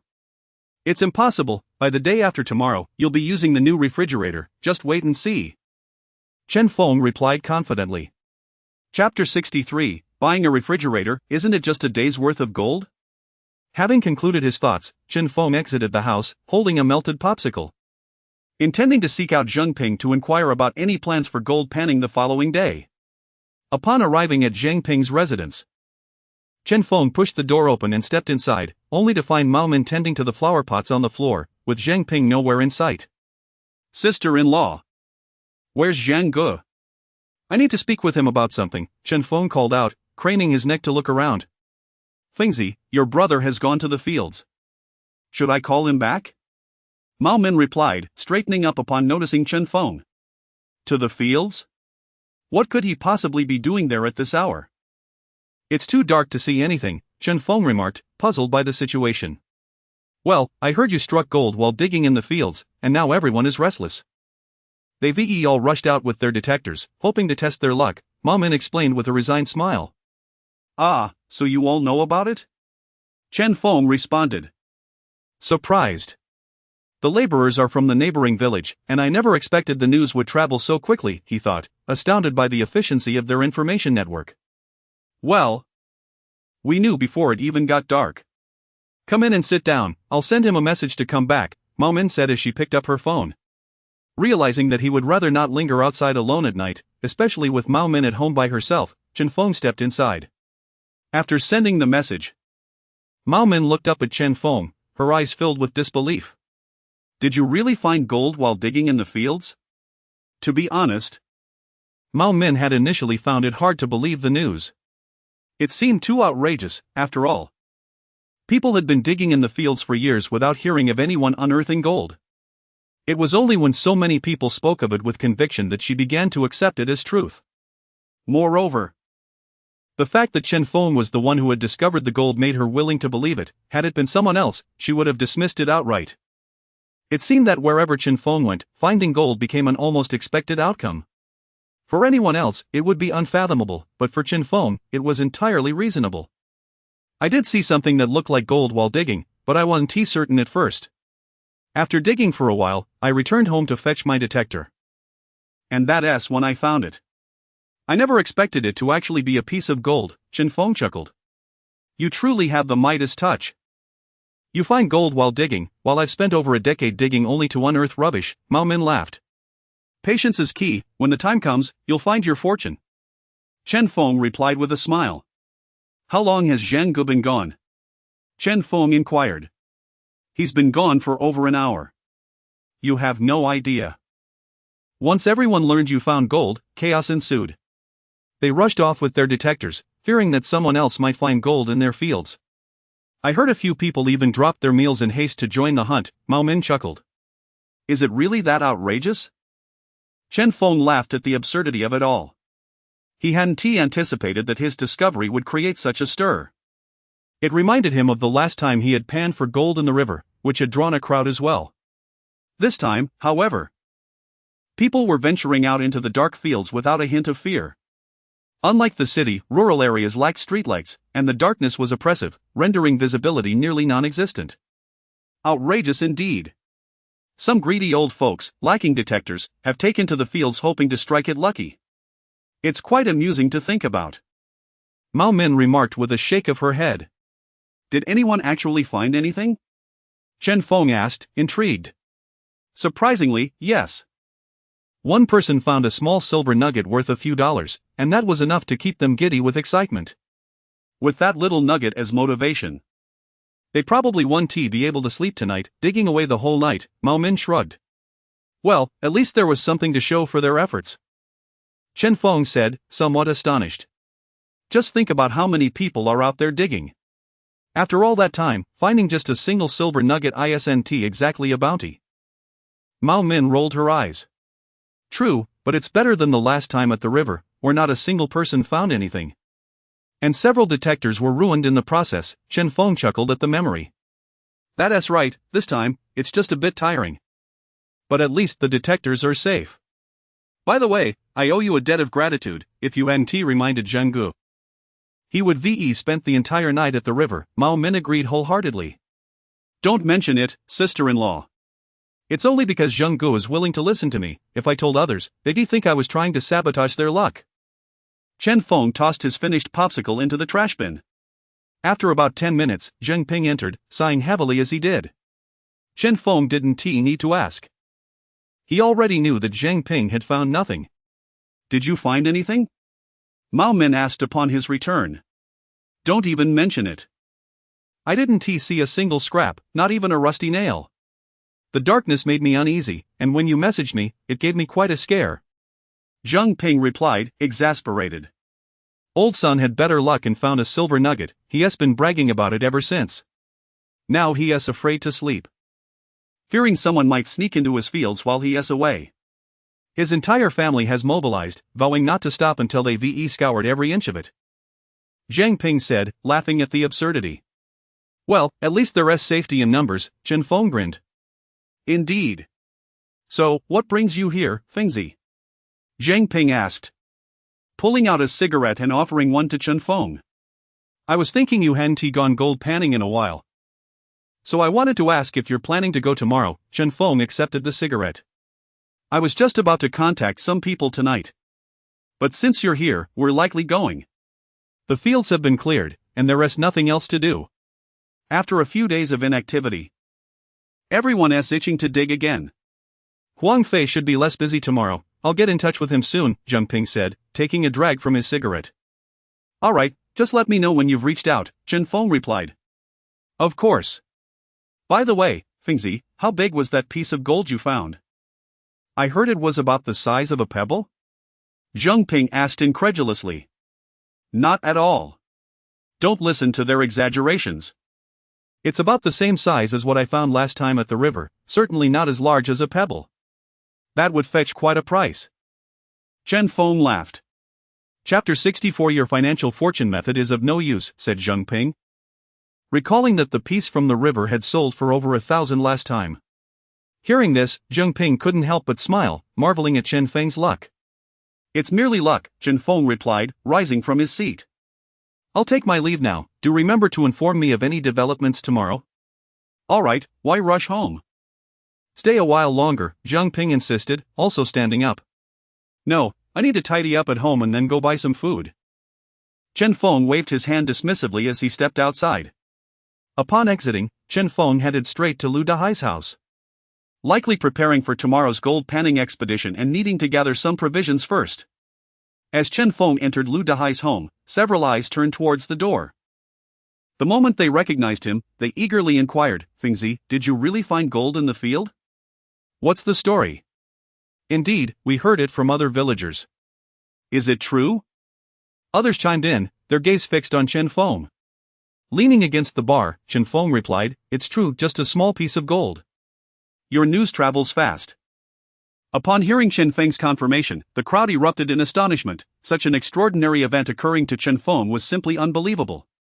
With such fortune, surely you must have something good to show? Lu Dahai joked with Chen Feng. What good could I possibly have? It's been years of the same old things. Chen Feng rolled his eyes in response. How about 2 boxes of white pagoda biscuits, then? Chen Feng hesitated as he glanced at the counter. Tired of eating bread and ham sausages daily, he found little else worth taking. What else can we get? Are you going gold panning tomorrow? Lu Dahai asked. Yes. Most likely, since Zhang Go and the others are free now, Chen Feng nodded. Then let us get some bread and milk, and a few ham sausages. Lu Dahai suggested as usual. Anything else? I'm on the verge of nausea from all this, Chen Feng remarked, feeling queasy at the thought of more bread. How about some biscuits instead? Lu Dahai pondered while surveying the shelves. Let us stick with bread and ham sausages, biscuits are even worse, Chen Feng conceded reluctantly. His aversion to bringing vegetables stemmed from his dislike for cold meals. If he could heat them up at noon, it would be fine. However, in the wilderness, there was no place to heat food, hence he opted not to bring any. Here, we have some freshly stocked bread with meat floss. It'll change things up a bit, Lu Dahai said while handing it over. Alright, Chen Feng nodded, appreciative of the change in flavor. By the way, Fengzi, I don't have a detector. Why not check my fields to see if there's anything? If something turns up, we can split the profits 50-50, Lu Dahai proposed. Contemplating the idea. Forget it. Your land is so vast, I'd need 5 or 6 days to search it alone, and might not find anything. I'd rather go to the abandoned mine, it's more reliable, Chen Feng dismissed Lu Dahai's suggestion. He knew well that the fields likely held no treasures. Far less dependable than the abandoned mine. Come on, let's negotiate. I'll treat you to lunch, Lu Dahai persisted. I'm not going. Or you can hire me for 300 a day, Chen Feng countered with a different proposition. At this, Lu Dahai fell silent, incredulous. 300 a day?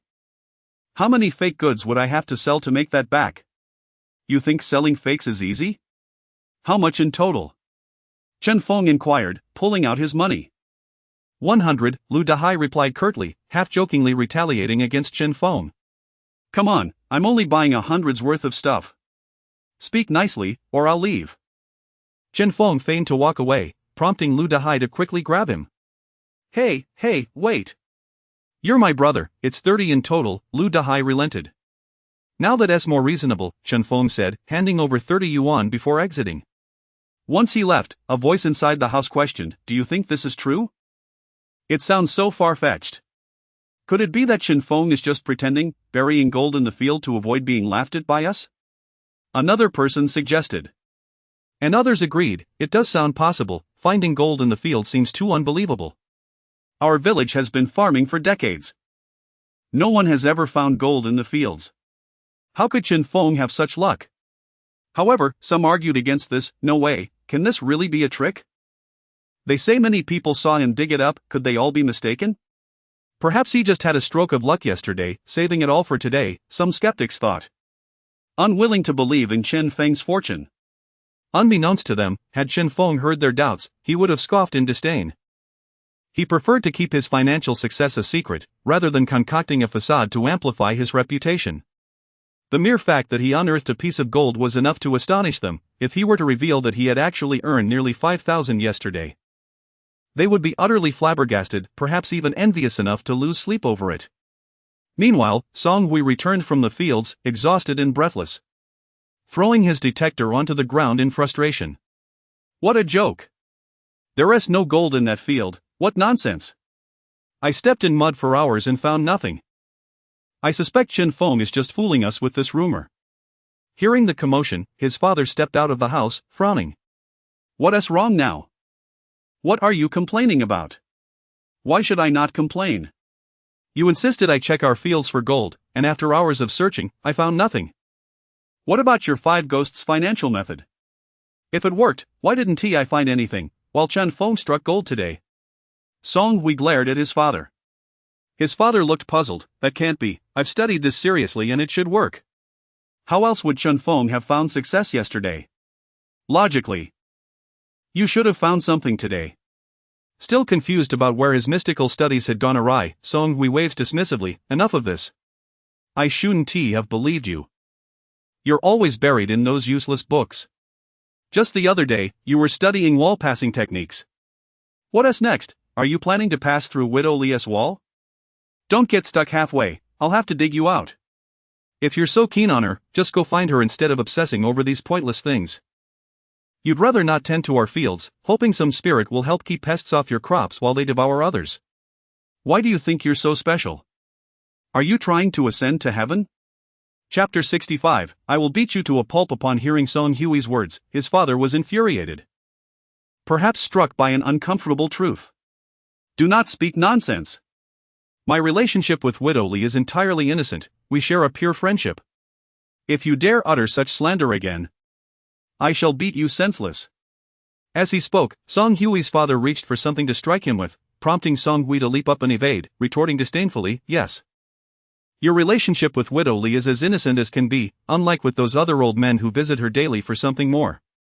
What do you gain from it? You end up with nothing. The last time you went out at night, you ran into old Zhang and old Wang. Tell me, wasn't that awkward? Perhaps you should all gather together for a game of mahjong with Widow Li since you're already there.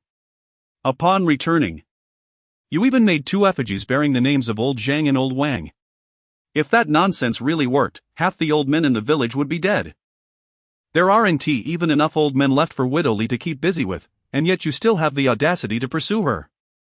Why don't you just make an effigy for Widow Li herself? It would save you old men from coveting her, as one widow is hardly enough to go around. How dare you? Song Hui's father hurled his cloth shoe at him, but Song Hui deftly dodged and sprinted back to his room, locking the door behind him. Open the door. I'll see if I don't beat you to death, you little rascal. I swear you're driving me mad. Song Hui's father tugged at the doorknob, furious and desperate to enter. However, Song Hui stubbornly refused to open the door, leaving his father to vent his frustrations alone outside. At the old Wang household, Mrs. Wang sat on the heated bed, wrinkling her nose at the pungent odor of the new glass adhesive permeating the air. Can't you come up with a solution? This stench is unbearable. My rhinitis is flaring up. Old Wang had just returned after stoking the fire and rolled his eyes at her complaint. What can I do? That new adhesive is simply smelly. If you have a solution, why don't you deal with it? Curse you. You can't do anything right. What good are you? Mrs. Wang snapped back. It's all Chen Feng's fault for smashing my window. If I get sick from this, he'll have to compensate me for my losses. Old Wang remained silent, undressing and preparing to sleep. How is it that luck smiles upon that fellow? The heavens must be blind to let him find gold in the field. Mrs. Wang exclaimed indignantly. The heavens did provide you with a new window, didn't they? Old Wang quipped humorously, a rare moment for him. Curse it. The heavens didn't give me that, I traded my face for it. Look at my swollen face now. Mrs. Wang was incensed, and in a fit of rage, she kicked Old Wang several times for venting her frustrations. Why don't you sacrifice some more? I want to switch houses, Old Wang suggested with a grin. Curse you. You might as well switch wives while you're at it. Mrs. Wang retaliated, seizing a pillow and swinging it at him, prompting Old Wang to shield his head and flee. Once they had exchanged enough blows, Old Wang turned off the light and prepared for sleep. Before drifting off, he rummaged through the cabinet for a mask to wear, unable to tolerate the odor, especially with the windows shut. What a predicament. Yesterday I wore a hat to bed, and now a mask. What is this coming to? He sighed. Meanwhile, Zheng Ping had contacted others and sent a message to Chen Feng. Fengzi, we set off at 6 o'clock sharp tomorrow. All set. Okay, Chen Feng replied succinctly. What is going on? Are you going to pan for gold tomorrow? Lu Ping inquired, noticing the exchange. Typically, Chen Feng skipped breakfast, and Lu Ping would simply provide him with a quick bite if there was food available. However, if Chen Feng was indeed panning for gold, she would need to wake up early to prepare a proper breakfast. Yes, it's confirmed for tomorrow at 6, Chen Feng affirmed with a nod. All right, I understand. My son, you eat bread every day, which isn't healthy. Why not take some rice with you? Lu Ping expressed her concern. Rice will be cold by noon, and I can't heat it up.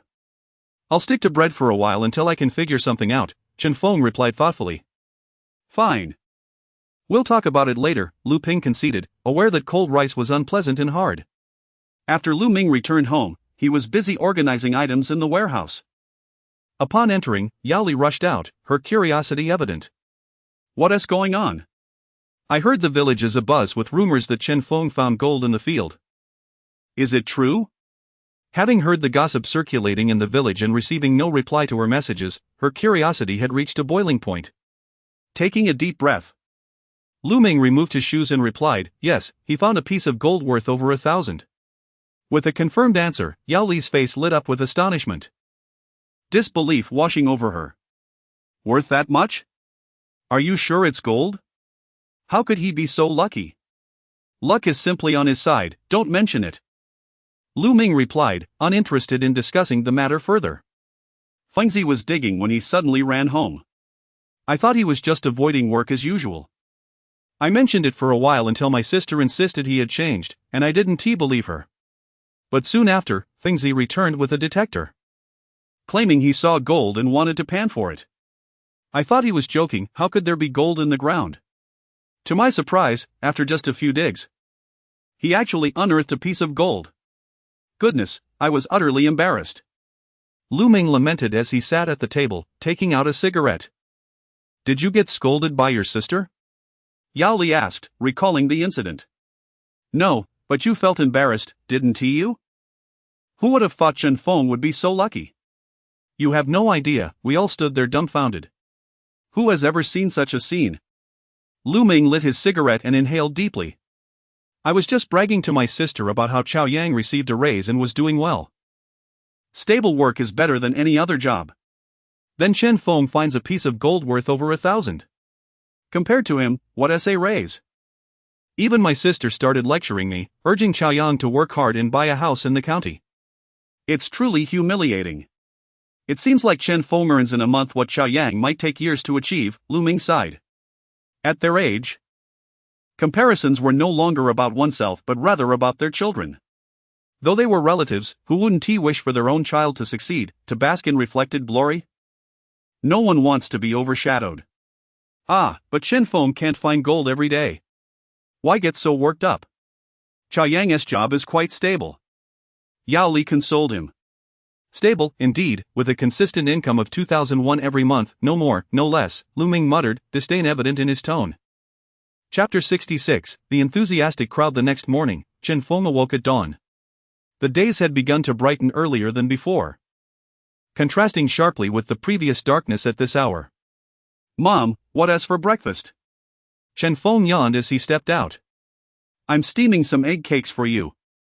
There aren't many dishes this morning, Lu Ping replied while whisking the eggs with chopsticks. Sounds good. Chen Feng nodded before heading off to wash his face and brush his teeth. After they finished their meal, Zheng Ping arrived at Chen Feng's home to call him. Let us go, Fengzi. Zheng Ping hadn't visited the abandoned mine for several days, having spent that time watching Chen Feng pan for gold. Today, he felt a thrill of excitement as they set off. Chen Feng grabbed his gear and climbed into the vehicle, finding a spot to sit. However, he soon noticed that there seemed to be fewer people than the day before. Is someone not coming today? He asked curiously, glancing around. Ha ha. The one missing is old Sunday. That guy panned for gold in his field until dawn yesterday. His wife and kids couldn't keep up. And his father fell asleep right there in the dirt. He is taking the day off to catch up on sleep, someone explained, chuckling at the thought. As they discussed old Sun's antics, laughter erupted among the group.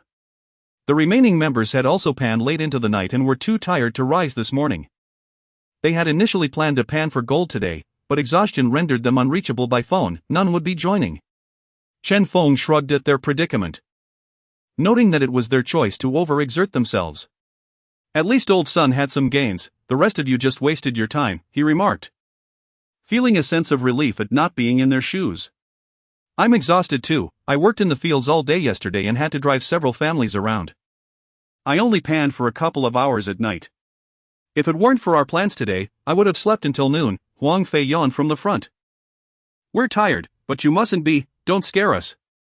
Someone quickly reminded him, noticing his drowsiness. It's strange, if one family doesn't dig, no one does.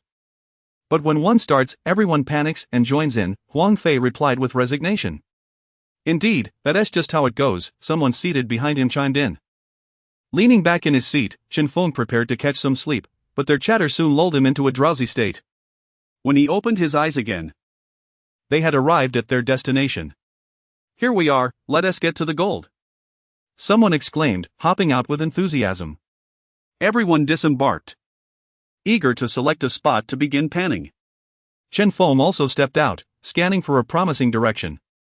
Just a few steps in, he stumbled upon a pit that had clearly been dug by someone else. Frowning, he approached to inspect it, confirming that it was indeed the work of fellow prospectors. Unlike the previous site, this pit held no promise of unclaimed treasures.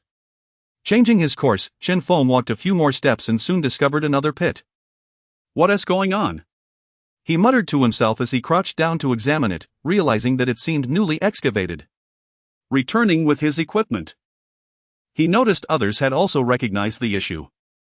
This one do, it appears this area has been thoroughly explored, someone declared. Darn it. This must be the work of villagers nearby.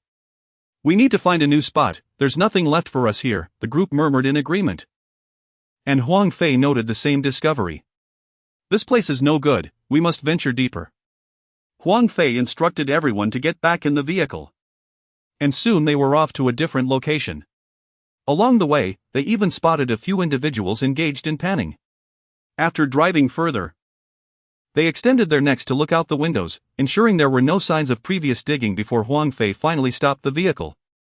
"This will do, it looks promising," he declared. The number of gold prospectors had undeniably increased. Who knows why everyone has suddenly taken up this trade? Perhaps they heard about your success, Fengsy, and want to give it a try, someone speculated. Chen Feng remained non-committal but could not deny that news of his profitable endeavors had sparked interest among many. They all believed they could replicate his fortune, convinced of their own luck. The growing number of onlookers only reinforced this trend. The area appeared pristine, with no signs of previous excavation, making it an ideal spot. After confirming the site, everyone exited the vehicle. Chen Feng, equipped with his detector, also stepped out and chose a seemingly promising direction to explore. Fortune favored him today. Just minutes into his search, the detector emitted a sound. Ding! Precious metals detected within a 3-meter radius. Chen Feng surveyed the area with his eyes and began a thorough search. Having grown accustomed to this task, he no longer needed to trace circles around the area. A simple glance was sufficient to identify the location of interest. Upon hearing the tone, he paused, retrieved his shovel, and placed the detector on the ground. He scooped up a handful of soil and placed it on the detector. Silence. He continued until, on the third scoop, the detector beeped in response. The dry soil, having not seen rain for days, required only a gentle shake instead of extensive digging. With each shake, he checked the detector again, and after removing half a scoop of dirt, it continued to signal. Soon, a silver nugget emerged, estimated to be worth around 30 yuan. One fragment collected, gather 130 to exchange for a refrigerator, Chen Feng chuckled, placing the silver in his bottle. After tidying up, he moved forward, spotting a small mound in the distance and deciding to investigate further. After several minutes, his detector chimed again, and a smile crept onto his face. Clearly, this direction was fruitful. Swinging the detector left and right, it beeped midway through his search. He knelt to clear away stones from the surface, revealing the sandy soil beneath before he began digging. The first attempt was thwarted by a dry root. Chen Feng maneuvered the shovel back and forth, ultimately pulling the root free. To his surprise, the root was nearly half a meter long. Dust flew as he yanked it free, and he had to turn his head to avoid the cloud. With a final tug, the entire root came loose and was tossed aside. It appeared that the grass had been buried in the earth after dying and being covered by sand. Chapter 67, This cavern is truly not to be entered. Pa. Chen Feng expectorated a few mouthfuls of sand that had wafted into his mouth, seizing his shovel and plunging it forcefully into the earth. After excavating a layer, he discovered no treasure. Thus, he cast aside the soil and dug another spadeful. In this manner, spadeful after spadeful, Chen Feng excavated over a dozen times. Chen Feng grew increasingly excited with each dig, adopting a new stance to continue. The deeper the treasure, the grander the treasure, Chen Feng recalled vividly. Could this be the precursor to a refrigerator door? Chen Feng accelerated his movements, carving out a pit. Finally, after Chen Feng's ardent anticipation, the detector emitted a signal. Ooh! Chen Feng's brow arched upon hearing the sound, a smile gracing his countenance as he commenced sifting through the soil. He hoped the treasure would be substantial, sufficient to procure 2 refrigerator doors directly, or even a compressor. Chen Feng sifted several times consecutively. Observing that the detector continued to signal, he began to probe expectantly within the shovel. Swiftly, as Chen Feng beheld an object, his smile froze. A diminutive silver grain lay serenely within the shovel. Likely not even worth 10 yuan.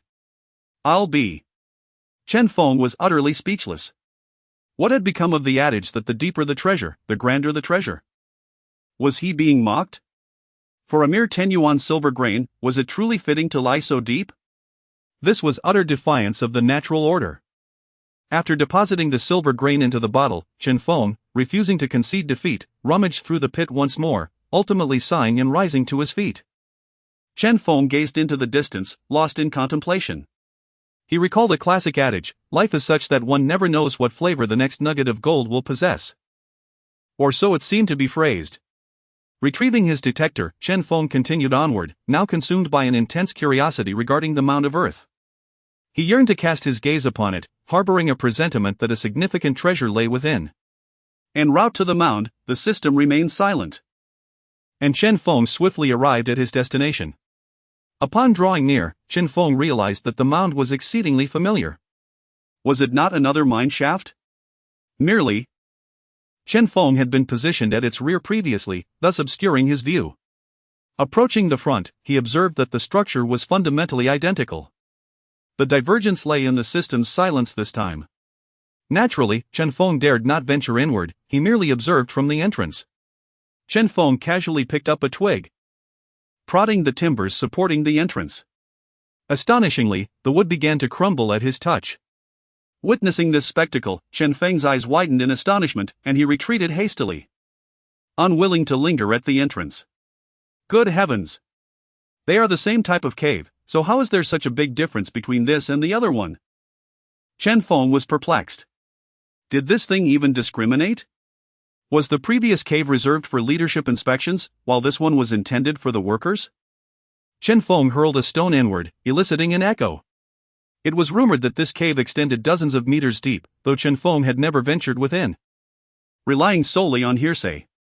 Brushing off his hands, Chen Feng seized his detector and turned to depart, unwilling to remain in this location. After all, the peril inherent in this cave was too great. Even if informed that countless refrigerator doors lay within, he would remain steadfast in his refusal to enter. Scarcely had he taken a few steps when the system issued an alert, eliciting a wry grin from Chen Feng. He knew there was something in this area. He delineated a perimeter with his gaze, then commenced scanning with his detector. Naturally, owing to the proximity of the cave entrance, a considerable amount of refuse had been blown into this area. He scanned while simultaneously kicking away the detritus with his feet. A gust of wind swept a plastic bag onto the detector's head, adhering tightly to it. Chen Feng shook it vigorously, yet failed to dislodge it, much to his vexation. Confound it! Henceforth, a sign must be erected, whoever litters here shall have their hands severed. Chen Feng squatted down, tore the plastic bag from the detector's head, cast it aside, and then rose to continue scanning. As he scanned the final third of the area, the detector emitted a signal. Ooh! Hearing the sound, Chen Feng squatted down, retrieving his small shovel and placing the detector beside him. With a single spadeful, the detector remained silent. Chen Feng cast the soil aside and continued with a second spadeful. Chen Feng did not aspire to unearth a refrigerator door or anything of the sort. He merely hoped to unearth a few more fragments. Accumulating a surfeit of fragments would ensure a guaranteed reward, sufficient for a day's labor. Spadeful after spadeful, Chen Feng cast the soil aside. Coincidentally, a gust of contrary wind arose, ensuring that none of the soil Chen Feng cast aside went to waste. It all blew onto Chen Feng, covering him from head to toe. Confound it all! What is happening today? Is everything conspiring against me? Chen Feng exclaimed, swatting the sand from his hair and changing direction to continue digging. After a few spadefuls, the detector emitted a signal. Chen Feng sifted through the soil while passing it over the detector. After sifting 3 or 4 times, Chen Feng witnessed a dusky yellow object being dislodged and falling to the ground. His gaze instantly became fixed, riveted upon the small, dusky yellow fragment upon the ground. The corners of Chen Feng's mouth gradually upturned, the unpleasantness of being covered in wind-blown sand instantly forgotten. He reached out, picked it up, and a joyful smile illuminated his countenance. Behold, is this not absurd? A refrigerator door is now in hand. Chen Feng exclaimed, toying with the gold in his hand. This nugget of gold was not as large as the one unearthed from the earth previously, yet Chen Feng estimated its value at approximately 800 or 900 yuan. Certainly sufficient for a refrigerator door. Retrieving the bottle containing the gold, Chen Feng tossed the nugget inside, then began to soliloquize to the bottle. Your brethren have come to seek you out. Remember to summon more of your kin to assist me in reuniting your family. Chen Feng's words were not entirely facetious. Ultimately, when the gold was delivered to the goldsmith and subjected to a blowtorch, would they not be reunited into a circular form? Having acquired a refrigerator door within an hour of arriving, his luck was auspicious. Chen Feng did not intend to stray far, preferring to scan in the vicinity of the mine shaft. This area contained a substantial amount of treasure. Chen Feng estimated that more remained. This time, Chen Feng circled the mine shaft, walking for approximately 20 minutes before the system emitted another signal. Come, my darling. Let me behold what fragments await me this time. Chen Feng exclaimed, retrieving his small shovel and squatting upon the ground. After a few spadefuls, Chen Feng unearthed the treasure, a small silver grain, albeit a rather large one. Refrigerator fragments times 2. Not bad, Chen Feng exclaimed with a smile, tossing the small silver grain into the bottle. Meanwhile, Huang Fei had been scanning for over 2 hours, to no avail. He stood in place, gazing at the sun overhead, and withdrew a bottle of mineral water from his bag, taking a swig. In truth, he had grown weary of scanning. Although he had unearthed treasure on the previous occasion, the sense of frustration inherent in this profession was overwhelming. Unearthing treasure was gratifying, yet the norm was to unearth nothing. Enduring several hours of fruitless labor was intolerable. Huang Fei inhaled deeply. He had earned a considerable sum from his numerous trips yesterday, and he deserved a respite. Yes, that is faultless. Huang Fei convinced himself with remarkable alacrity, returning to his van, stowing his tools, and comfortably reclining the seat. As he lay back, Huang Fei emitted a contented groan. Ah! Bliss! Chapter 68, The Fool's Gold. This is no more comfortable than panning for gold, what a farce! He decided to take a nap first. With a soothing melody playing, Huang Fei soon drifted into a blissful slumber in the vehicle. Time swiftly approached noon, and everyone began to gather around the van, preparing to return for lunch. Zheng Ping gazed at the empty bottle with a deep sigh. Typically, they would manage to unearth a few silver nuggets. Yet today had yielded nothing but a few scraps of iron wire and metal fragments. He took out his large cup, took a sip of lukewarm water, capped it, and continued his search. Song Hui, on the other hand, had fared better, having found a silver nugget worth approximately 30 yuan. However, he felt dissatisfied with his haul, hoping for another nugget of similar value in the afternoon. The others shared similar sentiments, some found only a few coins, while others managed to gather 20 or 30 yuan, with no one exceeding 40. Soon, everyone returned to the van, and those who entered looked at Huang Fei, enviously observing him comfortably asleep while they toiled for their meager earnings. Ah, Huang Fei is indeed fortunate. While we laboriously pan for gold, he rests comfortably in the car. The first to board pulled out a lunchbox and remarked, "What can we do? We came out here to pan for gold, and if we don't earn, we have incurred a loss." Huang Fei, however, is different. He makes money just by going out, earning gold as profit, and if he doesn't it's no loss at all. He remains unperturbed. This was undeniably true, as Huang Fei's gold panning was merely a bonus. He did not rely on it for sustenance. To be frank, after dropping them off, he had contemplated returning home for a nap but refrained, knowing his father would chastise him for his fleeting enthusiasm. He decided to sleep in the car instead, thinking that if questioned later, he could simply state that he had attempted to pan for gold, and if unsuccessful, what could be done to avoid his father's nagging? As more people entered the vehicle, Huang Fei was awakened by the noise, yawned, and sat up, ready to join them for lunch. Where is Chen Feng? Hasn't he returned yet? Someone inquired, glancing around. He might have wandered too far and hasn't he come back yet?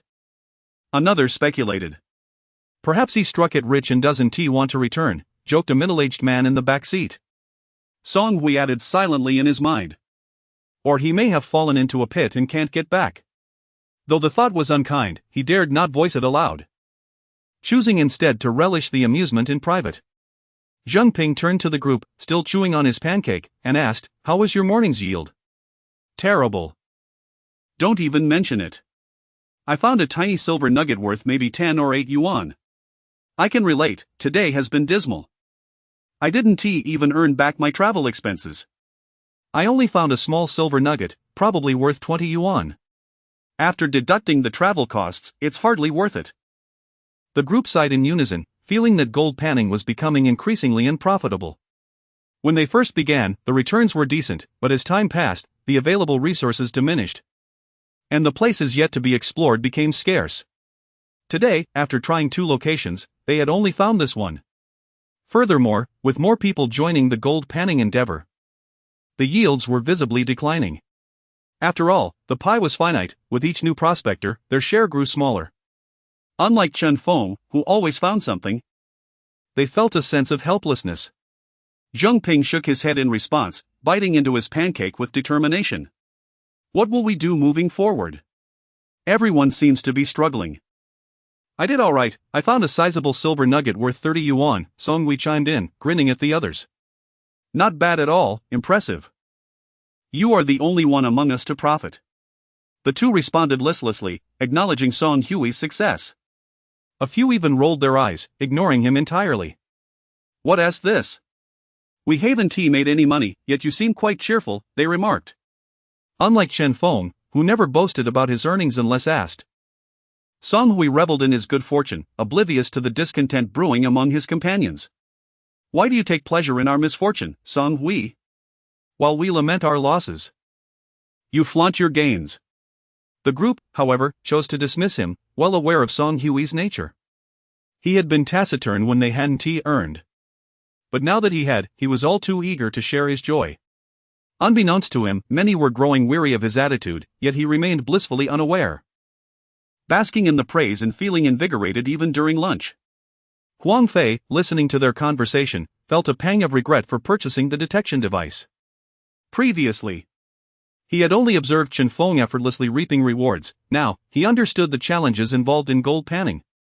If it weren't for his vehicle and the occasional fare he earned, he would surely find himself in dire straits relying solely on gold panning for sustenance.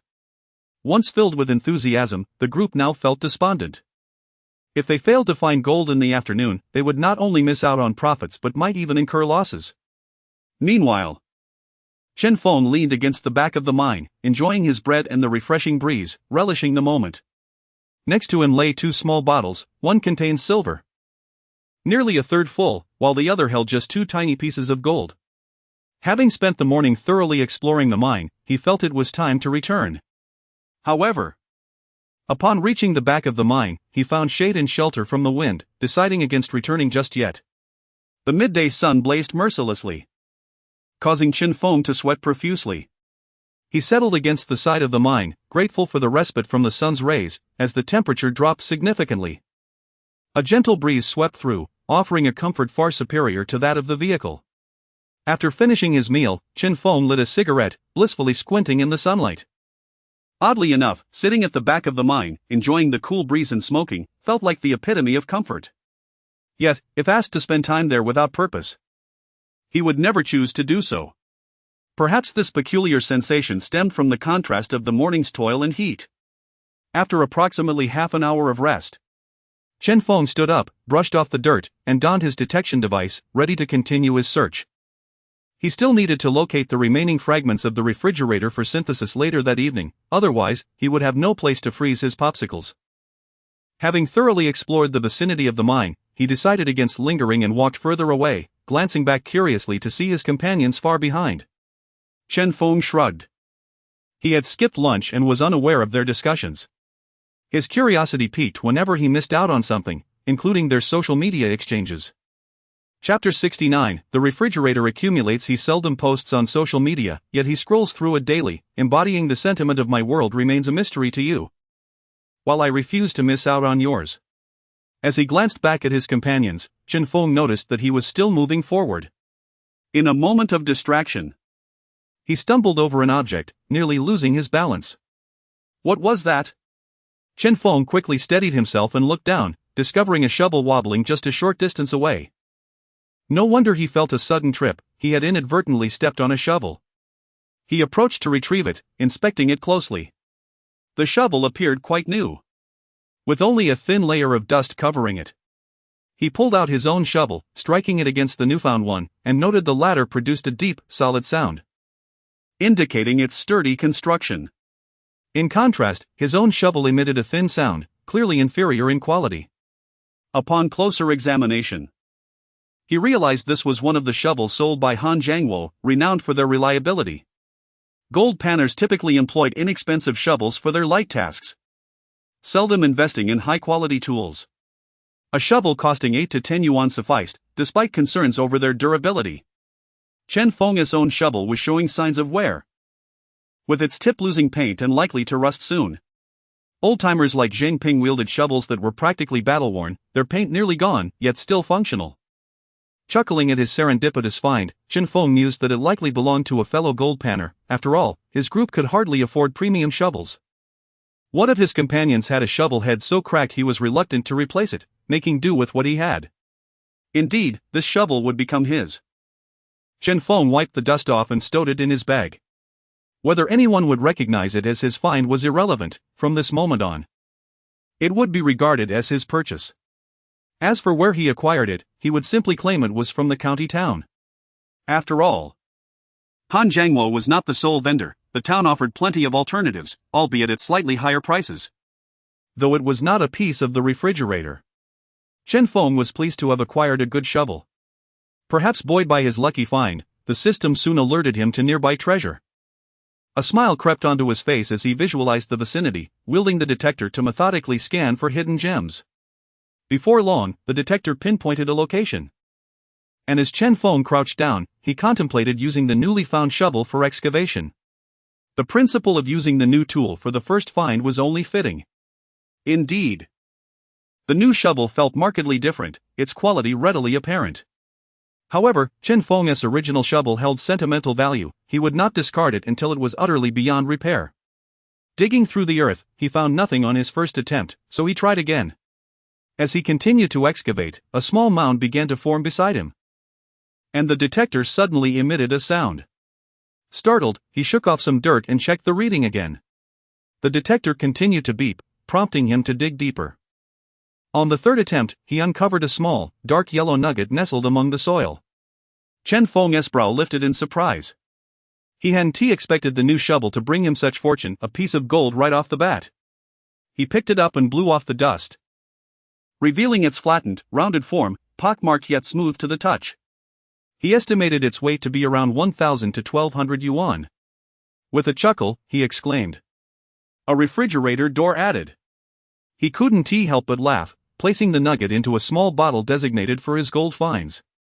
Gazing at the three pieces resting quietly within, he fantasized about the wealth that could fill the container. Pocketing the bottle, he refocused and resumed his forward journey with the detector in hand. This time, however, luck was not as favorable. After a 20-minute trek, the system finally alerted him to another treasure. Wiping the sweat from his brow, he began scanning again. Spring was still in its prime, but the midday sun was already oppressive. He pondered how unbearable the heat would be in summer. He would need to purchase a wide-brimmed hat to shield himself from the sun, lest he become deeply tanned after months of exposure. Upon hearing the familiar beeping, Chen Feng resumed his digging with the new shovel, eager to see if his good fortune would persist. The first scoop of dirt yielded immediate results. As the detector emitted its cheerful signal, he shook off some more soil, and the sound persisted, prompting him to continue. After removing nearly half the dirt, he sifted through the remaining material in the shovel and soon discovered a grayish-white particle. Pinching it between his fingers, he estimated its value to be a little over 20 yuan. While disappointed, he stood up, realizing the new shovel might not be as miraculous as he had hoped. Nonetheless, he was satisfied and tossed the silver nugget into his bottle before continuing onward. As he casually waved the detector, it surprisingly beeped again. Chen Feng looked down in astonishment, scrutinizing the area. Although the system remained silent, the detector's response indicated a piece of scrap metal lay beneath. Recalling the iron chunk he had previously unearthed, now resting on his yellow cart, he dismissed the scrap with indifference, almost forgetting about it entirely. If he could find another piece, he could sell it for a few cigarettes. Why not? He muttered to himself, kneeling down to begin digging. This time, his approach was more forceful. He wielded the shovel with abandon, digging carelessly. After several strokes, he felt resistance beneath the blade. Clearing the dirt away, he unearthed a segment of rebar, substantial in size. Weighing it in his hand, he estimated it to be 2 or 3 kilograms, roughly 30 centimeters long. Compared to his previous find, this was hardly noteworthy. Every encounter is fateful, I might as well keep it, he decided, dusting it off and stowing it in his bag. Changing his course, he pressed on, sensing the current path lacked further treasures. Chapter 70, The conflict erupts indeed. Chen Feng's chosen direction proved to be quite fortuitous. As he filled the small bottles meant for storing silver grains within a span of over 3 hours, one after another, It was as if he had stumbled upon a treasure trove. Casting a glance at the time, he noted it was around 4:30. With a hand on his hip, he squinted at the blazing sun, downed the last bottle of mineral water in his bag, and kicked it away. Unfortunately, there was no gold to be found. If only he could unearth another piece, he would have completed his collection for the refrigerator. Taking a deep breath, Chen Feng pressed on. However, this time, his luck seemed to have run dry. After nearly an hour of walking, he had yet to discover anything. Oh heavens, are you toying with me? Is this how today's adventure concludes? Chen Feng trudged forward, his feet heavy with disappointment, as he lamented that he had failed to gather enough for even a single refrigerator. Ding! Within a 3-meter radius, precious metals are present. Upon hearing this long-awaited notification, Chen Feng paused, inhaled deeply, and visualized a perimeter before employing his detector in a thorough search. Exhausted and overheated, he found it increasingly difficult to continue. A refreshing sip of ice-cold cola would surely rejuvenate him, but alas, such a luxury was but a distant dream. The water in his bag was scalding hot, let alone a chilled beverage. He continued to search slowly, and as he neared the end of his exploration, the detector finally emitted a sound. Oh! Chen Feng swiftly retrieved his shovel, placed the detector aside, and crouched down. The rocky terrain made it challenging to dig. Several attempts were thwarted as the shovel bounced off the stones. He had to first remove the stones above before he could begin to dig deeper. While scraping away, Chen Feng had to remain vigilant not to disturb the treasure beneath. Once he cleared the surface, he pulled the detector closer to confirm the presence of the find below. And then he began to dig. He scooped a handful of dirt and waved it in front of the detector, which remained silent. He discarded the soil and scooped another handful. After several repetitions, the detector finally beeped. Oh! Chen Feng raised an eyebrow, carefully shaking off the sand. After a few moments, he finally spotted the treasure hidden within the soil.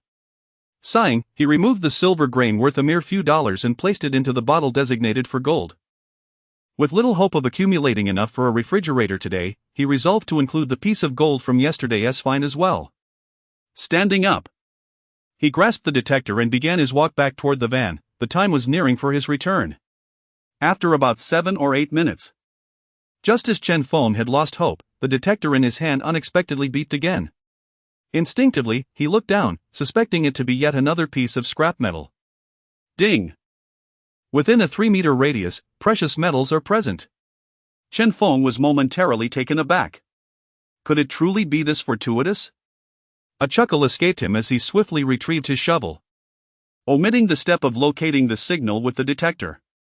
As he dug, he was met with a surprising sight: 2 irregularly shaped gold nuggets nestled within the pit. Chen Feng was momentarily at a loss for words. He picked up the 2 nuggets, a smile spreading across his face. He had not anticipated that this last effort would yield a double bounty. It felt as though fate herself had conspired to provide him with the missing door for his refrigerator, making it impossible to refuse such a gift. The universe seemed to favor him after all, and he laughed heartily, feeling the weariness dissipate with the discovery of the gold nuggets. Each nugget was sizable, estimated to be worth around 600 each, totaling a guaranteed 1,200. The prospect of acquiring a refrigerator was now firmly within his grasp. After placing the 2 nuggets into the bottle and sealing it with satisfaction, Chen Feng eagerly made his way back to the van, his excitement mounting at the thought of selling the treasures and trading them for a new refrigerator. However, as he approached the van, he noticed a crowd gathered around it. Initially, he assumed everyone had returned and was engaged in conversation, but upon closer inspection, he realized something was amiss. The number of people appeared to be nearly double that of his group. Furthermore, they seemed to be embroiled in a heated argument. Quickening his pace, Chen Feng sought to uncover the cause of the commotion. As he drew nearer, he confirmed his suspicions. Zheng Ping and his group were in a dispute with a faction of strangers. The argument intensified, hinting at the potential for violence. Chen Feng set the detector against the vehicle and rushed forward. What the hell? I discovered this first and was planning to return for it. How can it now belong to you? A strange man shouted at Zheng Ping with indignation. Furious, Zheng Ping retorted, Nonsense! You've been trailing me for the past hour. I told you to leave, but you acted as if you couldn't hear me. I just detected something here, and you followed right along. Are you looking for trouble? Unfazed. The man scoffed, I was here first, but I lost track of my location. I've been searching for it since before you arrived. Do you understand the concept of first come, first served? At this, an experienced gold miner from Chen Feng's group scoffed, you're trying to pull a fast one. We didn't see you around when we arrived this morning. In our profession, there's an unwritten rule, when one miner is present, another should respectfully steer clear. The speaker, Yin Xing, had been mining alongside Zheng Ping for a considerable time, having entered the trade together. To hell with your rules. I'm Li Chunchang from Xiaoqiao village. I've never heard of such a rule. My detector went off, so it belongs to me. You all can get lost. Li Chunchang sneered, unapologetically pointing fingers at Yin Xing and his group. His companions echoed his sentiments, stepping forward to apply pressure on Zheng Ping and his group. Yes. That's our Xiaoqiao village's rule. Who do you think you are? Get lost. Yeah, get out of our way, we don't have time for your nonsense. Zheng Ping and his companions were incensed, incredulous at the audacity of facing theft outright. Observing the escalating tension, Chen Feng furrowed his brow. He recognized Xiaoqiao village's notorious reputation. Often described as a den of ill repute. The villagers were known for their unscrupulous behavior, engaging in all manner of deceit. Though the two villages were not in close proximity, the unexpected clash today took him by surprise. Chapter 71, pointed out for me again. Wait. I remember you were panning for gold over there this morning, right? At this moment, Chen Feng recalled and pointed in a certain direction. Zheng Ping and his group had noticed Chen Feng's return earlier, but they were too preoccupied with an argument to greet him. Upon observing the direction Chen Feng indicated, Huang Fei suddenly understood and squinted at Li Chunxing and his companions. Oh, so you are the group from this morning? Li Chunxing narrowed one eye at the remark but remained silent. Brothers, we saw you earlier this morning, and you should have seen us too. Logically speaking, this place has no owner, you can pan for gold just as we can. However, we noticed you busy panning over there and deliberately moved here to give you some space. We are all from the same town, after all. Let us respect each other. You let us have this, and we'll let you have the next, alright? Chen Feng's words were both reasonable and respectful towards Li Chunchang. He articulated this because, as he approached, the system had chimed. The chime confirmed that there was indeed something valuable beneath, not mere scrap metal. Had the system not signaled, Chen Feng would have advised Zheng Ping to leave, deeming it not worth engaging with a band of ruffians and suggesting they go home for a meal instead. Despite the eloquence of Chen Feng's words, to his surprise, Li Chunchang's group was entirely unimpressed. A young man beside Li Chunchang, brandishing his shovel with a menacing expression, pointed aggressively at Chen Feng. What do you think you are? Do you have any right to speak here? Get lost, you dog. Li Chunxing's group glared at Chen Feng with fierce intent, as if ready to pounce at the slightest provocation. Watch your mouth. Zheng Ping bellowed, pointing firmly at the young man without yielding an inch. At that moment, both sides erupted into a loud quarrel, the tension palpable as a confrontation seemed imminent. Chen Feng was momentarily taken aback by the young man's words, but the next second, he broke into a smile, gently shaking his head. He reached into his backpack and grasped a 30-centimeter steel rebar, murmuring softly, "Damn it." In the blink of an eye, as everyone else stood startled, Chen Feng's gaze turned icy, and he swung the rebar forcefully at the young man's arm. The resounding thud of metal striking flesh echoed sharply amidst the clamor, startling everyone into silence. In the next moment, the young man dropped his shovel, howling in agony. Ah! He clutched his right arm, writhing in pain, his cries heart-wrenching. Li Chunxing looked at his injured comrade and then back at the impassive Chen Feng, his eyes filled with shock. He could not fathom that this seemingly less intimidating youth than Zheng Ping would strike without warning. Even among ruffians, there was a code of conduct. One did not lash out without provocation. Fury surged within him, his brother had been assaulted, and he felt his pride at stake. As someone accustomed to the streets, how could he fear a nameless individual like Chen Feng? He raised his shovel, poised to retaliate and reclaim his honor. Damn it! His fierce words were cut short as he saw Chen Feng brandishing a thick steel rebar in his direction. The threat was unmistakable. He realized that should he dare to swing his shovel, that rebar would come crashing down upon him in the next heartbeat. The destructive potential of a small digging shovel paled in comparison to that of a hefty steel rod, a fact that rendered him incredulous. Who on earth carries a steel rebar while prospecting for gold? Who are you, a lunatic? Li Chunsheng, known for his violent reputation, found himself cowering at that moment. If it were anyone else, he might have been bold enough to test the waters, but facing this young man who struck without warning left him uncertain of his safety. The hand that held the shovel ultimately hesitated, and in the next second, Zheng Ping kicked him to the ground. Zheng Ping had not acted immediately out of hesitation, but simply because he had not processed the situation quickly enough. Seeing the young man about to strike Chen Feng, he could not allow that. He stepped forward to protect Chen Feng, determined that even if he had to take a beating, Chen Feng should not be harmed. Witnessing their leader being taken down, the men from Xiaoqiao village lost their earlier bravado, instinctively retreating in the face of Chen Feng's formidable presence. A few rushed to help Li Chunsheng. Anxiety etched on their faces. Chen Feng approached the still wailing young man, who glared at him with pure hatred, ready to lash out.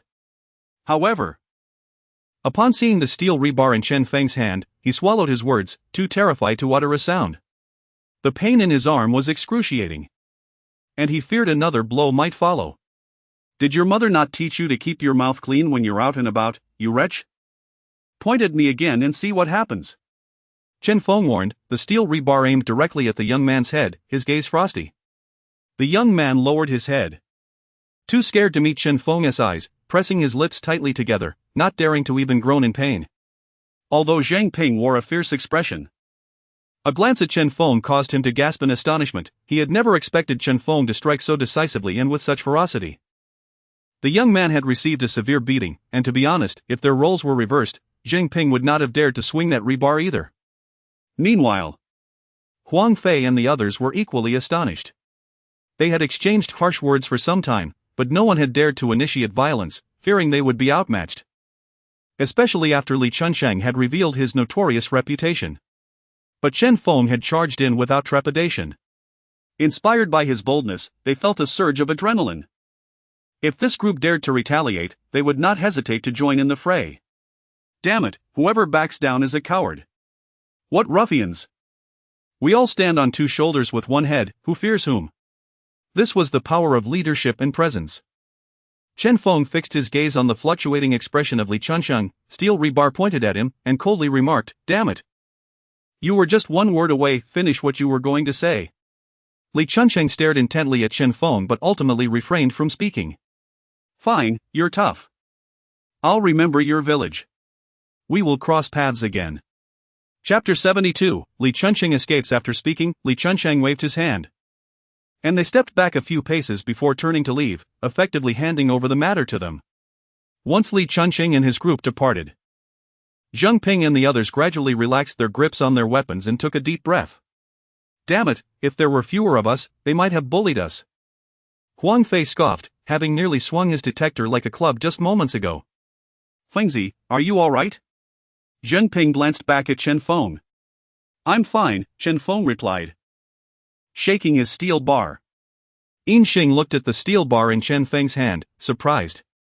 Fengzi, have you been carrying that rebar with you all along? The others also turned their attention to Chen Feng, wondering if he had anticipated such an event and carried a weapon for protection. Chen Feng looked at the rebar and smiled, not at all, I just picked it up this afternoon. I originally intended to sell it, but I must admit, it feels quite handy, so I might as well keep it. The group chuckled at this, and Huang Fei turned his gaze to the ground in front of Zheng Ping. Zhang Gu, hurry and dig it up, we don't want any more surprises. Zheng Ping nodded, crouched down, and took out a small shovel to begin excavating the contested goods. Let's hope it's a significant find, otherwise, all our efforts would be in vain, Yin Xing sighed. The others echoed his sentiment, wary of squabbling over what might turn out to be a worthless piece of scrap metal. Zheng Ping dug a few shovels full of earth and passed it over the detector, while the rest watched curiously. After about a dozen shovels, the detector began to beep. Oh! Everyone perked up, eager to see what they might uncover. Zheng Ping shook off the dirt from the shovel and continued to scan with the detector. Before long, a dark yellow object emerged from the sand. As it came into view, the crowd erupted in incredulous exclamations. Even Chen Feng raised his eyebrows in surprise. Wow! It's actually gold. Thank heavens we didn't let it go. Zheng Ping marveled at the sizable piece, contemplating its worth. This must be worth at least 13 or 1400. I've never dug up gold this large before. He turned to the others, unable to conceal his excitement. Zhang Ge. You've struck it rich. What incredible luck! They exclaimed, their eyes gleaming with envy. Although Zheng Ping was elated, he understood that without the support of his companions, that gold would have belonged to someone else, leaving him with nothing. Let us head to the county town to sell it and divide the profits, Zheng Ping declared, holding the gold aloft. The group displayed expressions of delight, but some hesitated, feeling it might seem opportunistic to profit from Zheng Ping's good fortune. Zhang Ping? Perhaps we should skip the splitting. After all, we didn't do much. You might give Fingsy a bit more since he put in the most effort, Yin Xing suggested. Feeling a bit awkward. Only two had actively participated, Chen Feng and Zheng Ping, making it reasonable for Chen Feng to receive a larger share. Yes. Let us forgo the splitting, we can discuss it next time, another chimed in, emphasizing their camaraderie as fellow villagers. However, Song Hui, overhearing this, felt his excitement dissipate and silently cursed. What are you all pretending for?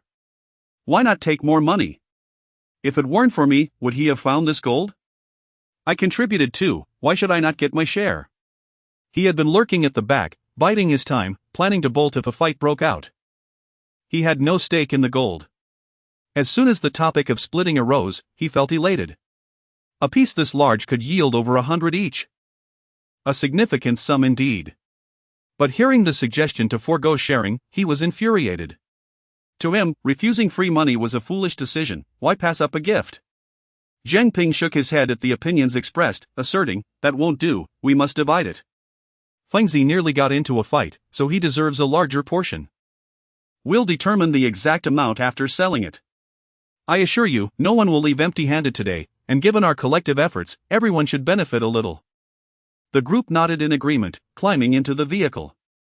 Chen Feng had no interest in splitting the gold, he was content to let Zheng Ping enjoy his fortune.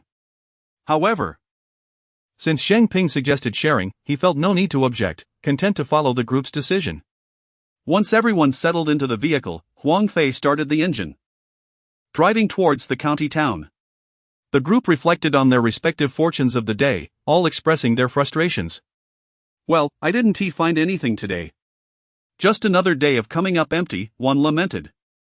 Same here, it feels like finding gold is getting harder, another replied. I only found a small silver nugget. And after expenses, it hardly seems worth it.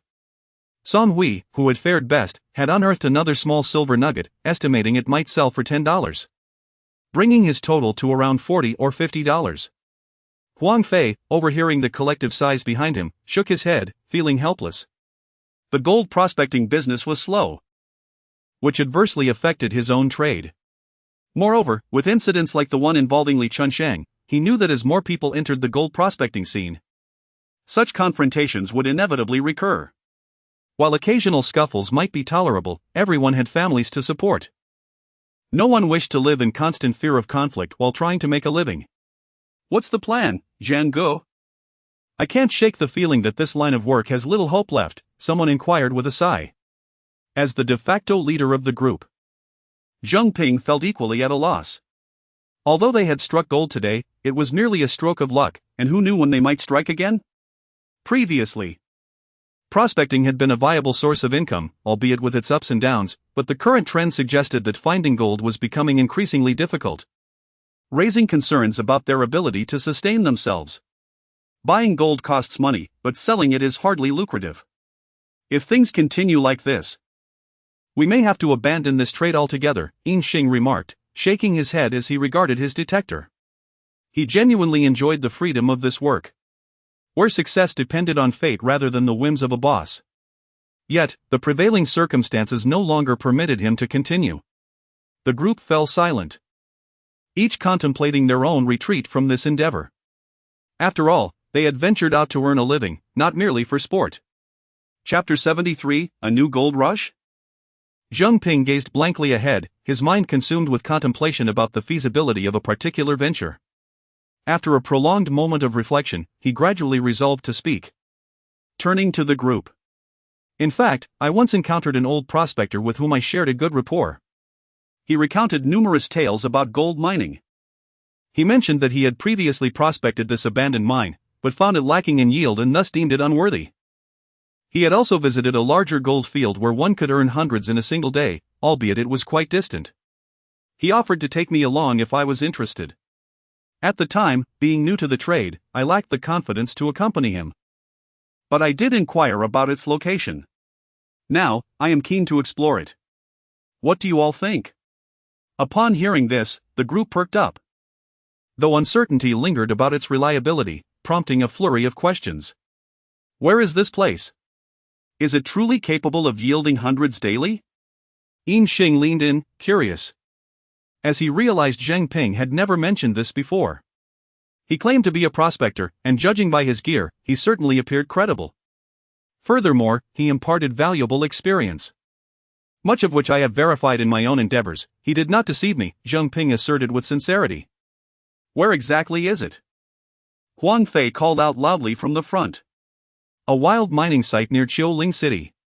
He said it was once a state-run mine, abandoned later. Which became a gold-seeking ground for them, Zheng Ping replied. Ling City. Huang Fei exclaimed, his eyes widening in shock.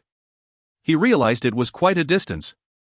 But he hadn't anticipated just how far, over 1,000 kilometers from their county, requiring a 12-hour drive. That's practically across provinces. Are you certain you didn't misremember? That's far too remote. I am absolutely certain, I specifically asked several times. How could I misremember such a detail? Zheng Ping insisted with utmost conviction. That distance presents challenges, food and lodging become issues. Moreover, we cannot simply make a round trip in one day. Are there inns near the abandoned mine? Yin Xing scratched his head in confusion. Not at all, it's not like that, Zheng Ping waved his hand dismissively, launching into an explanation. The life of a prospector is defined by the abundance of gold. Wherever it flourishes, they venture. 1,000 kilometers is quite normal, some travel thousands. Most mining sites are abandoned. Akin to our own wasteland, desolate, often devoid of life for hundreds of miles. They typically drive themselves, carrying provisions. And may spend 10 days to half a month out in the field, sleeping in their vehicles by night and prospecting by day. Once they feel they've gathered enough, they drive to the nearest city to sell their finds and restock on supplies. They can return home whenever they wish or continue their pursuit. As for fuel, there is no need for concern. Even in solitude, there are certainly gas stations within 100 miles. Zheng Ping's words opened their eyes to a new world. They had thought driving an hour to the abandoned mine was quite a trek. However, compared to professional prospectors, their efforts seemed trivial. Is this truly something we can undertake? Someone mused, grappling with self-doubt. They were merely farmers, seeking a modest profit from gold panning, yet here they were contemplating crossing state lines, even forsaking home. What is stopping us? If there is profit to be made, why not? Just because they can do it, so can we, Zheng Ping asserted confidently. Initially reluctant to venture forth, due largely to his inexperience and a desire to remain close to home, he now realized that without such a leap, financial gains would remain elusive. Chen Feng, listening intently to Zheng Ping, felt a spark of excitement. He had long desired to explore larger mines. Zheng Ping's outlined process mirrored what Chen Feng had learned about seasoned prospectors. With dwindling returns from the abandoned mine, Chen Feng recognized the unsustainable nature of their current situation. Although it hadn't affected him immediately, he knew it was only a matter of time before profits fell. Earning 4,000 a day was already the ceiling. It could not get better without venturing elsewhere.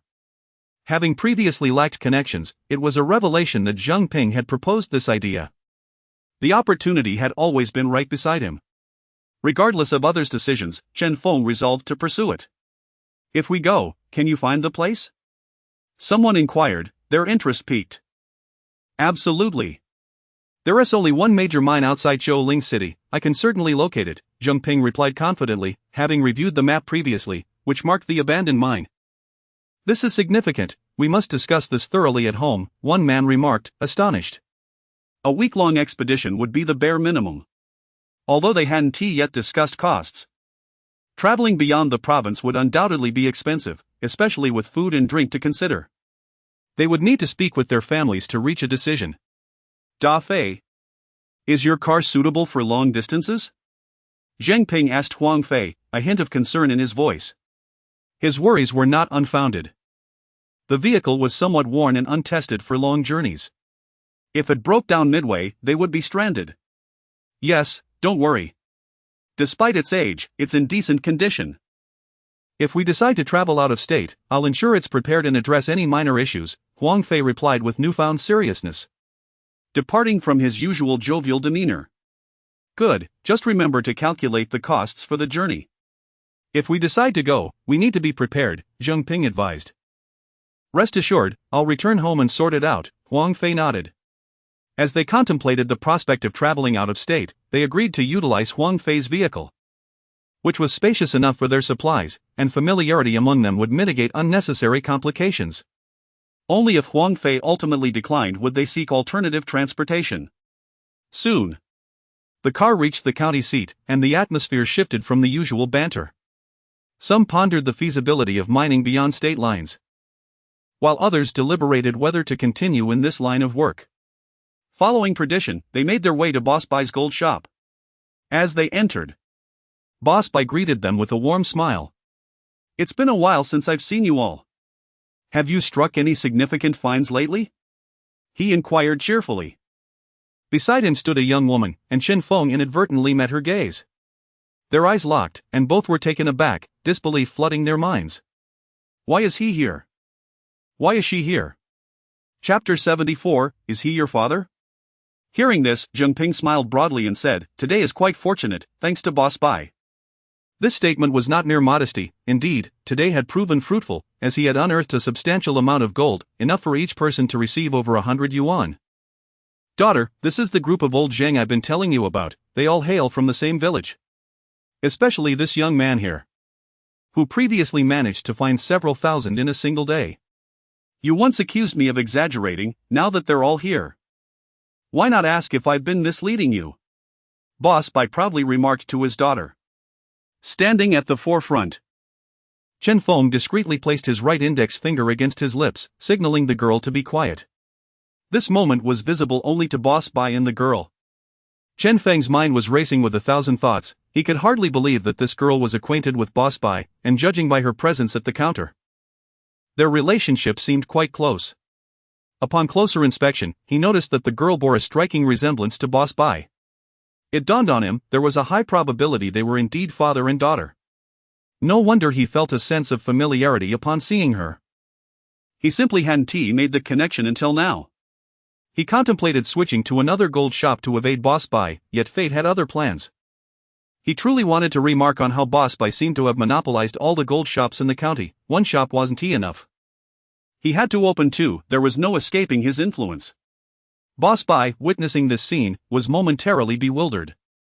What did it signify? However, being astute, he refrained from speaking further. In situations shrouded in mystery, silence often proved to be the wisest course of action. The girl, quick-witted as she was, soon grasped the situation. She composed her expression and casually remarked, Oh, so you are the gold-panning genius my father spoke of. I thought he was pulling my leg. But it turns out you truly exist. Huang Fei, overhearing this, chimed in enthusiastically, No exaggeration here. We witnessed it ourselves. He can pan several thousand in a day and even finds gold in his own fields. He is indeed a gold-panning prodigy. Having only lost his touch once since he started, an incident I happened to witness. The girl smiled coyly at this, wishing to share that in fact, he had not lost his touch the last time. He had panned over 4,000, almost 5,000 yuan. But they were none the wiser. At that moment, she felt a surge of amusement, realizing that the client her father had mentioned was indeed the same person she was now meeting. How foolish she had been to compare him with another client, they were one and the same. Who will go first then? Boss Bai asked cheerfully from behind the counter. I shall, Zheng Ping responded, presenting the sole piece of gold he had found. Ah, quite a stroke of luck. I recall the last time you unearthed gold was several months ago, Boss Bai remarked in astonishment as he inspected the gold. Today is indeed fortunate, Zheng Ping replied succinctly. Boss Bai took the gold and placed it into a crucible, igniting his torch to heat it. Moments later, the gold began to melt, transforming into a brilliant golden liquid. He poured it out, allowing the molten gold to spread into a circular form. After it cooled slightly, he picked it up with tweezers and dropped it into water. The moment it hit the water, a sizzling sound erupted, and Boss Bai retrieved it, drying it off before placing it on an accurate electronic scale. 3.4 grams. Worth 1,360 yuan. Would you prefer cash or payment via phone? Boss Bai inquired with a smile. Cash, please, Zheng Ping replied after a moment's thought. Boss Bai retrieved 1,360 yuan from his drawer and handed it to Zheng Ping, who was pleasantly surprised as it exceeded his expectations. Well. Zheng Ping began to speak, but was interrupted by Yin Xing. Let us not split it equally, after all, you discovered it. Just 100 each will do. And give a bit more to Fengzi, while you keep the rest. Yin Xing decisively made the call. He understood Zheng Ping's honest nature would lead him to suggest an even split, but given that it was Zheng Ping's find, it was only fair he received a larger share. What do you all think? Zheng Ping asked, glancing at his companions. Everyone nodded in agreement. 100 yuan was quite generous, and they hadn't seen such earnings in a long while. Only Song Hui appeared somewhat discontent, but he held his tongue, realizing that dissent would only cause trouble. All right, then 100 each, Zheng Ping announced and began distributing the money. Including Huang Fei, there were 11 individuals. He first allocated 100 yuan to the other 9, withholding his and Chen Feng's shares for the moment. After this, Zheng Ping retained 460 yuan. After a moment's contemplation, he decided to keep 200 for himself and handed the remainder to Chen Feng. Fengzi, do you think this is acceptable? If not, Zheng Ping was prepared to offer another 100. Chen Feng took the money, but without letting Zheng Ping finish, he handed him 100 back. Chen Feng kept 160, leaving Zheng Ping with 300. Fengzi, this simply won't do.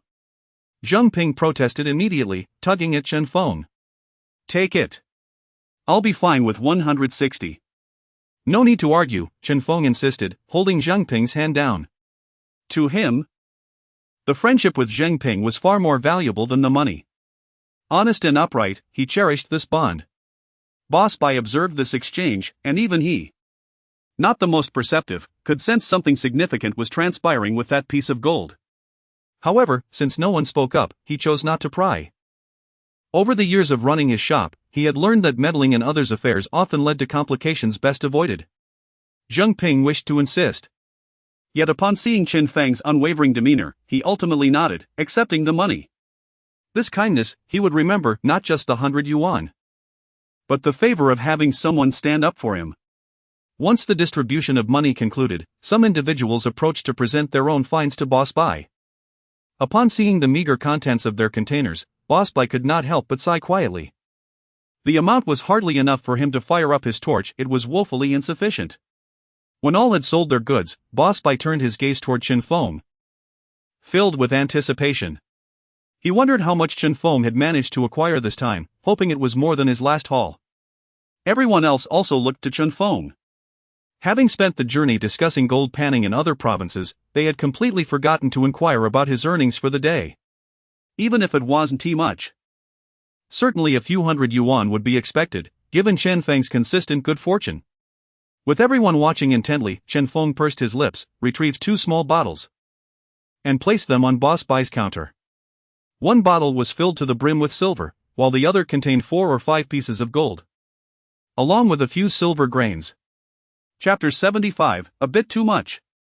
When those 2 bottles appeared, every person in the room widened their eyes in disbelief, collectively gasping in astonishment. Goodness, is this all you have gained today? My heavens, how could there be so much? It was no wonder that you didn't return for lunch. If it were me, I certainly wouldn't have come back either. How is it that while our income has diminished, yours remains unaffected? My friend, this is excessive. You ought to treat us like human beings. Zheng Ping and his companions were utterly dumbfounded. Although Chen Feng had previously experienced a setback, today he managed to recover all his losses in a single day. He had turned the tide and returned triumphantly. Boss Bai also stood there, mouth agape, genuinely astonished. While he was aware of Chen Feng's good fortune and anticipated his haul, the sheer volume of goods before him left him utterly speechless. A gold digger with such incredible luck is indeed a rarity. The girl also displayed an expression of disbelief. It appeared that this time the bounty was even greater than before. Had you stumbled upon a treasure trove? Chen Feng, in response to the astonished gazes of those in the room, turned around with a smile, revealing his gleaming white teeth, and proudly declared, "Do you understand what it means to possess the golden body, my friends?"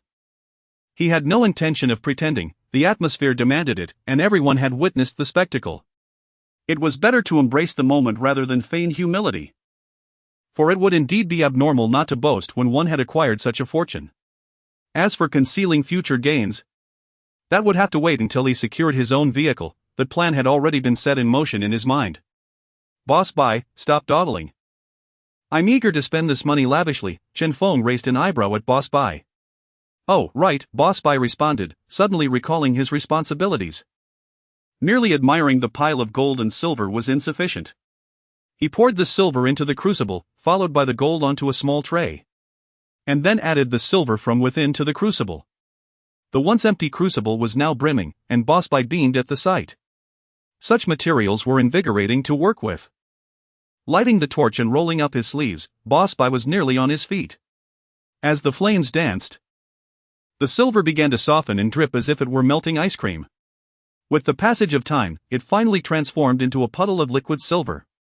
For the first time, Boss Bai retrieved his own molds from beneath the counter, grasped the crucible with tongs, and poured the silver into the mold. Given the substantial quantity of silver, pouring it directly would create quite a mess. It was indeed time for the molds. Once it had cooled sufficiently, Boss Bai meticulously removed the mold. A small silver ingot emerged before everyone's eyes. Eagerly, he placed the ingot on the electronic scale, which registered a continuous increase. Ultimately, the reading stabilized at 154 grams. 154. My goodness! Boss Bai exclaimed, astonished that this exceeded his initial estimate. With silver priced at 8 per gram, 154 multiplied by 8 equated to 1,232. Upon hearing this figure, Huang Fei and the others could not help but gasp in awe. Selling silver alone fetched over 1,000. Next came the highlight, the gold. Boss Bai rubbed his hands together and poured all the gold into the crucible, igniting the torch vigorously. Just as the gold began to melt, approaching the consistency of liquid gold, the torch faltered, and the flames dwindled. Boss Bai looked perplexed at the torch, twisting the knob to increase the output. However, this maneuver proved futile. Realization dawned upon him that the gas had run out. Darn it, of all times. Boss Bai turned off the gas, unscrewed the torch head, and retrieved a new gas canister from beneath the counter. Reattaching it, he reignited the torch and resumed heating the gold. The new canister was powerful, and the flames surged once more. The gold swiftly melted into a glowing liquid within the crucible, which he then poured out. After allowing it to cool slightly, Boss Bai submerged it in water. Once retrieved and dried, he placed it on the electronic scale, eliciting a gasp from Zheng Ping as he beheld the reading, 11.7. My heavens! How much is this worth? Someone remarked nearby. Boss Bai immediately pulled out a calculator, and a synthesized female voice chimed in, reset. 11.7 multiplied by 400 equals 4,680. Boss Bai's expression brightened with delight. Adding the silver, that totals 5,912. He turned to Chen Feng in amazement, exclaiming, I never expected your earnings to approach 6,000. One piece of gold was from yesterday's dig, so don't be too astonished. Chen Feng chuckled at Boss Bai's expression. Even without that, it's still a considerable amount. Boss Bai grinned, opening the cash box. Boss Bai, I want a phone, don't give me cash, Chen Feng interjected, noticing his demeanor. Oh, so you want a phone this time? That is fine, my cash is running low anyway, Boss Bai nodded, pulling out his phone to prepare to scan Chen Feng's payment code. Let us make it an even 6,000, Chen Feng smiled at Boss Bai. Boss Bai chuckled helplessly, in a small business like this, the margins are too slim to accommodate that. After pressing the amount of 5,920 on his phone, he sent it to Chen Feng. seeing that Boss Bai had rounded it up. Chen Feng smiled and subtly acknowledged him. This was satisfactory, and he hadn't genuinely expected him to reach 6,000. However, when Boss Bai remarked about slim margins, Chen Feng merely laughed, not taking it to heart. In the realm of gold shops, it would not be an exaggeration to say they were among the finest in the county, who would genuinely believe in such meager profits. As Chen Feng prepared to leave, he discreetly raised an eyebrow at the girl, signaling a farewell. She rolled her eyes playfully, a smile gracing her lips. "Let us go, it's time for dinner," Huang Fei called, jingling his car keys. The group bid their farewells to Boss Bai and exited the shop. Once they had departed, Boss Bai couldn't help but turn to his daughter and inquire, "What's the deal? Do you know him?" The girl shrugged, replying, "This guy is the one who came to my store to sell goods last time." To Boss Bai's astonishment, he realized that the person she mentioned was indeed the same individual he had encountered. "You mean to say he sold you several thousand worth of goods last time? So he wasn't merely bluffing?" Boss Bai was taken aback, feeling a sense of disbelief. It seemed that some individuals were truly born for this line of work. It appeared that he had visited the shop previously to avoid drawing attention and to keep it hidden from his companions, as well as from her. Chapter 76. On a day when 6,000 was earned, it was not merely enough to purchase a refrigerator. Little did he know that among the 5 gold shops in the county, his family owned 3. The girl chuckled softly and remarked, "After all the buying and selling, it's still our family that benefits." Upon hearing this, Boss Bai nodded gently. "That makes sense, a bit of caution is only natural, as one should never flaunt wealth." It was no wonder he had gestured earlier. I had not grasped its meaning at the time, but it was a signal for me to remain silent to aid him in keeping this under wraps. I certainly had no intention of discussing the matter. Since he wished for my discretion, I would oblige. Having spent considerable time near her father, she had not mastered many skills. But one lesson was etched in her memory: never meddle in affairs that do not concern you, for it spares one from unnecessary troubles. The group soon returned to the village. As Chen Feng exited the vehicle, he brought along a piece of scrap iron. It was inappropriate to leave it in someone else's car, and he planned to sell it to Mrs. Zheng the following day. As for the steel bar, he suddenly felt reluctant to part with it. It was exceptionally handy, and he decided to keep it for self-defense. Upon entering the house, Lu Ping awaited Chen Feng at the dining table. She looked up and was astonished to see the large piece of scrap iron in his hands. "What on earth is this? Did you really find this?" she asked incredulously. "This was from several days ago, something I had previously salvaged and left in Huang Fei's vehicle. I was too lazy to sell it until today. It can't stay in the car forever." "I should be able to sell it for 10 yuan, Chen Feng replied, placing the iron by the door and unloading his gear before preparing to wash his face. "It looks quite good, it would be a pity to sell it," Lu Ping observed as she appraised the scrap iron. "What else could I do with it?" "It merely takes up space," Chen Feng remarked while lathering soap in his hands. Lu Ping had this disposition, perhaps it was a trait of the older generation. She was often reluctant to sell or discard anything, even if it served no purpose. Chen Feng had occasionally disposed of items secretly without her noticing, simply allowing her to forget about them. He felt it was time to buy her a book on decluttering to help her amend this habit. After washing his face, Chen Feng sat at the dining table and picked up his chopsticks. The meal was delightful, consisting of stir-fried garlic shoots with meat and a bowl of boiled meat slices. "By the way, I'll place an order shortly for that refrigerator we looked at last time, is that all right?" he inquired. "What? You actually managed to find a refrigerator?" Lu Ping asked in surprise.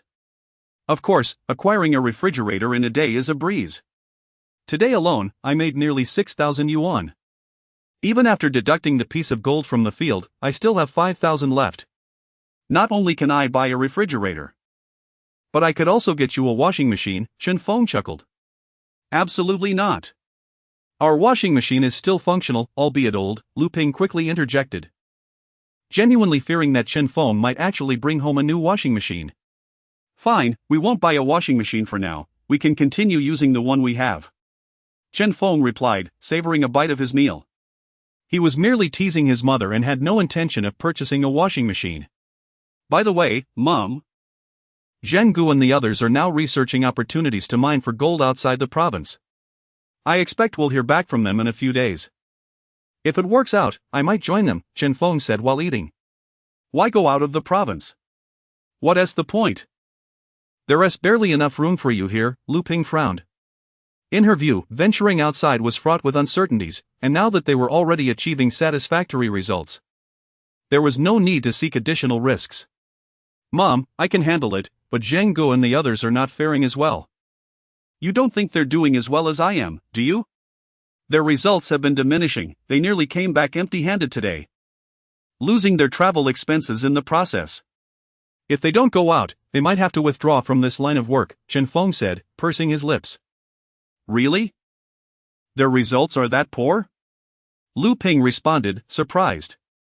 To be honest, Lu Ping subconsciously believed that since Chen Feng was doing so well, others would not be far behind. Even earning a few hundred a day seemed quite acceptable. She had not realized the vast disparity between their fortunes. You think so? Zheng Gu just mentioned a site today, a wild mine in Xiaoling City. It's much larger than ours and has greater yields. But it's over 1,000 kilometers away, Chen Feng explained to his mother. That far? You won't be able to return in a day. Lu Ping assumed they would still travel back and forth on the same day, just taking a longer route. She was unaware that it was indeed such a considerable distance. No, they'll likely stay for a few days, mining before returning. They'll sleep and eat at the site, Chen Feng clarified. But how will you eat? Isn't that a waste mine? Are there any restaurants or inns? Lu Ping asked, puzzled. There are none, we'll just bring enough food and sleep in the vehicle. There are no inns or restaurants nearby. If there were, it would be much simpler, Chen Feng replied, shaking his head in resignation. My goodness. How has it escalated so much? Do you really want to go? Lu Ping frowned. In her heart, she wished to prevent Chen Feng from going. She was already satisfied with his current state and results at the waste mine. I must go.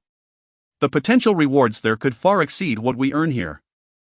Earning 3,000 to 4,000 a day here could translate to earning over 10,000 there, provided it's as Zheng Gu described, Chen Feng asserted. At this point, the only uncertainty lay in whether the situation would indeed match Zheng Gu's claims. None had ventured to Xiaoling City before, and Zhang Ping had merely heard tales, leaving the reality unknown. Alright, if you decide to go, ensure you prepare everything thoroughly. Crossing provincial lines is no trivial matter, Lu Ping advised. I understand.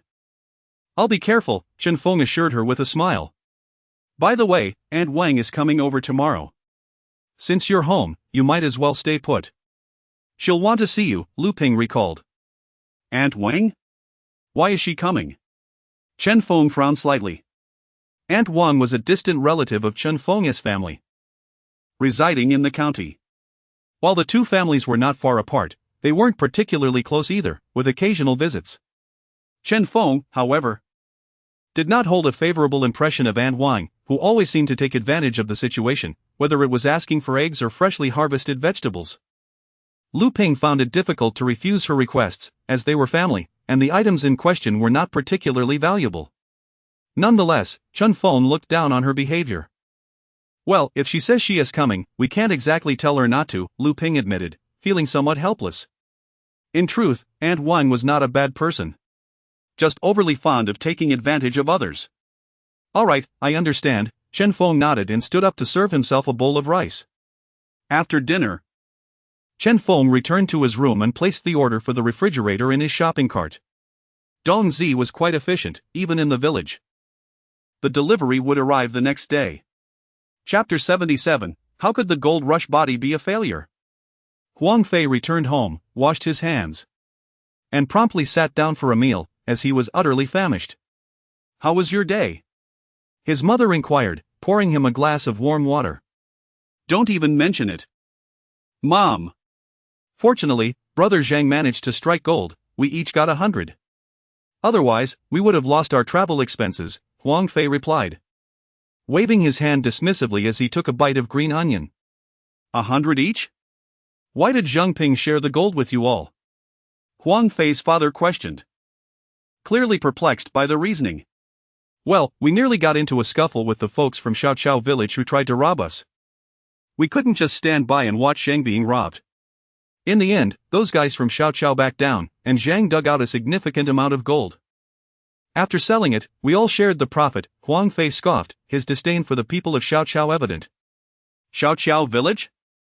Huang Fei's mother gasped in astonishment. That place is notorious for its thugs. I never imagined they would venture into gold mining and even cross paths with you. They actually backed down? You didn't end up fighting? Huang Fei's father echoed her disbelief. He was well aware of Huang Fei's group's capabilities, particularly when it came to manual labor. But in a confrontation, they would hardly stand a chance against the ruffians from Xiao Qiao. The mere thought of them retreating was utterly unbelievable. It was all thanks to Brother Feng. He never holds back. Initially, he tried reasoning with them, presenting the facts, but they were unruly, cursing at him and even threatening to beat him up. When Brother Feng saw this, he pulled out a steel rod without uttering a word and swiftly subdued their aggression. Huang Fei recounted, his eyes sparkling with admiration for Chen Feng. You should have seen it, he was incredibly impressive, standing up to a group with just a steel rod. In the end, that fellow named Li Chunsheng backed down, and we managed to keep our goods safe. Otherwise, we would have lost everything. Chen Feng actually took action? Huang Fei's mother exclaimed in surprise. Of course. Otherwise, those thugs from Xiao Qiao Wen Ti have been intimidated, Huang Fei confirmed with a nod. His father, instinctively agreeing, remarked. Sometimes, it takes a villain to deal with another villain. This must have been their first encounter with someone more ruthless than themselves. At that moment, Huang Fei's mother could not help but advise, next time, stay clear of trouble. If a real fight breaks out and you get hurt, it wouldn't be worth it. Huang Fei shook his head vigorously, I can't back down now. I have my detector with me, if they dare to strike, I'll swing it right back at them. His mother, exasperated, retorted, Are you foolish or clever? You can't use a 3000 detector as a weapon. If you break it, who will compensate you? In truth, Huang Fei had not considered that aspect. I really do need to keep my distance, there are no good people in Xiao Qiao village. It's not worth getting involved with them, he acknowledged. His father shared his concerns, recognizing that everyone in their community was just trying to live a straightforward life. Who would want to invite trouble? Those people were like wretched toads, sometimes merely their presence could be insufferable. Brother Zhang is quite something, sharing 100 with you all. Huang Fei's father remarked, his eyes reflecting admiration. The amount of money is irrelevant, what truly matters is that he has the heart to share.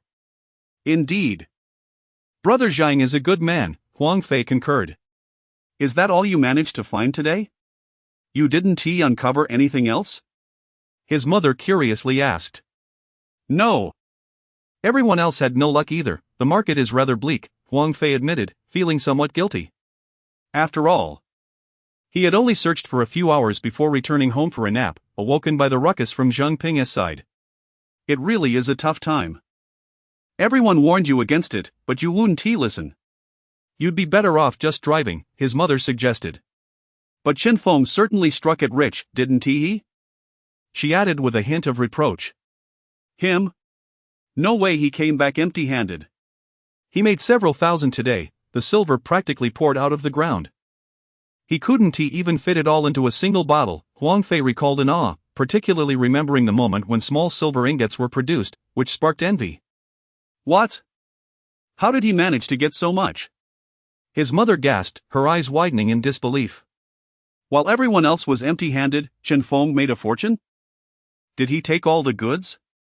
This seemed utterly absurd to her. It's just luck, really. He had a dry spell last time, it was bound to turn around. Huang Fei reasoned, viewing it as a perfectly normal occurrence. After all, as Chen Feng himself had said, the gold rush body is not something everyone can possess. Every profession has its lucky individuals. That luck is extraordinary. He must be the only one who struck gold this year. Why not follow him next time? Even a few leftovers would suffice, his mother suggested. Huang Fei chuckled at the thought, we really are two of a kind. I did exactly that the first time. And it left Chen Feng exasperated. He told me that even if I followed him, he would find the gold first, leaving me with nothing. I realized he was right.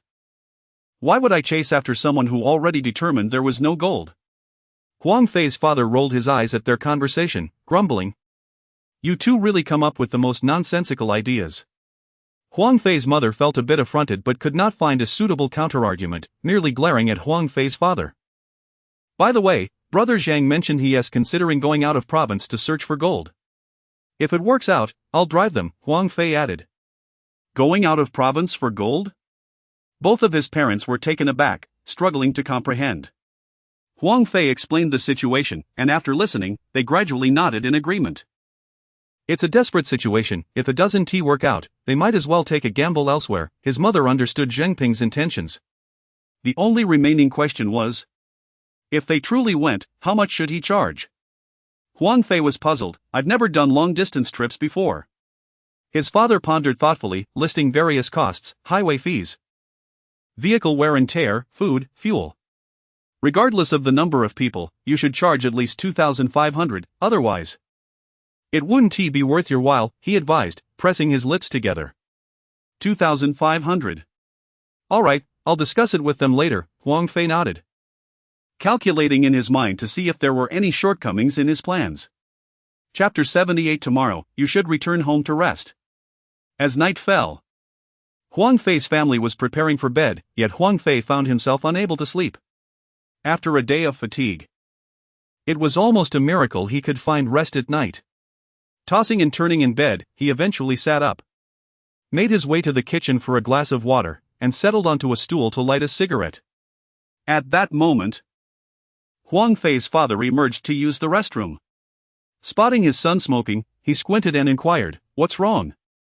Insomnia?" Just not very tired, Huang Fei replied, attempting to mask his fatigue. After such a tiring day yesterday and another spent panning for gold today, you're not tired? His father grunted in disbelief. Normally, Huang Fei would have already complained of exhaustion, likely falling into bed at the slightest chance of rest. His father knew him too well. After pouring himself a glass of water and downing it in one gulp, he continued, "Next time, just return home to sleep.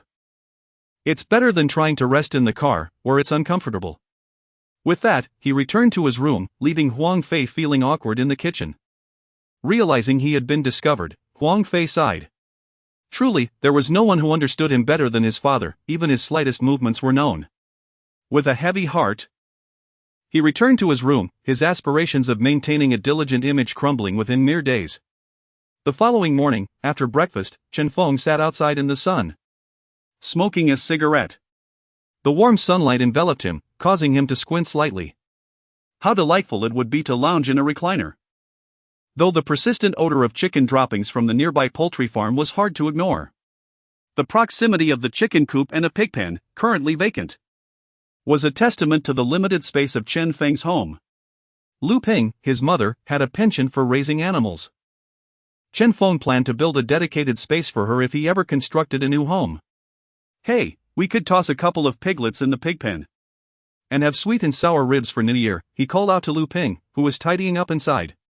Sure, if you want to catch some, go ahead. I didn't want to before because we didn't have the funds.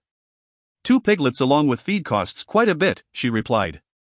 But now, we're not short on cash, so let us get 2, one for selling and one for the pot during the holidays. Lu Ping had no objections. Nodding, Chen Feng decided to check which neighbor's sow had given birth, intending to acquire a couple of piglets. Just then, his phone rang with an unfamiliar number. Hello? He answered. Hello, customer. I'm from a certain e-commerce platform. Your refrigerator has arrived. Is anyone home? Shall I deliver it now or reschedule? Yes, send it over now. Chen Feng responded in surprise. He had anticipated a later delivery, assuming it would take until the afternoon. All right, the refrigerator will be delivered within 2 hours. After hanging up, he returned to the house, where Lu Ping, having overheard the call, asked, "What's up? Is the refrigerator here?" "Yes, it's impressively fast," Chen Feng said, preparing to move the old refrigerator. "Indeed, this e-commerce site is efficient." "I didn't think it would arrive this quickly," Lu Ping remarked. "Times have changed. It's not like the old days. In the countryside, if you order online, it usually takes a few days to arrive." Chen Feng replied as he maneuvered the old refrigerator outside, with Lu Ping quickly offering her assistance. Once they had moved the old appliance outdoors, Lu Ping examined it and asked, "What should we do with this? Keep it or sell it for scrap?" "Definitely sell it for scrap, it's useless to keep," Chen Feng replied. "I'll check with Mrs. Zhang later, doesn't she collect these things? I'll also sell the angle iron. How much can Mrs. Zhang give us?" "Maybe we should take it to the county for a better price," Lu Ping suggested, ever the pragmatist. "Don't even think about it, it's too cumbersome to transport. Even if we made it to the county, we'd only get an extra 10 or 8 yuan, which isn't worth the hassle." Chen Feng quickly dismissed the idea. "All right, then," Lu Ping conceded, recognizing the impracticality. Over an hour later, a delivery truck rolled into the village, guided to their doorstep by Chen Feng. "Yes. That's the one," he signaled. 2 men, a driver and a loader, carefully lowered the refrigerator, which was encased in a wooden frame for protection. They maneuvered it into the house, removing the frame before placing the refrigerator in its designated spot. At that moment, Aunt Wang arrived at the village entrance. She appeared quite plump, with classic, tightly curled hair typical of middle-aged women, carrying an empty shopping bag. Upon entering Chen Feng's home, she noticed the delivery truck and was filled with curiosity. "What's all this commotion about?" She wondered aloud upon seeing Chen Feng and Lu Ping bustling about with 2 men in red shirts lifting a refrigerator. "Ah. We bought a new refrigerator since the old one broke," Lu Ping explained, inviting her to sit. "Really? That's exciting," Aunt Wang exclaimed, stepping closer to inspect the fridge. "Yes, it's quite efficient," Chen Feng greeted her. "Is Xiao Feng home?" Aunt Wang smiled back. Once the refrigerator was installed and tested for functionality, Chen Feng confirmed the delivery. The workers departed, and Aunt Wang couldn't help but comment, "That's quite a nice fridge, it must have cost over 1,000, right?" "Well, it's decent," Lu Ping replied, not disclosing the exact price, preferring to let others interpret it as they wished. "It truly is impressive. Xiao Feng has grown up. He is quite the man now," Aunt Wang praised, unaware of Chen Feng's current endeavors, simply making polite conversation as one does when visiting. Chen Feng smiled but remained silent. "What is Wang Shun up to these days? Still working at the construction site?" Lu Ping inquired. "Yes, he is still at the site. After all, someone has to earn money for the baby formula," Aunt Wang chuckled. "My goodness, your daughter-in-law is pregnant. That's wonderful. Your child is already married and has a grandchild on the way. Isn't it lovely to have someone to help take care of the little one?" Lu Ping beamed. "We still don't know if it's a boy or girl, she is only 6 months along," Aunt Wang waved her hand dismissively, her smile unwavering. Upon hearing this, Chen Feng realized Aunt Wang's visit was likely a heads-up about future gatherings in the county. Chapter 79, Should we craft a silver lock for your nephew? In this instance, 200 yuan vanished, yet Chen Feng remained indifferent to the matter, recognizing it as a gesture of goodwill. "Chen Feng, why don't you buy some groceries? Let us have lunch here," Lu Ping suggested. No, I'll just stay for a while and then leave," Aunt Wang quickly interjected. It was merely a token of politeness. Who could refuse a meal when one had come so far? "You must stay for a meal." Having come all this way, Lu Ping urged, encouraging Chen Feng to fetch the ingredients. "Just grab something simple, no need to buy too much, we're all family here," Aunt Wang advised Chen Feng as he departed for the market with a smile on his face. Soon, Chen Feng returned with the groceries, and Lu Ping began to prepare the meal, with Aunt Wang lending a hand. Once the meal was ready, they all gathered around the table, and Aunt Wang casually inquired, "So, what is Xiao Feng doing these days? Are you working?" "Yes, I'm currently panning for gold with the villagers," Chen Feng replied. "Oh, panning for gold sounds promising. If you strike it rich one day, wouldn't that be splendid?" Aunt Wang chuckled, glancing at Lu Ping. "Ah, I'm not counting on such luck. Just enough to make ends meet would suffice," Lu Ping chuckled softly. "How much can you earn in a day?" Aunt Wang asked with curiosity. "It's decent." "The yield varies day by day, largely dependent on luck," Lu Ping vaguely replied. "If you can earn 100 or so each day, that is quite good." "It's better than working elsewhere," Aunt Wang remarked as she took a bite. Indeed, his luck has been quite favorable lately, Lu Ping added politely. Xiao Feng. When you pan for gold, do you find both gold and silver, or how does it work? Aunt Wang, unfamiliar with the trade, asked. Both gold and silver. As well as some worthless scrap metal, Chen Feng explained. I see, Aunt Wang's eyes sparkled with a fleeting thought. After a brief exchange, she nonchalantly asked Chen Feng. Xiao Feng, could you save some of the silver you find for me? Surprised, Chen Feng looked up and inquired, what do you need it for? Well, your little nephew is about to be born, and I thought of making a longevity lock for him. You know how expensive it is to buy one outside. It's better to make it yourself. Since you're in this line of work, could you reserve some silver for me? Aunt Wang expressed her hopes. Chen Feng considered the request, it was feasible. Currently, refined silver costs around 10 to 11 yuan per gram outside, while the silver he panned was valued at 8 yuan. Eliminating the middleman's markup. Even after accounting for a small crafting fee, it would still save some money. How many grams do you need? Chen Feng inquired. About 200 grams should suffice, Aunt Wang replied with a beaming smile, clearly sensing that Chen Feng was inclined to agree. 200 grams is quite substantial, typically. A longevity lock weighs only about 100 grams.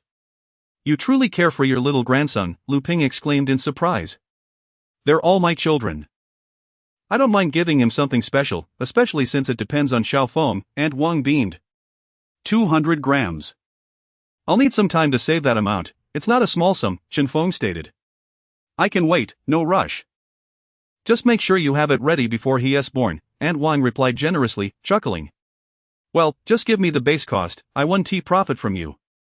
Once I've crafted it, I'll deliver it back to you at 8 yuan per gram, Chen Feng calculated. He realized he might have to cover some refining costs, as shop owners typically wouldn't do it for free.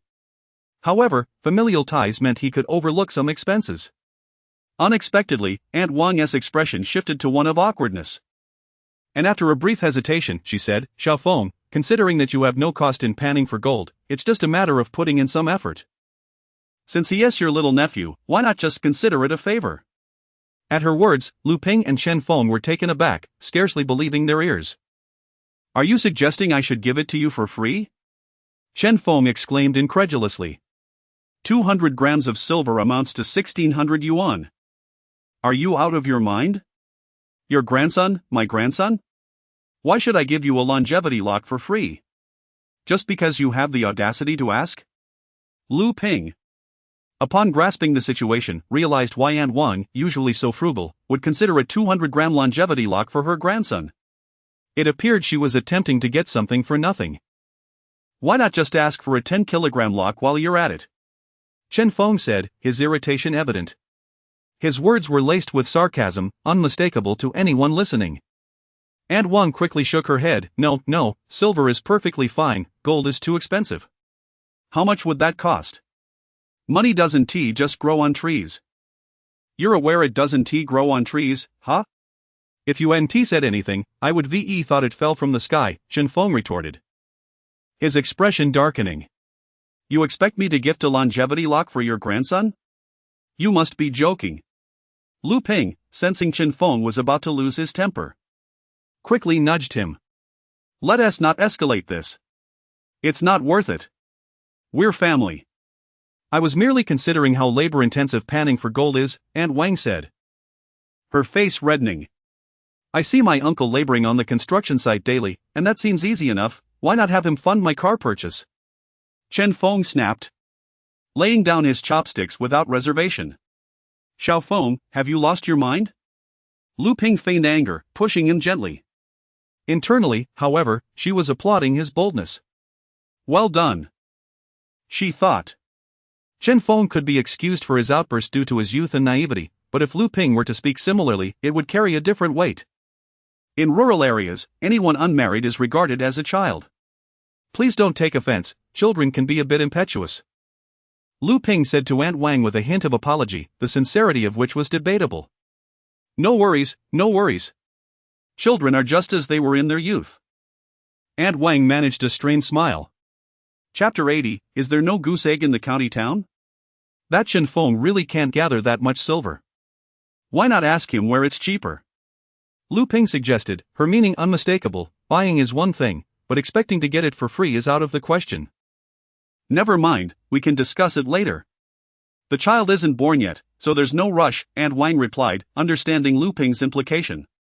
Dinner was swiftly consumed. Although the atmosphere was somewhat discordant, Lu Ping's attempts to smooth things over rendered it tolerable. After all, as long as Chen Feng remained silent, the ambience remained pleasant. Are you leaving? Why not sit for a while longer? Lu Ping inquired politely as she noticed Aunt Wang's inclination to depart. No, if I stay too late. There won't be any transport left, Aunt Wang replied, rising with her empty shopping bag in hand. Well, do you want to take some vegetables home? Lu Ping offered. Feeling it essential to send Aunt Wang back with a few rural specialties, not only out of consideration for her but also for Wang Shun's sake. In truth, the items were hardly of great value, such as last autumn's surplus green beans, sliced and dried, as well as some dehydrated potatoes from the cellar. There were also a few eggs laid by the family as chickens and ducks, nothing more than that. Alright, Wang Shun likes these. I usually don't eat them much. Aunt Wang chuckled, opening her bag. Hearing this, Chen Feng rolled his eyes. What do you mean you don't eat them? You've had plenty. Lu Ping retrieved a bag of dried green beans and a small bag of potato slices from the kitchen cupboard. We didn't prepare much last year. This is all that's left, she said, packing them for Aunt Wang. These will suffice for a while, Aunt Wang nodded appreciatively. Then Lu Ping opened the cellar, filling a plastic bag with some potatoes. Of course, she did not select only the finest for her, some were beginning to sprout, which she included in the bag. The larger ones were reserved for her own consumption. Here, take these. I worry they might be too heavy for you, Lu Ping said, emerging from the cellar with half a bag of potatoes, handing it to Aunt Wang. This was not an act of stinginess. She genuinely feared Aunt Wang might struggle with the weight of the bag, which was already over 10 pounds. Especially as she needed to carry it back to the county town. That's plenty, you don't know how expensive things are in the county town, potatoes are almost unaffordable. Aunt Wang grinned, placing the plastic bag into her larger shopping bag. Indeed, potatoes are quite pricey this season, Lu Ping concurred. Is there anything else you need? Lu Ping brushed the dust from her hands and inquired. No, this is quite sufficient, Aunt Wang replied, albeit with a hint of hesitation. Do you have any goose or duck eggs? Please give me a couple for my daughter-in-law to supplement her diet. Alright, I'll get you two. Recently, with the cold weather, the chickens and ducks haven't laid many eggs, Lu Ping said while searching for goose eggs. In total, Lu Ping packed a dozen or so for Aunt Wang and handed her the plastic bag. Be sure to handle them carefully, if they break. It would be such a waste, Lu Ping cautioned. Is there any more? Aunt Wang asked, eyeing the bag of goose eggs, wishing for a few more. Is there no place in the county town that sells goose eggs? Chen Feng interjected, unable to contain himself. Is there really such a thing as taking advantage of another's kindness? This is quite excessive, he remarked. Why not just raise the ducks and geese at home? Well, I'm concerned about the authenticity of the goose eggs sold in the county town. My daughter-in-law is pregnant, and I don't want to give her anything questionable. Aunt Wang offered a feeble excuse. What else there to worry about? Do you think male geese lay eggs? Chen Feng scoffed. The goose eggs in the county town come from surrounding rural households, she's just reluctant to spend money. There might be counterfeit products, don't speak carelessly about others' children. Lu Ping shot Chen Feng a glare before turning to Aunt Wang. Lately, our geese haven't laid many eggs, this is all we have. If you want more, you can come back another time. Alright, I suppose this is enough. I feel quite guilty taking so much on my visit. When my daughter-in-law gives birth, you must come to the county town for a celebration, Aunt Wang said, grasping Lu Ping's hand. Of course, I'll be there. Don't worry. Lu Ping replied with a smile. Well, I must be off. Call me when you come to the county town, you must come to my house for a meal. Aunt Wang insisted as she headed out, turning back repeatedly. Absolutely, you can count on me, Lu Ping assured her as she walked her to the door. While Chen Feng stood up and took a few steps in a token gesture. Once Aunt Wang had left, Lu Ping returned, relieved. She really loves to take advantage. As if everything here is free, Chen Feng remarked, exasperated. Ah, isn't that how relatives are? A few goose eggs are hardly valuable. Even if she takes them. It's understandable given her daughter-in-law's pregnancy. You know this, even if she didn't ask, you should have offered a few, Lu Ping replied. We also think of Wang Shun. He is a good man, always so warm and insistent on sharing meals. His son's marriage puts a lot of pressure on him. He works hard on the construction site just to earn a little more. It's not easy, Lu Ping reflected. Honestly, it's only out of respect for Wang Shun that I allowed Aunt Wang to take so much. Otherwise, I could sell the goose eggs myself. Why should I just give them away? However, Chen Feng had spoken harshly because Aunt Wang had been excessively demanding. I don't understand what she was thinking. Expecting me to gift her a 2,000 yuan silver lock as if I were giving her my house. Wang Shun is a decent fellow. How did he end up with someone like her? She is not bad, just a bit shameless, always looking to get something for nothing, Lu Ping sighed. Next time. She should be more tactful, her words were quite harsh. If she asks for silver and I refuse, that should be the end of it. There is no need to speak so unpleasantly, Lu Ping advised Chen Feng, hoping he could be a bit more diplomatic. Although Lu Ping had enjoyed the confrontation at the time, upon reflection, she felt it was inappropriate. Whatever the case, she was the one being shameless. I'm not as patient as she thinks, Chen Feng replied, lighting a cigarette. Indeed, what was she thinking? Coming here to ask for a silver lock. 200 grams of silver is no small sum. Does she think money falls from the sky? I initially thought she wanted to buy it. I never imagined she would expect it for free. It's quite audacious to ask for such things. Lu Ping expressed her confusion. Unable to fathom Wang Shun's wife's mindset. Chapter 81, the plan is set, ready to depart. Zheng Ping and Mao Min sat in the room, deliberating the feasibility of prospecting for gold outside the province. Upon witnessing Zheng Ping return with 300 yuan yesterday, Mao Min's eyes nearly bulged with astonishment. Zheng Ping had not experienced such a fortunate yield in quite some time, yet after recounting the day's events, a heavy silence enveloped her. If only every day could yield 300, then there would be no need to endure hardship outside the province, she sighed. Although Zheng Ping had yet to embark on this journey, it was evident that prospecting beyond their familiar borders was no trivial endeavor. With no place to eat or sleep and the threat of danger looming in unfamiliar territory, the prospect was daunting. Moreover, the journey would take an entire week. And who would willingly uproot their family if it could be avoided? Unfortunately, as the returns from abandoned mines dwindled, leaving them with little choice, Zheng Ping could only shake his head in resignation. Each year, the farmland yielded approximately 20,000 yuan, yet this was the income for the entire family. Zheng Ping must contribute something to ease the household finances, especially as the debt from building their home remained unpaid. So when are you planning to leave? Mao Min inquired. They needed to consult with others. After all, this was a significant matter, and it depended on Huang Fei's willingness and pricing. Only after confirming the travel expenses could they decide how to share the costs and set off together. If the travel expenses proved excessively high, they would have to devise alternative plans. Nevertheless, Zheng Ping had resolved to undertake the journey, for he would not be dissuaded. All right, once everything is settled, you must prepare thoroughly to avoid returning empty-handed, Mao Min cautioned. Out there is not like home. Should supplies run low at home, one can rummage through corners to find something to eat.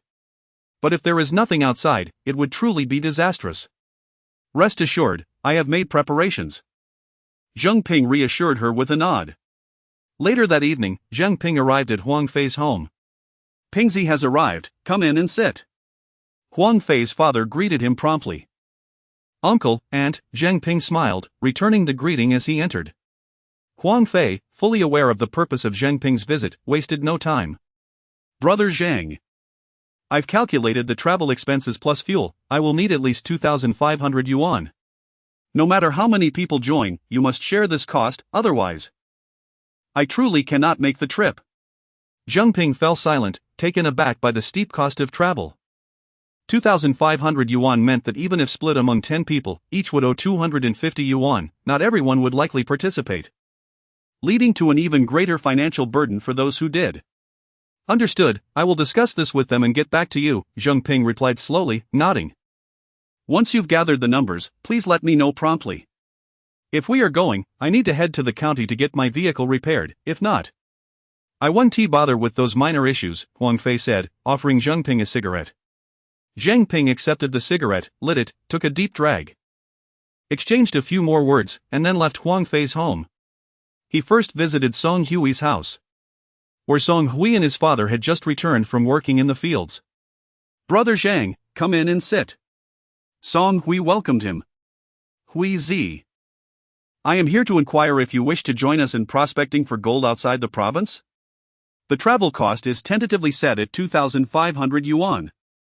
To be shared among us, Zheng Ping asked as he took a seat. How much?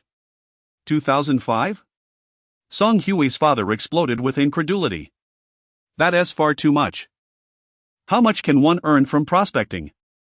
Isn't that just lining Huang's pockets? Noticing Mr. Huang's dissatisfaction, Zheng Ping sighed. In truth, Huang Fei's charges are quite reasonable considering the round trip spans over 1,000 kilometers. Moreover, we are sharing the cost. So it's not just one person bearing the 2,005. When calculated, it comes down to a few hundred per person, and the more participants, the lesser the cost. Song Hui considered this, a contemplative look crossing his face, before speaking. Brother Zhang, I won't be going this time. You all can proceed without me. My father has some work that he cannot manage alone, and I need to assist him. Perhaps next time I can join. Zheng Ping nodded in understanding, confirming. You are certain you don't wish to go? Then I shall not include you in the count. Yes, I won't be going this time. If you need any help, just let me know, I will certainly assist if I can, Song Hui generously offered. Very well, I will inquire with others. You take care. Zheng Ping said as he rose to leave. Song Hui escorted him to the door, and once Zheng Ping departed, his father scoffed disdainfully from within, hundreds for travel expenses. And who knows if they will even find gold?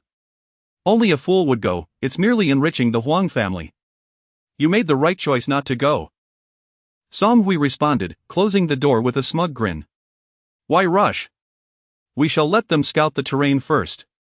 If they strike it rich, then I can still join later, if not, I will not be at a loss, profit without risk. Only a fool would take the lead. Why should I be the one to take such a risk?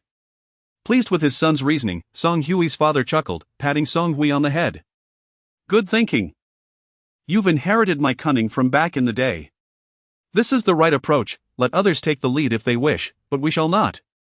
Unbeknownst to Zheng Ping, Song Hui's true intentions remained concealed as he continued his rounds, seeking opinions from others. As for Yin Xing, it was needless to say he would undoubtedly join. Even if he knew the travel expenses were steep, he was eager to try his luck. The other families, while also considering the cost, decided to take a chance.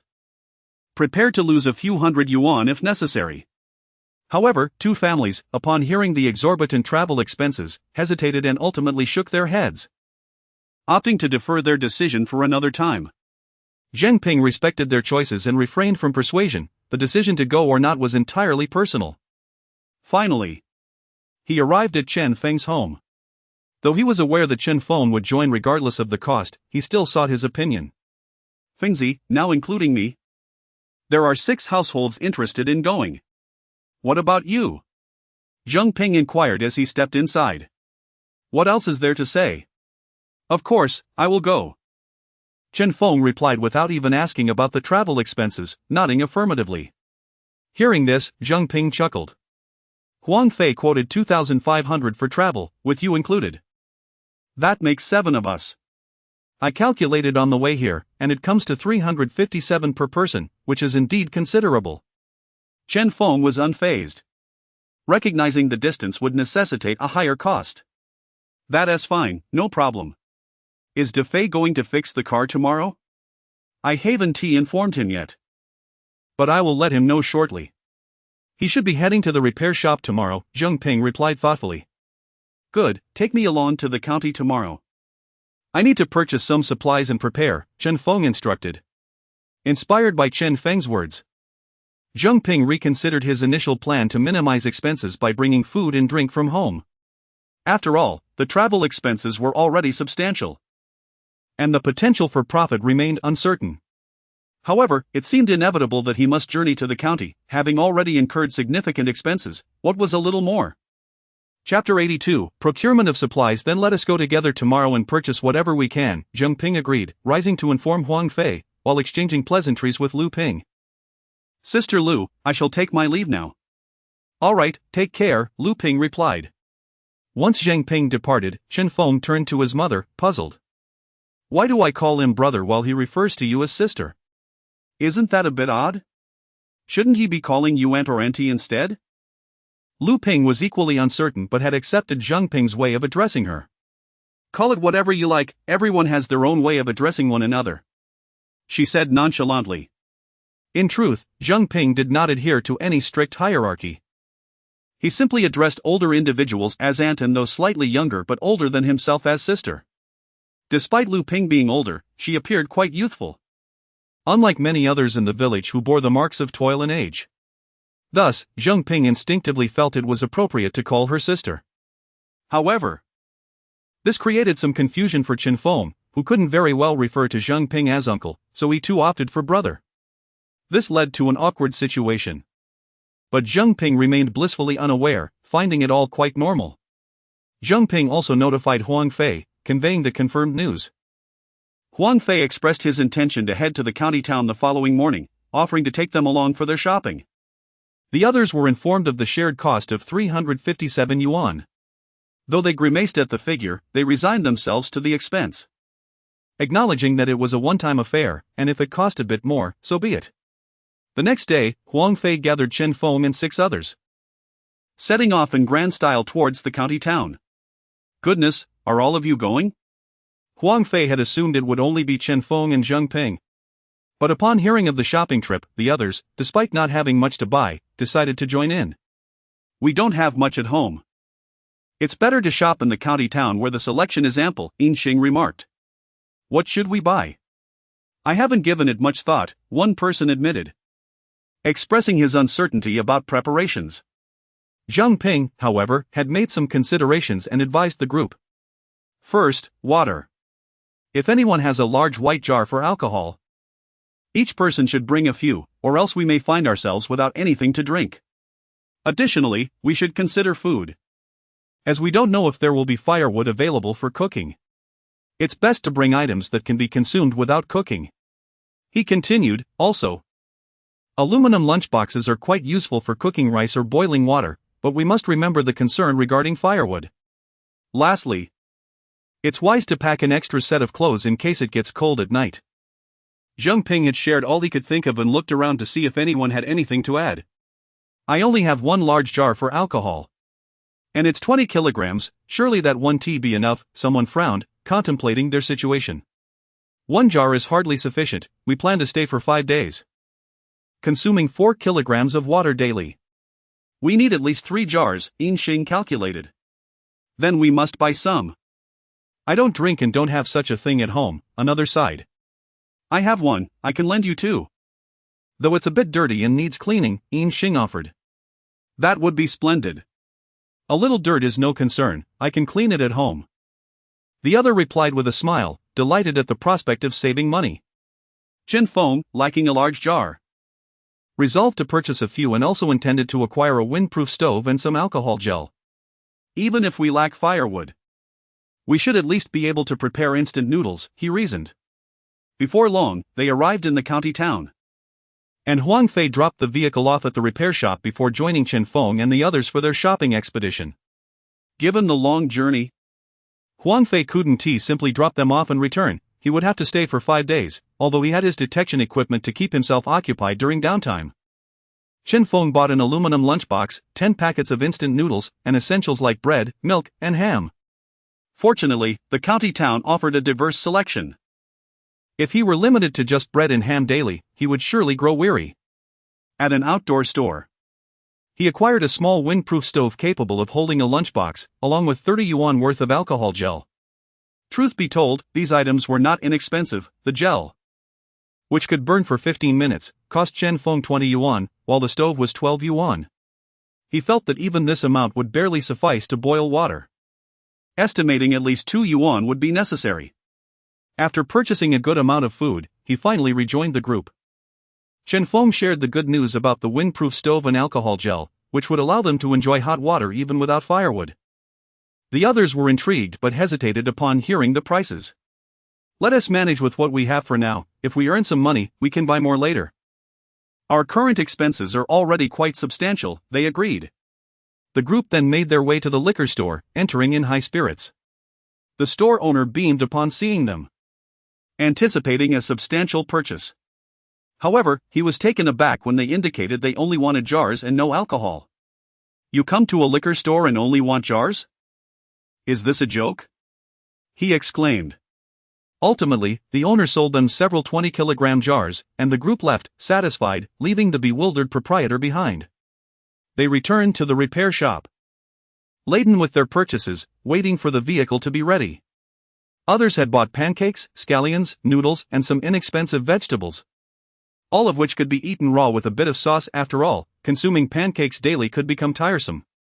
They also planned to gather some oil, salt, soy sauce, vinegar, and rice from home, hoping to cook rice if firewood was available. The vehicle was not ready until the afternoon, as Huang Fei had to replace the oil and tires, resulting in a significant expense. As they drove home, Yin Xing inquired, "When shall we set off?"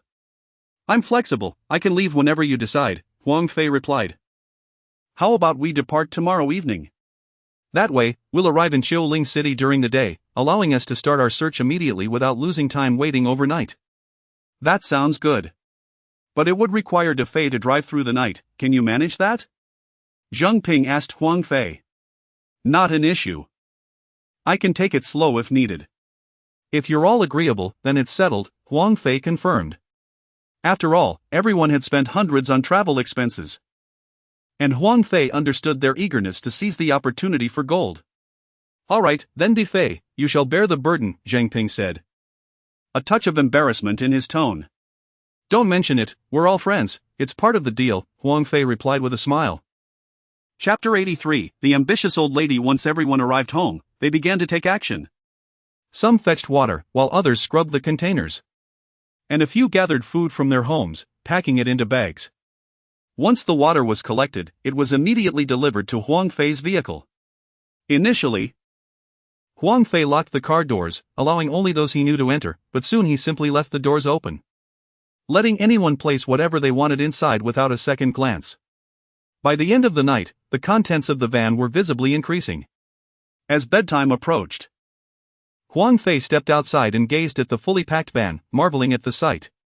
Fortunately, they were only transporting 7 people, leaving enough space for the items. Otherwise, if there had been 10, they would have struggled to fit everyone inside, leaving no room for their belongings.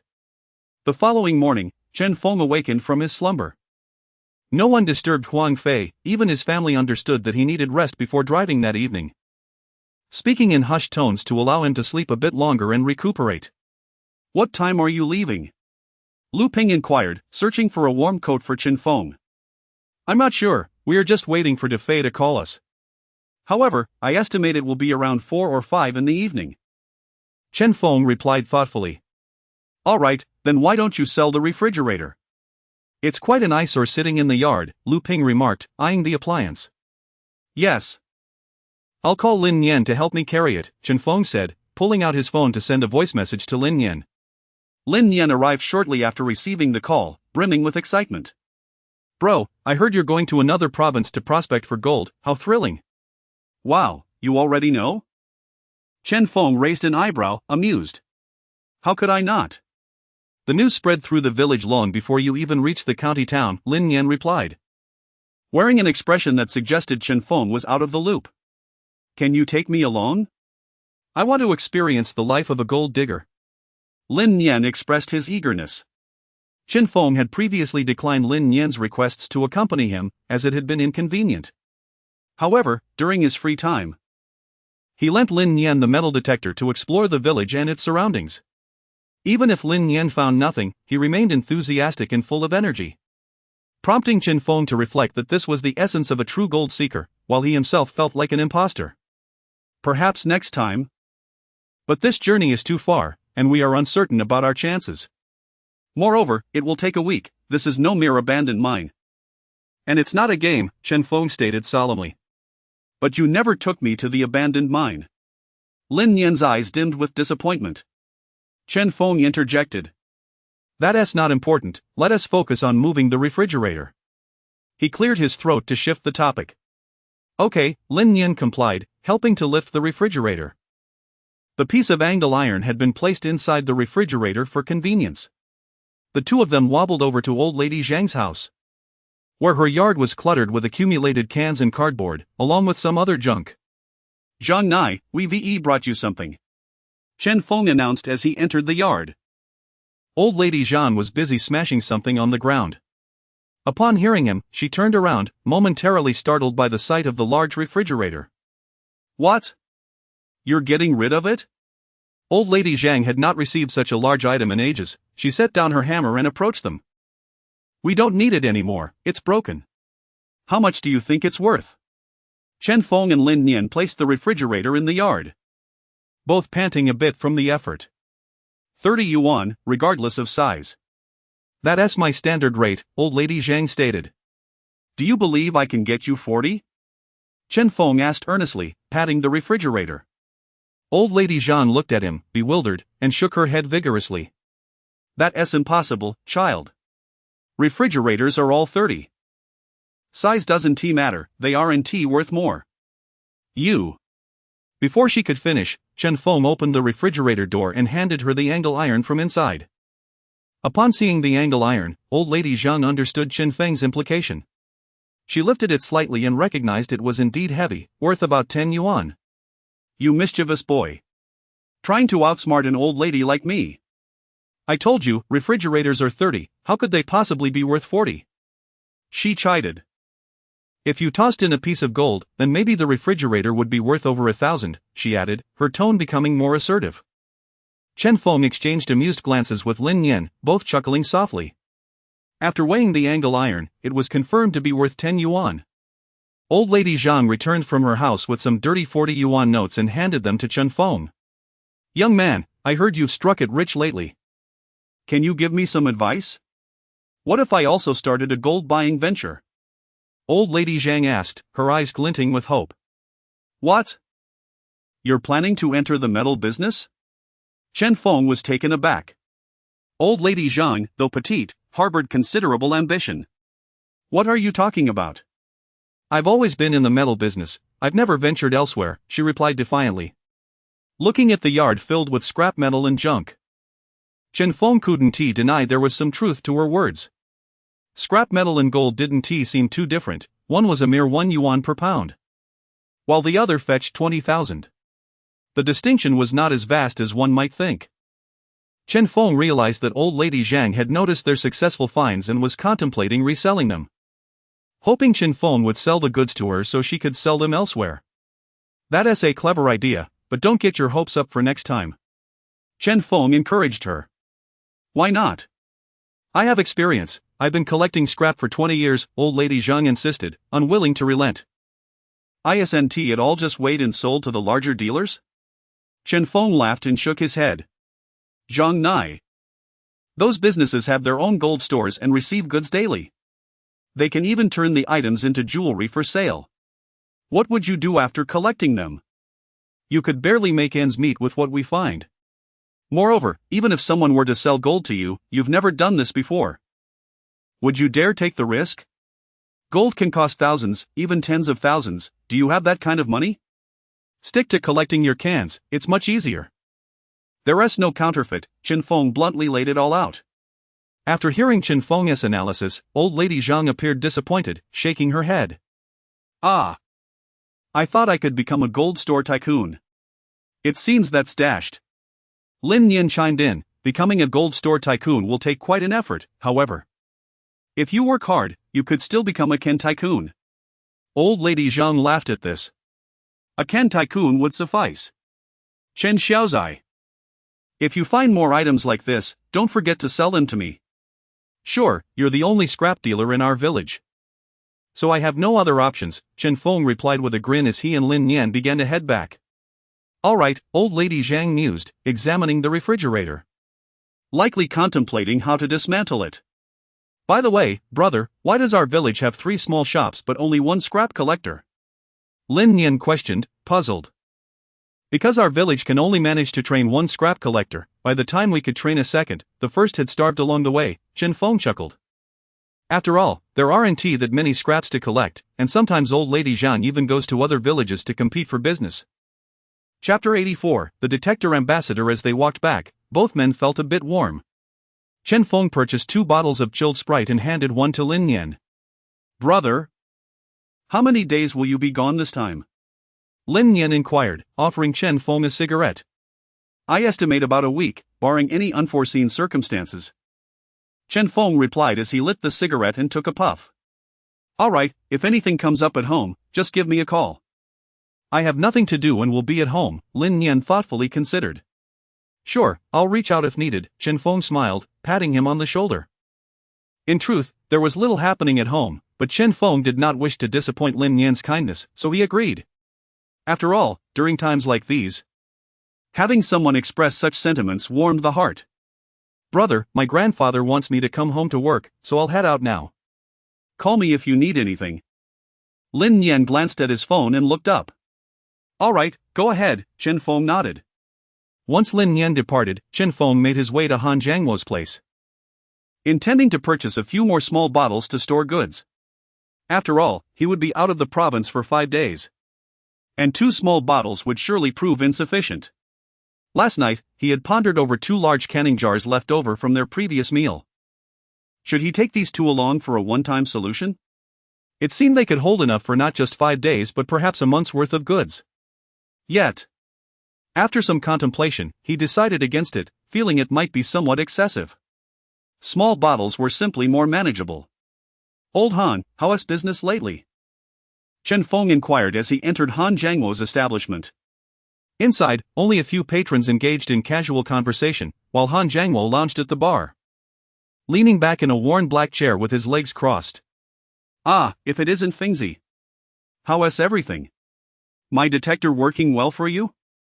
You've certainly been busy sourcing goods lately, Han Jiangwo exclaimed, rising with a smile upon seeing him. It's been all right. How's business going? I assume you've sold quite a few detectors? Chen Feng replied with a light smile as he approached the bar. Pretty good, thanks to you, Han Jiangwo chuckled, clearly delighted.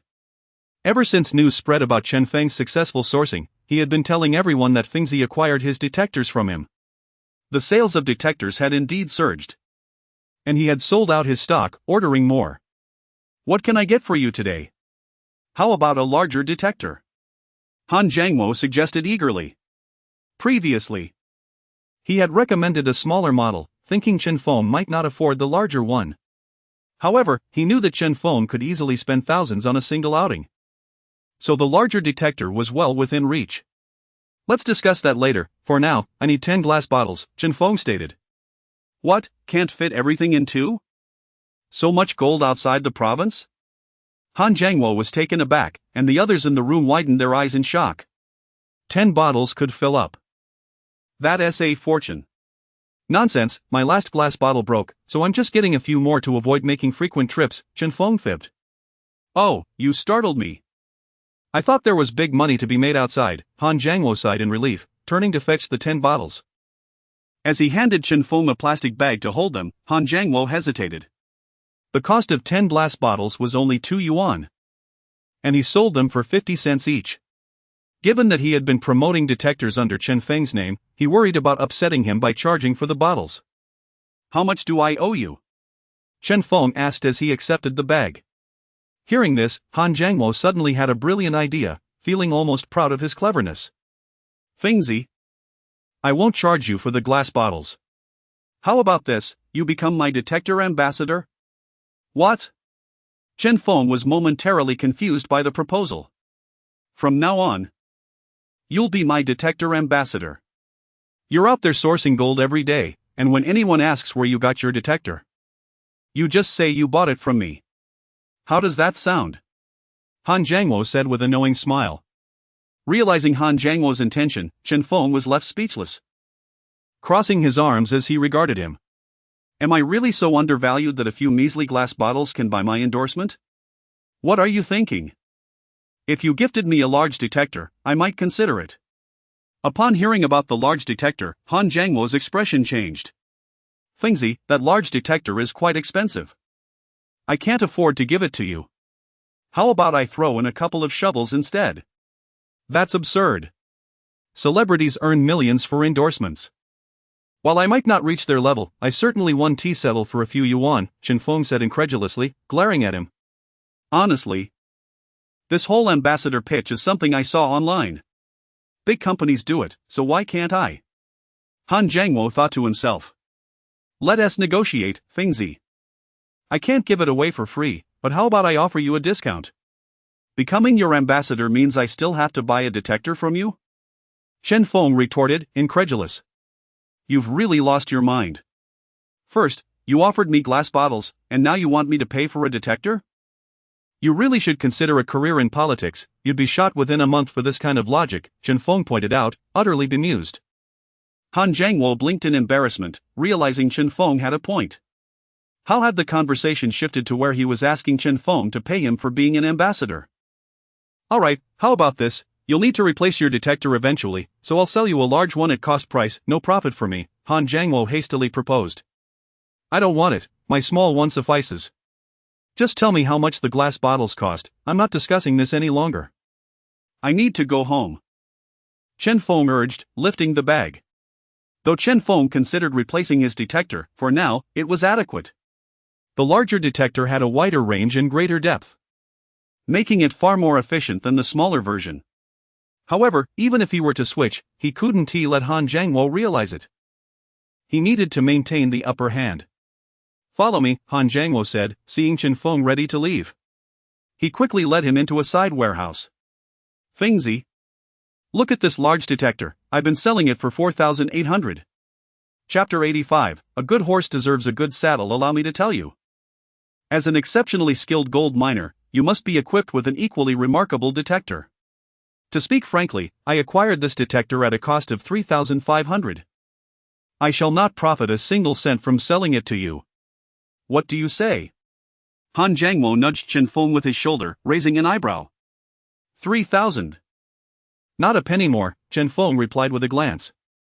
My dear Fengzi, 3,000 is truly a loss for me, 3,005 is the absolute lowest price. I assure you, it is my cost price. You can inquire throughout the county, if anyone possesses the same model I sell, I would gladly concede. Han Jiangwo insisted earnestly. Chen Feng paid him no heed and turned to leave. Hey! Observing Chen Feng's departure, Han Jiangwo hastily grasped his arm, his expression wavering. Since he began selling detectors, he had yet to sell a single large one, and those he had were gathering dust in his warehouse. After all, everyone was not affluent. Practicality trumped preference for quality or size. This was a misjudgment on Han Jiangwo's part. If he were to incur a loss by selling one to Chen Feng today, even if it meant losing a few hundred, it would be preferable to letting it languish unutilized. Truth be told, among the nearby villages, aside from Chen Feng, no one else had the audacity to purchase such a detector. Alas, 3,000 still feels a tad exorbitant, it's hardly worth it when it serves its purpose. Let us forget it, shall we? Chen Feng observed his hesitation and stoked the fire. Fine, 3,000 it is, but it must be in cash. Han Jiangwo finally relented after a moment of struggle. Alright, I'll transfer the money to you directly, Chen Feng replied with alacrity. Fengzi. Let us agree that you will be the spokesperson for my detectors from now on. If anyone expresses interest in purchasing a detector, you must direct them to me. Han Jiangwo urged, genuinely pained by the prospect of a loss. However, thinking of Chen Feng as star effect, he acquiesced. Yes, the star effect, if memory serves. He couldn't quite recall. No problem, it's a trivial matter, just bring me 10 more glass bottles, Chen Feng said, opening his bag and smiling at Han Jiangwo. Sure. You're just missing 10 more bottles? Han Jiangwo retrieved 10 glass bottles from the counter and placed them in Chen Feng's bag. Only then did Chen Feng pull out his phone and promptly transfer 3,000 yuan to Han Jiangwo. I'm taking the large one, farewell. Chen Feng waved and began to leave. Don't forget to promote it for me. Han Jiangwo called after him. Understood, Chen Feng replied without turning back. In truth, Han Jiangwo assumed he could continue to leverage Chen Feng's name for his own gain, unaware that Chen Feng was already privy to this. Although slightly displeased, Chen Feng was too indifferent to engage in a dispute. After all, he did indeed purchase it from him. If it turned out to be a little convoluted, so be it, it was of no consequence to him. Unexpectedly, Han Jiangwo had suddenly declared him a spokesperson, which presented an opportunity for Chen Feng to reclaim his losses. As for promotion, he would certainly collaborate with Zheng Ping and Yinxing, for apart from them, he had no other gold miners to engage with. If Han Jiangwo were to discover Chen Feng's thoughts, he would surely exclaim, "These two half-wits are using your name for promotion? I don't even know them. And when you didn't purchase a detector, they were already buying from me." Upon returning home, Lu Ping was taken aback to see Chen Feng carrying another detector. "Why have you bought another one? Did the other one break?" "No, Han Jiangwo has made me his spokesperson, so I negotiated for a detector." "And this large one is only 3,000 yuan, Chen Feng chuckled. Even if Han Jiangwo hadn't made this offer, once his finances were more robust, he would have eventually purchased one. After all, in the future, when venturing outside the province, he would need a backup detector should anything go awry. Spokesperson? What does that even mean? You didn't sign a contract, did you? Lu Ping expressed concern, fearing her son might be deceived in pursuit of a bargain. No. There is no contract, he lacks the cunning for that. If a contract were to be signed, I certainly wouldn't agree to it. Chen Feng positioned the new detector against the wall. Well, that is fine then. I've heard tales of people being duped into signing contracts, losing everything in the process. We certainly won't sign such nonsense, Lu Ping recalled with trepidation, fear evident in her voice. It's all right, I'm well aware of these matters, Chen Feng assured her with a nod. Around 3 o'clock, Lu Ping began preparing dinner. Concerned that Huang Fei would awaken soon and wanted to ensure Chen Feng had a good meal before he departed. Finish your meal first, then wait. That will put my mind at ease. A meat dish and a vegetable dish filled Chen Feng to satisfaction. He would not have such a meal again for some time. By 4 o'clock, Huang Fei could no longer remain in bed. He rose, washed his face, and exited the house to eat. In truth, he had awakened around 2 but forced himself to sleep, knowing that driving all night was no trifling matter. As it approached 5, Huang Fei finally boarded the vehicle, picking up passengers one by one, preparing to set off. When he collected Chen Feng, who was laden with a full backpack and 2 detectors, Lu Ping watched from the doorway, frequently offering her reminders. "I'll be back in a few days, Mom," Chen Feng smiled as he turned. "Take care when you arrive." Lu Ping cautioned, her worry evident as this was Chen Feng's first journey out of the province to a desolate region. Thankfully, he was accompanied by others, which allowed Lu Ping to feel a bit more at ease. After bidding farewell to his mother and boarding the vehicle, the sight of Chen Feng carrying 2 detectors elicited smiles from the others. "Fengzi, you're truly set for a grand endeavor, bringing 2 detectors along?" Zheng Ping chuckled. "Absolutely. Let us get to work," Chen Feng replied, finding a space to place his belongings before sitting beside Zheng Ping. Scanning the vehicle, it was scarcely spacious. It was filled with various items, resembling a scene of fleeing from disaster at first glance. "Let us set off," Huang Fei shouted excitedly as the vehicle drove out of the village. As they watched the village gradually recede from view, everyone shared Huang Fei's mix of excitement and apprehension. This was their first venture outside the province to mine for gold. To claim they were not thrilled would be disingenuous, yet their nerves were palpable. None could predict what rewards awaited them, they could only silently wish for a bountiful harvest. Chen Feng gazed out the window, inhaling deeply. He sensed that this might be the beginning of his fortunes. The true first bucket of gold would commence from Qiuling City. As the vehicle continued down the road and the sky darkened, Huang Fei played music while the group engaged in casual conversation. However, once the initial excitement of leaving the village wore off, fatigue began to set in, yawns escaping one after another. After all, Huang Fei had slept during the day, while they had not, and at this hour, they were naturally inclined to rest. One by one, they leaned their heads to the side and dozed off, the sound of snoring filling the vehicle. Huang Fei glanced at the rearview mirror, squinting as he lit a cigarette. "What a disaster, look at how energetic I am." Huang Fei chuckled softly, fully alert and devoid of any sleepiness. Chapter 86, Arrival at Hill City. Thus, accompanied by the rhythmic sounds of their snoring, Huang Fei navigated the nearly deserted highway. As the night wore on, he stifled a yawn, his eyelids growing heavy. Damn it, I'm not actually tired. It's their snoring that's doing this to me, he muttered while lighting a cigarette. He firmly believed that without those snores, he would not feel drowsy at all. That was his conviction. An hour later, after downing nearly half a bottle of drink, his speed began to wane. He truly felt a bit fatigued now. Forcing himself to concentrate on the road, he recalled his earlier ambition to obtain a commercial driver's South license and drive large freight vehicles, which promised greater earnings than his current job. However, upon voicing this desire, his father vehemently opposed it, insisting he was incapable of handling such large vehicles. His father understood that to earn more with freight trucks, one must endure sleepless nights, rotating shifts with another driver around the clock. Huang Fei simply could not cope with such late-night driving, which was why his father was resolute in his disapproval. Moreover, his family did not wish for him to engage in such perilous occupations, leading to a collective refusal that extinguished his aspirations. At the time, he felt indignant, convinced that since he often stayed up late, he could manage.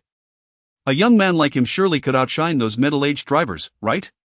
Yet, now that he was actually on a long haul, he comprehended the reality. Staying up late in bed was one thing, but working through the night was an entirely different challenge, particularly during long-distance drives without any company to converse with. He yawned again, longing to tell his father, "Dad, you were absolutely right." As dawn approached, the sky brightened, and Huang Fei felt a bit better, though still somewhat uncomfortable and not as sleepy as before. It was not until after 7 that some of the passengers began to stir awake. The vehicle continued to sway, making it difficult to find restful sleep. "Dai Fei, where are we?" someone groggily inquired, stretching their neck. Hearing the question, Huang Fei felt a slight surge of energy and replied, "I'm not sure. But the navigation says we have another 2 hours to go." "Stop the car, my bladder is about to burst," another passenger exclaimed, unable to contain himself. "All right," Huang Fei responded. Noticing the absence of rest areas ahead, he maneuvered the vehicle into a side road and parked by the roadside. Anyone needing to relieve themselves, "Hurry up and get out, we won't stop again until we reach our destination." Huang Fei stretched and was the first to exit the vehicle. Several others followed suit, yawning as they stood up and stepped out. Even if they weren't bursting, taking a moment to stretch and inhale the fresh morning air felt rejuvenating. "Fengzi, are you getting out to pee?" Zheng Ping sleepily asked Chen Feng, who was still soundly asleep beside him. "Not going," Chen Feng mumbled half awake, shifting positions to continue his slumber. Zheng Ping, seeing this, shook his head and followed the others outside. If anyone happened to pass by at that moment, they would undoubtedly do a double take. The group stood in a line, their stances remarkably synchronized, creating a rather impressive sight. Even their shivers seemed to occur in unison. After a brief respite and a smoke, they all climbed back into the vehicle and resumed their journey. Time passed, and Chen Feng felt the vehicle come to a halt, prompting surprised exclamations from those around him. "Is this the abandoned mine in Hill City? It looks nothing like where we're from. Goodness, how vast is this place? It feels endless. It's much hotter here, I can feel waves of heat even inside the car." Upon hearing the commotion, Chen Feng opened his eyes and turned to look outside, squinting against the blinding light. Before him lay a landscape of undulating sand and earth, starkly contrasting the flat terrain of home. Dry shrubs clustered together intermittently, while numerous desiccated branches littered the ground, suggesting that firewood would not be a concern. "Let us eat first, there is no need to rush," he suggested. "Only when we're well fed can we muster the energy to work, we're all starving." Chen Feng first stepped out to use the restroom, the glaring sun causing him to instinctively squint, waves of heat washing over him like an oven. He had only brought a cap, having forgotten the promised sun hat at home. Clearly, he would need to remember it on his next trip back, for this sunlight was far more intense than what he was accustomed to.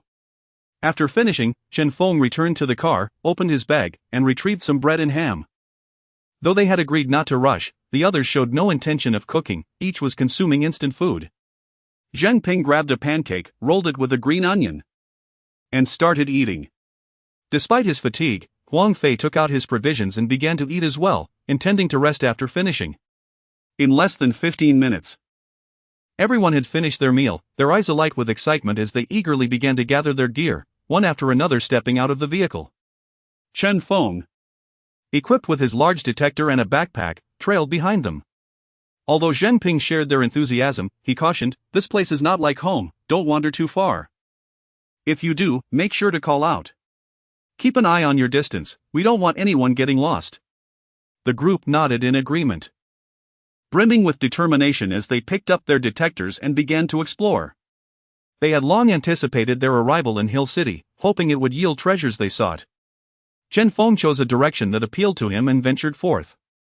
This area did not resemble a deserted mine, it was barren and devoid of much.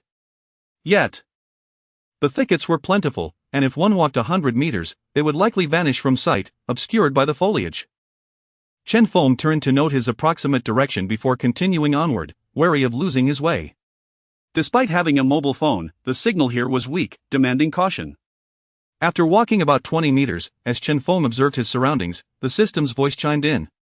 Ding! Precious metals detected within a 3-meter radius. In the distance, a voice exclaimed. Wow, it's here already! Evidently, someone else's detector had also activated. Hearing this, Chen Feng slightly opened his eyes. Realizing that this indeed matched Zheng Ping's description, a location far superior to the village's abandoned mine.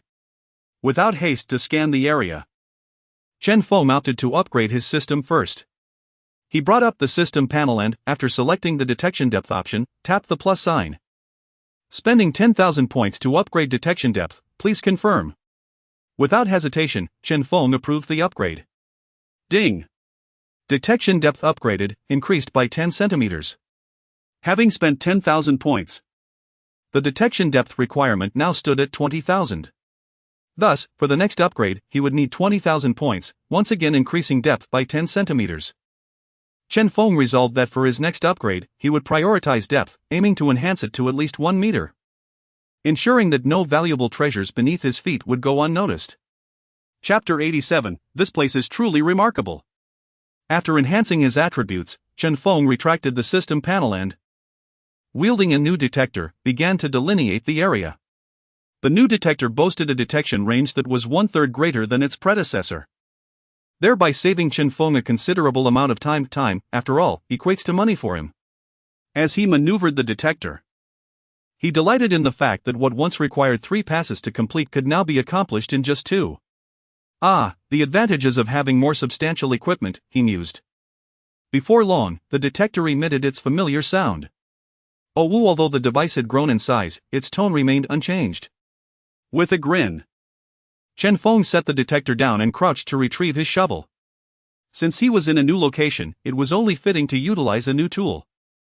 He picked up the shovel he had discovered earlier. As he plunged the shovel into the ground, Chen Feng quickly realized that this site differed significantly from the previous abandoned mine. While the earlier site had its fair share of stones, most were merely a superficial layer and relatively sizable. Removing the top layer revealed sand or dirt beneath. Here, however, the soil was interspersed with pebbles and gravel, complicating the digging process. After sifting through a handful of soil with the detector, it remained silent. Chen Feng discarded the dirt and continued digging. He persisted in this manner, shoveling an impressive number of times without revealing anything of value. Could there be something substantial waiting just beneath the surface? He thought, invigorated by the prospect. The adage that the deeper one digs, the more substantial the find, held true across every mining site. Chen Feng continued digging, creating a small pit. And when he finally used the detector again, it sprang to life. With a renewed sense of purpose, Chen Feng shook the shovel, bringing it closer to his eyes for inspection. He hoped to catch a glimpse of the color he desired, although he did not see it immediately. He shook the shovel again and passed it over the detector. The device continued to signal, prompting him to search through the contents of the shovel. After a thorough examination, he finally spotted a small white particle hidden among the gravel. Goodness, it seems I've not unearthed such a sizable silver nugget in quite some time, he exclaimed, pinching the silver piece between his thumb and forefinger, marveling at its irregular shape. He estimated its worth at around $70 to $80. Although this first find was not gold, Chen Feng felt confident that in this mining area, striking gold was merely a matter of time. He retrieved a small bottle from his pocket and dropped the silver nugget inside, relishing the delightful clink it made as it landed. To Chen Feng's ears, the sound resembled the pleasing chime of currency being deposited in a video game. With a smile, he stood up, detector in hand, and pressed onward. It seemed that breaking his single-day earnings record would soon be within reach. Adjusting his cap, he noticed beads of perspiration forming on his forehead. A reminder of the effort he was exerting. He wandered left, guided solely by instinct. After approximately 10 minutes, the detector signaled once more. Ding. Host. There are precious metals within a 3-meter radius. Reflecting on the time spent, Chen Feng concluded that the yield rate here was significantly higher than that of the abandoned mine, far surpassing his expectations. Perhaps it was a stroke of luck. Further investigation was warranted. With his eyes scanning the vicinity, he swung the detector overhead. This time, the process was swift. Upon reaching the midpoint of the second row, the detector chimed again. Chen Feng swiftly retrieved his shovel, crouching down and bringing the detector closer. With a firm thrust, he dug into the ground, lifting a hefty scoop of soil. He checked the detector, but it remained silent. Discarding the dirt, he continued with another scoop. He repeated this several times, yet the detector showed no signs of life. Next time, I'll bring a digger to unearth all of you hiding so deep, he muttered in frustration. After what felt like an eternity, the detector finally reacted. The pit he had dug this time was slightly smaller than the last, but not by much. Shaking off the dirt, he once again checked the detector. A slight shake revealed a glimmering silver particle resting on the surface. He reached down to pick it up. This silver piece was oval-shaped and likely worth around $50. Could it be that all the finds are buried so deeply? Chen Feng pondered, tossing the silver nugget into the bottle and standing up, perplexed. If each discovery was so deep, using a small shovel to extract them one by one would be dreadfully time-consuming. It's unlikely that every single one is buried this deep. It must be mere coincidence, he reasoned to himself. Continuing forward with the detector, he reflected on the promising start. The first 2 finds were substantial, making the search all the more gratifying. Although they were merely silver, their size was impressive, providing a sense of satisfaction. A few minutes later, he encountered a thicket that obstructed his path. Instinctively, he considered circumventing it, but just as he took a step forward, he halted. Nothing can hinder my progress, not even you two, Chen Feng declared, unsheathing his shovel and pointing it forward, his eyes cold and determined. He was still energized and playful. Had it been later in the day, he likely would have avoided this thicket altogether.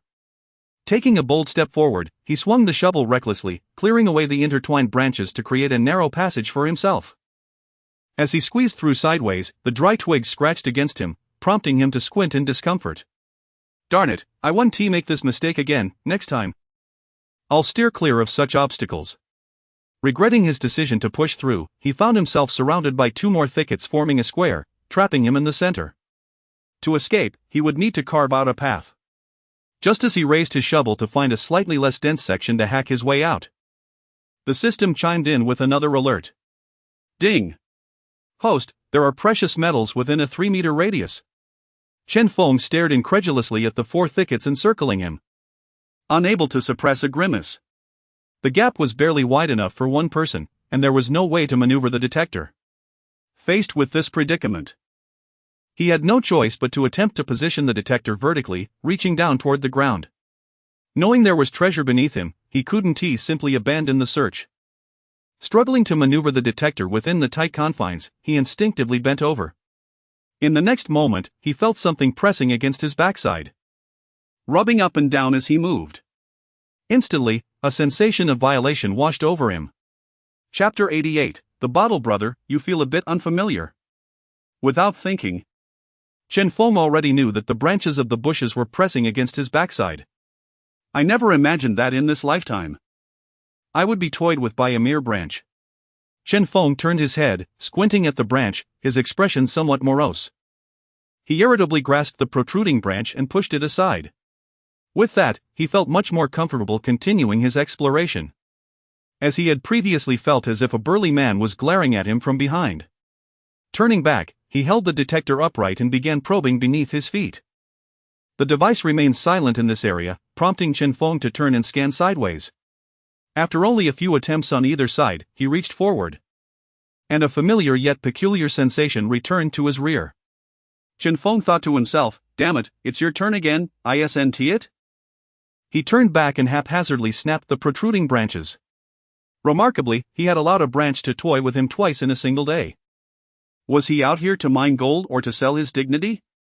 Wasn't he agreed that one would sell their skills, not their bodies?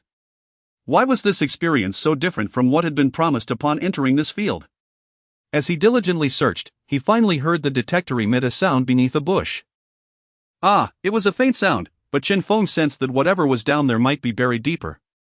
The bushes were low, forcing him to wriggle beneath them with great effort, pulling the detector along. Unable to crouch, Chen Feng knelt down and began to dig with his shovel. With a vigorous thrust, he struck down, checking the detector, which remained silent. He tossed the dirt aside and continued to dig. In this thicket, at least it was slightly cooler than the outside heat. After 7 or 8 shovelfuls, he still found nothing, but he had prepared himself for this outcome. He estimated it would take at least 20 more shovels to unearth anything. Time passed, and after what felt like countless shovels, over 30, he guessed he had dug a considerable pit, with a small mound of dirt beside him.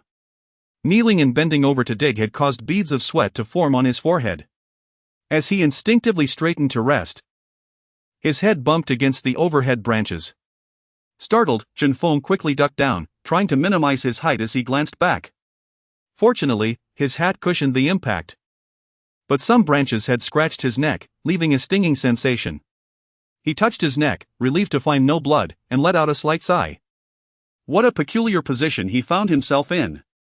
Taking a deep breath, he resumed digging with renewed determination. With each passing moment, the pit grew larger, and Chen Feng's confusion deepened. Are you mocking me? He thought, as he thrust the shovel down again, the pit now large enough to fit his head. Once more, he checked the detector, which remained silent. He forcefully flung the dirt aside, contemplating the growing pit, and pulled the detector closer. As soon as he reached into the pit, the detector emitted a loud sound. Ah, this sound confirmed that something was indeed buried within the pit, at least he hadn't dug in vain. Well, then, let us see what you are, he mused, swinging his shovel to continue digging, a sense of anticipation swelling within him. His back was bent, the prize buried deep, and the effort required was considerable. If it turned out to be worthless, he would have no qualms about chopping down the 4 bushes surrounding him. After another 10 shovelfuls, the detector finally beeped. Upon hearing the sound, Chen Feng felt a wave of relief wash over him, yet he was soon gripped by anxiety.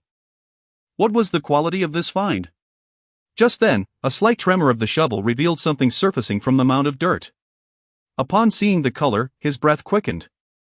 The object shimmered with a dark golden hue, precisely the color Chen Feng had long yearned for. Only a corner was visible, leaving him uncertain of its size. Although he could simply reach out to grasp it, his excitement was overwhelming, akin to the thrill of a lottery win. He dared not look directly, covering one eye as if to shield himself from the revelation. Gingerly, he extended a finger to sift through the dirt surrounding the gold, fine sand cascading away, revealing a larger volume of the precious metal. With this uncovering, a broad smile broke across Chen Feng's face. For even just a glimpse indicated that this piece of gold was substantial. He continued to clear away more sand, and with each scoop, the volume of gold increased, his grin growing ever wider. Finally, after a few more scoops, the gold's size stabilized, and Chen Feng reached out to grasp it in his hand. The moment he held the gold, an overwhelming impulse to laugh aloud surged within him. The gold was of an irregular shape, far larger than any he had previously unearthed. Weighing it in his hand, he estimated it to be around 16 to 17 grams. After accounting for loss, this piece of gold could be valued at approximately 4,000 to 5,000. Just one piece, and it shattered his previous daily record. Laughing heartily, Chen Feng, filled with satisfaction, didn't he care about the dirt beneath him and lay back on the ground, exhaling deeply, unable to suppress his smile. As he lay there, Gazing up at the four towering bushes, his earlier resentment toward them faded, and they appeared much more agreeable. It was indeed a grand derelict mine. If he spent a lifetime searching the abandoned mine near the village, it would be difficult to stumble upon a piece worth 5,000. Yet here, within less than half a day, he had discovered such a significant treasure. How exhilarating! After resting for a few minutes, Chen Feng sat up, took a good look at the gold, and contentedly placed it into the bottle. If the bottle could speak, it would surely express confusion. Who are you? You seem a bit unfamiliar. I have never encountered someone of your stature before. Have you come to the wrong place? With the detector in hand, Chen Feng crawled out from between the bushes. The blinding sunlight struck him immediately, causing him to momentarily consider retreating. Although that previous spot had been somewhat demeaning, it had also been quite comfortable. As he walked forward, it was already past 11 o'clock, but since they had eaten breakfast late, Chen Feng felt no urgency. He would eat whenever hunger struck. Ahead lay a slope resembling a staircase, and Chen Feng stepped up, searching around. The system remained silent, so he changed direction, veering right, where the path became uneven and challenging to navigate. Chapter 89, commencing the work after wandering aimlessly for some time. Just as Chen Feng contemplated changing direction to retrace his steps, the system's notification suddenly resonated. Ding! Within a 3-meter radius of the host, precious metals are present. Upon hearing the sound, Chen Feng halted his intent to turn, instinctively chuckling. So, you only sound off when I plan to change course? Scanning the vicinity with his eyes, he grasped the detection device and began to meticulously probe the area. It wasn't until he had nearly completed his sweep that the apparatus finally beeped. Oh! Chen Feng lowered the device, crouched down, and retrieved his shovel. Under the relentless sun's scorching heat, he began to excavate the soil methodically, each scoop revealing more of the earth. Sweat trickled down his forehead, plopping into the pit he was digging. With each subsequent shovel full, the sweat, laden with sand, was cast aside, and when he noticed the detector remained silent, he tossed the soil away. Wiping the sweat from his brow with his arm, Chen Feng continued his digging. After approximately 7 or 8 scoops, the detection device beeped again. His hand trembled slightly as he continued to maneuver the detector. Oh! The sound persisted, indicating something remained in the shovel. He shook the shovel once more, his gaze fixated on a small, grayish-white object that had been dislodged. That was a grain of silver. A sight he was all too familiar with. He casually swept the soil over the detector before tossing it aside, preventing any potential mishaps, and picked up the silver nugget that had fallen to the ground. Blowing gently on it, he placed it into a small vial, estimating it to be worth around 50 pieces. Rising with the detector in hand, Chen Feng hesitated, glancing at the path ahead and to the left. He had initially intended to turn, but then stumbled upon this treasure. Was this a sign from fate not to change direction? Stroking his chin thoughtfully, he resolved to move forward a little longer before deciding to turn back. He stepped forward, reaching behind him with his left hand to retrieve a bottle of water from his bag, unscrewing the cap and draining nearly half in one go. Although the water was lukewarm, it alleviated much of the heat. After stowing the bottle back, he walked for about 10 minutes, yet found nothing. Shaking his head, he turned left. It seemed the heavens were advising him to take his gains and change course. Perhaps he had misinterpreted the earlier sign.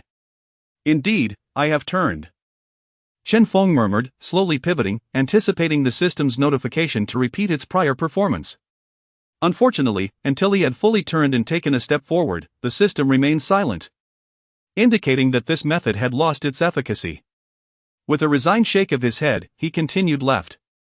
Within 5 minutes, the system's voice rang out once more, prompting him to halt. See, sometimes one must turn rather than stubbornly collide with the wall. As he muttered to himself, he visually marked the area and resumed his probing with the detector. Fortune smiled upon him this time, for the detector beeped after merely sweeping the second row. Oh! Crouching down again, he extracted his shovel, but instead of diving straight into the earth, he traced a circle, crafting a pentagram within. Come forth, precious metal, he intoned earnestly, before plunging the shovel into the ground, breaking the pentagram with a decisive scoop. To his astonishment, the detector emitted a sound once more as he brushed dirt away from the shovel. Chen Feng stared at the shovel in disbelief, exclaiming, "What the?" Shaking off the dirt, he passed the detector over it again. The sound persisted, and he continued to shake the shovel. After several repetitions, when only half the soil remained, he began to sift through the contents. In no time, he unearthed another silver nugget, estimated to be worth over 60. Tossing it into his vial, he grinned widely, resuming his forward journey with the detector. It seemed his ritual had merit, although merely silver. If each piece could be found with such ease, he would be content. After approximately 7 or 8 minutes, the system provided another alert. This time, Chen Feng resolutely wielded his shovel to create a larger ritual circle, tracing a 3-meter radius and inscribing a pentagram. Naturally, he utilized his old shovel, reluctant to part with the new one. Once completed, he steadied his breath, fixing a determined gaze before starting the detection process.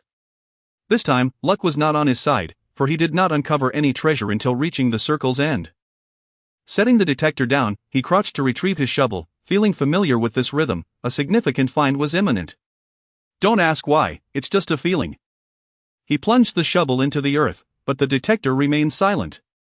No reaction to the second scoop either. He muttered under his breath, continuing to dig. The third scoop yielded nothing, nor did the fourth. The fifth was also unremarkable. By the sixth, he was growing impatient. Come on, show yourself. After over 30 scoops, he finally unearthed what the detector had signaled, the familiar sound resonating once again. Damn it! Chen Feng scowled at the shovel. Shaking off the dirt, he passed the detector over it once more. On the third pass, he began to sift through the contents. Soon enough, he discovered a tiny grayish-white grain.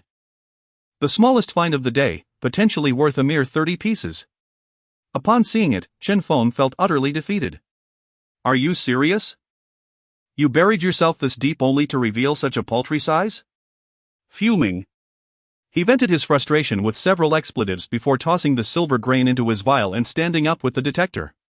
Taking a deep breath, he focused on a new direction, ready to pursue it. As he glanced back at the ritual circle he had drawn, he muttered, "What a waste." With that, he forged ahead. Thus, Chen Feng continued to explore for several more hours, amassing over a dozen silver grains, roughly valued at 500 pieces. Feeling his stomach grumble, he sought refuge beneath a dense thicket, ensuring he was shielded from the sun. The thicket was accommodating, allowing him to sit comfortably without bumping his head, while providing decent shade. He retrieved bread and water from his bag, tearing into the bread with hunger. After finishing it, he bit into a sausage. Too weary and hot to bother with placing it in the bread, sustenance was his only concern. Once satisfied, he opened another bottle of water, as the previous one was already consumed. Chapter 90, I wish to be buried here after drinking half a bottle with a satisfying gulp. Chen Feng set the bottle down and let out a hearty belch. He retrieved a cigarette from his pocket, intending to take a moment's respite. As the smoke coursed through his lungs, the weariness that clung to him began to dissipate. He glanced around. It was already past 3 o'clock, and with summer's extended daylight, darkness would not descend until around 7. However, he couldn't afford to be too leisurely. He needed to start heading back by 5, for once night fell, distinguishing directions would become exceedingly difficult, leading to potential troubles. A few minutes later, Chen Feng took a deep drag from the cigarette butt, extinguishing it on the ground, releasing a dense cloud of smoke. He picked up the detector and rose to his feet, choosing a path that was somewhat closer to his return route. He had barely taken a few steps when the system provided a prompt. Chen Feng scanned the area with his eyes, then began to use the detector methodically. The large detector proved to be remarkably effective, and Chen Feng found himself regretting not having purchased it sooner. Had he acquired it earlier? He could have saved a significant amount of time. Just as he was halfway through his scanning, the detector began to beep. Chen Feng pulled out his shovel and crouched down, methodically turning over the soil. After a morning of treasure hunting, he realized that the items here were generally buried much deeper than those in the small abandoned mine. Rarely could he find anything that could be unearthed with just a few shovels. Most of the time, it required considerable effort. For now, he would have to make do. But in order to expedite his treasure hunting endeavors next time, he resolved to prepare additional tools. After what felt like an eternity of digging, he finally unearthed a pit. And the detector emitted a sound. He shook the soil from the shovel and checked the detector again. It continued to beep, prompting him to shake it once more. Halfway through this process, he began to sift through the remaining dirt with his hands. Before long, he discovered a sizable silver nugget worth approximately 60 to 70 yuan nestled within his shovel. Taking a bottle from his pocket, he dropped the silver nugget inside. Supporting himself on his knees, he rose to his feet. After squatting for an extended period, his legs felt somewhat numb, and the stones beneath him were uncomfortable. Although it was merely a silver nugget, Chen Feng felt content. Today's haul was nearing 6,000 yuan, which left him quite satisfied. As he wandered, it was now past 4 in the afternoon, and he had unearthed another silver nugget valued at several hundred yuan. The high temperatures, far exceeding those of his hometown, left him feeling somewhat fatigued from the day's endeavors. He pulled out his phone to check the time, preparing to head back.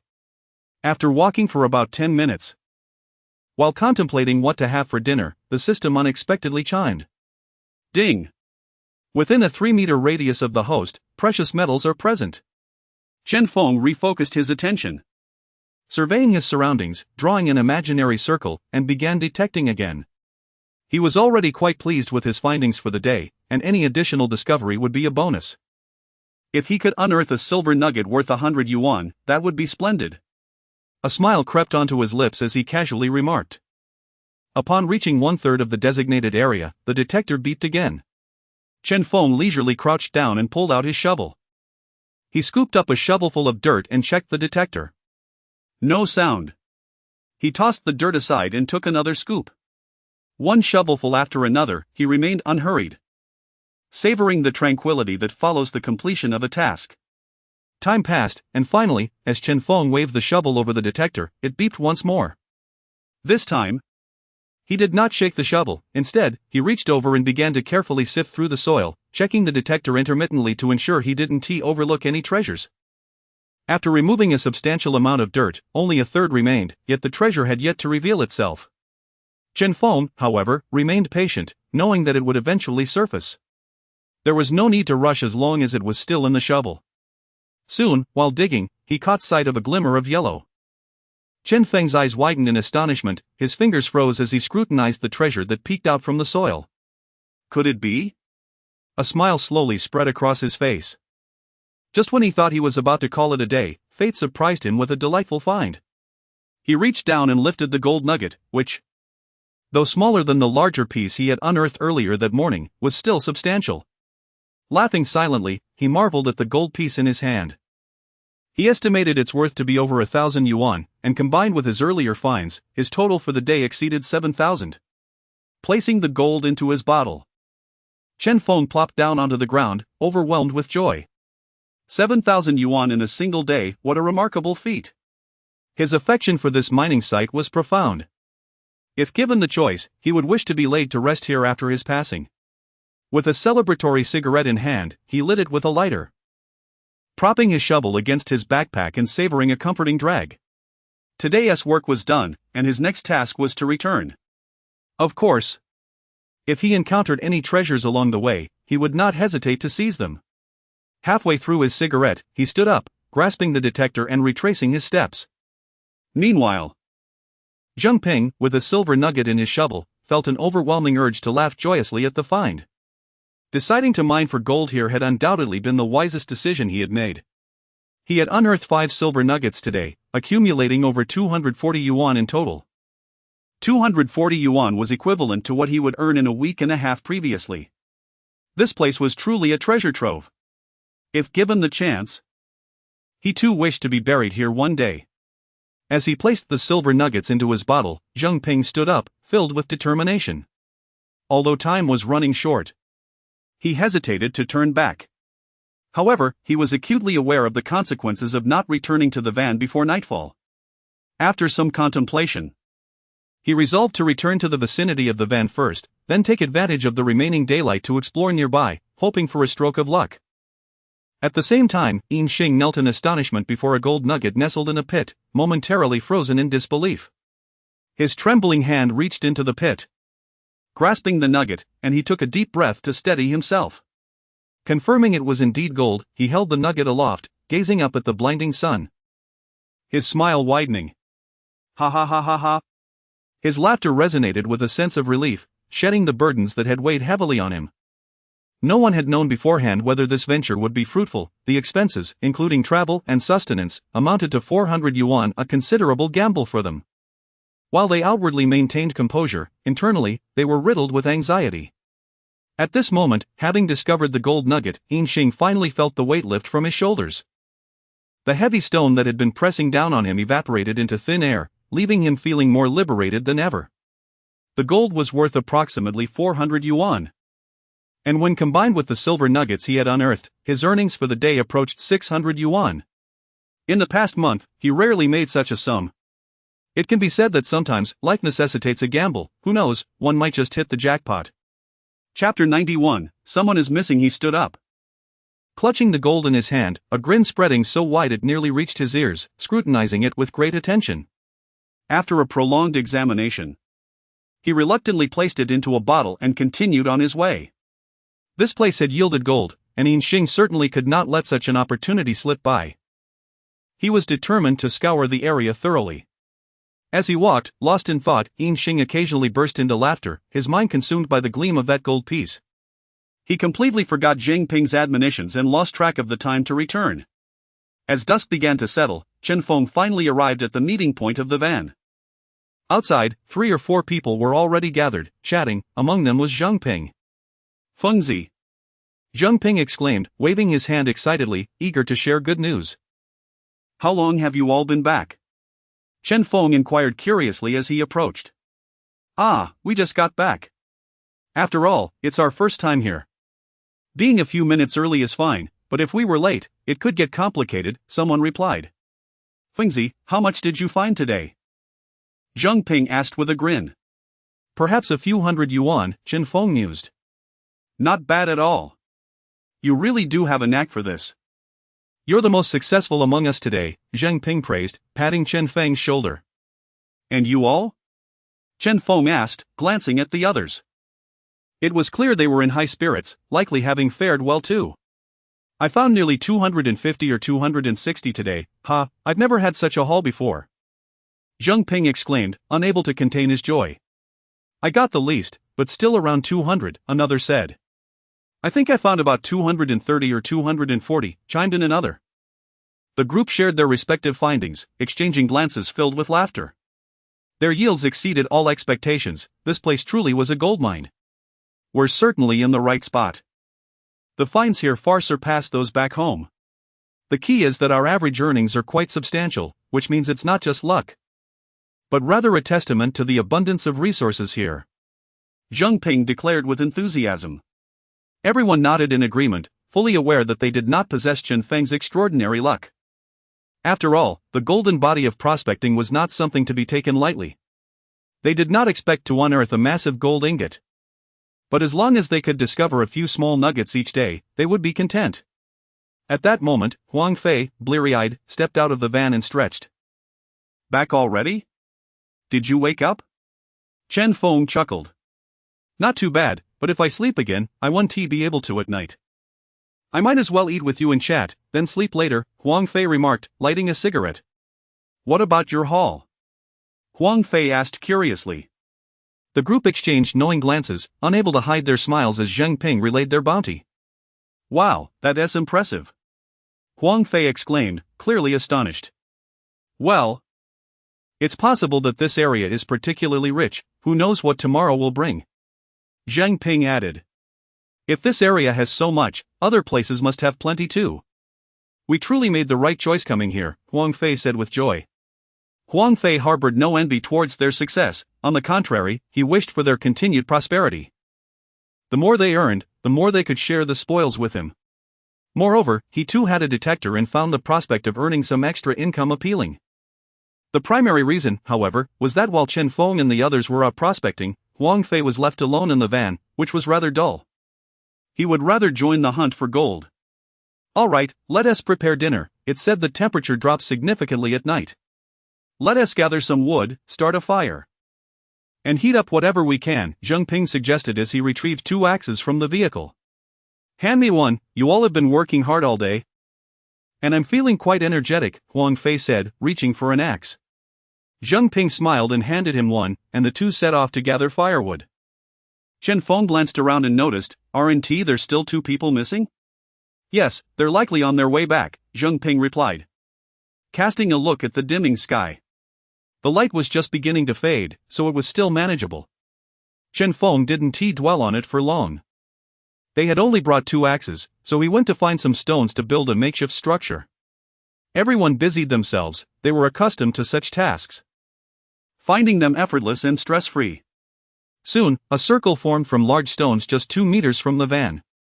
Zheng Ping tossed in the firewood he had gathered, along with some dry grass to spark the flame. Earlier, when Zheng Ping had suggested starting a fire, a couple of people had thought it unnecessary, given the heat of the day. However, as the evening progressed and the temperature began to drop, they sensed something was amiss. It was pleasantly cool. But if it continued to drop, it would soon become chilly. Huang Fei, having gathered a good amount of wood, set it aside for the fire. As the flames began to rise, igniting the dry branches, the fire grew ever more robust. I must say, I've never been to a bonfire party in my life. This is just like what I've seen on television. Who would have thought we'd ever have a bonfire gathering ourselves, one person remarked, his face aglow with joy. With today's bountiful harvest, we ought to celebrate with a bonfire. Another chimed in. Finally, we can cook some warm food instead of having it cold, laughed another. The people of Huaxia have a particular fondness for hot meals, often feeling uncomfortable with cold food. They believe hot dishes are far more satisfying. Just as they were discussing how to prepare the rice, one of their companions emerged from the distance. "Wow, you've even managed to get the fire going?" the newcomer exclaimed with a hearty laugh. "Why did you return so late? Did you find something good?" Zheng Ping asked with a smile. "Don't even mention it." "I got lost on my way back and spent ages trying to find my way," the person replied, raising a hand in exasperation before plopping down onto the ground, utterly exhausted. "Hey, where is Yin Xing? Did he not return with you?" someone asked, brow furrowed, as the last light of day faded. The absence of Yin Xing became increasingly concerning. "He wasn't with me, I thought I was the last one back." "He still hasn't arrived?" the newcomer responded, astonished. Once those words were spoken, an unsettling feeling crept into everyone's hearts. This was not a good sign. Once night fell, the absence of light made it easy to lose one's sense of direction and wander aimlessly. "What is going on?" Zheng Ping pulled out his phone to call Yin Xing, but the call wouldn't connect. The signal here was weak, and venturing further would only diminish it further. Chen Feng immediately grasped the situation. "Damn it, has that fool lost his mind? It's dark, and he still hasn't turned back?" Zheng Ping scolded, continuing to dial the number. Chapter 92, completely lost. Unfortunately, no matter how many times he dialed, it was utterly fruitless. Meanwhile, Yin Xing, at a considerable distance from the van, wore an expression of deep concern as he quickened his pace to return. Just 20 minutes prior, he had been immersed in his search, the pleasantly cool weather providing him with comfort.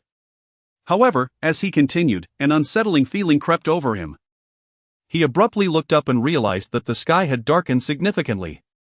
He hastily checked his phone, and a cold sweat broke out across his body. He had unknowingly lost track of time, engrossed in his treasure hunt. A potent sense of crisis enveloped him, compelling him to abandon all else and hasten back. Gripping his detector tightly as he quickened his steps. Glancing at his phone, the absence of signal sent a jolt of fear through him. He could only pray that night fell slowly. If it grew completely dark, he would surely lose his way, and that would spell disaster. Spending a night in such a place could lead to unforeseen dangers. If only he could reach a location with even the faintest signal, he would be able to find his way back. Yet, his pace lagged behind the encroaching darkness, and after 20 minutes, the night had swallowed him whole, leaving Yin Xing utterly disoriented. Fortuitously, the moonlight was sparse that night, barely illuminating his path. He took out his phone and switched on the flashlight, desperately trying to discern the way he had come. Taking a deep breath, he endeavored to calm himself. Panic would only worsen his predicament.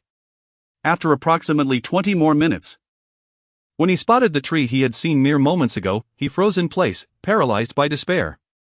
It was over. Yinxing swallowed hard, his gaze betraying a hint of panic. He could no longer recognize the route he had taken. After surveying his surroundings for what felt like an eternity, he focused on a direction, summoning memories from the daylight hours. With a resolute heart, he decided to venture forth. He refused to wait idly for his demise. He had to try and move. Yet, after about 10 minutes of walking, he found himself in an entirely unfamiliar area. He was certain he had never traversed this place during the day. Feeling utterly defeated, he surveyed the surroundings, too frightened to make a move. He feared that straying further would seal his fate, rendering him incapable of finding his way back. Whether it was the chill in the air or the coldness creeping into his heart, he felt an involuntary shiver. His heart raced as he scanned the darkness, unable to discern any semblance of direction. His phone remained devoid of signal. But at least he took solace in the fact that he still had over 60% battery life. He sat down and lit a cigarette, forcing himself to regain composure.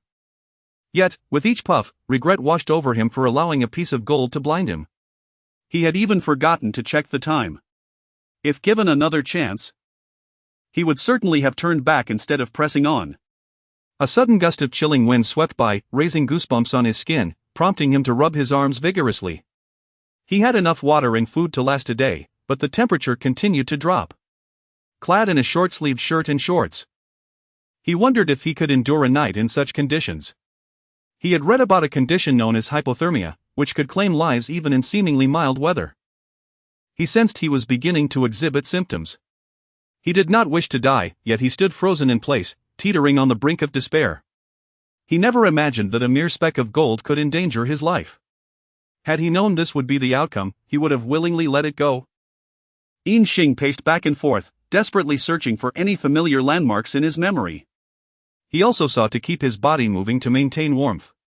However, the more he looked, the colder he felt, a foreboding sense of fate weighing heavily on him. There was nothing familiar in sight. What could he do now? Was he truly destined to spend the night in this desolate place? He felt certain that if he remained there, he would succumb to the cold. After what felt like an eternity of searching, despair settled in as he let out a deep sigh and sank to the ground, utterly at a loss. His body grew increasingly cold, and he hugged his shoulders tightly, his skin prickling in response to the chill. He buried his head between his legs, seeking a modicum of warmth, and then lifted it again, searching for a glimmer of hope. Taking out the half-empty pack of cigarettes, Yinxing lit one after another. Not out of addiction, but to stave off the cold. He had considered starting a fire, but without an axe. He could hardly chop enough wood with just a shovel to ignite a flame. Finally, having finished half the pack, he set the empty box ablaze, holding his hands above it to warm himself. The flicker of the flame felt like a fleeting hope, vanishing before he could fully grasp its significance. He sighed deeply, despair flooding his thoughts. Was he truly destined to perish here tonight? How extravagant it would be to have a fire before him now. With a wry smile, he shook his head, curling into a ball on the ground.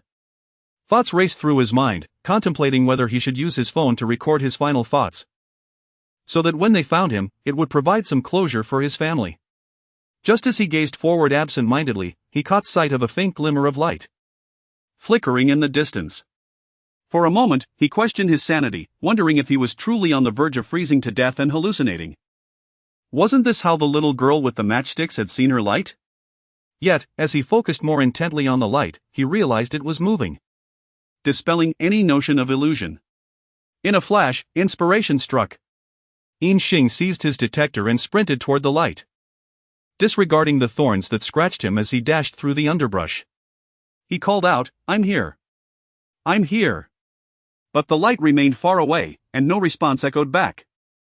Minutes later, the light vanished, leaving Yinxing in a state of panic, his voice nearly hoarse from calling out. "Don't go. I'm here.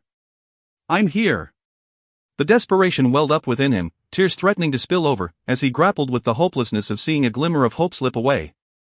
There was no greater despair than this. Watching the light disappear like the flames from earlier, his spirits plummeted. He stood helplessly, yelling into the void. But the silence enveloped him. Yin Xing remained frozen in place, a tumult of thoughts swirling in his mind. After 10 agonizing seconds, he gritted his teeth and, without a second thought, dashed toward the spot where the light had been, even though it had already vanished. In the darkness, he stumbled and fell, pain shooting through his leg. Yet, at that moment, he could not afford to dwell on the pain, he had to chase that fleeting sliver of hope. For soon he would be numb with cold. But after running for what felt like an eternity, he still could not see that beacon of hope. Chapter 93, Dining in the wilderness. He was exhausted, breathing heavily as he placed the detector on the ground, supporting himself with his hands on his knees. The light had completely vanished, and he was at a loss for what to do next. Checking his phone, he saw it was nearly 8:30. Was he truly destined to spend the night here? Just as despair began to creep in, he noticed a flicker of signal on his phone. His face lit up with joy as he sent a WeChat message to Chen Feng. However, the signal was weak and intermittent, causing the message to take a while to go through. At that moment, Chen Feng was navigating through the underbrush with a flashlight. An hour prior, after confirming that Yin Xing was missing, they had dispersed to search for him. Each person carried a flashlight from home, scouring the area for Yin Xing. Concerned that they might also get lost while searching, Chen Feng instructed everyone to stay close and return immediately if their phone signal dropped. Huang Fei remained at their original location to coordinate their search.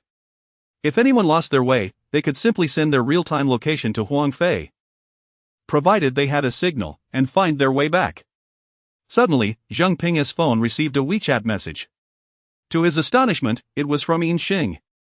"Where are you?" Chen Feng opened Yin Xing's voice message and immediately sent back his real-time location, though the signal was still too weak, causing interruptions. Yin Xing was desperately fiddling with his phone, even lifting it high in hopes of catching a better signal. At last, his phone displayed a real-time location. But it froze and failed to update.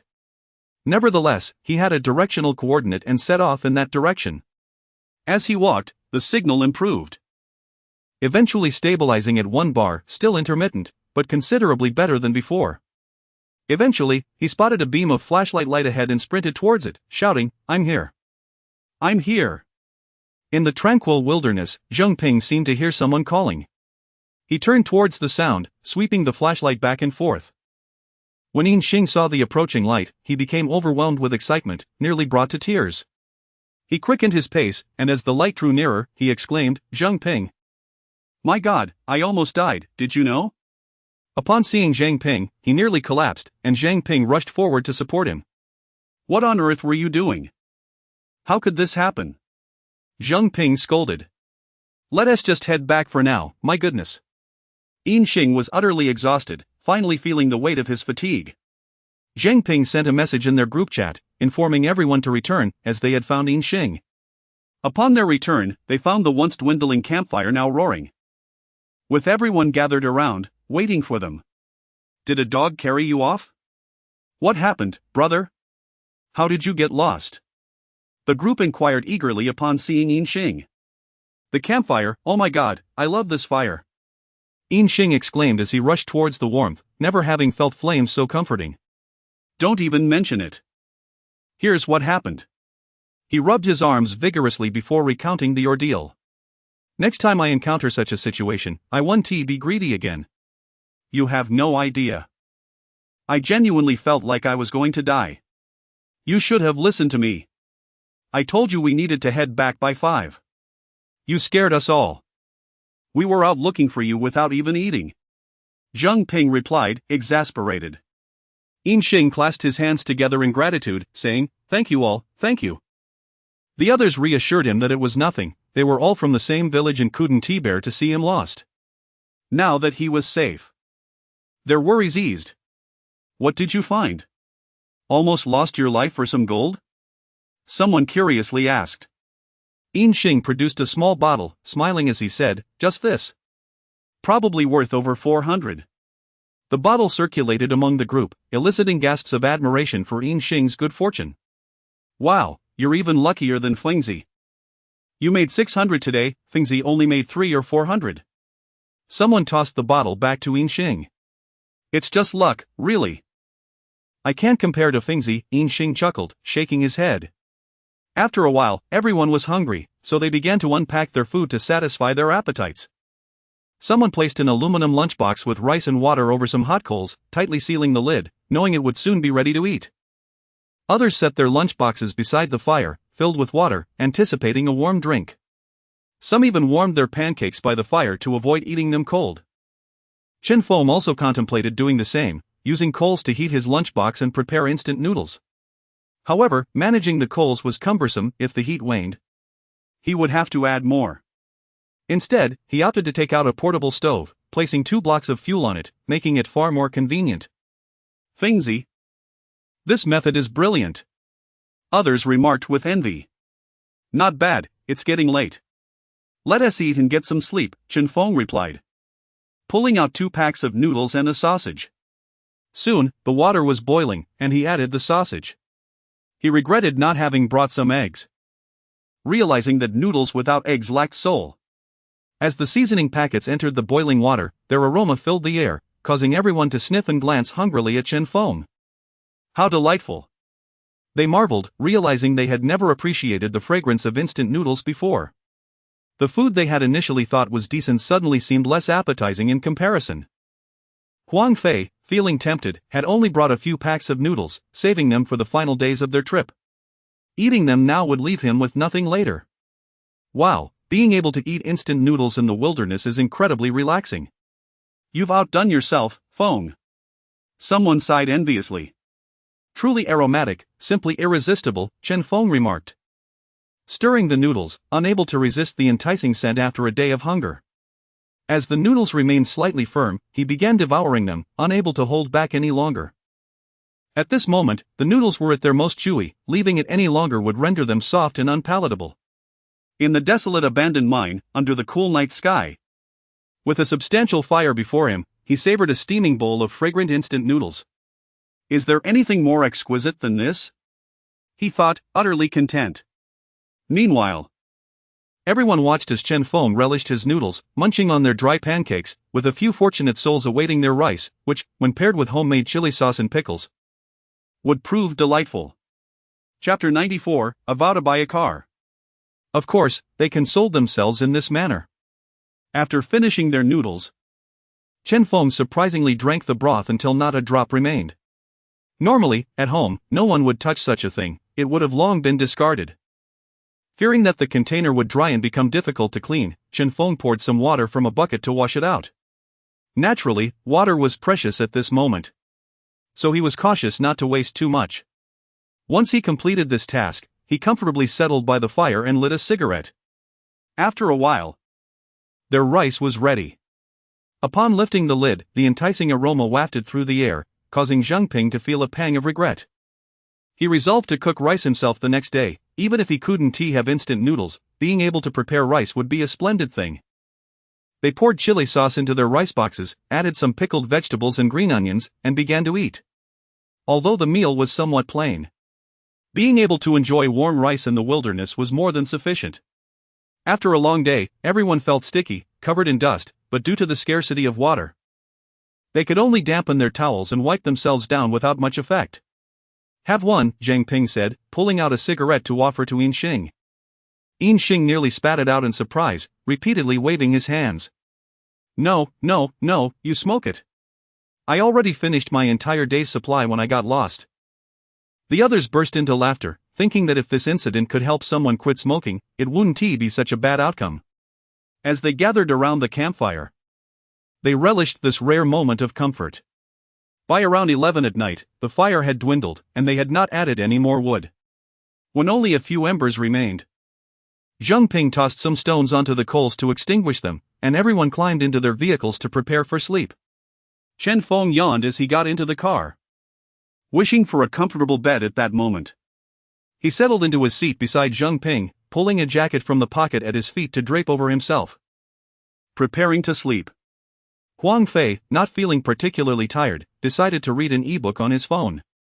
Their only means of charging was through Huang Fei's car charger, so they typically avoided using their devices to conserve power.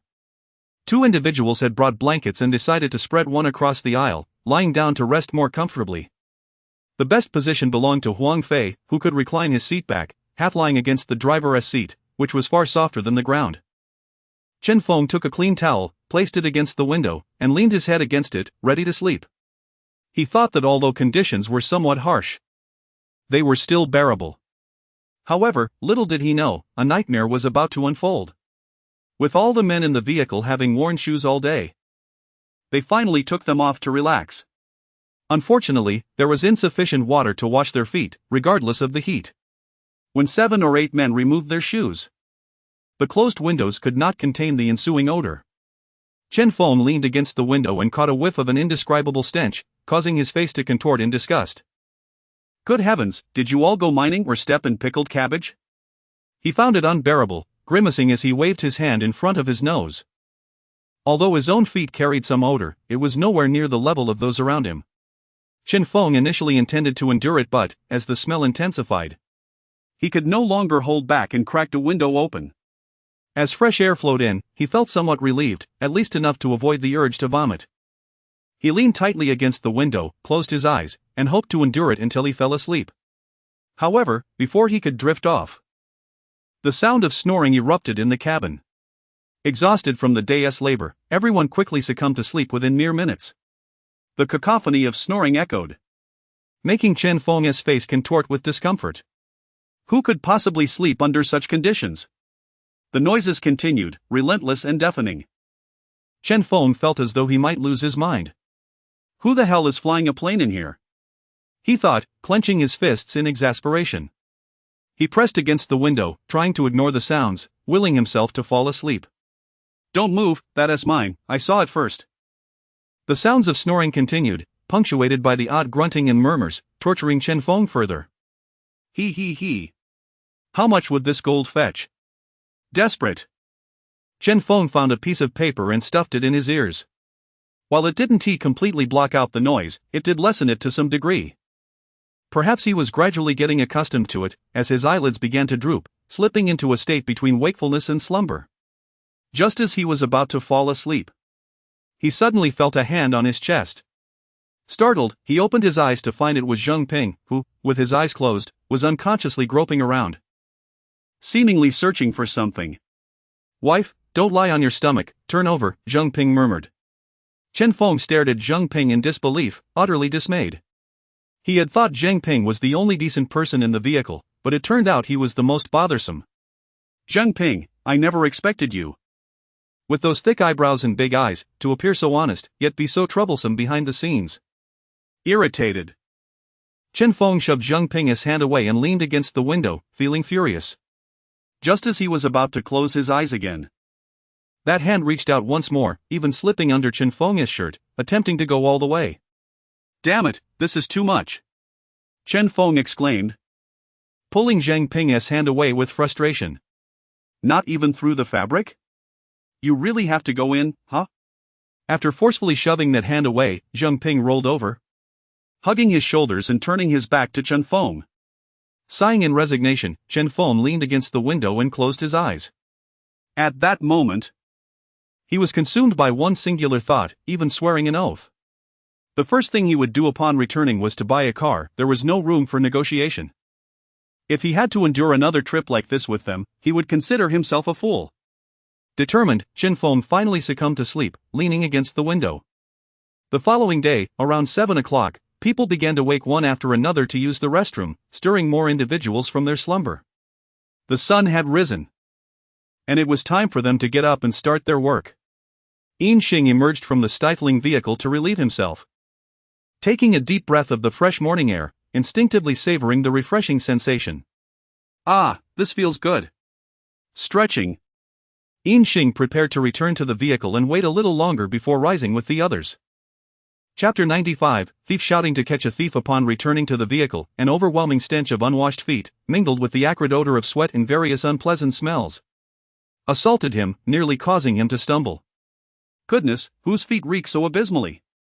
Aren't you afraid of poisoning yourselves? Open a window, quickly. Yin Xing pinched his nose as he entered the car, promptly rolling down the window. Another companion climbed in, nearly retching from the odor, and disdainfully remarked, "What on earth?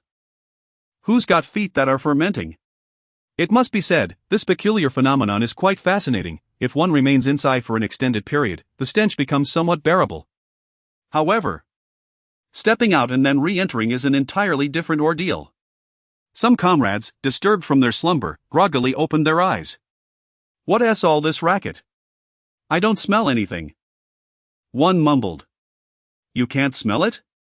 If I don't open the windows, you'll all suffocate. It's worse than gas," Xing exclaimed, leaning his head out of the window.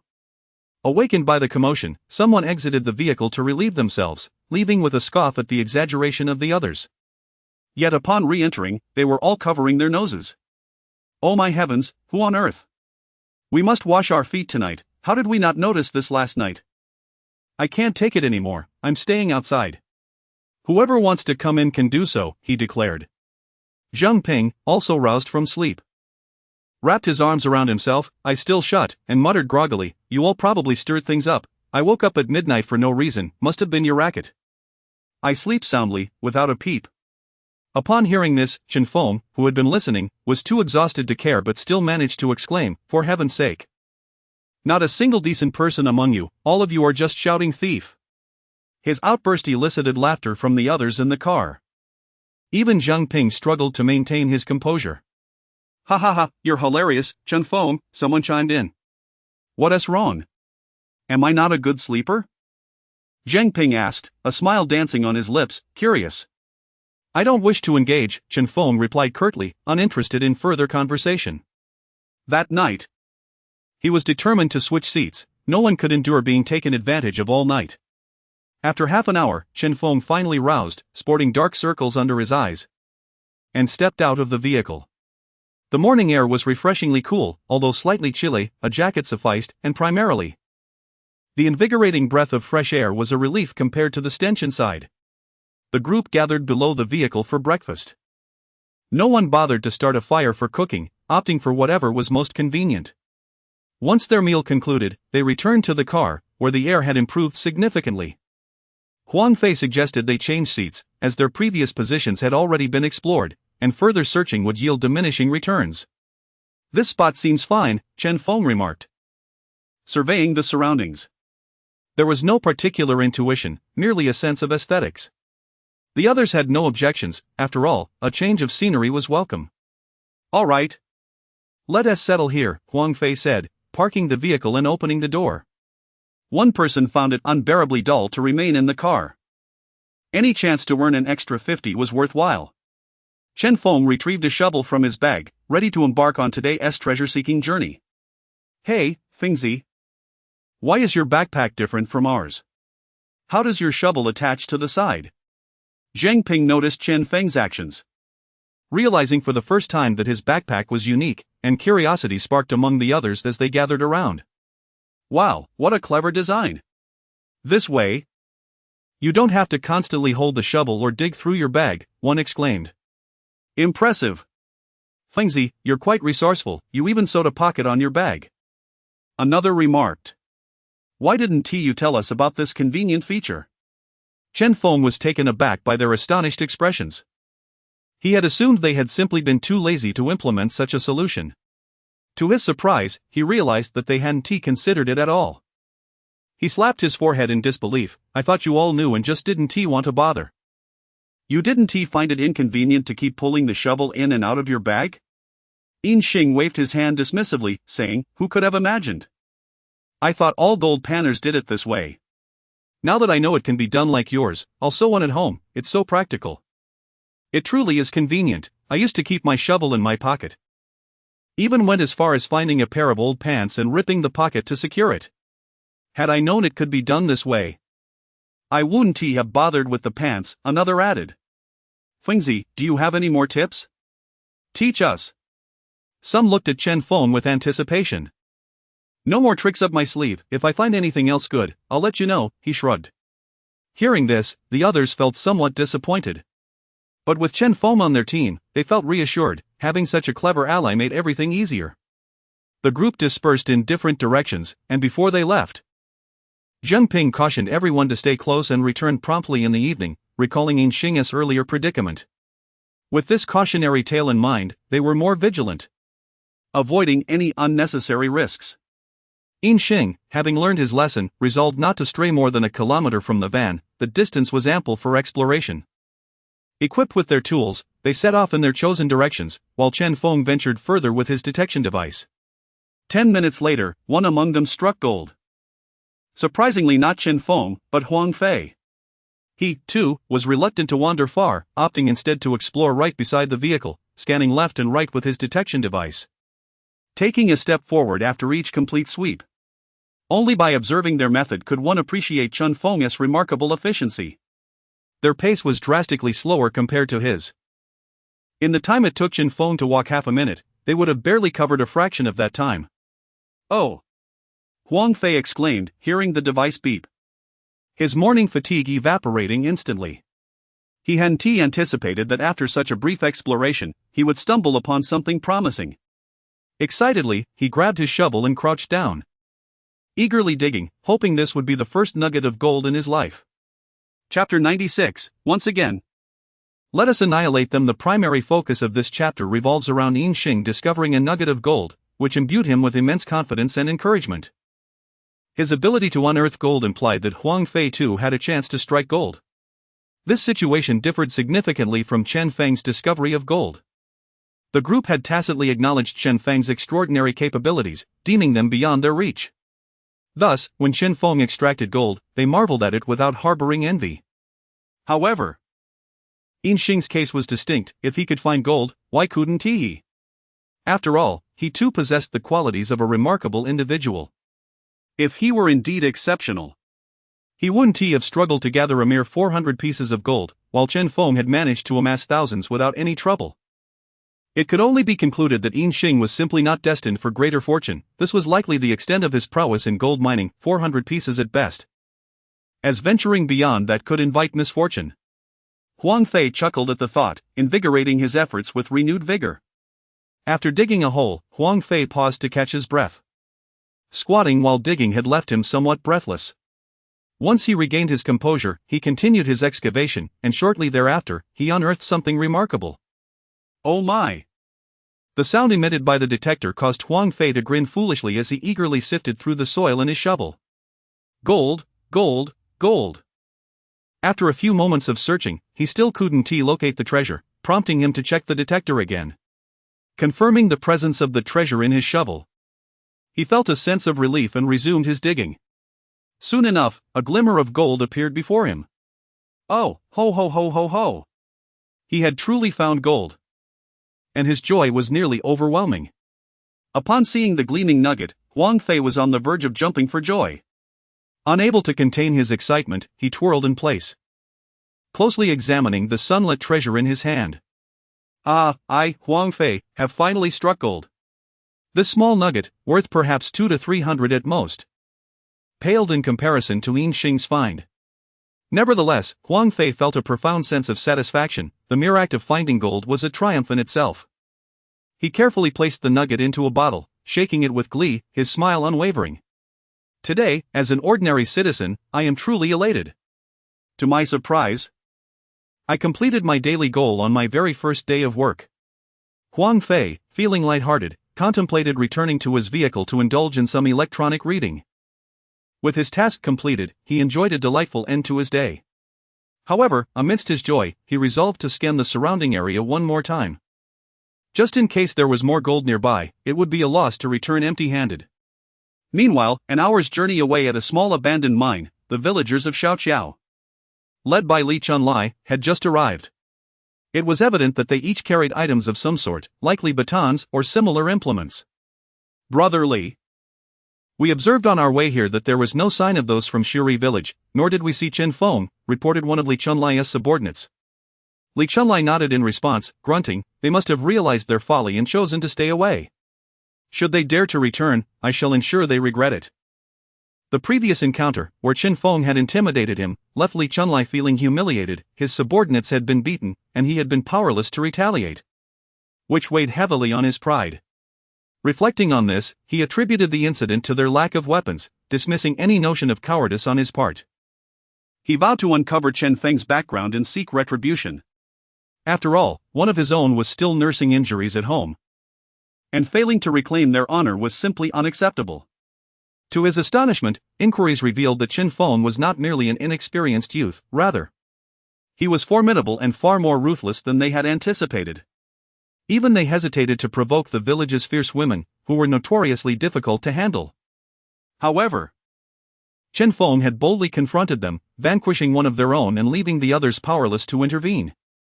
He had even taken a shovel to the men, sending them scattering, while the police seemed unconcerned, casually indulging in their meals amidst the chaos. Li Chunlai was left in awe. Bewildered by the emergence of such a formidable figure from Shuri village, one they had never heard of before. After hearing these tales, Li Chunlai felt a twinge of apprehension about confronting Chen Feng directly. Truth be told, he was somewhat intimidated. Yet, he recognized the need to maintain his dignity and instructed his subordinates to come well armed this time. If they were to encounter Chen Feng in the abandoned mine again, they would have to confront him, no matter his notorious reputation. After years of navigating this world, he was no stranger to conflict. Having not encountered Chen Feng at the abandoned mine left Li Chunlai feeling strangely relieved. It appears fortune has favored us, that Brad is still recuperating in bed. And I had hoped to avenge him. If I ever cross paths with that Chen fellow again, I shall ensure he pays for his insolence. One of Li Chunlai's subordinates declared vehemently. Indeed, I was just about to seek him out, Li Chunlai replied with a scoff. Yet, their absence is a blessing. This expansive mining area is ours for the taking, unchallenged. They must be too frightened to confront us, hiding away in their homes. How they must lament missing such a glorious day for gold mining. Li Chunlai chuckled triumphantly. Gold miners relish sunny days, and today has come. Cloudy weather was nothing short of a dream for them. They had invested heavily in equipment not merely to display it at home. The others could not help but join in his laughter, reveling in the thought of their rivals sulking at home, missing out on the opportunity to mine. With the entire mining area under their control, they felt an exhilarating sense of dominance. Unbeknownst to them, whether by sheer luck or clever positioning, Li Chunlai struck gold within half an hour, discovering a silver nugget worth approximately 6 or 7 pieces. Ha! I have struck gold on my first attempt. What a magnificent silver nugget! Li Chunlai exclaimed, his voice echoing in the vicinity, his joy resonating far and wide.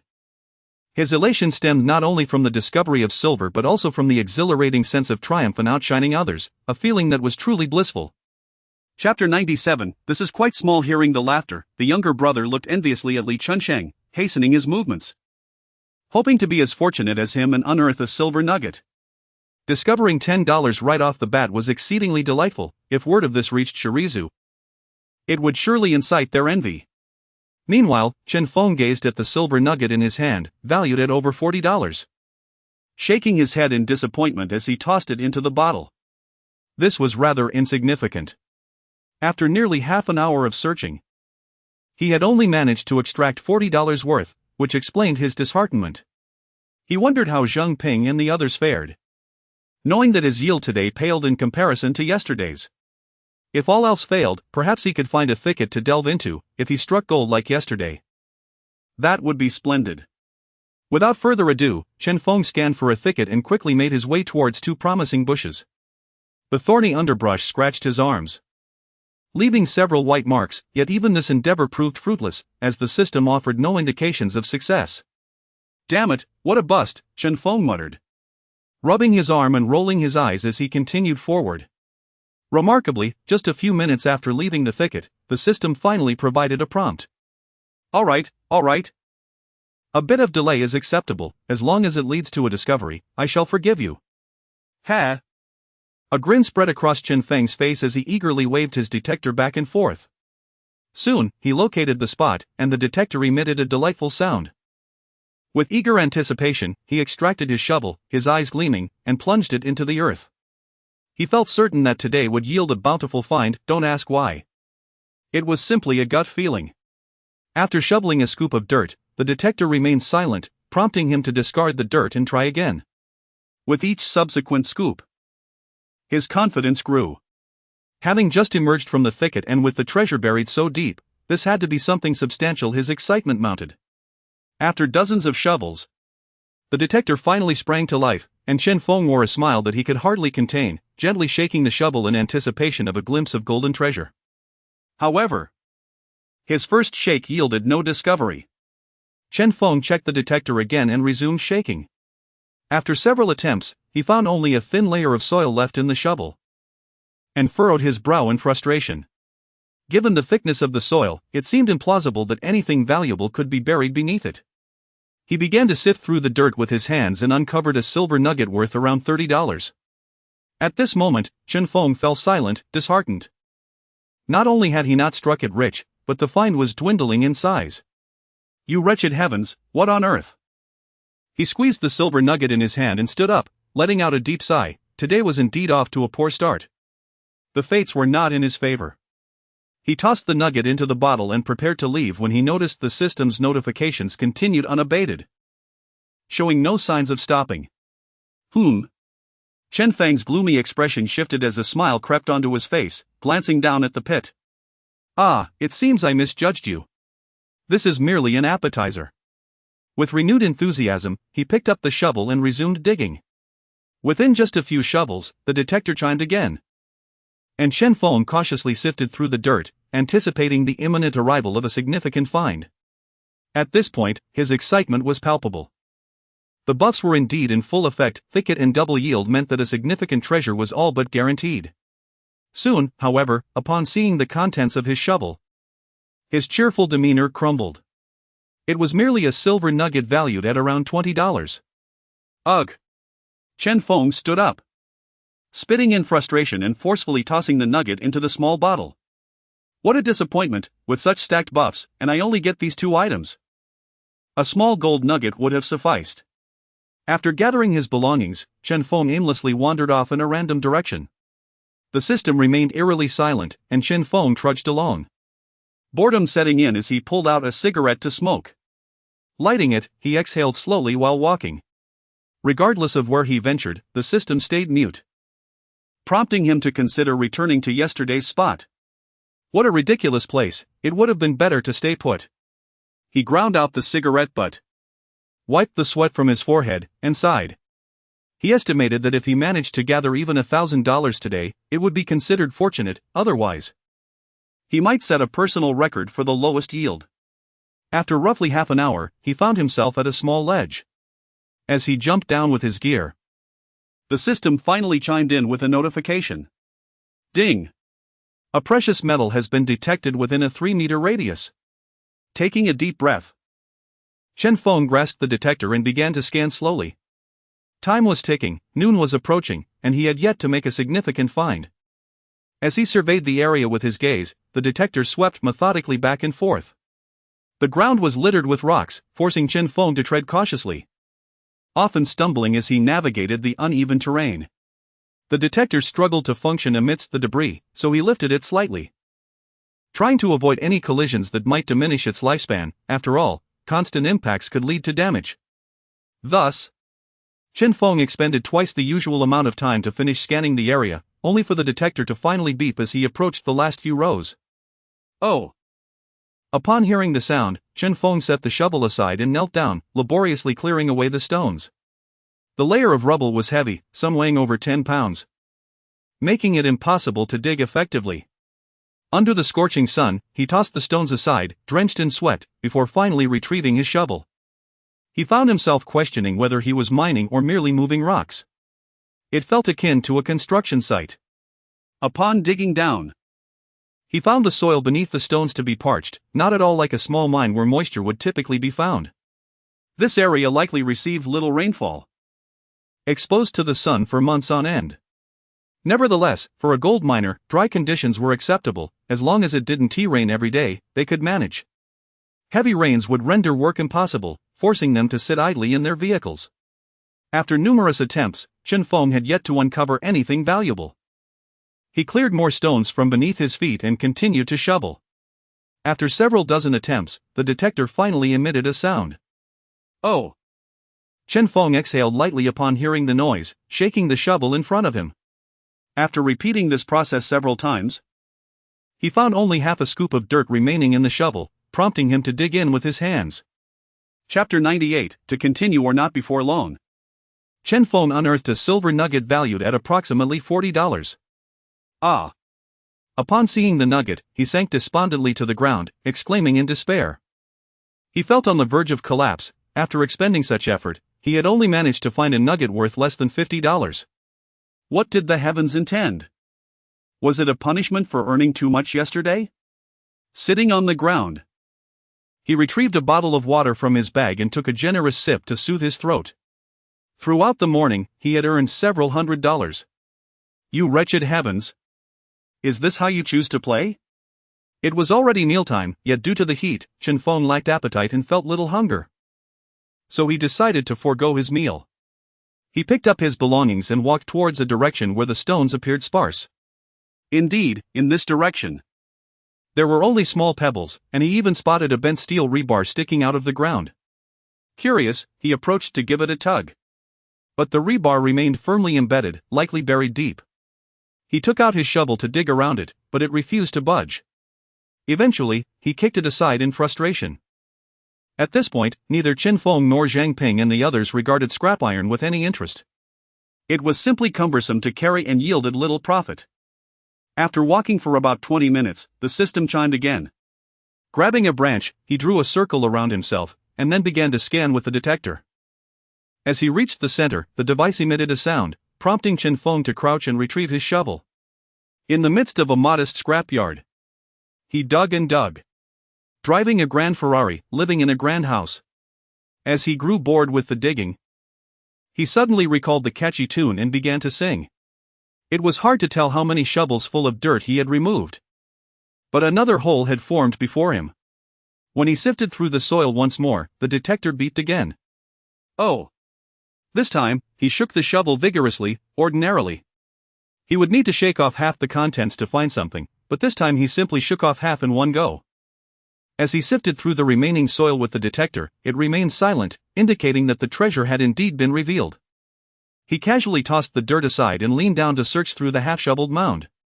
After a brief look, he located a grayish-white nugget. Estimated to be worth around $40 to $50, much to his delight. Chen Feng had grown accustomed to this routine. Resigned to the notion that this was all he would find today, he picked up the silver nugget, tossed it into his bottle, and stood up to brush off the dirt from his clothes, continuing forward with the detector in hand. Half an hour passed, and Chen Feng was unaware of how far he had wandered, yet the system had yet to signal. He finished his water, twisted the empty bottle, compressing the air, and aimed it at a nearby shrub, gently popping the cap. Bang! The cap shot off like a bullet, releasing a cloud of white smoke. With no treasure to discover, he could only amuse himself. Certainly, he couldn't resort to playing on his phone. Tossing the bottle aside, he picked up the detector and changed his direction to continue forward. Another 20 minutes passed, and still, he found nothing. He sat down beneath a bush to cool off, contemplating whether he could enjoy a good night's sleep if he returned now. After a brief rest, he resumed walking with the detector. Yet another 20 minutes elapsed. And just as he was preparing to head home, the system finally chimed. Ding! Within a 3-meter radius, there exists the presence of precious metals. The system's voice interrupted Chen Feng's thoughts of returning for a restful sleep. He stood still and took a deep breath. It was no wonder he longed to return. Today had been exceedingly unlucky, a day unparalleled in misfortune since he began this venture. Scanning the area with his eyes, he carefully wielded the detector, inching forward. This time, he activated a special buff, the just before turning back buff. He recalled several instances wherein he had been on the verge of leaving only to stumble upon a significant find. Perhaps this time would be the same. As he swept the detector across 2/3 of the area, it emitted a buzzing sound. Oh! Chen Feng laid the detector down, crouched, and gently marked a circle with his shovel before beginning to dig. With each scoop, he lost count, thinking that he would dig until he found something. If the detector remained silent, he could calmly dig here all day.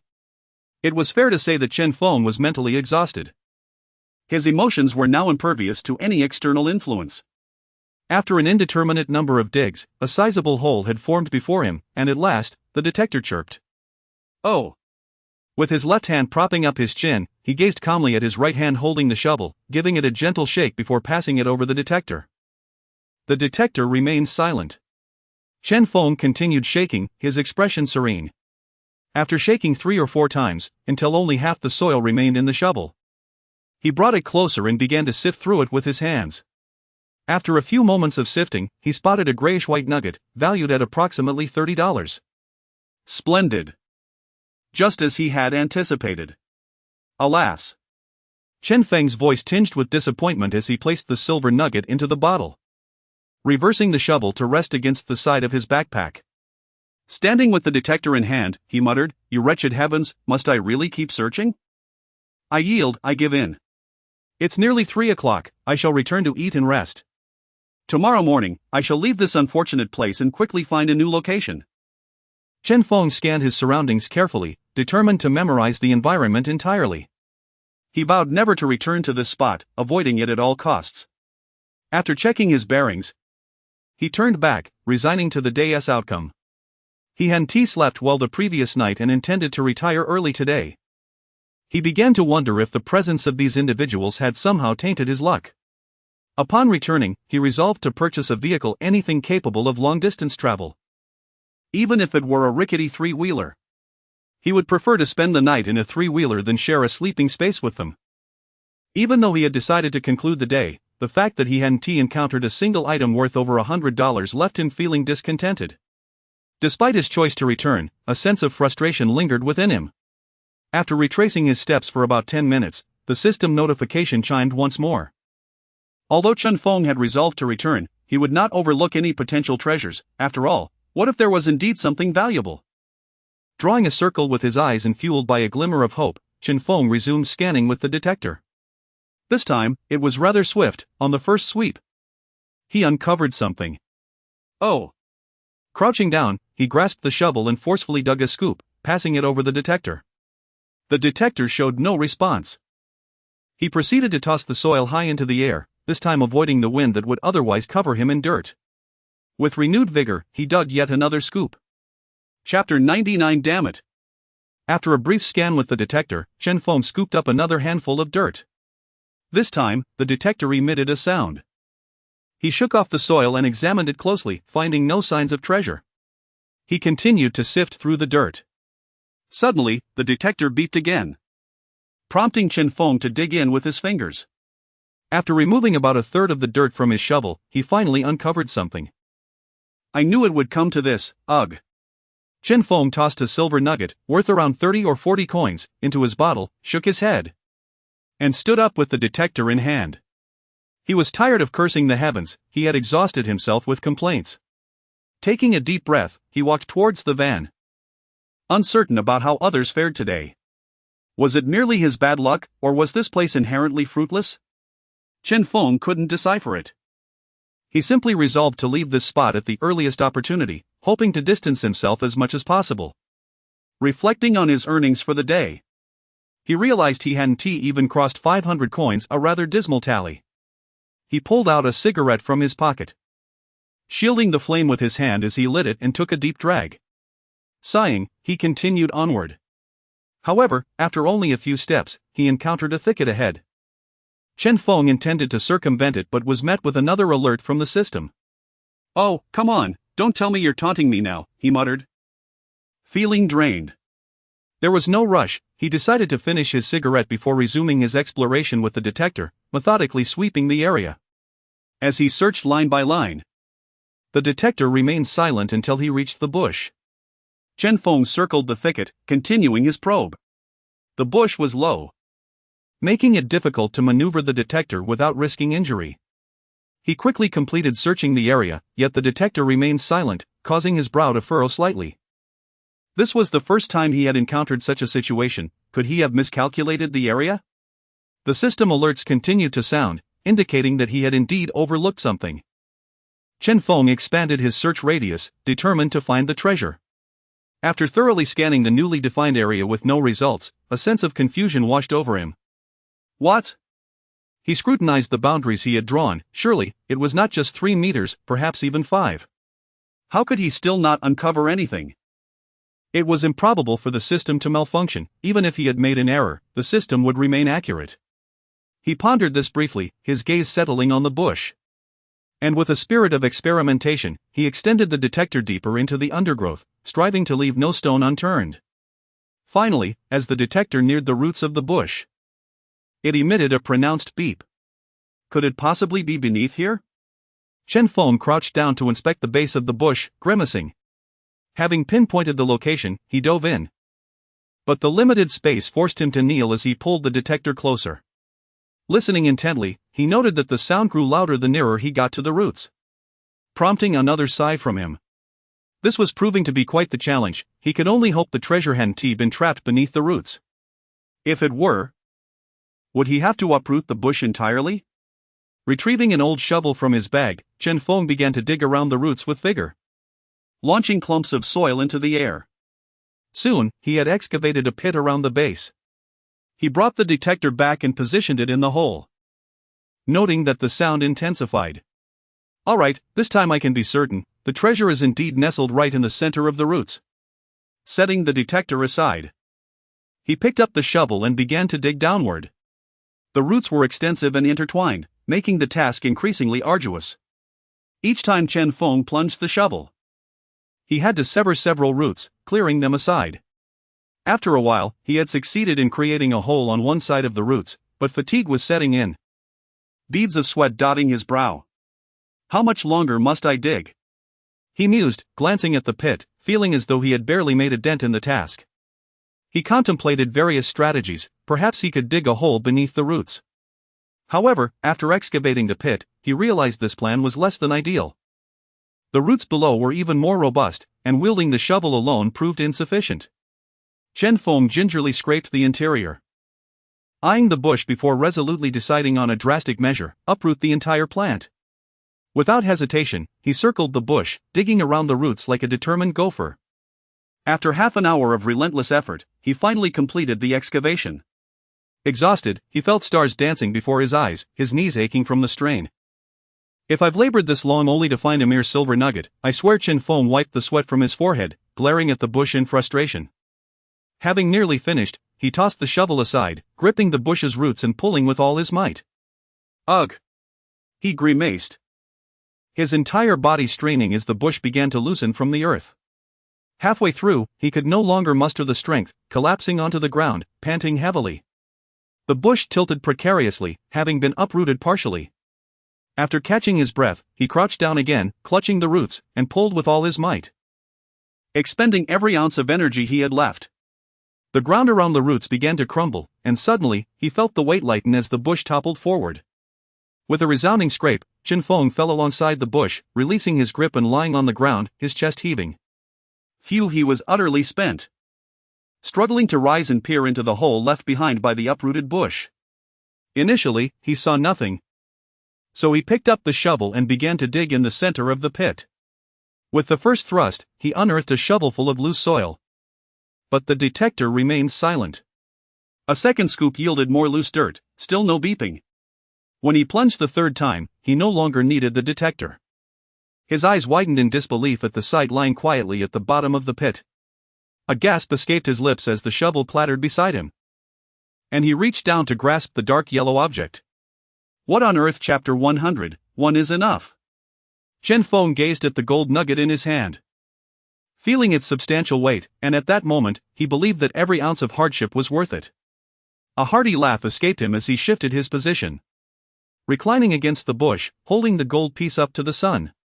The dark golden nugget radiated brilliance under the sunlight, prompting an unrestrained smile to bloom on Chen Feng's face.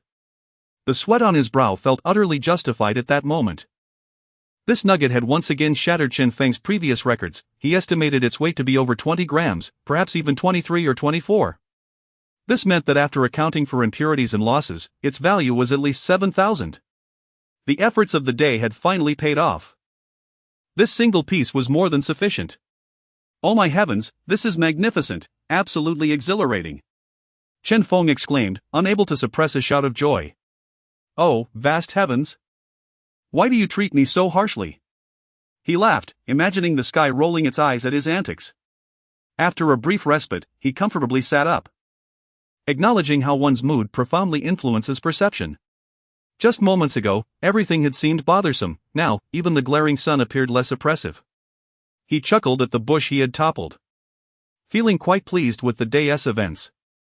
Were it not for the arduous task of replanting it, he might have considered doing so, much like an ant hill. As he placed the gold nugget into a small bottle, he couldn't help but chuckle again. Who would have thought that after a day of collecting silver, he would stumble upon such a sizable gold nugget when he had nearly given up? The feeling was indescribable. In summary, it was simply exhilarating. With the detector in hand, he sauntered back, his face brightening as gloom lifted. Soon, he spotted the van in the distance. There was still an hour until the agreed-upon time, and there were few people around the vehicle. Upon entering, he found Huang Fei comfortably lounging in the driver's seat, music playing softly in the background. Surprised to see Chen Feng, he straightened up and asked, "Why are you back so early today?" "Just tired, thought I'd have an early meal and get some rest." "The haul was mediocre," Chen Feng replied, stifling a laugh as he unloaded his backpack and set the detector aside. "How did it go? How much did you find?" Huang Fei inquired, curiosity piqued. "Just a few hundred," Chen Feng said, taking a sip from a bottle of water. "Oh, that is certainly underwhelming compared to your usual finds." Huang Fei nodded, understanding. In places abundant with resources, Chen Feng had once collected over 1,000 in a single day. Now, a few hundred felt rather ordinary. "They should be back soon. By the way, I found some gold today, ha ha." Huang Fei suddenly recalled the morning's excitement and pulled out a bottle to share his joy with Chen Feng. "Really? Where did you find it? That's impressive." Chen Feng exclaimed, taking the bottle and admiring the gold particles inside. "Just a short distance from the van. You wouldn't believe how lucky I was. I found it right away. I didn't expect it at all. Then around 2 o'clock, I found some silver as well. I reckon today's haul is about 400, ha. I've fallen in love with this place. If possible, I'd like to settle here," Huang Fei mused, stroking the steering wheel while gazing at the abandoned mine. "Ha, you certainly could have. You came back around 2, didn't he continue?" Chen Feng chuckled. "No. I got tired and came back for a nap. It was just too hot out there," Huang Fei replied with a grin. The two chatted idly for a while, and soon the other companions returned one after another. The first to arrive was Yin Xing, who seemed to have truly learned his lesson. He stepped into the van, grabbed his large cup, poured himself some water, and downed it in one go, letting out a satisfied sigh as he slumped into his seat. "Ah! The van is so much more comfortable. I thought I would be the first back, but you beat me to it, Fengzi," he said. Chen Feng turned to tease him. "Are you scared now? Not like last night when you stayed out until dark?" Yin Xing shook his head vigorously. "No way. I'll never stay out that late again. You have no idea how desperate I felt last night." "How was your haul today?" "Just a few hundred. What about you?" Chen Feng countered. "I think I have around 200, Yin Xing estimated. I must say, this place is fantastic. Let us come here for gold mining from now on. I'm not going anywhere else," he added, his face lighting up with excitement. The yields here had far exceeded their expectations. Who would have thought they could find 1 to 200 daily, or even discover gold on a whim? Huang Fei, at the front, couldn't resist boasting, "Well, you're still behind me. I found 400 today." Yin Xing was taken aback, disbelief etched across his face. "Wow, you found that much today?" "Absolutely. I even found a gold nugget, albeit just a small one, but it's my first significant find. I must say, gold mining is exhilarating. If I could do this every day, it would be even better, ha." Huang Fei grinned, unable to contain his delight. As others continued to trickle in, the sky darkened, and the last to return was Zheng Ping. He had a decent haul of over 300 but had been mindful of time, recalling Yin Xing's experience from the day before.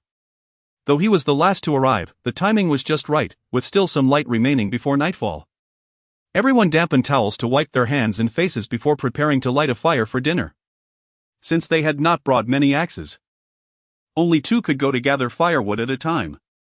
With the rest gathering stones to form a circle, Chen Feng, feeling inspired, volunteered to start the fire, having observed Zheng Ping do it so effortlessly the day before. In the minds of most, starting a fire simply involved collecting some twigs and igniting them with a lighter. However, once Chen Feng attempted it himself, he realized it was far from easy to ignite. He laid some dry grass at the bottom, stacking twigs above it. When he struck the match, the grass burned away completely, leaving the twigs charred but unlit. Frowning at the sight, Chen Feng recalled watching Zheng Ping and his mother ignite fires in a similar manner, wondering why it was so difficult for him. Zhang Ping, observing with a grin, couldn't he help but laugh at the sight of Chen Feng struggling with something he had assumed was simple.